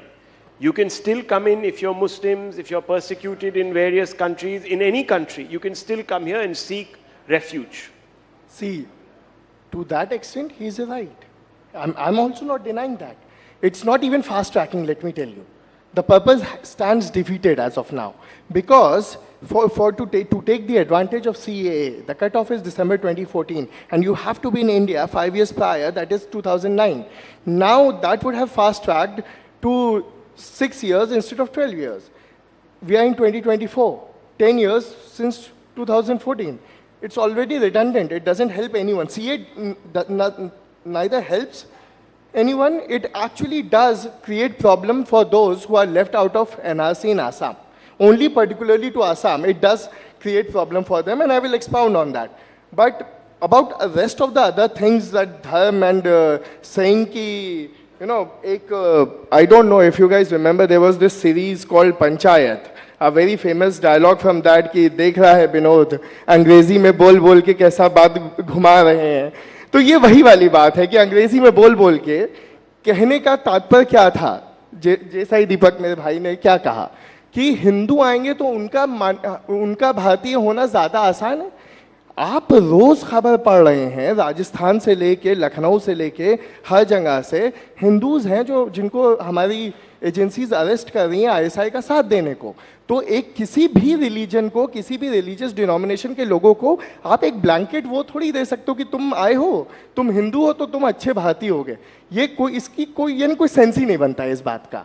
ठीक है, oath of allegiance तो सभी को लेनी है, लेकिन इस बात का कोई सेंस नहीं बनता. यानी इससे बेतुकी बात तो मैंने reasonable classifications have reasonable been used classification by many countries. Let's talk about Hindu. What about the Tamil Hindus from Sri Lanka? What about the Buddhists from China and other places? For that, I mean, we have a. So आपने उनको क्यों छोड़ दिया? अगर आपको लेना ही था, and I understand कि आपकी अलग पॉलिसीज वही है तमिल्स के लिए, आपने उनको वो दिया, लेकिन सिटीजनशिप तो नहीं दिया आपने. आपने उनको रेफ्यूजी उसका दिया, सिटीजनशिप नहीं दी. तो आपने तो हिंदू के साथ भी पूरा कोई अच्छा तो नहीं किया है, आपने उनको भी छोड़ दिया है. दूसरी चीज मैंने कहा मेरे सीए से कोई क्वारल नहीं है. It doesn't affect me at all. मेरी सिटीजनशिप सेफ एंड सिक्योर है. लेकिन असम में 19.4 लाख लोगों की सिटीजनशिप चली गई है. वो भी नेचुरलाइजेशन के लिए अप्लाई कर सकते हैं उसमें से. लेकिन अगर अब सीए के तहत अगर उनको करना पड़े, मैं ये नहीं कह रहा उनको सिर्फ इसी के तहत करना है, लेकिन अगर करना पड़े तो 2 लाख जिसे असम में ज्योतिवादी कहते हैं, जो हमेशा अपने को असमीज कहते रहे हैं, कि अपने को इंडिजीनियस कहते हैं, वो भी तो बाहर हैं. क्या वो खुद को पहले बांग्लादेशी प्रूव करेंगे हिंदुस्तानी कहलाने के लिए? इससे बड़ी एब्सर्ड कोई चीज हो सकती है कि हिंदुस्तानी को हिंदुस्तान की सिटीजनशिप के लिए, नेचुरलाइजेशन के लिए खुद को पहले बांग्लादेशी प्रूव करना पड़ेगा. Okay. I'll try and make sense of the garbled argument presented here and see if I can unpack a few layers from garbled argument. Yes. Okay. So first, see, here's the point. Yeah. Ever since the end of the LTTE, situation has normalized to such an extent that Tamil Sri Lankans are not being forced to flee that country. That is a fact. The fact of the matter is, if Bharat had an equation or at least the ability to pressurize Pakistan, Bangladesh and Afghanistan to the extent that they could treat their Hindu minorities with some degree of dignity, then the CAA would actually be irrelevant and unnecessary. Because ultimately, it's a question of what is your relationship with those countries, what is the treatment of those populations by their native governments. Today, nobody can accuse the Sri Lankan government of meting out the same treatment to Tamil Sri Lankans the way Hindus of Pakistan are being given treatment by Pakistan, Bangladesh or Afghanistan, so to speak, in those countries. So if you can ensure that they can stay in their own countries without creating any further trouble for themselves or for us, we would want them to stay there. So therefore, the entire argument is this, that Bharat must effectively apply an open dharamshala policy in the name of the CAA. And the CAA is unconstitutional precisely because it doesn't open its doors to every persecuted community under the sun. Frankly speaking, this makes a mockery of the concept of sovereignty and our own borders and our own sovereign interest and security interest.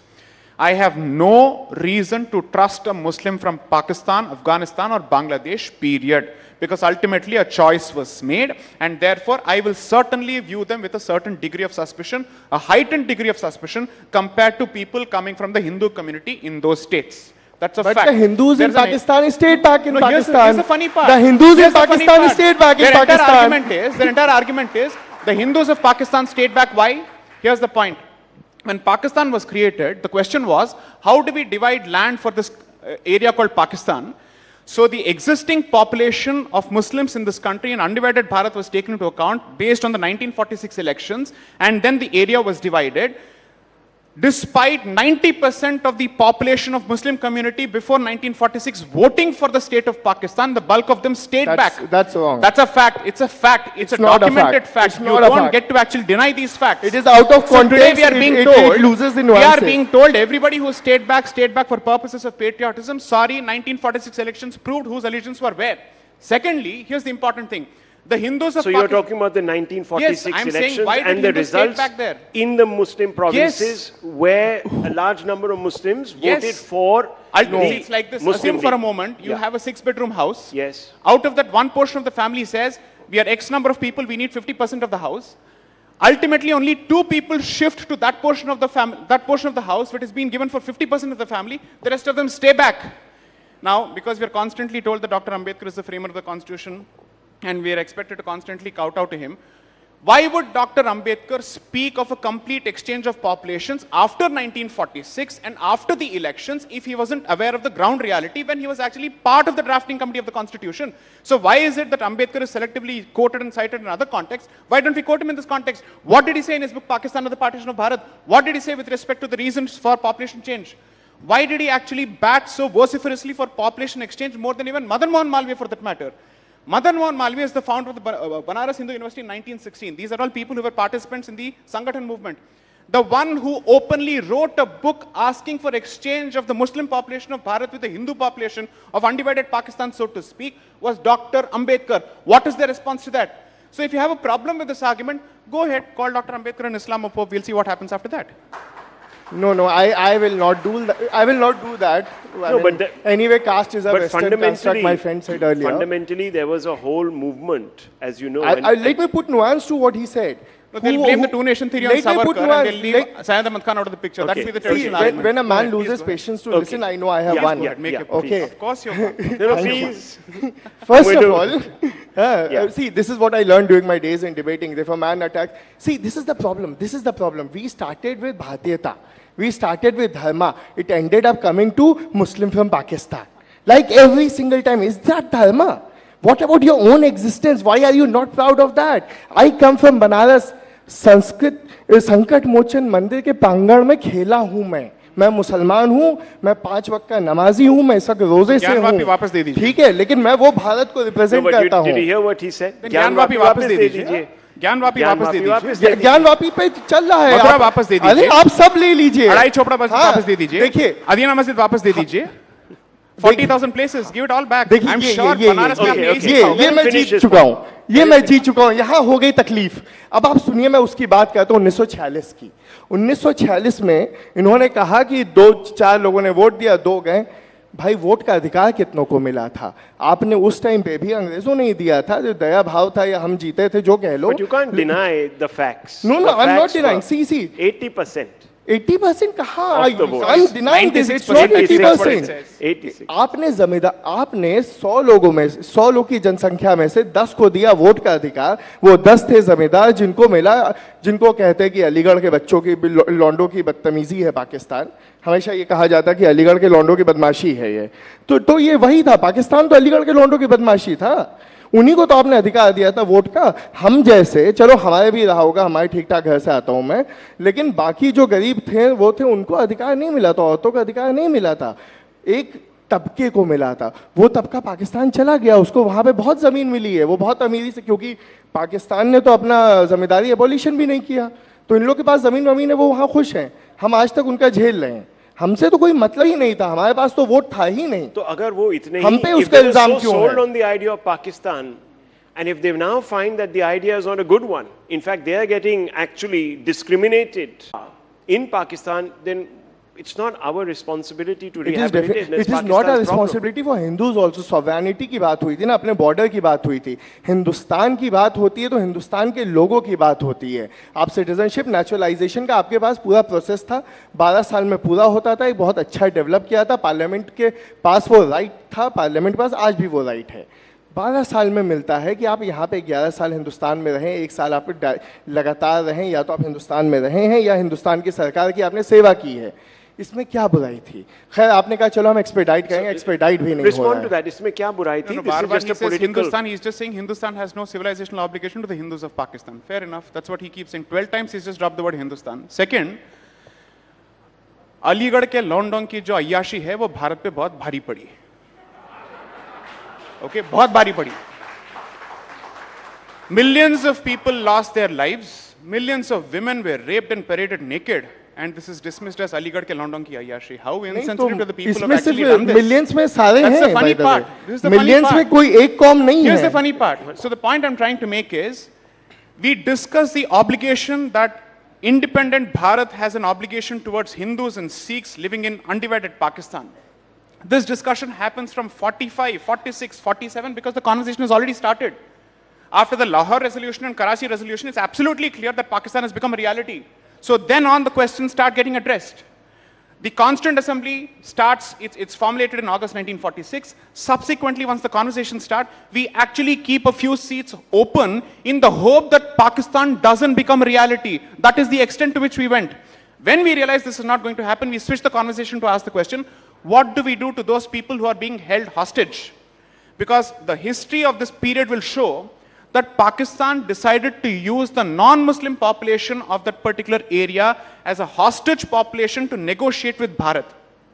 The entire basis for the Nehru-Liaquat Pact ultimately was this. Let's assume for a moment that we don't owe an obligation to the Hindus of Pakistan and Pakistan doesn't have a duty with respect to Muslims of India. Why did the fount of everything that's great in this country, Shri Pandit Jawaharlal Nehru, choose to enter into a Nehru-Liaquat Pact where both of us are assuring the other with respect to the safety of religious minorities in their country? What is this basis then? Ultimately, at the political level and at the constitutional level, we have accepted that we have a civilizational duty towards these minorities. Anas, this is documented fact. That is that's a very valid point. I'm neither holding brief for Nehru, nor I'm holding brief for Pakistan. Please answer the specific question. Forget about holding a brief. I completely agree with that. At that point, so we are now executing that civilizational brief. No, allow me. The civilization, Nehru-Liaquat Pact, what did it say? It said कि भाई तुम अपनी तरफ के minorities की वो करो, हम अपनी तरफ के करेंगे. वो चल रहा है, वो वहाँ भी चल रहा है, यहाँ भी चल रहा है. नहीं हो रहा है, आप इंटरनेशनल फोरम्स पे प्रेशर डाल सकते हैं. हिंदुस्तान बहुत मजबूत है, हमने पाकिस्तान को बहुत पीटा हुआ है भाई. आप क्या बात करते हैं? हम हर जंग जीते हैं, डिप्लोमेसी में हम उनसे ऊपर हैं, हर चीज में हम विश्वगुरु हैं, मदर ऑफ डेमोक्रेसी हैं. The spirit of the agreement gave both the countries a say in the welfare of the religious minorities across each other's borders. Because of our history. Unfortunately, in Pakistan, they broke that contract, that agreement. Now we fear for the future of the religious minorities, the Hindus, the Sikhs, the Christians, the Buddhists, the Jains, and the others. Christians so they say, where are the Jews? Well, there was only one Jew according to the census of Pakistan. So they are saying that because you do not include Jews. That's not the point. So here's the point. If you read articles 5 to 11 of the Constitution, that is entirely Pakistan-centric when you're defining citizenship as part of your own constitution because you realize that there's a continuing cord that connects you with the people there. It also speaks of how many people can go there, when you come back, what happens to your citizenship, so on and so forth. So in the backdrop of your specific history of the subcontinent, considering the basis for the partition, for us to say we owe no obligations whatsoever, despite the Nehru-Liaquat Pact, according to me, is to make an argument in vacuum when there are clear documented facts to the contrary. Look, I get the sense. Can I ask a provocative question? Lekin I'm very thankful to my friend here. He knows that I'm fasting and I can't speak much, so he's doing all the speaking. मेरा Tuesday fast चल रहा है. नहीं आप पानी तो हनुमान जी का fast चल रहा है. But I'm being thankful to you. Why are you getting agitated? I'm just being thankful to you. Don't get so angry. You need not be so angry. हम लोग बहुत गुस्से वाले हो गए. क्या हो गया है? शांत रहो यार. अच्छा है सब. These are responses to my arguments. Please continue. हाँ, अब मैं आता हूँ उस बात पे. मैंने कहा मेरा सीए से कोई क्वारल नहीं, मैंने शुरू में ही कहा था. मैं फिर से वापस आऊँ, मेरा क्वारल क्यों होगा? थोड़ा सा है, वो है अनकॉन्स्टिट्यूशनैलिटी पे. मैं संविधान को मानता हूँ. मैं संविधान के अगर कोई चीज अनुरूप नहीं है, कोई कानून, तो वो गलत है. Okay, so one very quick question that many people bring up, Article 14, ultra-virus. No, I'm on Article 15. I'm not on Article 15. Okay. A quick response. It's just ultra-virus of the Constitution. Can I explain that? Then he can rebut that. Okay, my argument. Let me place my argument. Okay. Section 31C of Citizenship Act, which came by the 2003 amendment, for the first time said that a child born in India will be an Indian citizen if either of the parent are Indian citizen and the other is not an illegal immigrant. I'll wrap it up. Okay? Is not an illegal immigrant. Now place this like this.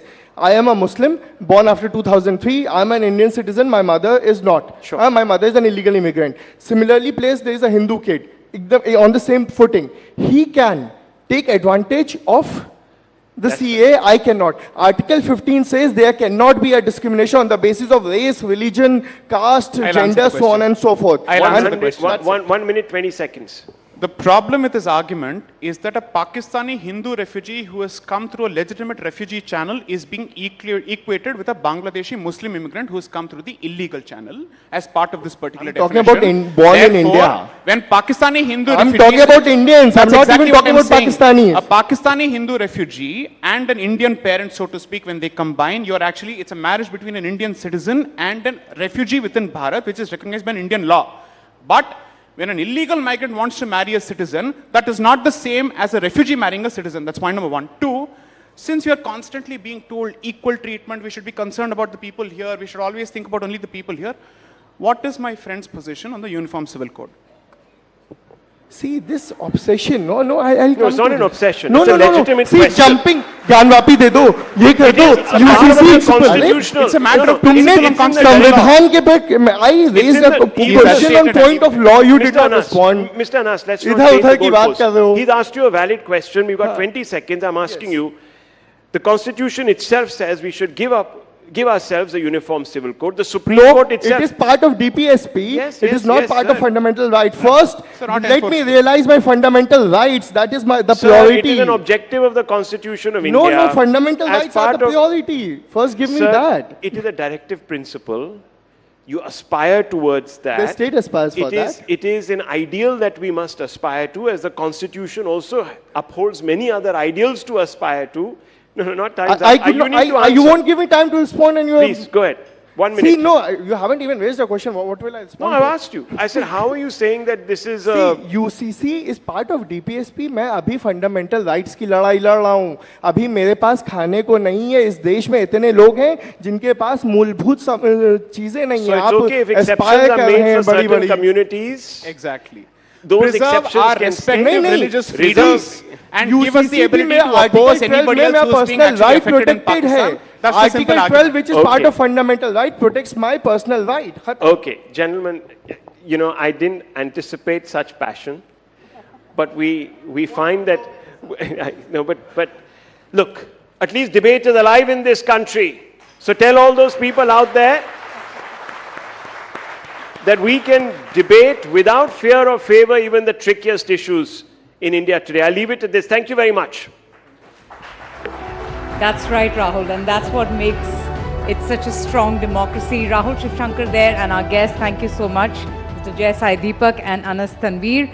That was indeed a very insightful and a spirited debate, an amazing array of perspectives that we just heard on a very crucial issue, as we've all seen how the Citizenship Amendment Act has sparked a massive political furor recently. Okay, let's move on. Let's shift tracks now. Technological advances combined with fairly dramatic economic and social changes are also creating conditions for the emergence of new forms of money and credits.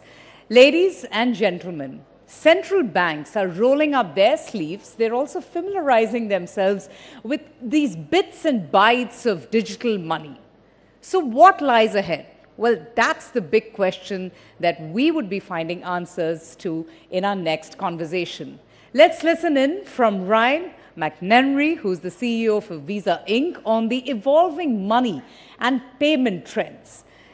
McNerney, in fact, is going to be in conversation with managing editor CNBC, Shireen Bhan, for our next session, which is titled Money Moves at a Fast Click. Please welcome our next guest. Let's have a huge round of applause, ladies and gentlemen. It would be wonderful to hear from you. Welcome, Ryan. Welcome, Shireen. Thank you so much.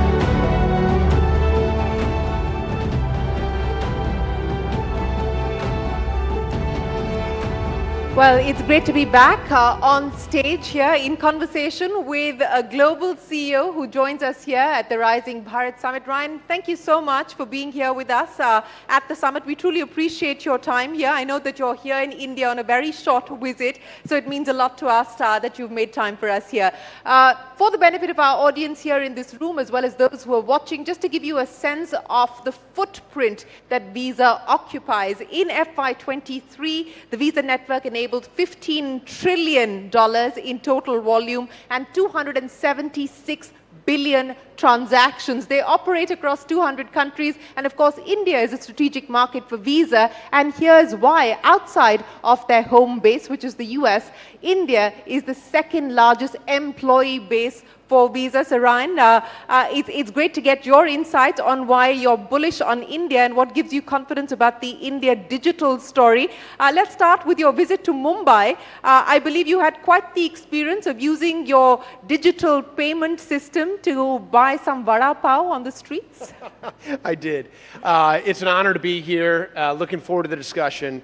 And it's been a great trip. This is my first trip back to India since I assumed my new role as CEO of the company, and there's so much happening here. And so I'm here to learn.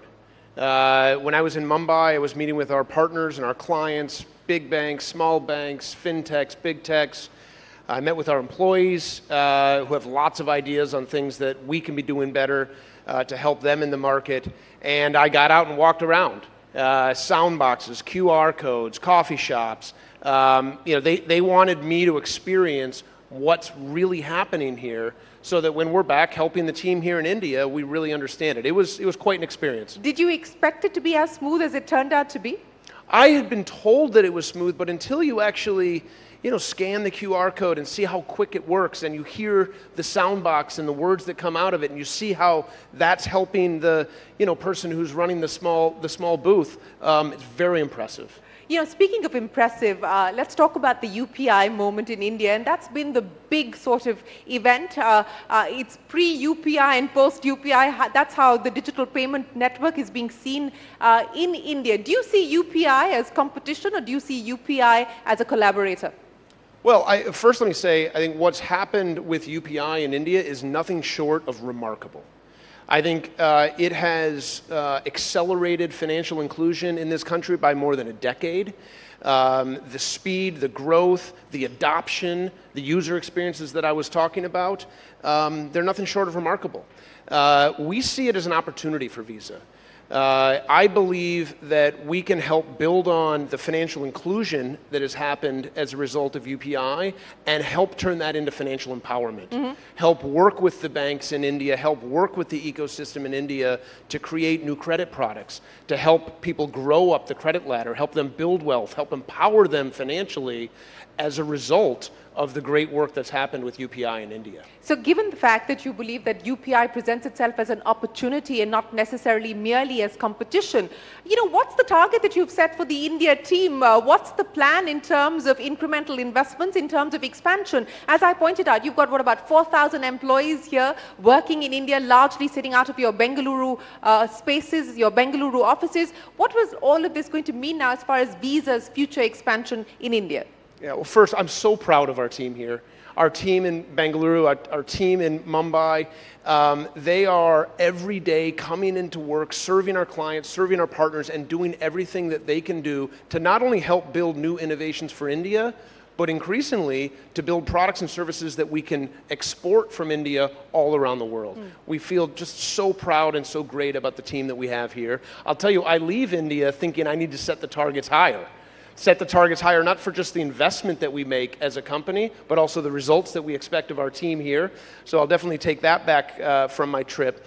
And, you know, we have been in this country for 40 years. Yeah. When we're thinking about the opportunities in this country, we're thinking about the next 40 years and the next 40 years after that. Those are the time frames we're thinking about in terms of the investments that we're making in the country. Well, let's talk about the next 5 years, not the next 40 years, because we don't know what's going to happen in the next 40 years. So over the next 5 years, in terms of the opportunities that you spoke of and in terms of focus areas that you intend to double down on, remittances, cross-border, you know, how is Visa going to operate in those spaces? How do you intend to leverage the advantages there?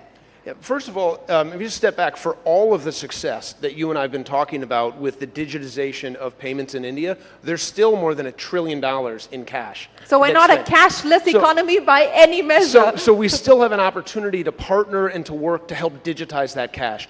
But then building on kind of the consumer payments that you and I make every day, there's enormous opportunities in B2B payments, in government payments. There's an enormous opportunity in transit systems. We've been involved in more than 750 transit systems around the world, helping them operate more efficiently by digitizing the payments. And then, as you said, we see remittances as a tremendous opportunity. We've built out a platform, we call it Visa Direct, where we have 8.5 billion endpoints, cards, accounts, digital wallets all around the world. And what we're doing is we're putting that platform to work to make remittances in and out of India and all over the world, but this is the biggest corridor for remittances in the world, make them more transparent, make them faster, make them cheaper, make it a better user experience for both the sender and the receiver. And we think that's a tremendous opportunity for us to continue to help and add value here in India. You know, you talked about the fact that cash continues to be a significant part of the economy, while digitization has, of course, grown as well. But, you know, when just before the UPI actually took over and took off quite literally, the view was that this could potentially mean the death of credit cards. That was the expectation. It hasn't quite turned out that way. But how do you see the credit card space evolving in terms of form factors, in terms of features, in terms of innovation? What do you see as the next wave of disruption to the credit card itself? Yeah, what we've seen around the world is users choose to pay with credit in different ways. Sometimes it's a card, sometimes it's a plastic card, sometimes it's a metal card, but increasingly it's a digital tokenized incarnation of the card. That can be on your phone or different form factors. So our strategy the whole time has been not to be wed to a card per se. In many ways, we've unbundled credit from what we all think of as the legacy card, and we've embedded that credit in the user experiences that people have as they're working their way through their digital experiences or, as we were talking about earlier, in the physical world. And increasingly, the physical world and digital world are blending. So we very much have unbundled those capabilities. And we do think that there's a lot we can bring to India in terms of innovative products and services in credit specifically that we've seen in different parts of the world. You know, in many ways, the credit product itself has melded and evolved in ways that it's embedded in people's lives in ways that it almost becomes invisible. And that's when you start to really empower that purchasing power in a way that's great for small businesses and merchants. You know, you talked about financial empowerment, and you also brought up the issue of the credit gaps, and the credit gaps exist in many spaces in different degrees. What will be the focus as far as bridging the credit gap specifically from an Indian consumer or an Indian market's perspective? Bringing new solutions to help underwrite near prime credit, new to credit, young credit customers, working with banks to provide different types of line management services, different types of ways to segment credit and make them applicable in certain use cases. All of this type of innovation is happening around the world, and I think is going to be a great opportunity to build on, as we were saying earlier, the momentum that's happened with UPI. And, you know, in 5 years, to come back to the question from a few moments ago, maybe we don't even call it a credit card per se. Maybe we call it Visa credit, or maybe we call it, you know, who knows what we call it. The word card may drop from our lexicon in India, given the enormous progress that's happened here. But we view our role as someone who can help power that innovation for banks across India. You know, you're talking about innovation, so we can't not talk about what's happening as far as the world of AI is concerned. And Visa, for those of you who might not be aware, has decided to put together a war chest of $100 million to look at nurturing AI across different startups. Take me through the idea behind that, what you intend to do. Is that going to be a focus area for you here in India as well? Yeah, sure. I'll talk about that specifically, and then more broadly how we're thinking about generative AI. That idea specifically came from a set of experiences where we were looking for companies that were using generative AI to create new commerce experiences, and we weren't able to find a lot of them. We wanted to go find them and nurture them, and we have a program we call Fintech Fast Track, bring them onto the Visa platform. And so we said, why don't we put together an investment fund so that we can help go find some of those entrepreneurs, those people that are dreaming big about how they could use generative AI to transform commerce, and why don't we invest in them? And so that's where we started on that journey.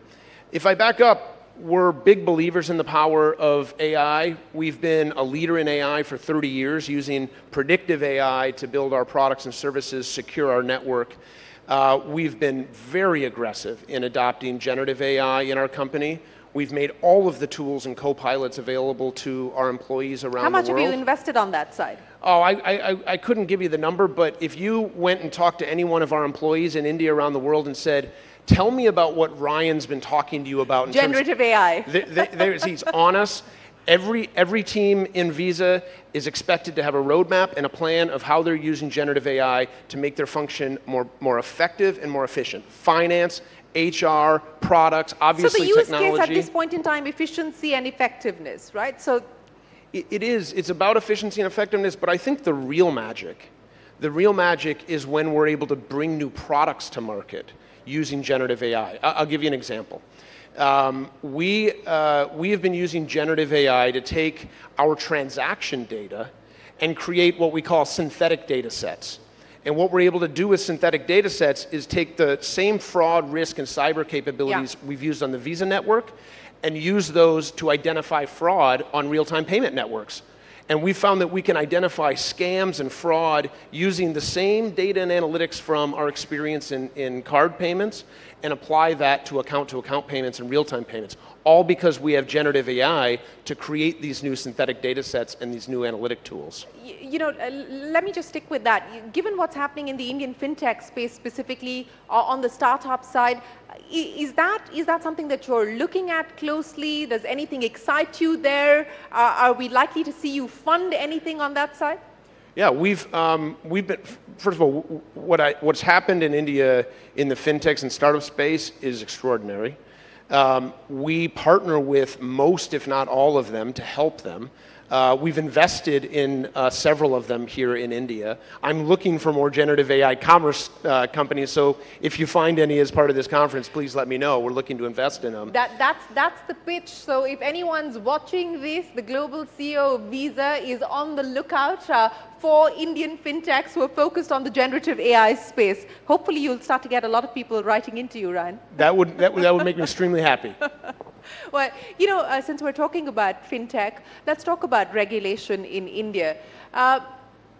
The regulator has done many things, including data localization, which was brought in a couple of years ago. Of course, all of you need to be compliant with that. There have been some recent changes for credit cards specifically. How do you see the regulatory environment in India at this point in time? Is it challenging? Does it add friction? Or is it making you feel that it is securing the digital payment ecosystem? Of course it can be challenging at times, but it makes us better. That's how we view it. We want to be in compliance as effective and faster than any company in our space. We want the regulators to look at Visa as a leader, and we lean into this regulation because we do believe that it makes us better. I also give enormous credit to the regulators in India for leading the charge on innovations that not only make the system more safe, they help drive commerce. I would use tokenization as an example. I think the regulators in India leaned into tokenization, they mandated tokenization, and as a result, e-commerce is going to be adopted even faster in India. It's going to be safer, it's going to be more secure, it's going to have higher authorization rates. So you're saying that the regulator in India was ahead of the curve on tokenization? Absolutely. They were an innovator in that way of leading, as far as all the regulators in the world, by mandating tokenization for e-commerce in India. So what would you say are the key risks today? What keeps you up at night? You were talking about cyber safety, cyber security, and in general, what we've seen with the momentum of digital transactions going up, that we've also seen the risks of digital fraud, of cyber risks, and so on and so forth. How are you, within Visa, trying to fortify yourself, and how much of this is a risk that you're factoring in? It's an enormous priority for us. I think it's a very big risk. At the core of digital payments, at the core of the success of digital payments is trust. All of us are very comfortable engaging in digital payments, whether it's with a Visa card or anything else, because we trust that it's going to be safe. And we take the responsibility to safeguard our network and ensure that it is the safest and most reliable network very seriously. As you might expect, we're a very big target for the bad guys that are out there. We have somewhere between... Average, how much do you get attacked in a day? I was just about to say, we are attacked somewhere between 400 and 500 million times a month. Attack vectors that come from all different parts of the world. I'll give you another example. We have about 30,000 employees.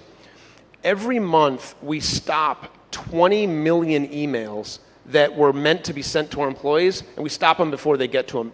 All of those are from bad actors. They're trying to trick our employees into doing something that they otherwise shouldn't do. So we take that very seriously. We've invested billions in our cybersecurity protections. We have 1,000 people that come into work every day, and all they do is focus on our cyber protections. But beyond that, we're also creating tools for our bank partners to help them stop fraud. Yeah. Every year, through those tools, we stop more than $30 billion of fraud that otherwise would have been perpetrated on our network and with our customers' clients. So this is going to be an arms race. It's going to continue to be an arms race, and we are going to invest, and we're going to work as hard as we possibly can to stay one step, if not 5 steps ahead of the bad actors, to ensure that the network is as safe and as secure as it possibly can be. When you say that this is going to be an arms race, explain to me how you're going about it. I mean, putting money at the problem or throwing money at the problem is just one aspect, but how are you thinking about this strategically? And more importantly, how do you look at this from your partner's perspective as well, who may not have the ability to throw money at the problem? Well, first on the second part of your question, this is something I've been talking to everyone that I've had a chance to meet with while I've been in India. We want to protect our network, the Visa network, with all of the tools and security that I mentioned, but we also want to make these tools available to all networks.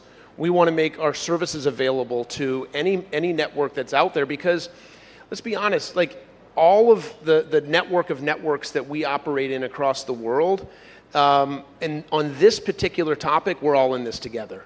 We need to be investing in the safety and security of digital payments so that everybody across the world continues to trust. So MasterCard and you are aligned on this one. I think cyber protection is existential for digital payments, and so I want to make sure that we're making our products, our services, our talent, we're sharing information, we're sharing our services to anyone that's interested in putting them to work, and we feel like we have great products and services that we can be helpful with. Yeah, I want to go back to something that you said right at the very beginning. You said that you're here in India to learn. And in the context of the digital public infrastructure and what India has been able to do with the India stack, it was a big part of our pitch to the world through our G20 presidency as well. What do you see as the opportunities to export the India stack to the world? Yeah, first of all, I think the world is paying very close attention to it. I think there is a meaningful opportunity to export the stack. I mean, you go through it. Aadhaar, UPI, ONDC, DigiLocker. I mean, all of these elements of the stack are extraordinarily impressive. I was saying to my team the other day, I think if you look at what India has done, and you look at the product roadmap, I would put it up against any of the best big tech players on the planet. Not just the roadmap itself, the clarity, the execution, the transparency, the length of the roadmap. It is remarkable execution, and I think there is a big opportunity to export the stack far beyond India. Well, what do you think it will take for us to be able to do that in terms of prioritization, in terms of strategic choices? You know, if you were to sort of put together a roadmap of how we take it forward, what would that entail? I think at a foundation is public-private partnership. You know, we view ourselves as a potential partner, and you know, I think what's proven, if you look over time with the adoption of similar types of things around the world, it's the public-private partnership at work. And you know, I think this is an area where India's leadership, as you said, coming out of the G20, making the world more aware of the stack and the impact that it's had, is a big first step. And you know, I think engaging with governments, engaging with the private sector, companies like Visa, and through public-private partnership, that should be a great way to expand those things. Let's talk about what's happening globally as well, Ryan. Clearly, you're confident about the India growth story, the macros, as well as what's happening as far as the digital side of the story is concerned. But global, you know, the macros continue to look challenging at this point in time. The expectation of a cut coming in from the Fed in June, perhaps less likely. Today, Japan's just raised interest rates. What are consumer trends telling you in terms of spending power, spending capacity, and the possibility of the current trends holding up? Despite everything that you said, the consumer spending around the world remains resilient. It remains stable. I mean, you look at the year-over-year growth in transactions or payment volume across our network and in most of the countries in which we operate, it's been relatively stable. That's a really good news, despite everything you said. Now, of course, higher interest rates are taking a dent out of consumers. Consumers are changing their purchasing patterns, the mix of things they buy. What are they spending most of their money on today? Well, it's actually coming, now having, with COVID a couple years in the rearview mirror, we've rebalanced pretty close to where we were in the mix of goods and services pre-COVID, with a bit more shift towards services, travel, entertainment, Taylor Swift concerts, things like that. So I think that's a whole other economy, isn't it? The Taylor Swift economy is a whole other economy. It's incredible, isn't it? It's incredible. But you know, going back to your first question, the consumer remains resilient. Listen, there's pockets around the world. In some markets where, for example, you've got more variable rate mortgages. Australia is a good example. The UK is a good example. Consumers are having to spend more of their discretionary spending or non-discretionary spending on mortgages, and we see that coming out of spending. But on the other side, we see travel in and out of China picking up. We see travel into the United States picking up. So international travel is very much still on the rebound. So overall stable with some puts and takes in different places. You know, you talked about regional differences in the way that resilience is showing up, and you're on your way out of India, you're going to be headed into China. So let's address that issue as well. The recovery is underway, but patchy. There are concerns on what is happening as far as the real estate sector in China is concerned and whether that poses a systemic risk. How do you see China at this point in time, both in terms of recovery as well as in terms of consumer confidence? Yeah, in terms of China, we think about it in 5, 10-year, 15-year increments. There's no question that the Chinese economy is going through some bumps right now, but there too, we view it as our role to be as helpful as we possibly can, to invest in the tools and the capabilities to help the banks and the broader economy do well. And China's a very large economy with a lot of power, and I think when you think 5, 10, and 15 years out, it's going to be a big opportunity as well. So as a global CEO, what do you map on your dashboard? I mean, outside of what's happening inside of Visa, what are the factors that you have on your dashboard as potential risks or potential opportunities today? Geopolitics has, of course, emerged as one of the big concerns, given just the volatile state of play. But, what are you looking at? What are the various factors that you're looking at? Yeah, geopolitics is always an issue. You and I were talking beforehand about the enormous number of elections that are happening this year. So from that, there's going to be change. There's always change. But I'm very optimistic of the opportunities around the world. Coming out of the elections, I think there's an enormous kind of road in front of us, and I'm hopeful that the economy can continue to have the great success that it has, and hopefully we can be a part of that. You know, the other thing that I spend a lot of time on is consumer preferences, consumer trends. What are we hearing from buyers and sellers around the world? What do they need? What are the technologies that are changing, you know, how they're running their businesses or they're engaging in their lives? By the way, generative AI, another topic we could talk about, it's helpful, is how I think it's going to change shopping, which I think it'll have a very big impact More on that. experiential? Yeah, I think it's, you know, it's just going to make it easier. You know, if you think about shopping, especially for someone like myself who's neither that good at it nor likes it that much, it's very inefficient. That makes the two of us. It's relatively inefficient. And so I think generative AI, all of us are going to have co-pilots in terms of shopping. We're going to have much more curated experiences. We're going to have much more curated payment experiences that come with it. And that's just going to make a much better experience. I also think, I have a personal thesis that generative AI could be a very empowering capability for small businesses around the world. It starts to give them access to the capabilities that only the largest retailers have had, whether it's product reviews or recommendation engines or things like that become unbundled and available to small and medium businesses around the world. I think generative AI could be a very leveling force in the commerce space. You preempted what I was going to say. So you actually believe that generative AI will level the playing field, not make the gaps wider? I believe it will. That's my personal thesis. I think it'll for the largest retailers and the largest platforms, it will certainly help optimize what they do, and again make it a more enjoyable experience for all of us as shoppers. But I think it has the power to level the playing field. It has the power to democratize a lot of the commerce capabilities that have been bundled into some of the largest platforms and make them available.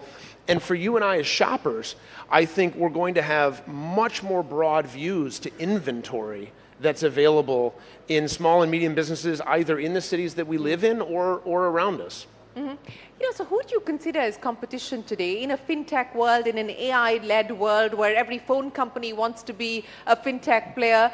You know, every big tech company wants to be in the banking business as well, in some shape or form, or in the payments business. What does the competitive landscape look like today for you? I'll tell you, over the last several years, you know, the early narrative on fintechs was, you know, they're going to be competitive for the payment system. We saw it differently. We saw all of these players as potential partners. And that's very much how we see it today. Fintech, big tech, little tech, small tech.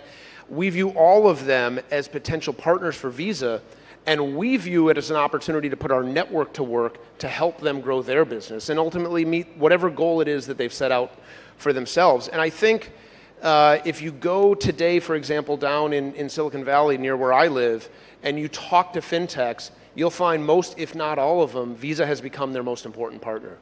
And so that's how we see the world. We see the world in terms of partners and people that we can put our network to work, open our network, make it available, and help them achieve whatever it is the goal that they're trying to achieve. You know, you said that you see fintechs as potential collaborators, potential partners as well. You also said earlier on that perhaps in the future at some point you may just drop card altogether as part of the sort of proposition that you offer to consumers because, you know, you're digital in many ways. So what do you see Visa being? I mean, in terms of your core DNA, how do you see that core DNA evolving and changing given the many changes that we are seeing in the ecosystem? What could that potentially mean over the next 5 to 10 years? Yeah, at our core, we're a network. We're the safest, most secure, most reliable, largest payment network on the planet with the largest reach. And the way we're evolving that is building out from not just being the Visa network to being a network of networks. And that's what we want to do. We want to be able to enable money movement across all networks around the world. You know, we were talking about remittances, and that Visa Direct platform that I mentioned to you earlier, we move money across ACH systems, we move money across RTP systems, we move money across other card networks, again, all in service of giving our clients the biggest, most reliable, safest, most secure money movement platform on the planet. So that's how we think about our role. And we very much are an open network. We want anyone to build on us.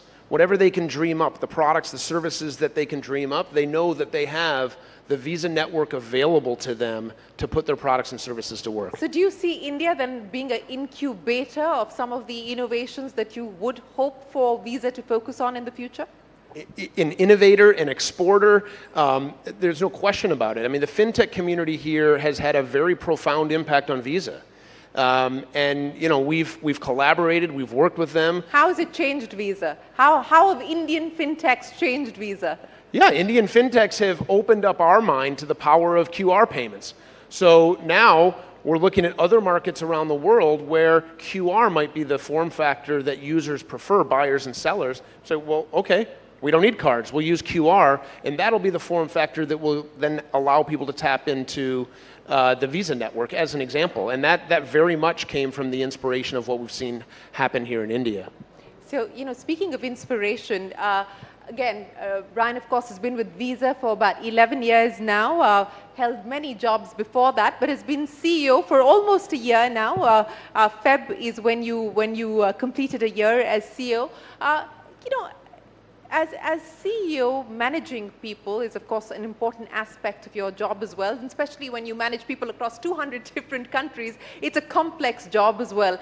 How do you make sure that there is an alignment of purpose, that there is an alignment of vision as you operate across 200 different jurisdictions?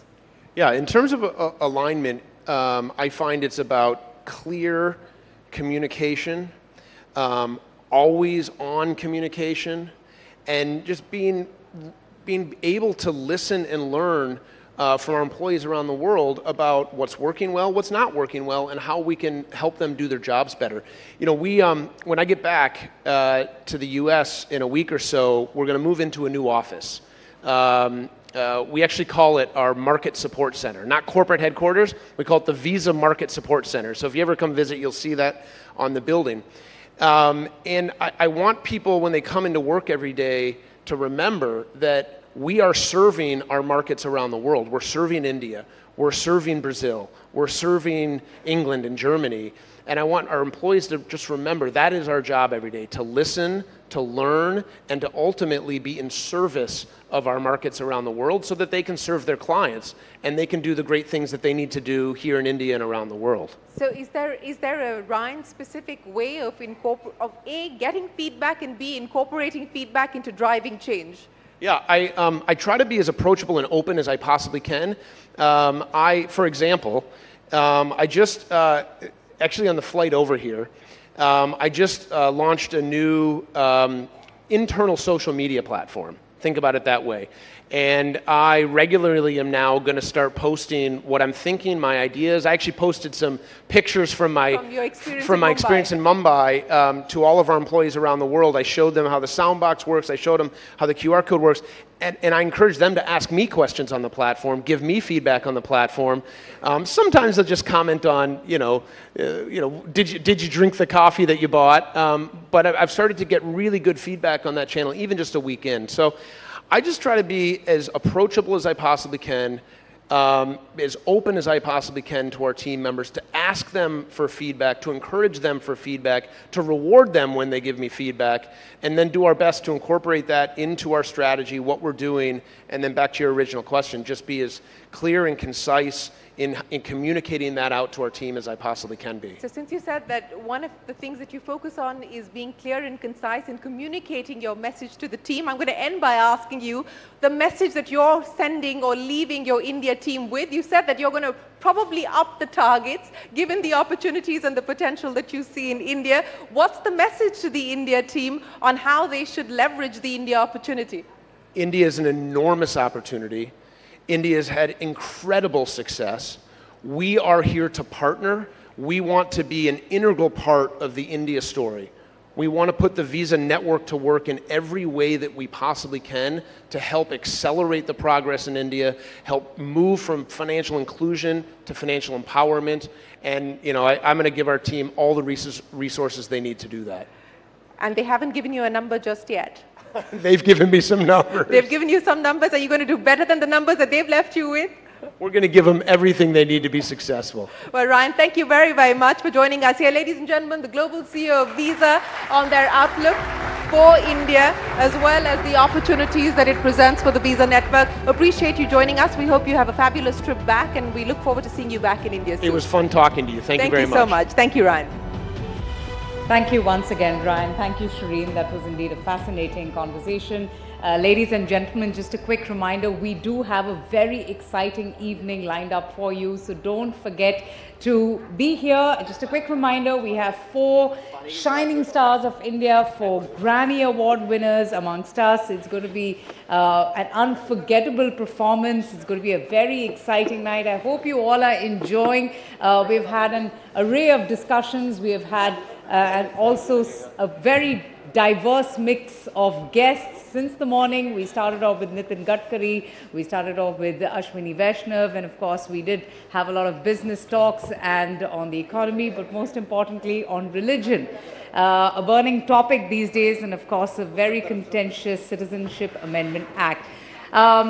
We are just setting up for our next session. It's going to be also a very interesting one. We have a very prominent and a popular BJP politician who's going to be joining us for now. A quick reminder to kindly stay seated and not leave your seats, because the next session is going to begin in a short while from now. We're just waiting for our next speaker to come as well. That was Mr. Irani, who was in conversation with Shireen. He is, of course, the CEO of Visa Inc., and he was there with us all the way from the US and sharing his thoughts.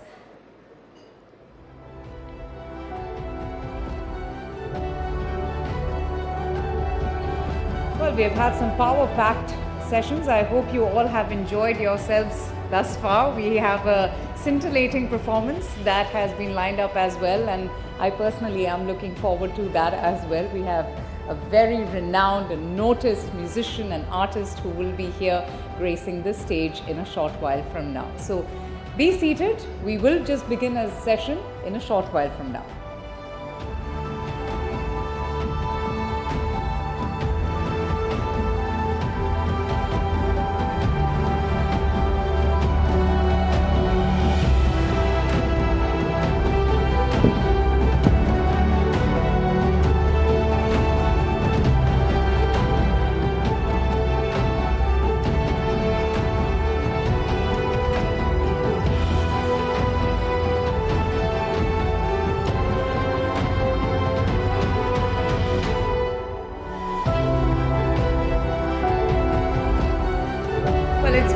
Action-packed day, hasn't it?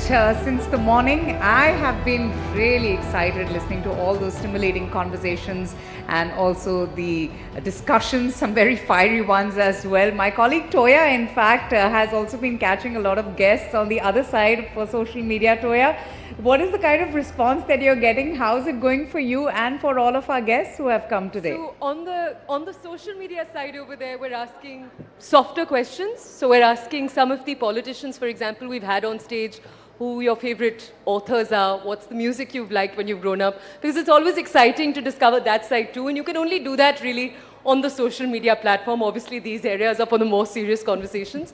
But ladies and gentlemen, as we wait for our next speaker, we're going to come to each of you. I don't obviously mean each of you. We'll try to come to whichever one of you can. I want to ask each of you, which moments here have stood out to you? What's left a question in your mind? So is there something you've heard any of the policymakers, the politicians say up there that have actually left questions in your mind? Things you want answered? Because the panel doesn't just end today. Of course, we're going to see Smriti Irani ji right now. It's going to carry into tomorrow also. Any questions you bring up today, we'll also ask on the softer side, on the social media side, in just a few minutes from now. Okay, any hands, ladies and gentlemen? I'll come to, oh, all right, we've got one lady very ready. I like the spirit. Yeah, thank you so much. So basically going with the spirit of the show, I feel it has been really lovely flow of actions right here. And there were many standing, I guess, landmark moments of the conferences. You know, moving away from yellow journalism and getting to the real journalism. There's a very thin line between real and the real word today. And you guys have done amazing. What I really wish to ask upon to the next fleet of panel, which is coming across today and, you know, tomorrow, would be, India is already on the global map. We have been marketing a lot on many things.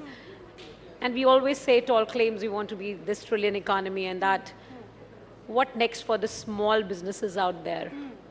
That is what is in store for the small businesses out there, because a lot of big fishes which are, you know, right there, but I want to know what's in store. You've touched on journalism, on small businesses. All right, we've run out of time with this question, and I'm excited to tell you we have our next speaker coming in just a few minutes. We're going to keep doing this, so please keep questions on your mind.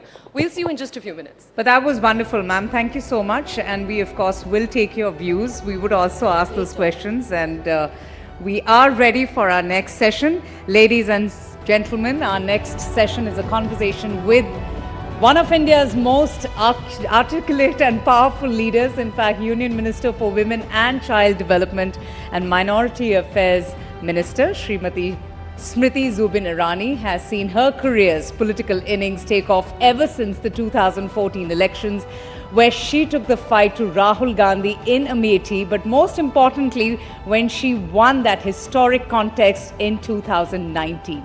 She was given charge of the high-profile HRD ministry later, the Information and Broadcasting Ministry, Textiles, and now the Women and Child Development and Minority Affairs. It's such a pleasure to have you, ma'am. Please welcome Srimati Smriti Zubin Irani, the Honorable Minister of Women and Child Development and Minority Affairs, in conversation with my colleague, Anand. Namaste, everybody. Are you all awake?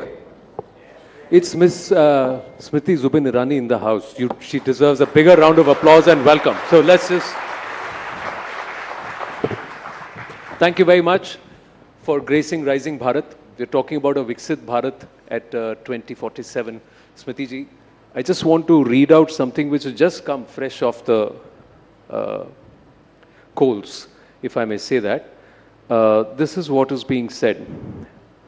In a time of high unemployment, rising prices, corruption and oppression, Rahul Gandhi is the only hope for 1.35 billion Indians dedicated to bringing justice to every corner of our country, and is the only leader who can end this regime of fascism and dictatorship.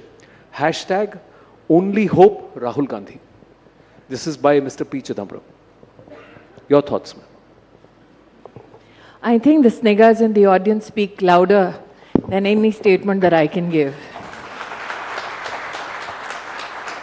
But I also believe that the destiny of a nation cannot be decided by a man who is scared of being defeated in Amethi.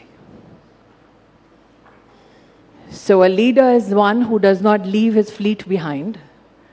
The gentleman hashtagged is somebody that I had the privilege of contesting against in 2019. Victory and loss are a part of electoral politics. But what defines a leader is that if they have grit enough, courage enough, to stand with their own beliefs amongst their own people. And I don't think somebody who escapes and is feared of being conquered electorally is somebody who can lead a nation to better prospects. So I understand the compulsions of Mr. Chidambaram, but I also recognize that the voter at large respects the reality of a rising Bharat. लेकिन वो ये कह रहे हैं कि वो शक्ति को हराएंगे. देखिए, उन्होंने कहीं ना कहीं अपने आप को एक क्लैरिफाइड पोजीशन में अब रखा है.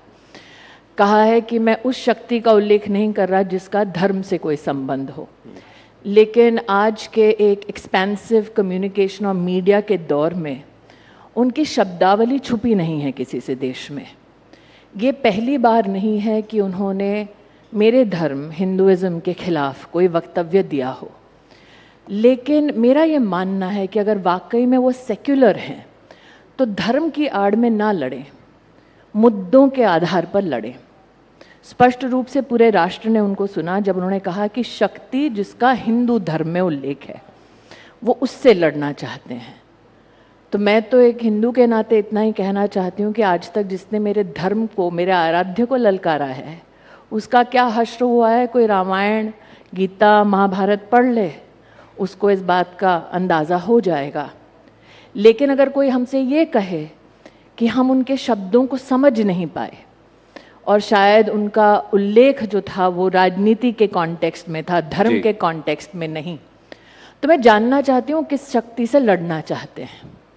प्रधानमंत्री मोदी ने इस देश में 4 शक्तियों का विशेष उल्लेख किया। एक नारी शक्ति, दूसरा युवा शक्ति, तीसरा कृषि की शक्ति और चौथा वो गरीब जो अब उत्थान की ओर बढ़ रहा है। तो इन चारों में से किस शक्ति से राहुल गांधी लड़ना चाहते हैं? ये वो शक्ति की बात कर रहे हैं जो ईडी को कंट्रोल करती है, ईवीएम को कंट्रोल करती है। देखिए, पुरानी एक हिंदी में कहावत है, चोर की दाढ़ी में तिनका। अब जिसकी दाढ़ी ही तिनकों से भरी हो उसको थानेदार में भी चोर नजर आता है, लेकिन जिसने चौकीदार शब्द के इस्तेमाल के लिए सुप्रीम कोर्ट में माफ़ी मांग ली हो उसको ये फॉल्स ब्रवाडो शोभा नहीं देता। वो इलेक्टोरल बॉन्ड्स का जिक्र कर रहे हैं। वो ये कह रहे हैं कि बीजेपी उगाही पार्टी है। सीबीआई अमित शाह जी ने एक स्पष्ट रूप से रुबिका जी कहा है सार्वजनिक मंच पर कि 303 सांसदों की पार्टी को इलेक्टोरल बॉन्ड्स के माध्यम से ट्रांसपेरेंटली बैंकिंग सिस्टम के माध्यम से 6000 करोड़ का बॉन्ड मिला, लेकिन जिनकी ताकत 200 की भी नहीं है स्पष्ट रूप से, उनको 14,000 करोड़ रुपया मिला। तो मेरा पलटवार ये है कि ऐसी कौन सी उगाही कत्ती राहुल गांधी छोड़ गए हैं कि उनके पास 14,000 करोड़ रुपया है।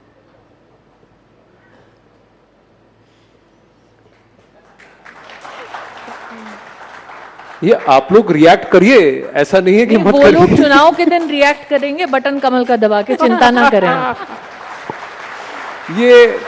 ये एक और आरोप सिर्फ भारत में नहीं है, दुनिया भर में भी है कि भारत इस करंट गवर्नमेंट में या पिछले 10 साल में एक इलेक्टोरल ऑटोक्रेसी की तरफ बढ़ रहा है। अगर हम एक स्टेटस को स्मैश करने की बात कर रहे हैं तो यहाँ पर how do you respond to this कि हम धीरे धीरे एक इलेक्टोरल ऑटोक्रेसी बन रहे हैं, यानी कि जनमत तो है लेकिन सब कुछ एक पर्टिकुलर डायरेक्शन में कंट्रोल के साथ आगे बढ़ाया जा रहा है। जिस देश ने अंग्रेजी हुकूमत को उखाड़ फेंका, जिस देश में आज 940 मिलियन वोटर आइडेंटिफिकेशन और ऑथेंटिक आइडेंटिफिकेशन के साथ अपना वोट देंगे, उस इलेक्टोरेट का इतना बड़ा अपमान मैंने आज तक नहीं सुना। To say that you are wiser than the voter just because you're an analyst overseas is one of the biggest hypocritical positions taken by anybody who tries to analyze our democracy, especially from countries which don't have such a large voting populace. What they cannot fathom is why the average Indian today is buoyant about their future prospects. What they cannot possibly come to terms with is why India and Indians are so blatant about their ambitions and their pursuits of excellence. And possibly that is why this is the same voice which when COVID came said, how will India survive with 6 lakh plus villages? How will Indians eat? How will Indians receive pharmacological support? How will Indians get a vaccine? I think the mettle of a country and a leadership is best tested when your back is to the wall. India not only made vaccines, delivered it to 1.4 billion citizens, it also gave vaccines and pharmaceuticals to 160 countries.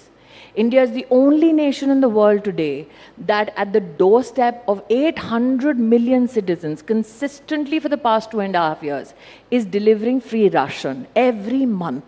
No country in the world today has an expansive health coverage system like Ayushman Bharat, where 100 million people receive 5 lakh rupees worth of medical support across 28,000 hospitals, with not a single human being who's covered missing a treatment in any hospital in the country. So I think that those people who sit in these analogies and analysis possibly cannot come to terms with the fact that India has a functional government, which is tested every time we go to polls, and that you have a leadership that responds to the people's needs and people who appreciate that leader. I also believe, Anand, when we go to vote, for too long and for too many years in our country, we have seen people vote on the basis of an emotion. Narendra Modi and before him Atal Bihari Vajpayee, I'm very proud, were two leaders who said, judge us by our development performance. What you see on the opposite are people who are pliant and depending on negative rhetoric. But Modi is the only leader right now who has given you a national ambition. Remember, after the independence freedom movement. We've never had a national ambition and a clarion call like 2047. So while Modi says for 2047, we need to create more opportunities for education, for enterprise, for skill, for manufacturing, what does Rahul Gandhi offer you? Division on the basis of religion, division on the basis of class, division on the basis of caste. While Modi says, let's talk about Atmanirbhar Bharat. What is Atmanirbhar Bharat? It is economic sovereignty of this country. What does Rahul Gandhi tell you? Atmanirbhar mat bano. While Modi says, let's pull 25 crore Indians out of poverty, and today the World Poverty Clock, forget anybody else, says that less than 3% people in India now live under the line of poverty. What does Rahul Gandhi tell you? He glorifies poverty. He glorifies a martyrdom at the altar of lost opportunities. So why should any informed voter then vote for Rahul Gandhi or an alliance which is barely together? लेकिन वो ये कहते हैं कि voter तो हमें vote करता है, लेकिन राजा की जान ईवीएम में है। देखिए, जो राजघराने में पैदा हुआ हो, जिसने उपहास उड़ाया हो एक ऐसे व्यक्ति का जो एक ज़माने में चाय वाला हुआ करता था, ये तो राजनीति की कैसी माया है कि अब उसको वो चाय वाला राजा दिखता है।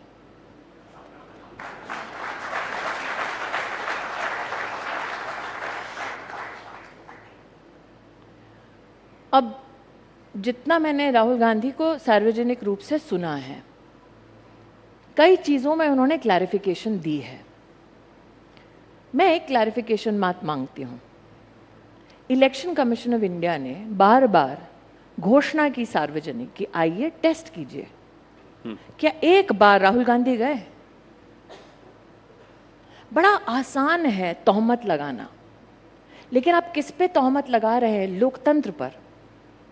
आप लोगों की चॉइस पर तोहमत लगा रहे हैं, इलेक्शन कमीशन पर तोहमत लगा रहे हैं, और आपको लगता है पूरा ब्रह्मांड, पूरी कायनात इस जद्दोजहद में लगी है कि मोदी को प्रधानमंत्री बना दो। जद्दोजहद ये वोटर की है, क्योंकि वोटर ने 10 वर्ष की अवधि में मोदी को हर वचन की पूर्ति करते हुए देखा है। मैं अपना ही अगर लोकसभा क्षेत्र ले लूं, जहां पर 50 साल गांधी खानदान का राज रहा, 15 साल राहुल गांधी सतत वहां पर सत्ता में बने रहे, रूबिका जी, वहां पर 1,09,000 परिवारों के घर तो पिछले 5 साल में बने हैं। 4 लाख परिवारों को पहली बार जीवन में टॉयलेट मिला है।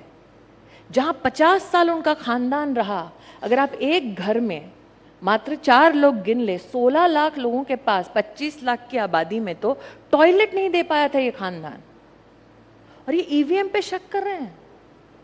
स्मृति जी, आपने कहा कि मरते दम तक, ये आपका अगर बयान सही है, मैं वहां गांधी परिवार को अमेठी में जीतने नहीं दूंगी। और ऐसा लगता है कि मेरा प्रकोप ऐसा है इस वचन का कि रायबरेली से भी गायब हो गए हैं। पर आप ये भी मानेंगे? नहीं, पर लेकिन ये ऐसी भावना क्यों? ये गुस्से की है, ये बदले की है, ये द्वेष की है? ऐसा है, मैं ऐसी भावना इसलिए कह रही हूँ रूबिका जी, अगर आपने 4 लाख गरीब औरतों को अंधेरे तलाशते हुए देखे हों कि वो खुले में शौच कर सके उस इलाके में जहाँ 50 साल इस खानदान ने राज किया हो, आपको भी उतना ही गुस्सा आएगा जितना कि मुझे। अगर आपने 3 लाख लोगों को घर में बिना स्वच्छ पानी के जीते देखा उस इलाके में जो प्रधानमंत्री चुन के देते थे, तो आपको भी कहीं ना कहीं ये मन में कोलाहल होता होगा जैसा मुझे होता है।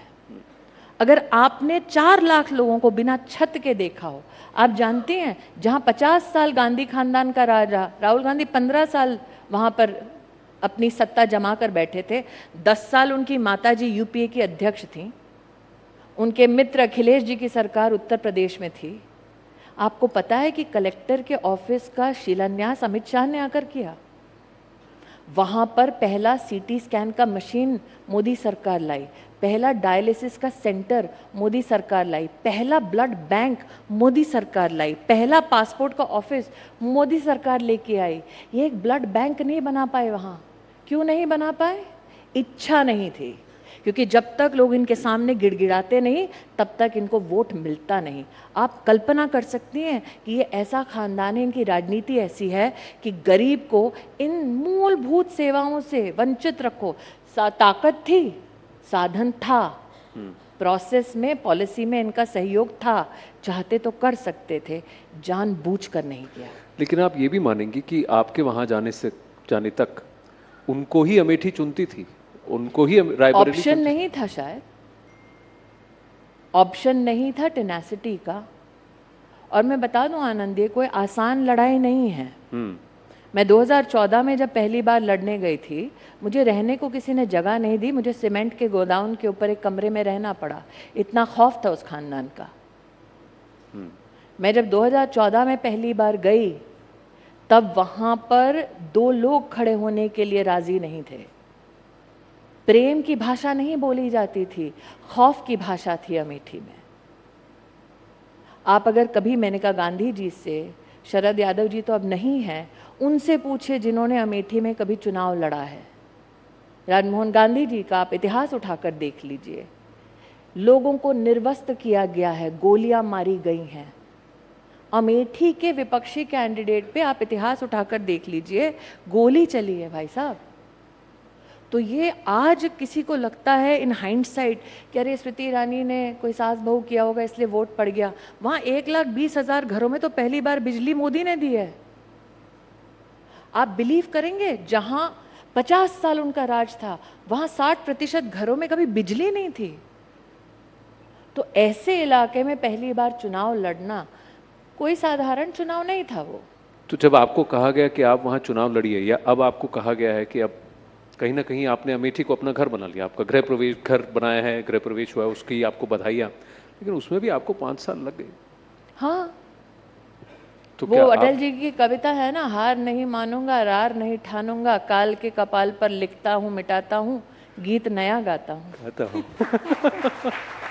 तो जिसके पास नेता ऐसे हों, जिनकी कविताएं ऐसी हों, तो जोशीले होना उनके लिए संभव ही है। तो आपको ये खला नहीं, थोड़ा सा मैं पूछना चाहता हूँ कि मुझे ही क्यों भेजा गया अमेठी? बिल्कुल नहीं, मुझे तो ये अच्छा लगा कि उस खानदान को धूल चटाने के लिए पूरी पार्टी में मेरा ही नाम मिला था। अच्छा, लेकिन मुझे आप किसी चीज का मलाल नहीं आनंद जी। हाँ, आप कॉन्फिडेंट हैं कि वो नहीं आएंगे? आ भी जाए तो कोई फर्क नहीं पड़ता। और मैं बड़ी विनम्रता से ये कह रही हूँ, क्योंकि ऐसा नहीं है कि उनकी आजमाइश नहीं हुई है, भाई बहन दोनों की। और विनम्रता का भाव इसलिए रखती हूँ रुबिका जी, क्योंकि 2022 का विधानसभा का चुनाव हुआ, जहाँ पर दोनों के दोनों मुखातिब हुए थे अमेठी से। और तब गांधी परिवार के उस सदस्य के पास उत्तर प्रदेश में सीट लड़ाने का दायित्व था। और 5 विधानसभा की सीटें हैं अमेठी में, और जो 4 विधानसभा क्षेत्र में दोनों ने मिलकर पग धरे थे, वहाँ चारों विधानसभा क्षेत्रों में कांग्रेस की जमानत जब्त हो चुकी है, 22 में है।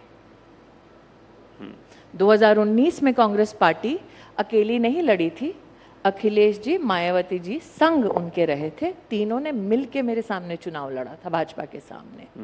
तब कांग्रेस के पास लगभग 4,30,000 वोट थे इस गठबंधन के पास। अगर आप 22 का चुनाव उठाकर देख लें तो कांग्रेस के पास अमेठी लोकसभा क्षेत्र में 22 में सिर्फ 1,20,000 लगभग वोट बच गए थे। मतलब 19 से लेकर 22 तक के बीच में 3 लाख वोट उनके पहले ही हम कम कर चुके थे। अब सोचे, जब 2 सालों में या 3 सालों की अवधि में 3 लाख वोट कम हो गया, 22 से लेकर 24 तक अब क्या हश्र हो रहा होगा। इसीलिए तो जब यात्रा लेकर आए थे, जनता तो छोड़िए, उनका कार्यकर्ता भी नहीं था वहाँ। कहते हैं कि कंफ्यूजन था, क्योंकि वो अलायंस जमा नहीं था उस वक्त। ऐसा है आनंद जी, आए कि नहीं आए। मैं आभारी हूँ कि आपने कहा। तो नेता भी कंफ्यूज्ड है, अलायंस भी कंफ्यूज्ड है, काडर भी कंफ्यूज्ड है। मर्सीफुली देश को कोई कंफ्यूजन नहीं है। तो आप मानती हैं कि देश को कंफ्यूजन नहीं है? 370 प्लस बीजेपी 400 पार। मेरा मंतव्य और सब छोड़ दें, यहाँ पूछ लीजिए। आप पूछे? नहीं, आप पूछ लीजिए। मैं तो फिर फेयर, ये मेरी ओर से प्रश्न नहीं होगा। यहाँ पर कौन मानता है Rahul Gandhi is the hope for 1.3 billion people? एक तो 1.4 बिलियन भी नहीं लिखा है। चलिए शो ऑफ हैंड्स कर लेते हैं। हम नहीं agree with mister P Chidambaram? अब बताओ कौन राजा है, जनता की ईवीएम? नहीं, ऐसा नहीं। अगर आपको अगर कोई खौफ है तो खौफ ना रखे। बेखौफी से कोई ऐसा है जो पी चिदम्बरम साहब के ट्वीट से और राहुल गांधी। अरे मुझसे ज्यादा तो रूबिका जी पी चिदम्बरम का खौफ है, इसलिए कि वो वापस सत्ता में ना आए, ताकि जो लुटा था वो वापस लुटेरों के पथ पे ना चला जाए। मैं आपको कॉन्टेक्चुअलाइज आपकी अनुमति से एक चीज करना चाहती हूँ। जब हम कहते हैं the lost decade of opportunity, तो ऐसा नहीं है कि सिर्फ 2004 से लेकर 14 तक का लॉस हुआ है। जब जब कांग्रेस की अध्यक्षता में इस देश में, अगर आप विशेष रूप से उनकी परफॉर्मेंस देखें, आज हम मोदी जी की चर्चा करते हैं, जब अटल जी प्रधानमंत्री बने थे, उनका जो कार्यकाल था, अगर बैंकिंग की बात करें, ठीक, बैंकिंग का जब उनको इनहेरिट किया उन्होंने एनपीएस, वो लगभग 16% या 17% था। जब उन्होंने ऑफिस छोड़ा 2004 में, एनपीए लगभग 7% तक आया, तब तक वो ला चुके थे नीचे। कांग्रेस के राज में 2012 पे आप जाइए तो वापस एनपीए 12-13% तक बढ़ चुका था। जब अटल जी ने अपनी सरकार छोड़ी थी और यूपीए की सरकार आई थी, आपका एग्रीकल्चर सेक्टर ग्रो हो रहा था 9% पे, आपका सर्विस सेक्टर ग्रो हो रहा था 7% पे, आपका ओवरऑल इकोनॉमिक ग्रोथ था 8% पे। आपके जो एडवांसेस देती है पब्लिक सेक्टर बैंक्स, वो थे लगभग 6 लाख करोड़ रुपए पे। यूपीए का अगर आप आज भी नंबर उठाकर देख लें, यूपीए ने 2012 तक, 4 से लेकर 12 तक, आपको पता है कितना एडवांसेस दे दिया था पब्लिक सेक्टर बैंक से? 39 लाख करोड़, जिसमें से 3.8 लाख करोड़ व bad assets and never declared. ये खामियाजा किसने भुगता? देश ने भुगता। तो इसीलिए कह रही हूं, उनकी परंपरा है देश को लूटने की। और जो 10 साल मोदी जी के रहे हैं, वो सिर्फ पॉलिटिक्स ऑफ परफॉर्मेंस के लिए नहीं रहे हैं, पॉलिटिक्स ऑफ रेवोल्यूशन भी रहे हैं। This whole family has been tested on its mettle, on its political performance and inputs, and the best test I think for the country was when COVID came. Revelation की बात करें तो even this government is blamed for not revealing numbers. Statistics are not out. The actual numbers are not out. But statistics don't endear themselves to the opposition. That's a different issue altogether. But you would also agree that they may not like the statistics. They don't like the growth numbers. Why would they? They are fighting on a negative. No, so the allegation is that yes, the numbers are the growth numbers are dressed up. Yes, there is growth, but there some of it is dressed up. Anand, let's give me a small interjection. Okay, 30 crore mudra loans given to only women, 8 crore loans given to youngsters, first-time entrepreneurs. Okay, out of the 30 crore loans given to women, NPA is less than 2.5%, which means these loans got serviced, business got done, there was a profit. That's why the loans got serviced. So are those 30 crore women who got the loan, who did the enterprise, are they not employed? They are, right? 8 crore new entrepreneurs. Obviously they serviced their loans. Obviously they paid back. So were they not employed? 38 crores तो मैंने आपको यहाँ बैठ के गिना दिया है. Yeah, but you know, with respect to your ministries, banks are women and child care development, and also the minority ministry. Two aspects let's talk about. Malnourishment, we still rank one of the highest in terms of malnourishment. Who's ranking us? Who's ranking us? If you're a number cruncher, there's a public data available on a tracker called Partition tracker. Yes. What does Partition tracker track? 75 million children below the age of 6. Correct. Right? How do they track? On WHO standards. Who does the third-party evaluation? The World Bank. Whether the testing methodology is correct or not. Evidence is available today for 75 million children. When did the Congress last compute it? There was no such evidence available before. The other aspect is of food security. If 80 crore people were not being given the food security, which is also being extended for the next 2 years, so basically what Rahul Gandhi wants, you'd still have a large number of people. What Rahul Gandhi wants is people should not get food. Is that your position? You'd still have a large number of people who would be struggling around the poverty line or would be going hungry. So let me contextualize it for you. Everything is not as rosy as it is painted. And I'll tell you why.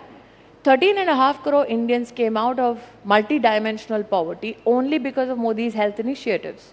What are those health initiatives? Primary being Ayushman Bharat Yojana. For every Indian, especially the poor, who got 1, 2 and the booster dose free, how much was it in the normal market? If you went to buy the vaccine, $600 per shot. So 1800 rupees, let's say. If you don't take the booster shot, 1200 rupees. In a family size of 4 people, how much would have that been for a poor family?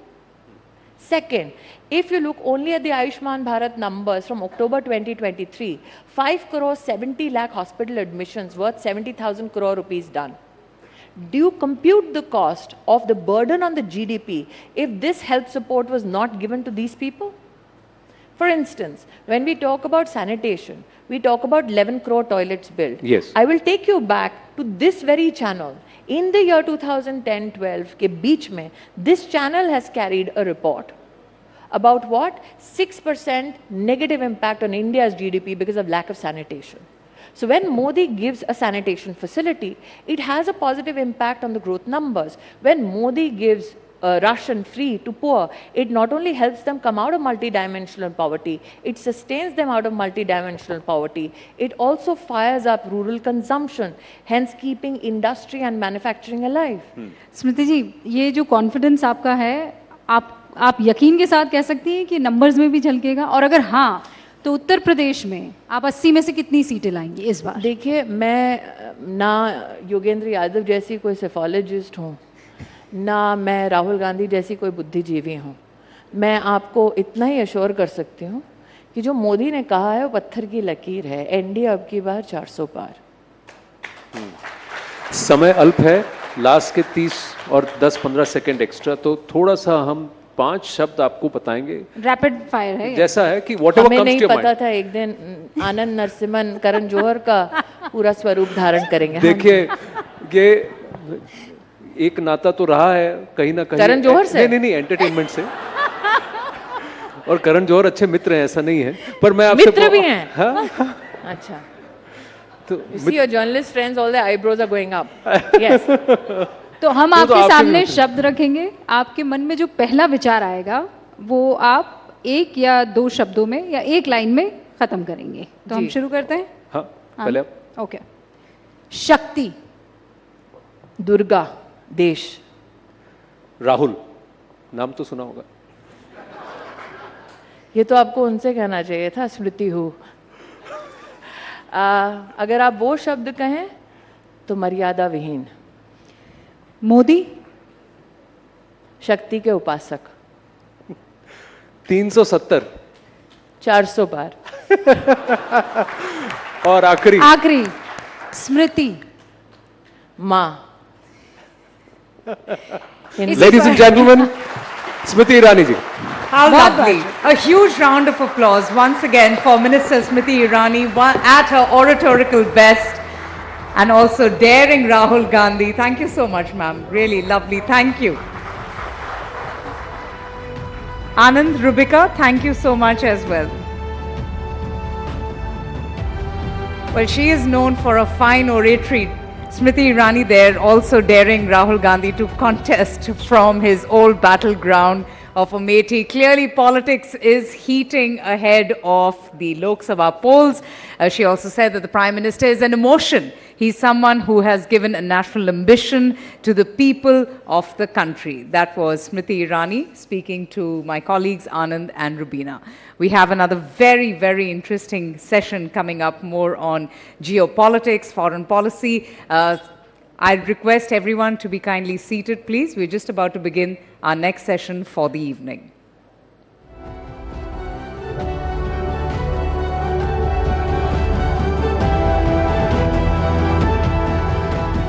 So let's begin.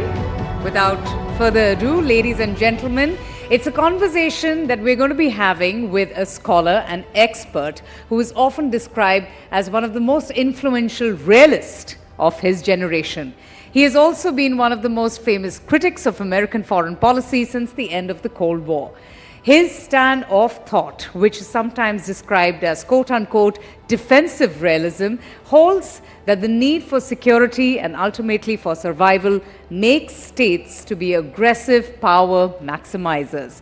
States do not cooperate except during temporary alliances, but constantly seek to diminish their competitors' power and to enhance their very own.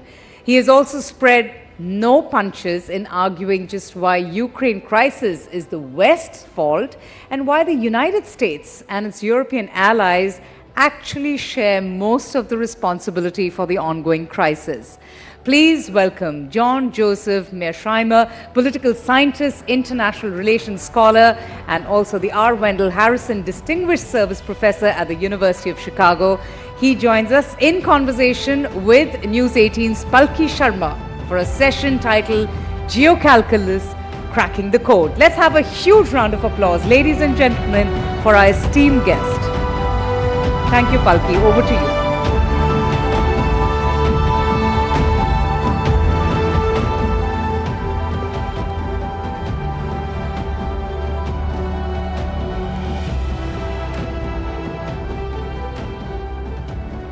Thank you, and good evening to all of you. We live in exciting but dangerous times geopolitically. There are two wars and many internal conflicts that are going on across the world. There are new alliances being forged and old ones being dismantled. And in this context, we're exploring a very important and complex question. What is the driving force of decision-making today? Is it realism? Is it power? Is it morals? Or is it a mix of everything? Also, where does India stand in this mix? What role will India play in the looming conflicts of this century? We look forward to exploring all of this with you, Professor Mearsheimer. Welcome to Bharat Rising. My first question to you is, what would you call the current world order? How would you describe it? Would you say it's still unipolar, with America in the lead? Would you say it's truly multipolar? How would you see this? I believe that the world today is multipolar. Most of you in the audience came of age during the unipolar moment, which ran from roughly 1991, when the Soviet Union collapsed, up until about 2017. And the United States was, of course, the most powerful state on the planet by far during the unipolar moment. But by 2017, roughly 2017, Vladimir Putin had rescued Russia from the dead, and Russia was back as a great power. And China, because of all of the economic growth that had taken place during the 1990s and the first 17 years of the 21st century, was also a great power. So we're now in a system where there are three great powers: the United States, China, and Russia. What about India? Where do you see India standing in this? And do you see India then as a bridging power, trying to bridge different ideological camps? Or is India just tilting things in the direction that suit it? Well, I would say, first of all, India is an aspiring great power. The two building blocks of power in the international system are population size and wealth.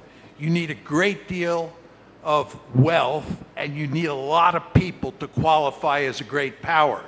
The reason that China was not considered a great power until recently was because it didn't have the wealth. It certainly had the population size. What China now has is population size plus wealth.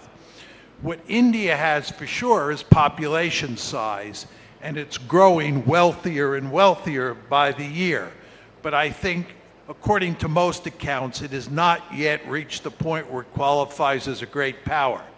Nevertheless, there is no question that India is a major power, and it is, in a very important way, caught in between those three great powers, because India has all sorts of potential problems with China, mainly revolving around the border between those two countries. India has very close relations with both Russia and the United States. And from the American point of view, that causes problems because the Americans don't want India to have good relations with Russia. But of course, from India's point of view, it makes good sense to have good relations with Russia. So relations between India and the United States have been somewhat testy. They've been very good in terms of relations with Russia. And the question of China is, I think, a looming problem for India. But nevertheless, the world that India operates in now is very complicated, and India is going to have a complicated task moving forward dealing with this world. Is another way of looking at it this, that India is best poised to make the most of this complicated situation because India can talk to and do business with all camps?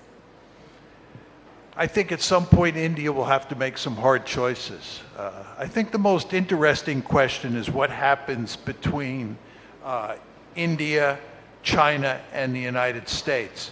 My sense is that China will continue to grow more powerful, that it will build a potent blue water navy, and it will try to project power into the Persian Gulf, and it will therefore move through the Indian Ocean. And this will not make the Indians happy and will push the Americans and the Indians closer together. In the event of a conflict between India and China, do you think Russia will be forced to take a side? I think if there were a conflict between India and China, the Russians would do everything they could to sit on the fence and to not get committed. The Russians have no interest in having bad relations with either China or India. So if there was, and hopefully there will not be, a conflict between India and China, I think the Russians would do everything they could to stay far away. You've said in the past that great powers will always seek hegemony or dominance over others. You say that India is an aspiring great power. When it does become a great power, do you think I would do the same? Because I've seen any or any of the rhetoric that comes with these hegemonic tendencies? My basic view of international politics is that the ideal situation is to be a hegemon in your region of the world and to make sure that there's no other hegemon on the planet. And I basically argue that the United States is the only regional hegemon in the world. It's a hegemon in the Western Hemisphere. And the United States goes to great lengths to make sure that no other country dominates its region the way we dominate the Western Hemisphere. And that's why in the 20th century, we played a key role in putting Imperial Germany, Imperial Japan, Nazi Germany, and the Soviet Union on the scrap heap of history. The United States does not tolerate peer competitors. At the same time, I believe it makes eminently good sense for China to dominate Asia. I think that as China grows more powerful economically, it will try to dominate Asia.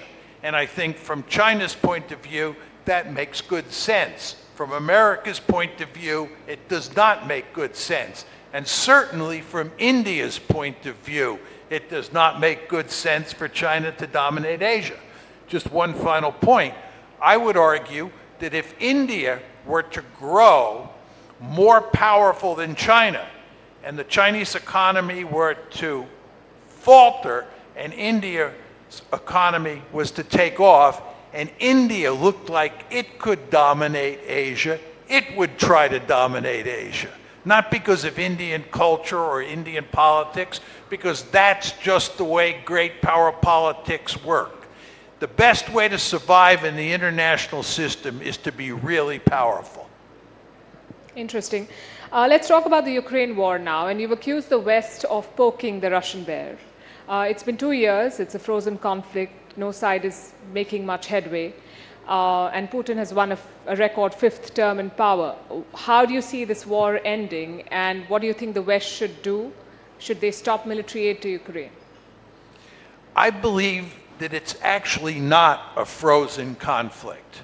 I believe that the Russians are winning the war and that the Russians will end up with an ugly victory. I believe the Russians now control about 20% of Ukrainian territory.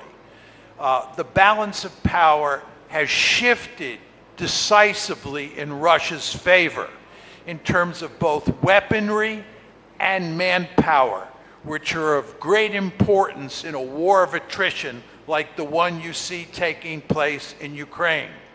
And what I think is going to happen is that the Russians will end up conquering about 40% of Ukrainian territory. I think they now have annexed 4 oblasts plus the Crimea. My guess is, and I want to underline that this is just my guess, is that they will end up annexing 4 more oblasts, and they will end up with 40%, roughly 40% of Ukrainian territory. And what will be left is a dysfunctional rump state. Ukraine, in other words, will be a dysfunctional rump state that the Russians will go to great lengths over time to make sure is politically and economically weak so that it cannot become a part of NATO. But that, I think, is the likely outcome. That's the military end that you're talking about. What about the political end? Do you think Ukraine will end up joining the NATO? No, I think politically that the Russians will go to great lengths to make sure Ukraine doesn't join NATO. And I think that the West will not bring a dysfunctional Ukraine into the alliance. So I think that it will not, Ukraine will not become part of NATO. Do you then think the West should stop the military aid to Ukraine? Because the American aid is tied in the Congress and the Europeans are still struggling to find the money to fund this war. Yes, this is a great question. I believe that it is best for Ukraine, and I want to underline that. I believe it is best for Ukraine to now end the war, to reach a settlement with the Russians. And that means 2 things. One, Ukraine must sever all of its security relations with the West, not just give up entering NATO. Ukraine should become a truly neutral state by severing its military or security ties with the West, because Russia's principal concern is the possibility of Ukraine joining NATO. That, the Russians say, to a person is an existential threat, and they do not accept that. So I think it's imperative that Ukraine become a neutral state. And then the other thing is, I think it's very important that the United States cut off all assistance to Ukraine and that the Europeans collectively provide aid, economic aid, not military aid, to Ukraine moving forward until it gets on its feet. I'll come to the question of the aid in a bit, but you've said that Ukraine should become a neutral state, and you've argued in the past against NATO expansion to the east. The argument from the other side is that that's not a choice for Russia to make, which side Ukraine should go to. That's not something that Moscow gets to decide.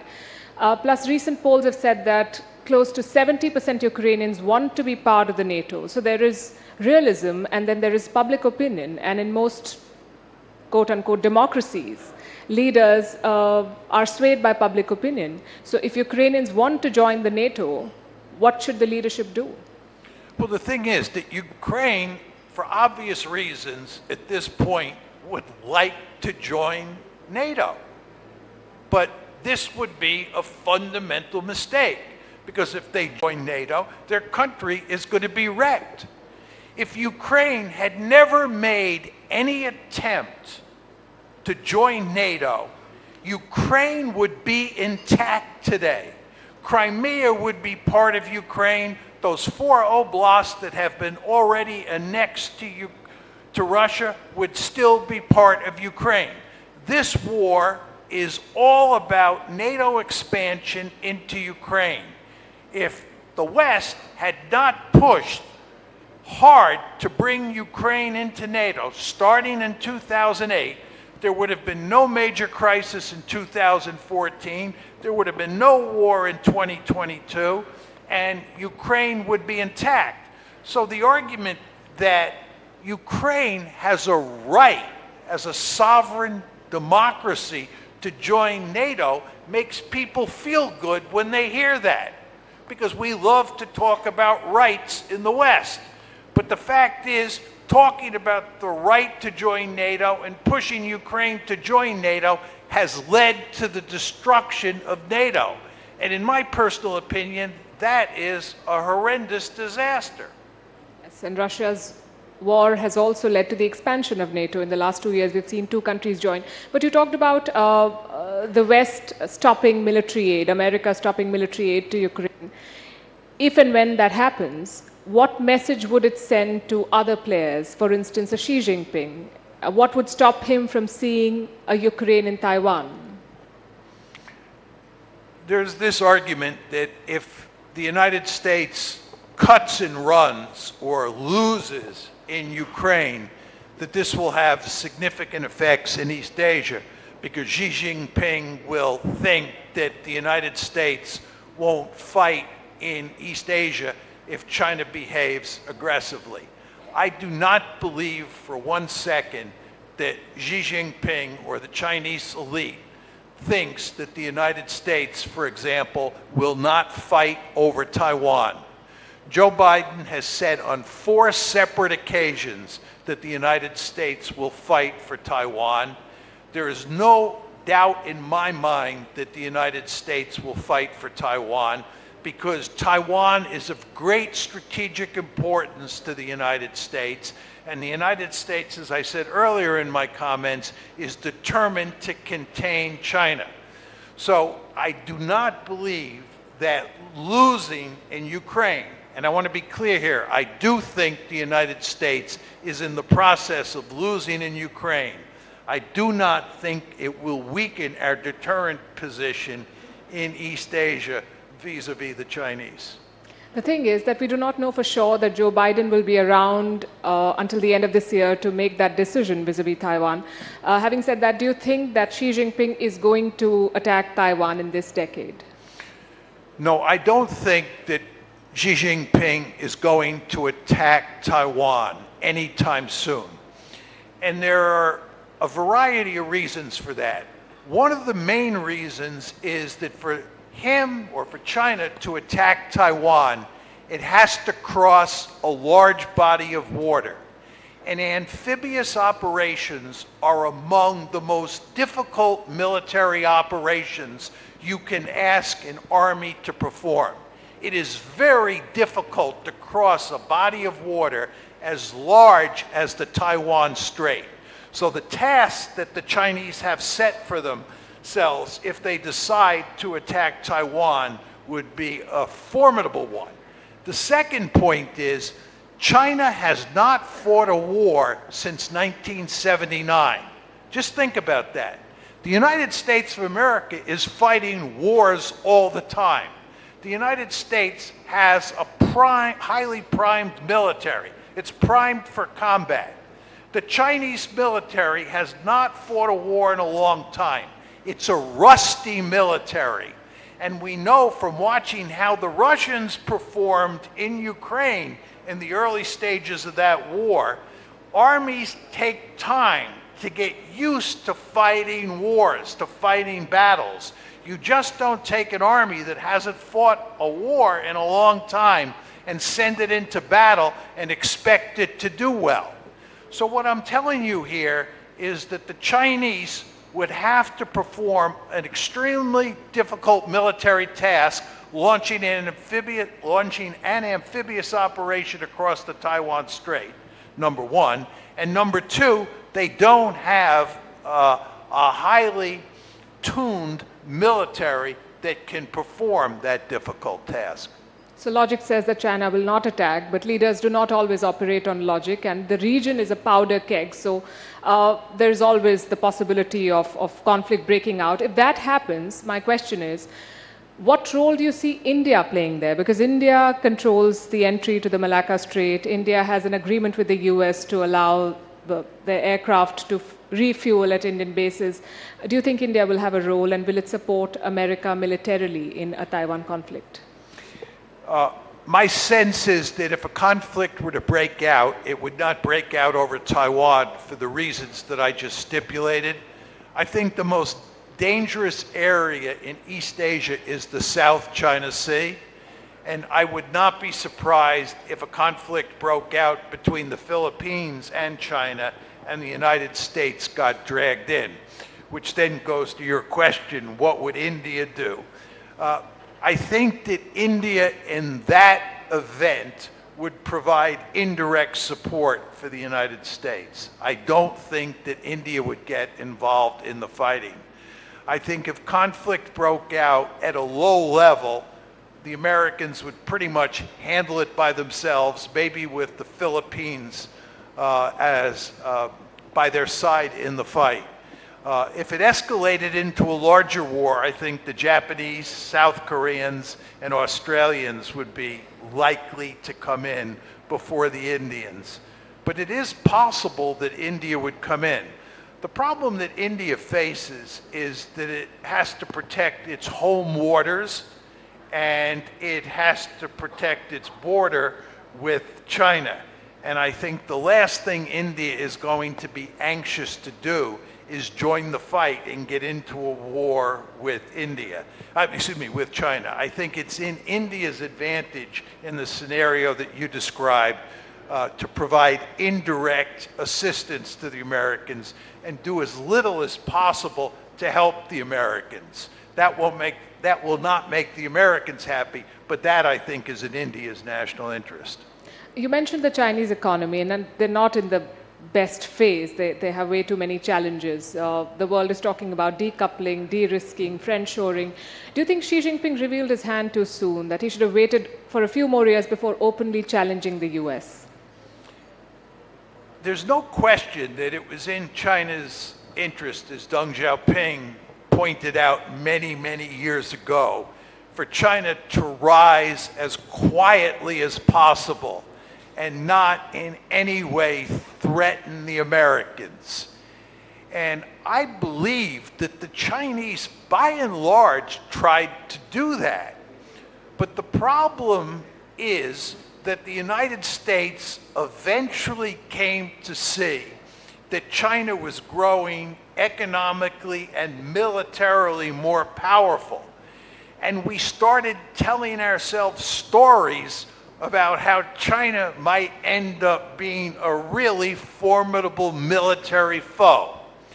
Now you want to remember, this is very important, when the United States started to pursue a policy of engagement towards China in the early 1990s, which was designed to make China rich, we believed that China would eventually become a democracy.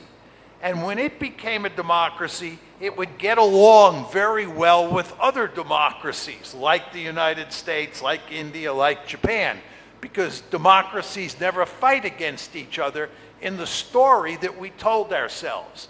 Now, I want to be clear. I don't believe that story, but the vast majority of foreign policy experts in the West do believe that story.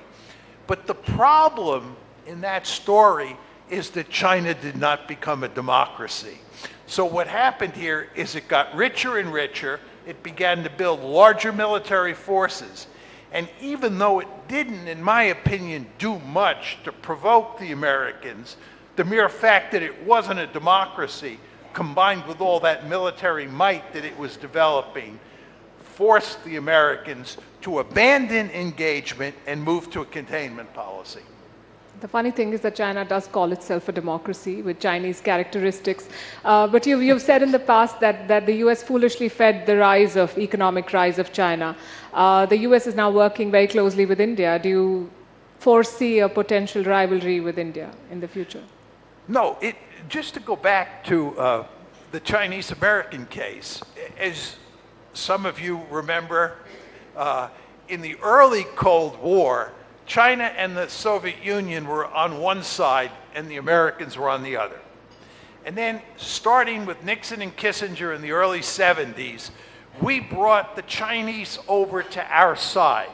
So it was the Americans and the Chinese versus the Soviet Union. During that second half of the Cold War, we had a vested interest in helping China to get rich, because as China got rich, it helped us contain the Soviet Union. When the Cold War ended, and the Soviet Union went away, my argument is we no longer have a vested interest in helping China to get rich. Now, let's go to the India question. At this point in time, the United States has a deep-seated interest in seeing India grow wealthier and militarily more powerful, because India can help the United States contain China. India is a member of the Quad. If China develops a powerful naval projection capability into the Gulf area, India will play a key role in helping the United States deal with that scenario. So we have a vested interest in helping India grow. If, however, China at some point in the future goes the way of the Soviet Union, China breaks up, it's much weaker tomorrow than it is today, and India continues to grow more and more powerful, you can rest assured the United States will put its gun sights on India. All I can say is that American policymakers do not learn from their own history. They also supported the rise of Pakistan to counterbalance India, and that did not go very well. We're out of time, but I have to ask you one last question. How do you see the Gaza war ending? We know that you've criticized Israel's actions very strongly, which is also a contrast with how you see Palestine versus Ukraine. But how do you see the end to this conflict? I think the Gaza war, from Israel's point of view, is a disaster. It's very important to understand that Israel conquered Gaza in 1967. And after the 1967 war, Israel ended up with the West Bank and with Gaza. And they built some settlements in Gaza after 1967, and they stationed military forces in Gaza after 1967. In 2005, Ariel Sharon, who was a super hawkish individual and who was prime minister of Israel at the time, pulled all of the Israeli settlements and the Israeli military out of Gaza and basically turned it into a giant open-air prison.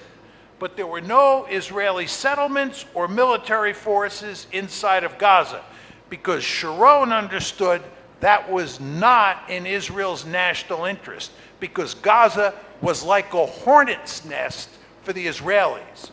Well, if you look at what's happened as a result of October 7th, the Israelis are back in Gaza. They have large-scale military forces there, and they plan to stay there.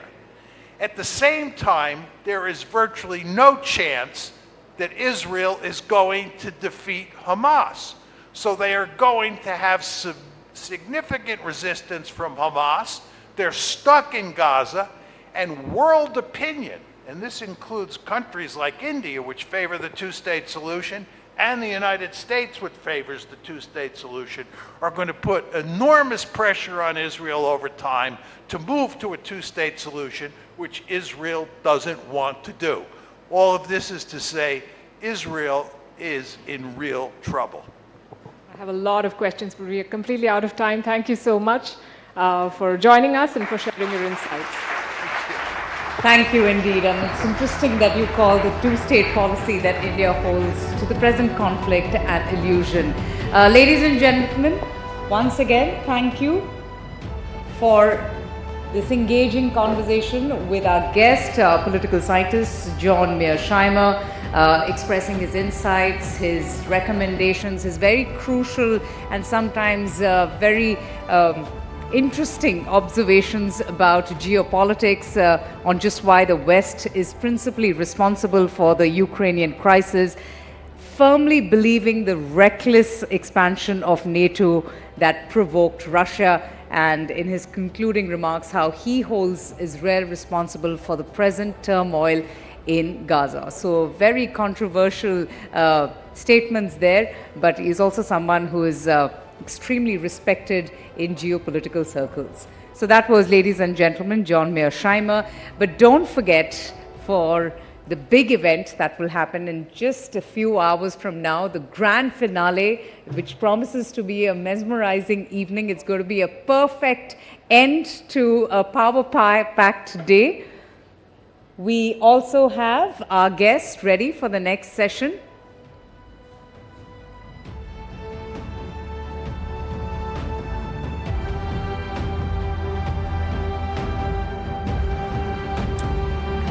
So like we promised, Bharat's march as a global leader is much about its economic arrival as about its rich and diverse socio-cultural soft power. And what better way to really invite the proceedings, a group of very distinguished artists whose compositions have made our country stand out on the global music map. Their creations are a synthesis of not only music from East and West, but also the classical forms from North and Southern India, transcending geocultural boundaries. They are, ladies and gentlemen, a quintessential embodiment of India's Shakti. Please put your hands together. Let's have a nice round of applause for our next guests and our Grammy Award winners, Shankar Mahadevan, V. Selva Ganesh, Ganesh Rajagopalan, and Rakesh Chaurasia, in conversation with my colleague Anand Narsiman.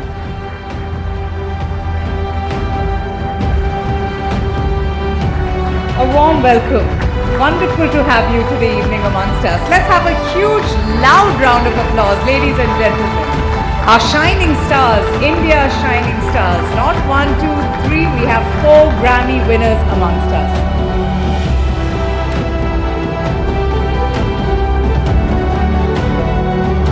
Over to you. Thank you. Thank you so much.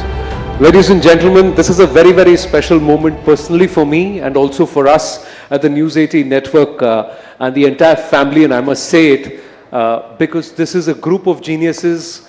To get them together on a platform like Rising Bharat is a historic moment. It's a phenomenal moment to get 4 Grammy winners who amongst them have actually won 3 of them with Shakti, and Rakesh Chaurasia ji has won 2 Grammys this year, 2024. So this group Shakti is a phenomenal one, and Ustad Zakir Hussain, we are missing you, sir. Ustad ji, we are missing you. But to have all of them here, from the far corner, the renowned violinist brothers Ganesh Kumresh to Mr. Ganesh Rajagopalan, who's flown in all the way from Seattle for us to be here with us.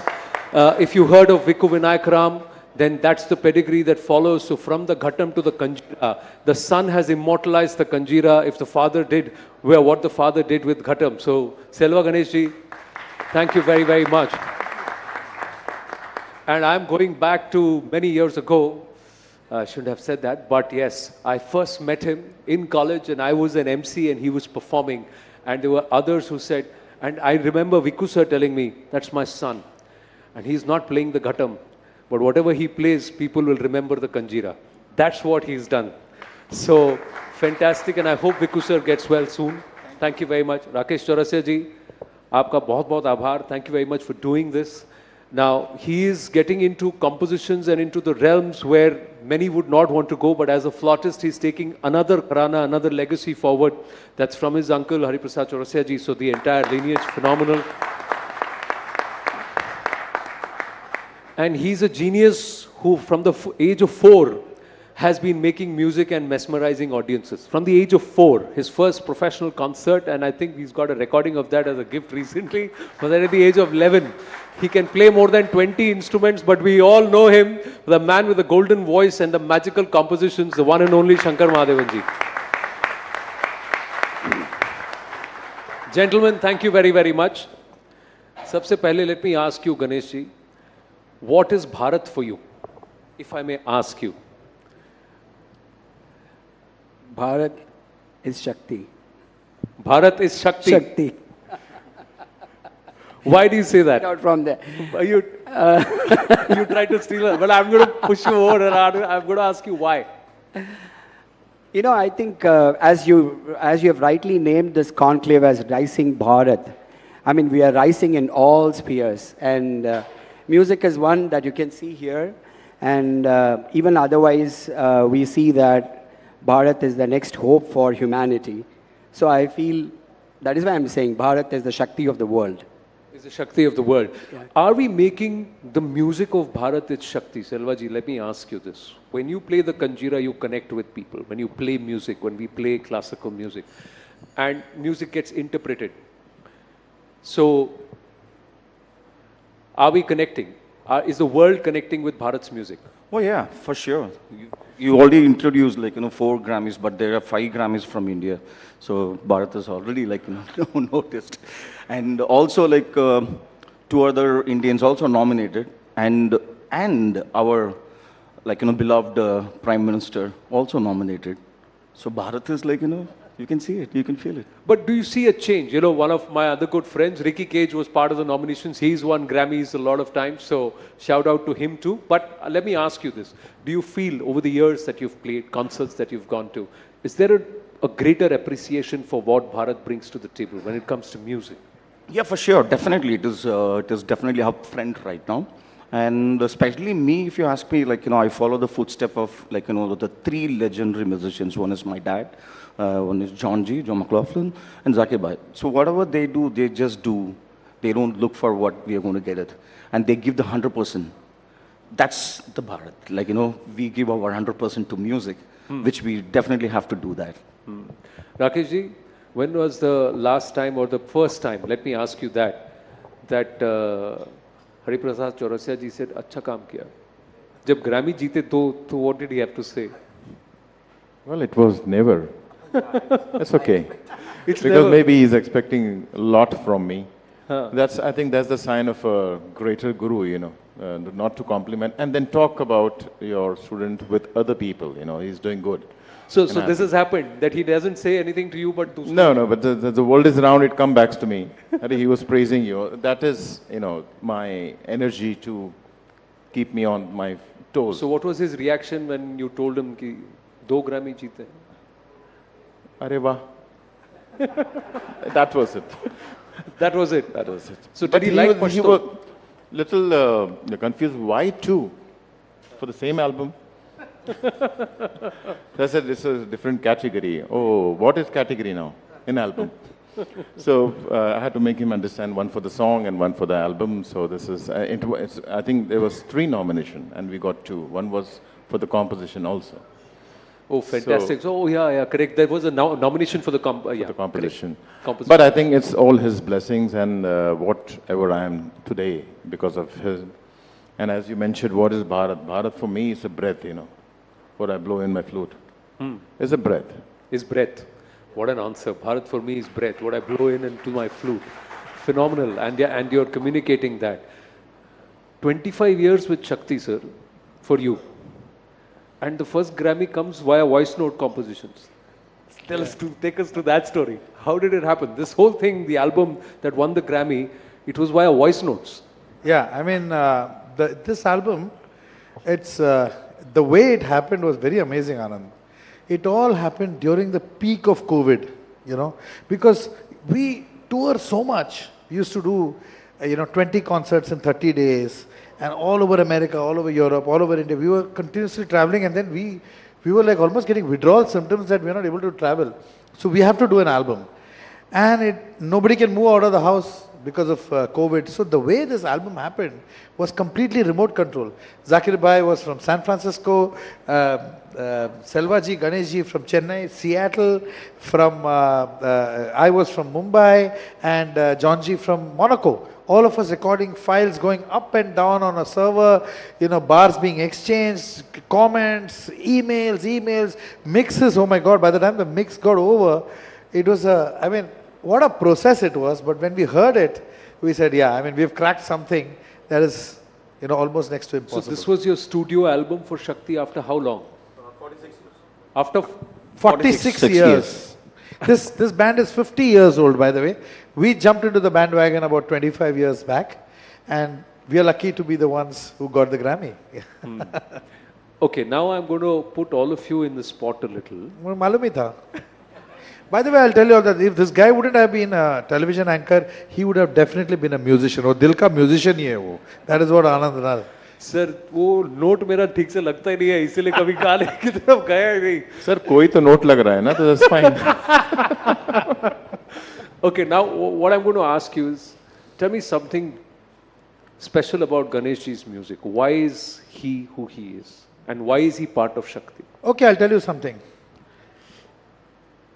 We are in the middle of Europe in a completely non-Indian atmosphere, complete foreigners in the audience.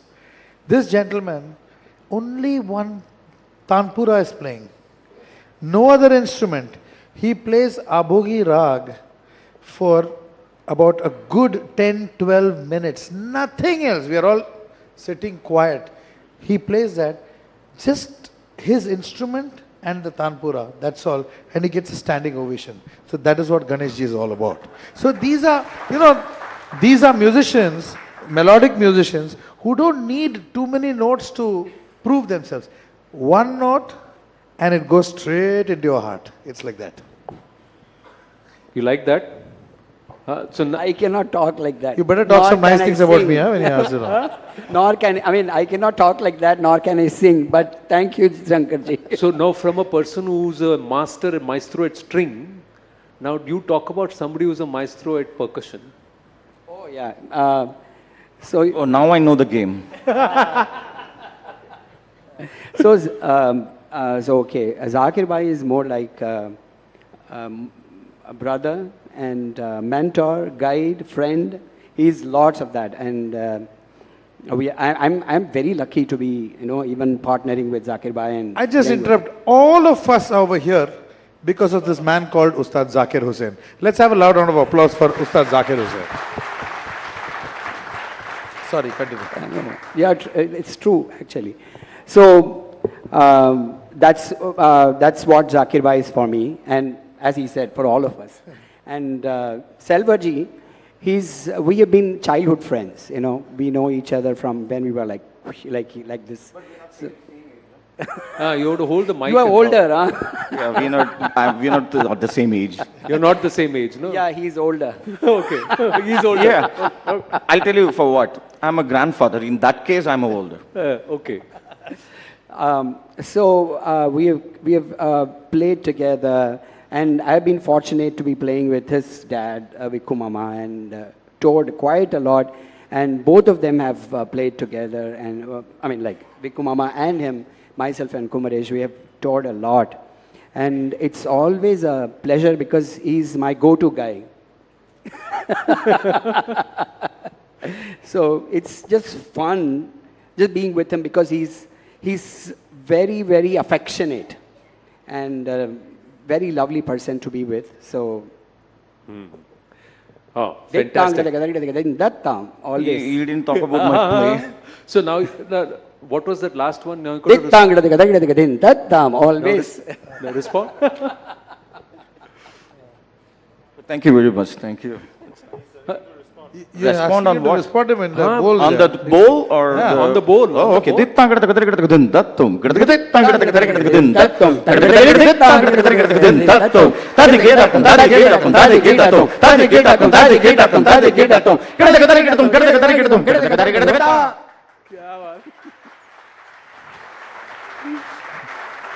कहना क्या चाह रहे हो? Now, Selvaji, let me ask you. You've played with Hari Prasad ji also. At a time when your father was also there.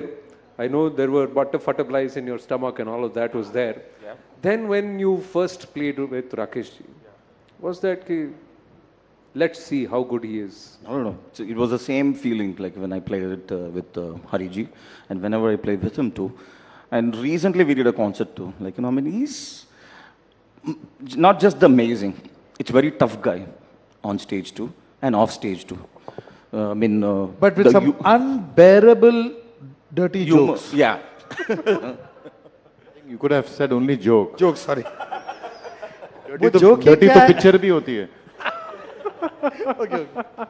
ये देखा वो joke का नमूना भी आ गया सामने. But yeah. No, the thing is like not just the classical music, even if it is a fusion and if it is even one of the Shakti, like I would say like a best, one of the best Lotus Feet. I think this man can definitely play that tune without lagging, or because it's very tough. It sounds easy, but to form with the chord formation and everything, I've heard him so many times playing Lotus Feet, and I said oh my gosh, this guy is amazing. And of course Ariji also played the same tune in Remember Shakti first album in 1999 if I'm not wrong. So that was the first Remember Shakti when they started. So Ariji and my dad played, and the same tune in Bangalore, we both played it. So father, son, whatever you call it. So this guy is amazing, seriously. And I was lucky enough to, with Zakir Bhai and Ganeshji was performing in Ajivasan with John G. And I was sitting in the audience, and suddenly he told me to come on stage and play this piece in Lotus Feet. They suddenly asked you to come out and play? Yeah. हाँ. So if he were to suddenly ask you कि sir आपके flutes अगर यहाँ आ जाएं तो आप कुछ हमें बजा के सुनाएंगे तो आप सुना सकते हैं? हाँ, क्यों नहीं, वही आता है मुझे. वही आता है मुझे. आप सुनना चाहते हैं? अरे हाँ? So you have to cheer him. You have to. Sir आपके flutes कहाँ हैं? वहाँ हैं. तो मैं हमारी टीम में से किसी को या मैम है यहाँ पर, अगर आप हेल्प कर दें, क्योंकि मैं जानता हूँ कि हर कोई By the way, she's Mrs. Rakesh Chaurasia. उनके लिए भी जोरदार तालियां. So ma'am, you've got to help us out. ये suddenly मैंने सोचा कि क्योंकि ये लोग तो सब हाथ और बोल से कर लेते हैं, आपका तो सांस है. तो जब तक बांसुरी हाथ में नहीं आएगी तो मुरली बोलेंगे कैसे? हाँ, वैसे घर में भी बजाना ही पड़ता है, उगले शादीशुदा हो बोलती बंद रहती है, तो it's better to practice ही कर लो इस बहाने. Okay, by then, please tell me why something special about this person here. He's a monster. Huh? Why? When it comes for singing, when it comes to finding cuisine, मतलब Google में जाके कौन ढूंढता है कि इस शहर का सबसे अच्छा cuisine कौन सा है, and then he takes everybody there. चलो उधर मैंने ढूंढा है, ये बहुत बढ़िया खाना है. But it's very difficult for this kind of combination. Amazing artist and amazing human being.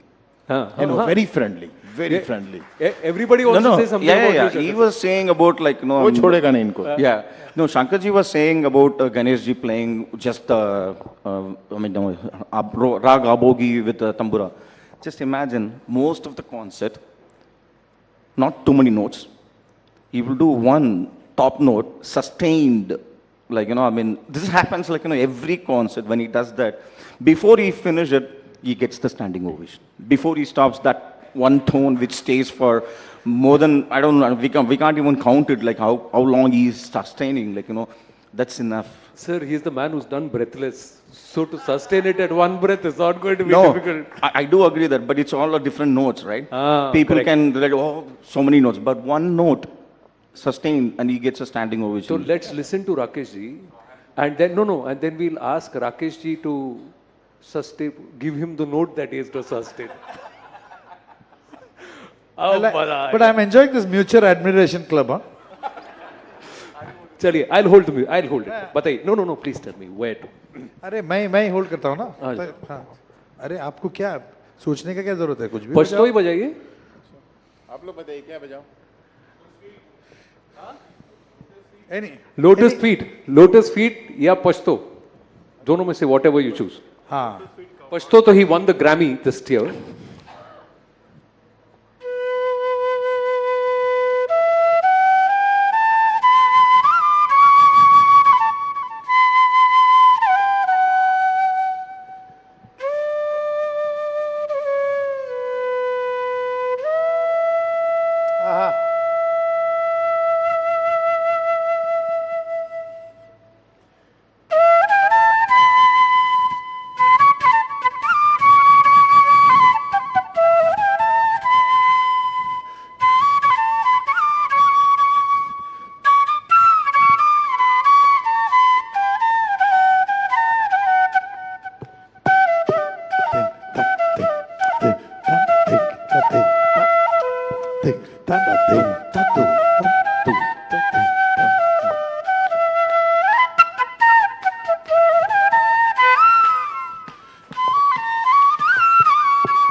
बात है, क्या बात है, राकेश चौरसिया। Fantastic sir. अब तो आपको भी फ्रूट किया, अब तो नोट तो करना पड़ेगा सर। अभी करेंगे वो थोड़ी तो देर में सब। नहीं, इसीलिए तो फिर तब वार्म अप हो जाएगा ना जैसा। क्या सर? कोई एक नोट दे दीजिए। गिव दैट रिदम ओनली ना। टिंग टन टिंग टन टिंग टन टिंग। तुझे बजाओ कैसे? पकड़ो। मैं पकड़। अभी just on national network, it's okay, no problem.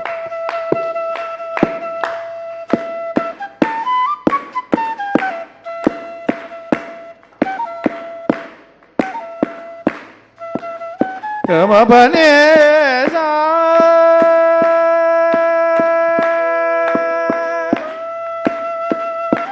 बने सगा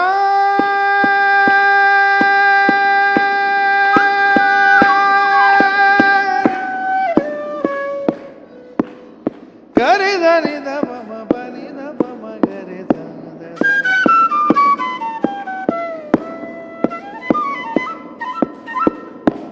क्या बात है। Ladies and gentlemen, put your hands together for the one and only Shankar Mahadevan, Rakesh Chaurasiya, Selva Ganesh, Ganesh Rajagopalan. Do you want to hear more of them? Do you want to hear more of them? Ladies and gentlemen, if I remove this, their instruments are ready. It's going to be a grand Grammy winners performance right here on the Rising Bharat Summit. We just need to give them 25 minutes to set up. So this stage is clear and the stage is all theirs. And they will be joined by the one and only King of Jazz in Bharat, Louis Banks, his son Gino Banks, the phenomenal percussionist Ojas Adya, and of course the bass guitarist Sheldon De Silva. It's going to be a phenomenal lineup along with these four in a short while from now. Are you ready? I love the spirit. Let's go. Big round of applause for them. Thank you so much. तो हम क्या अभी घर जाके आए वापस हैं?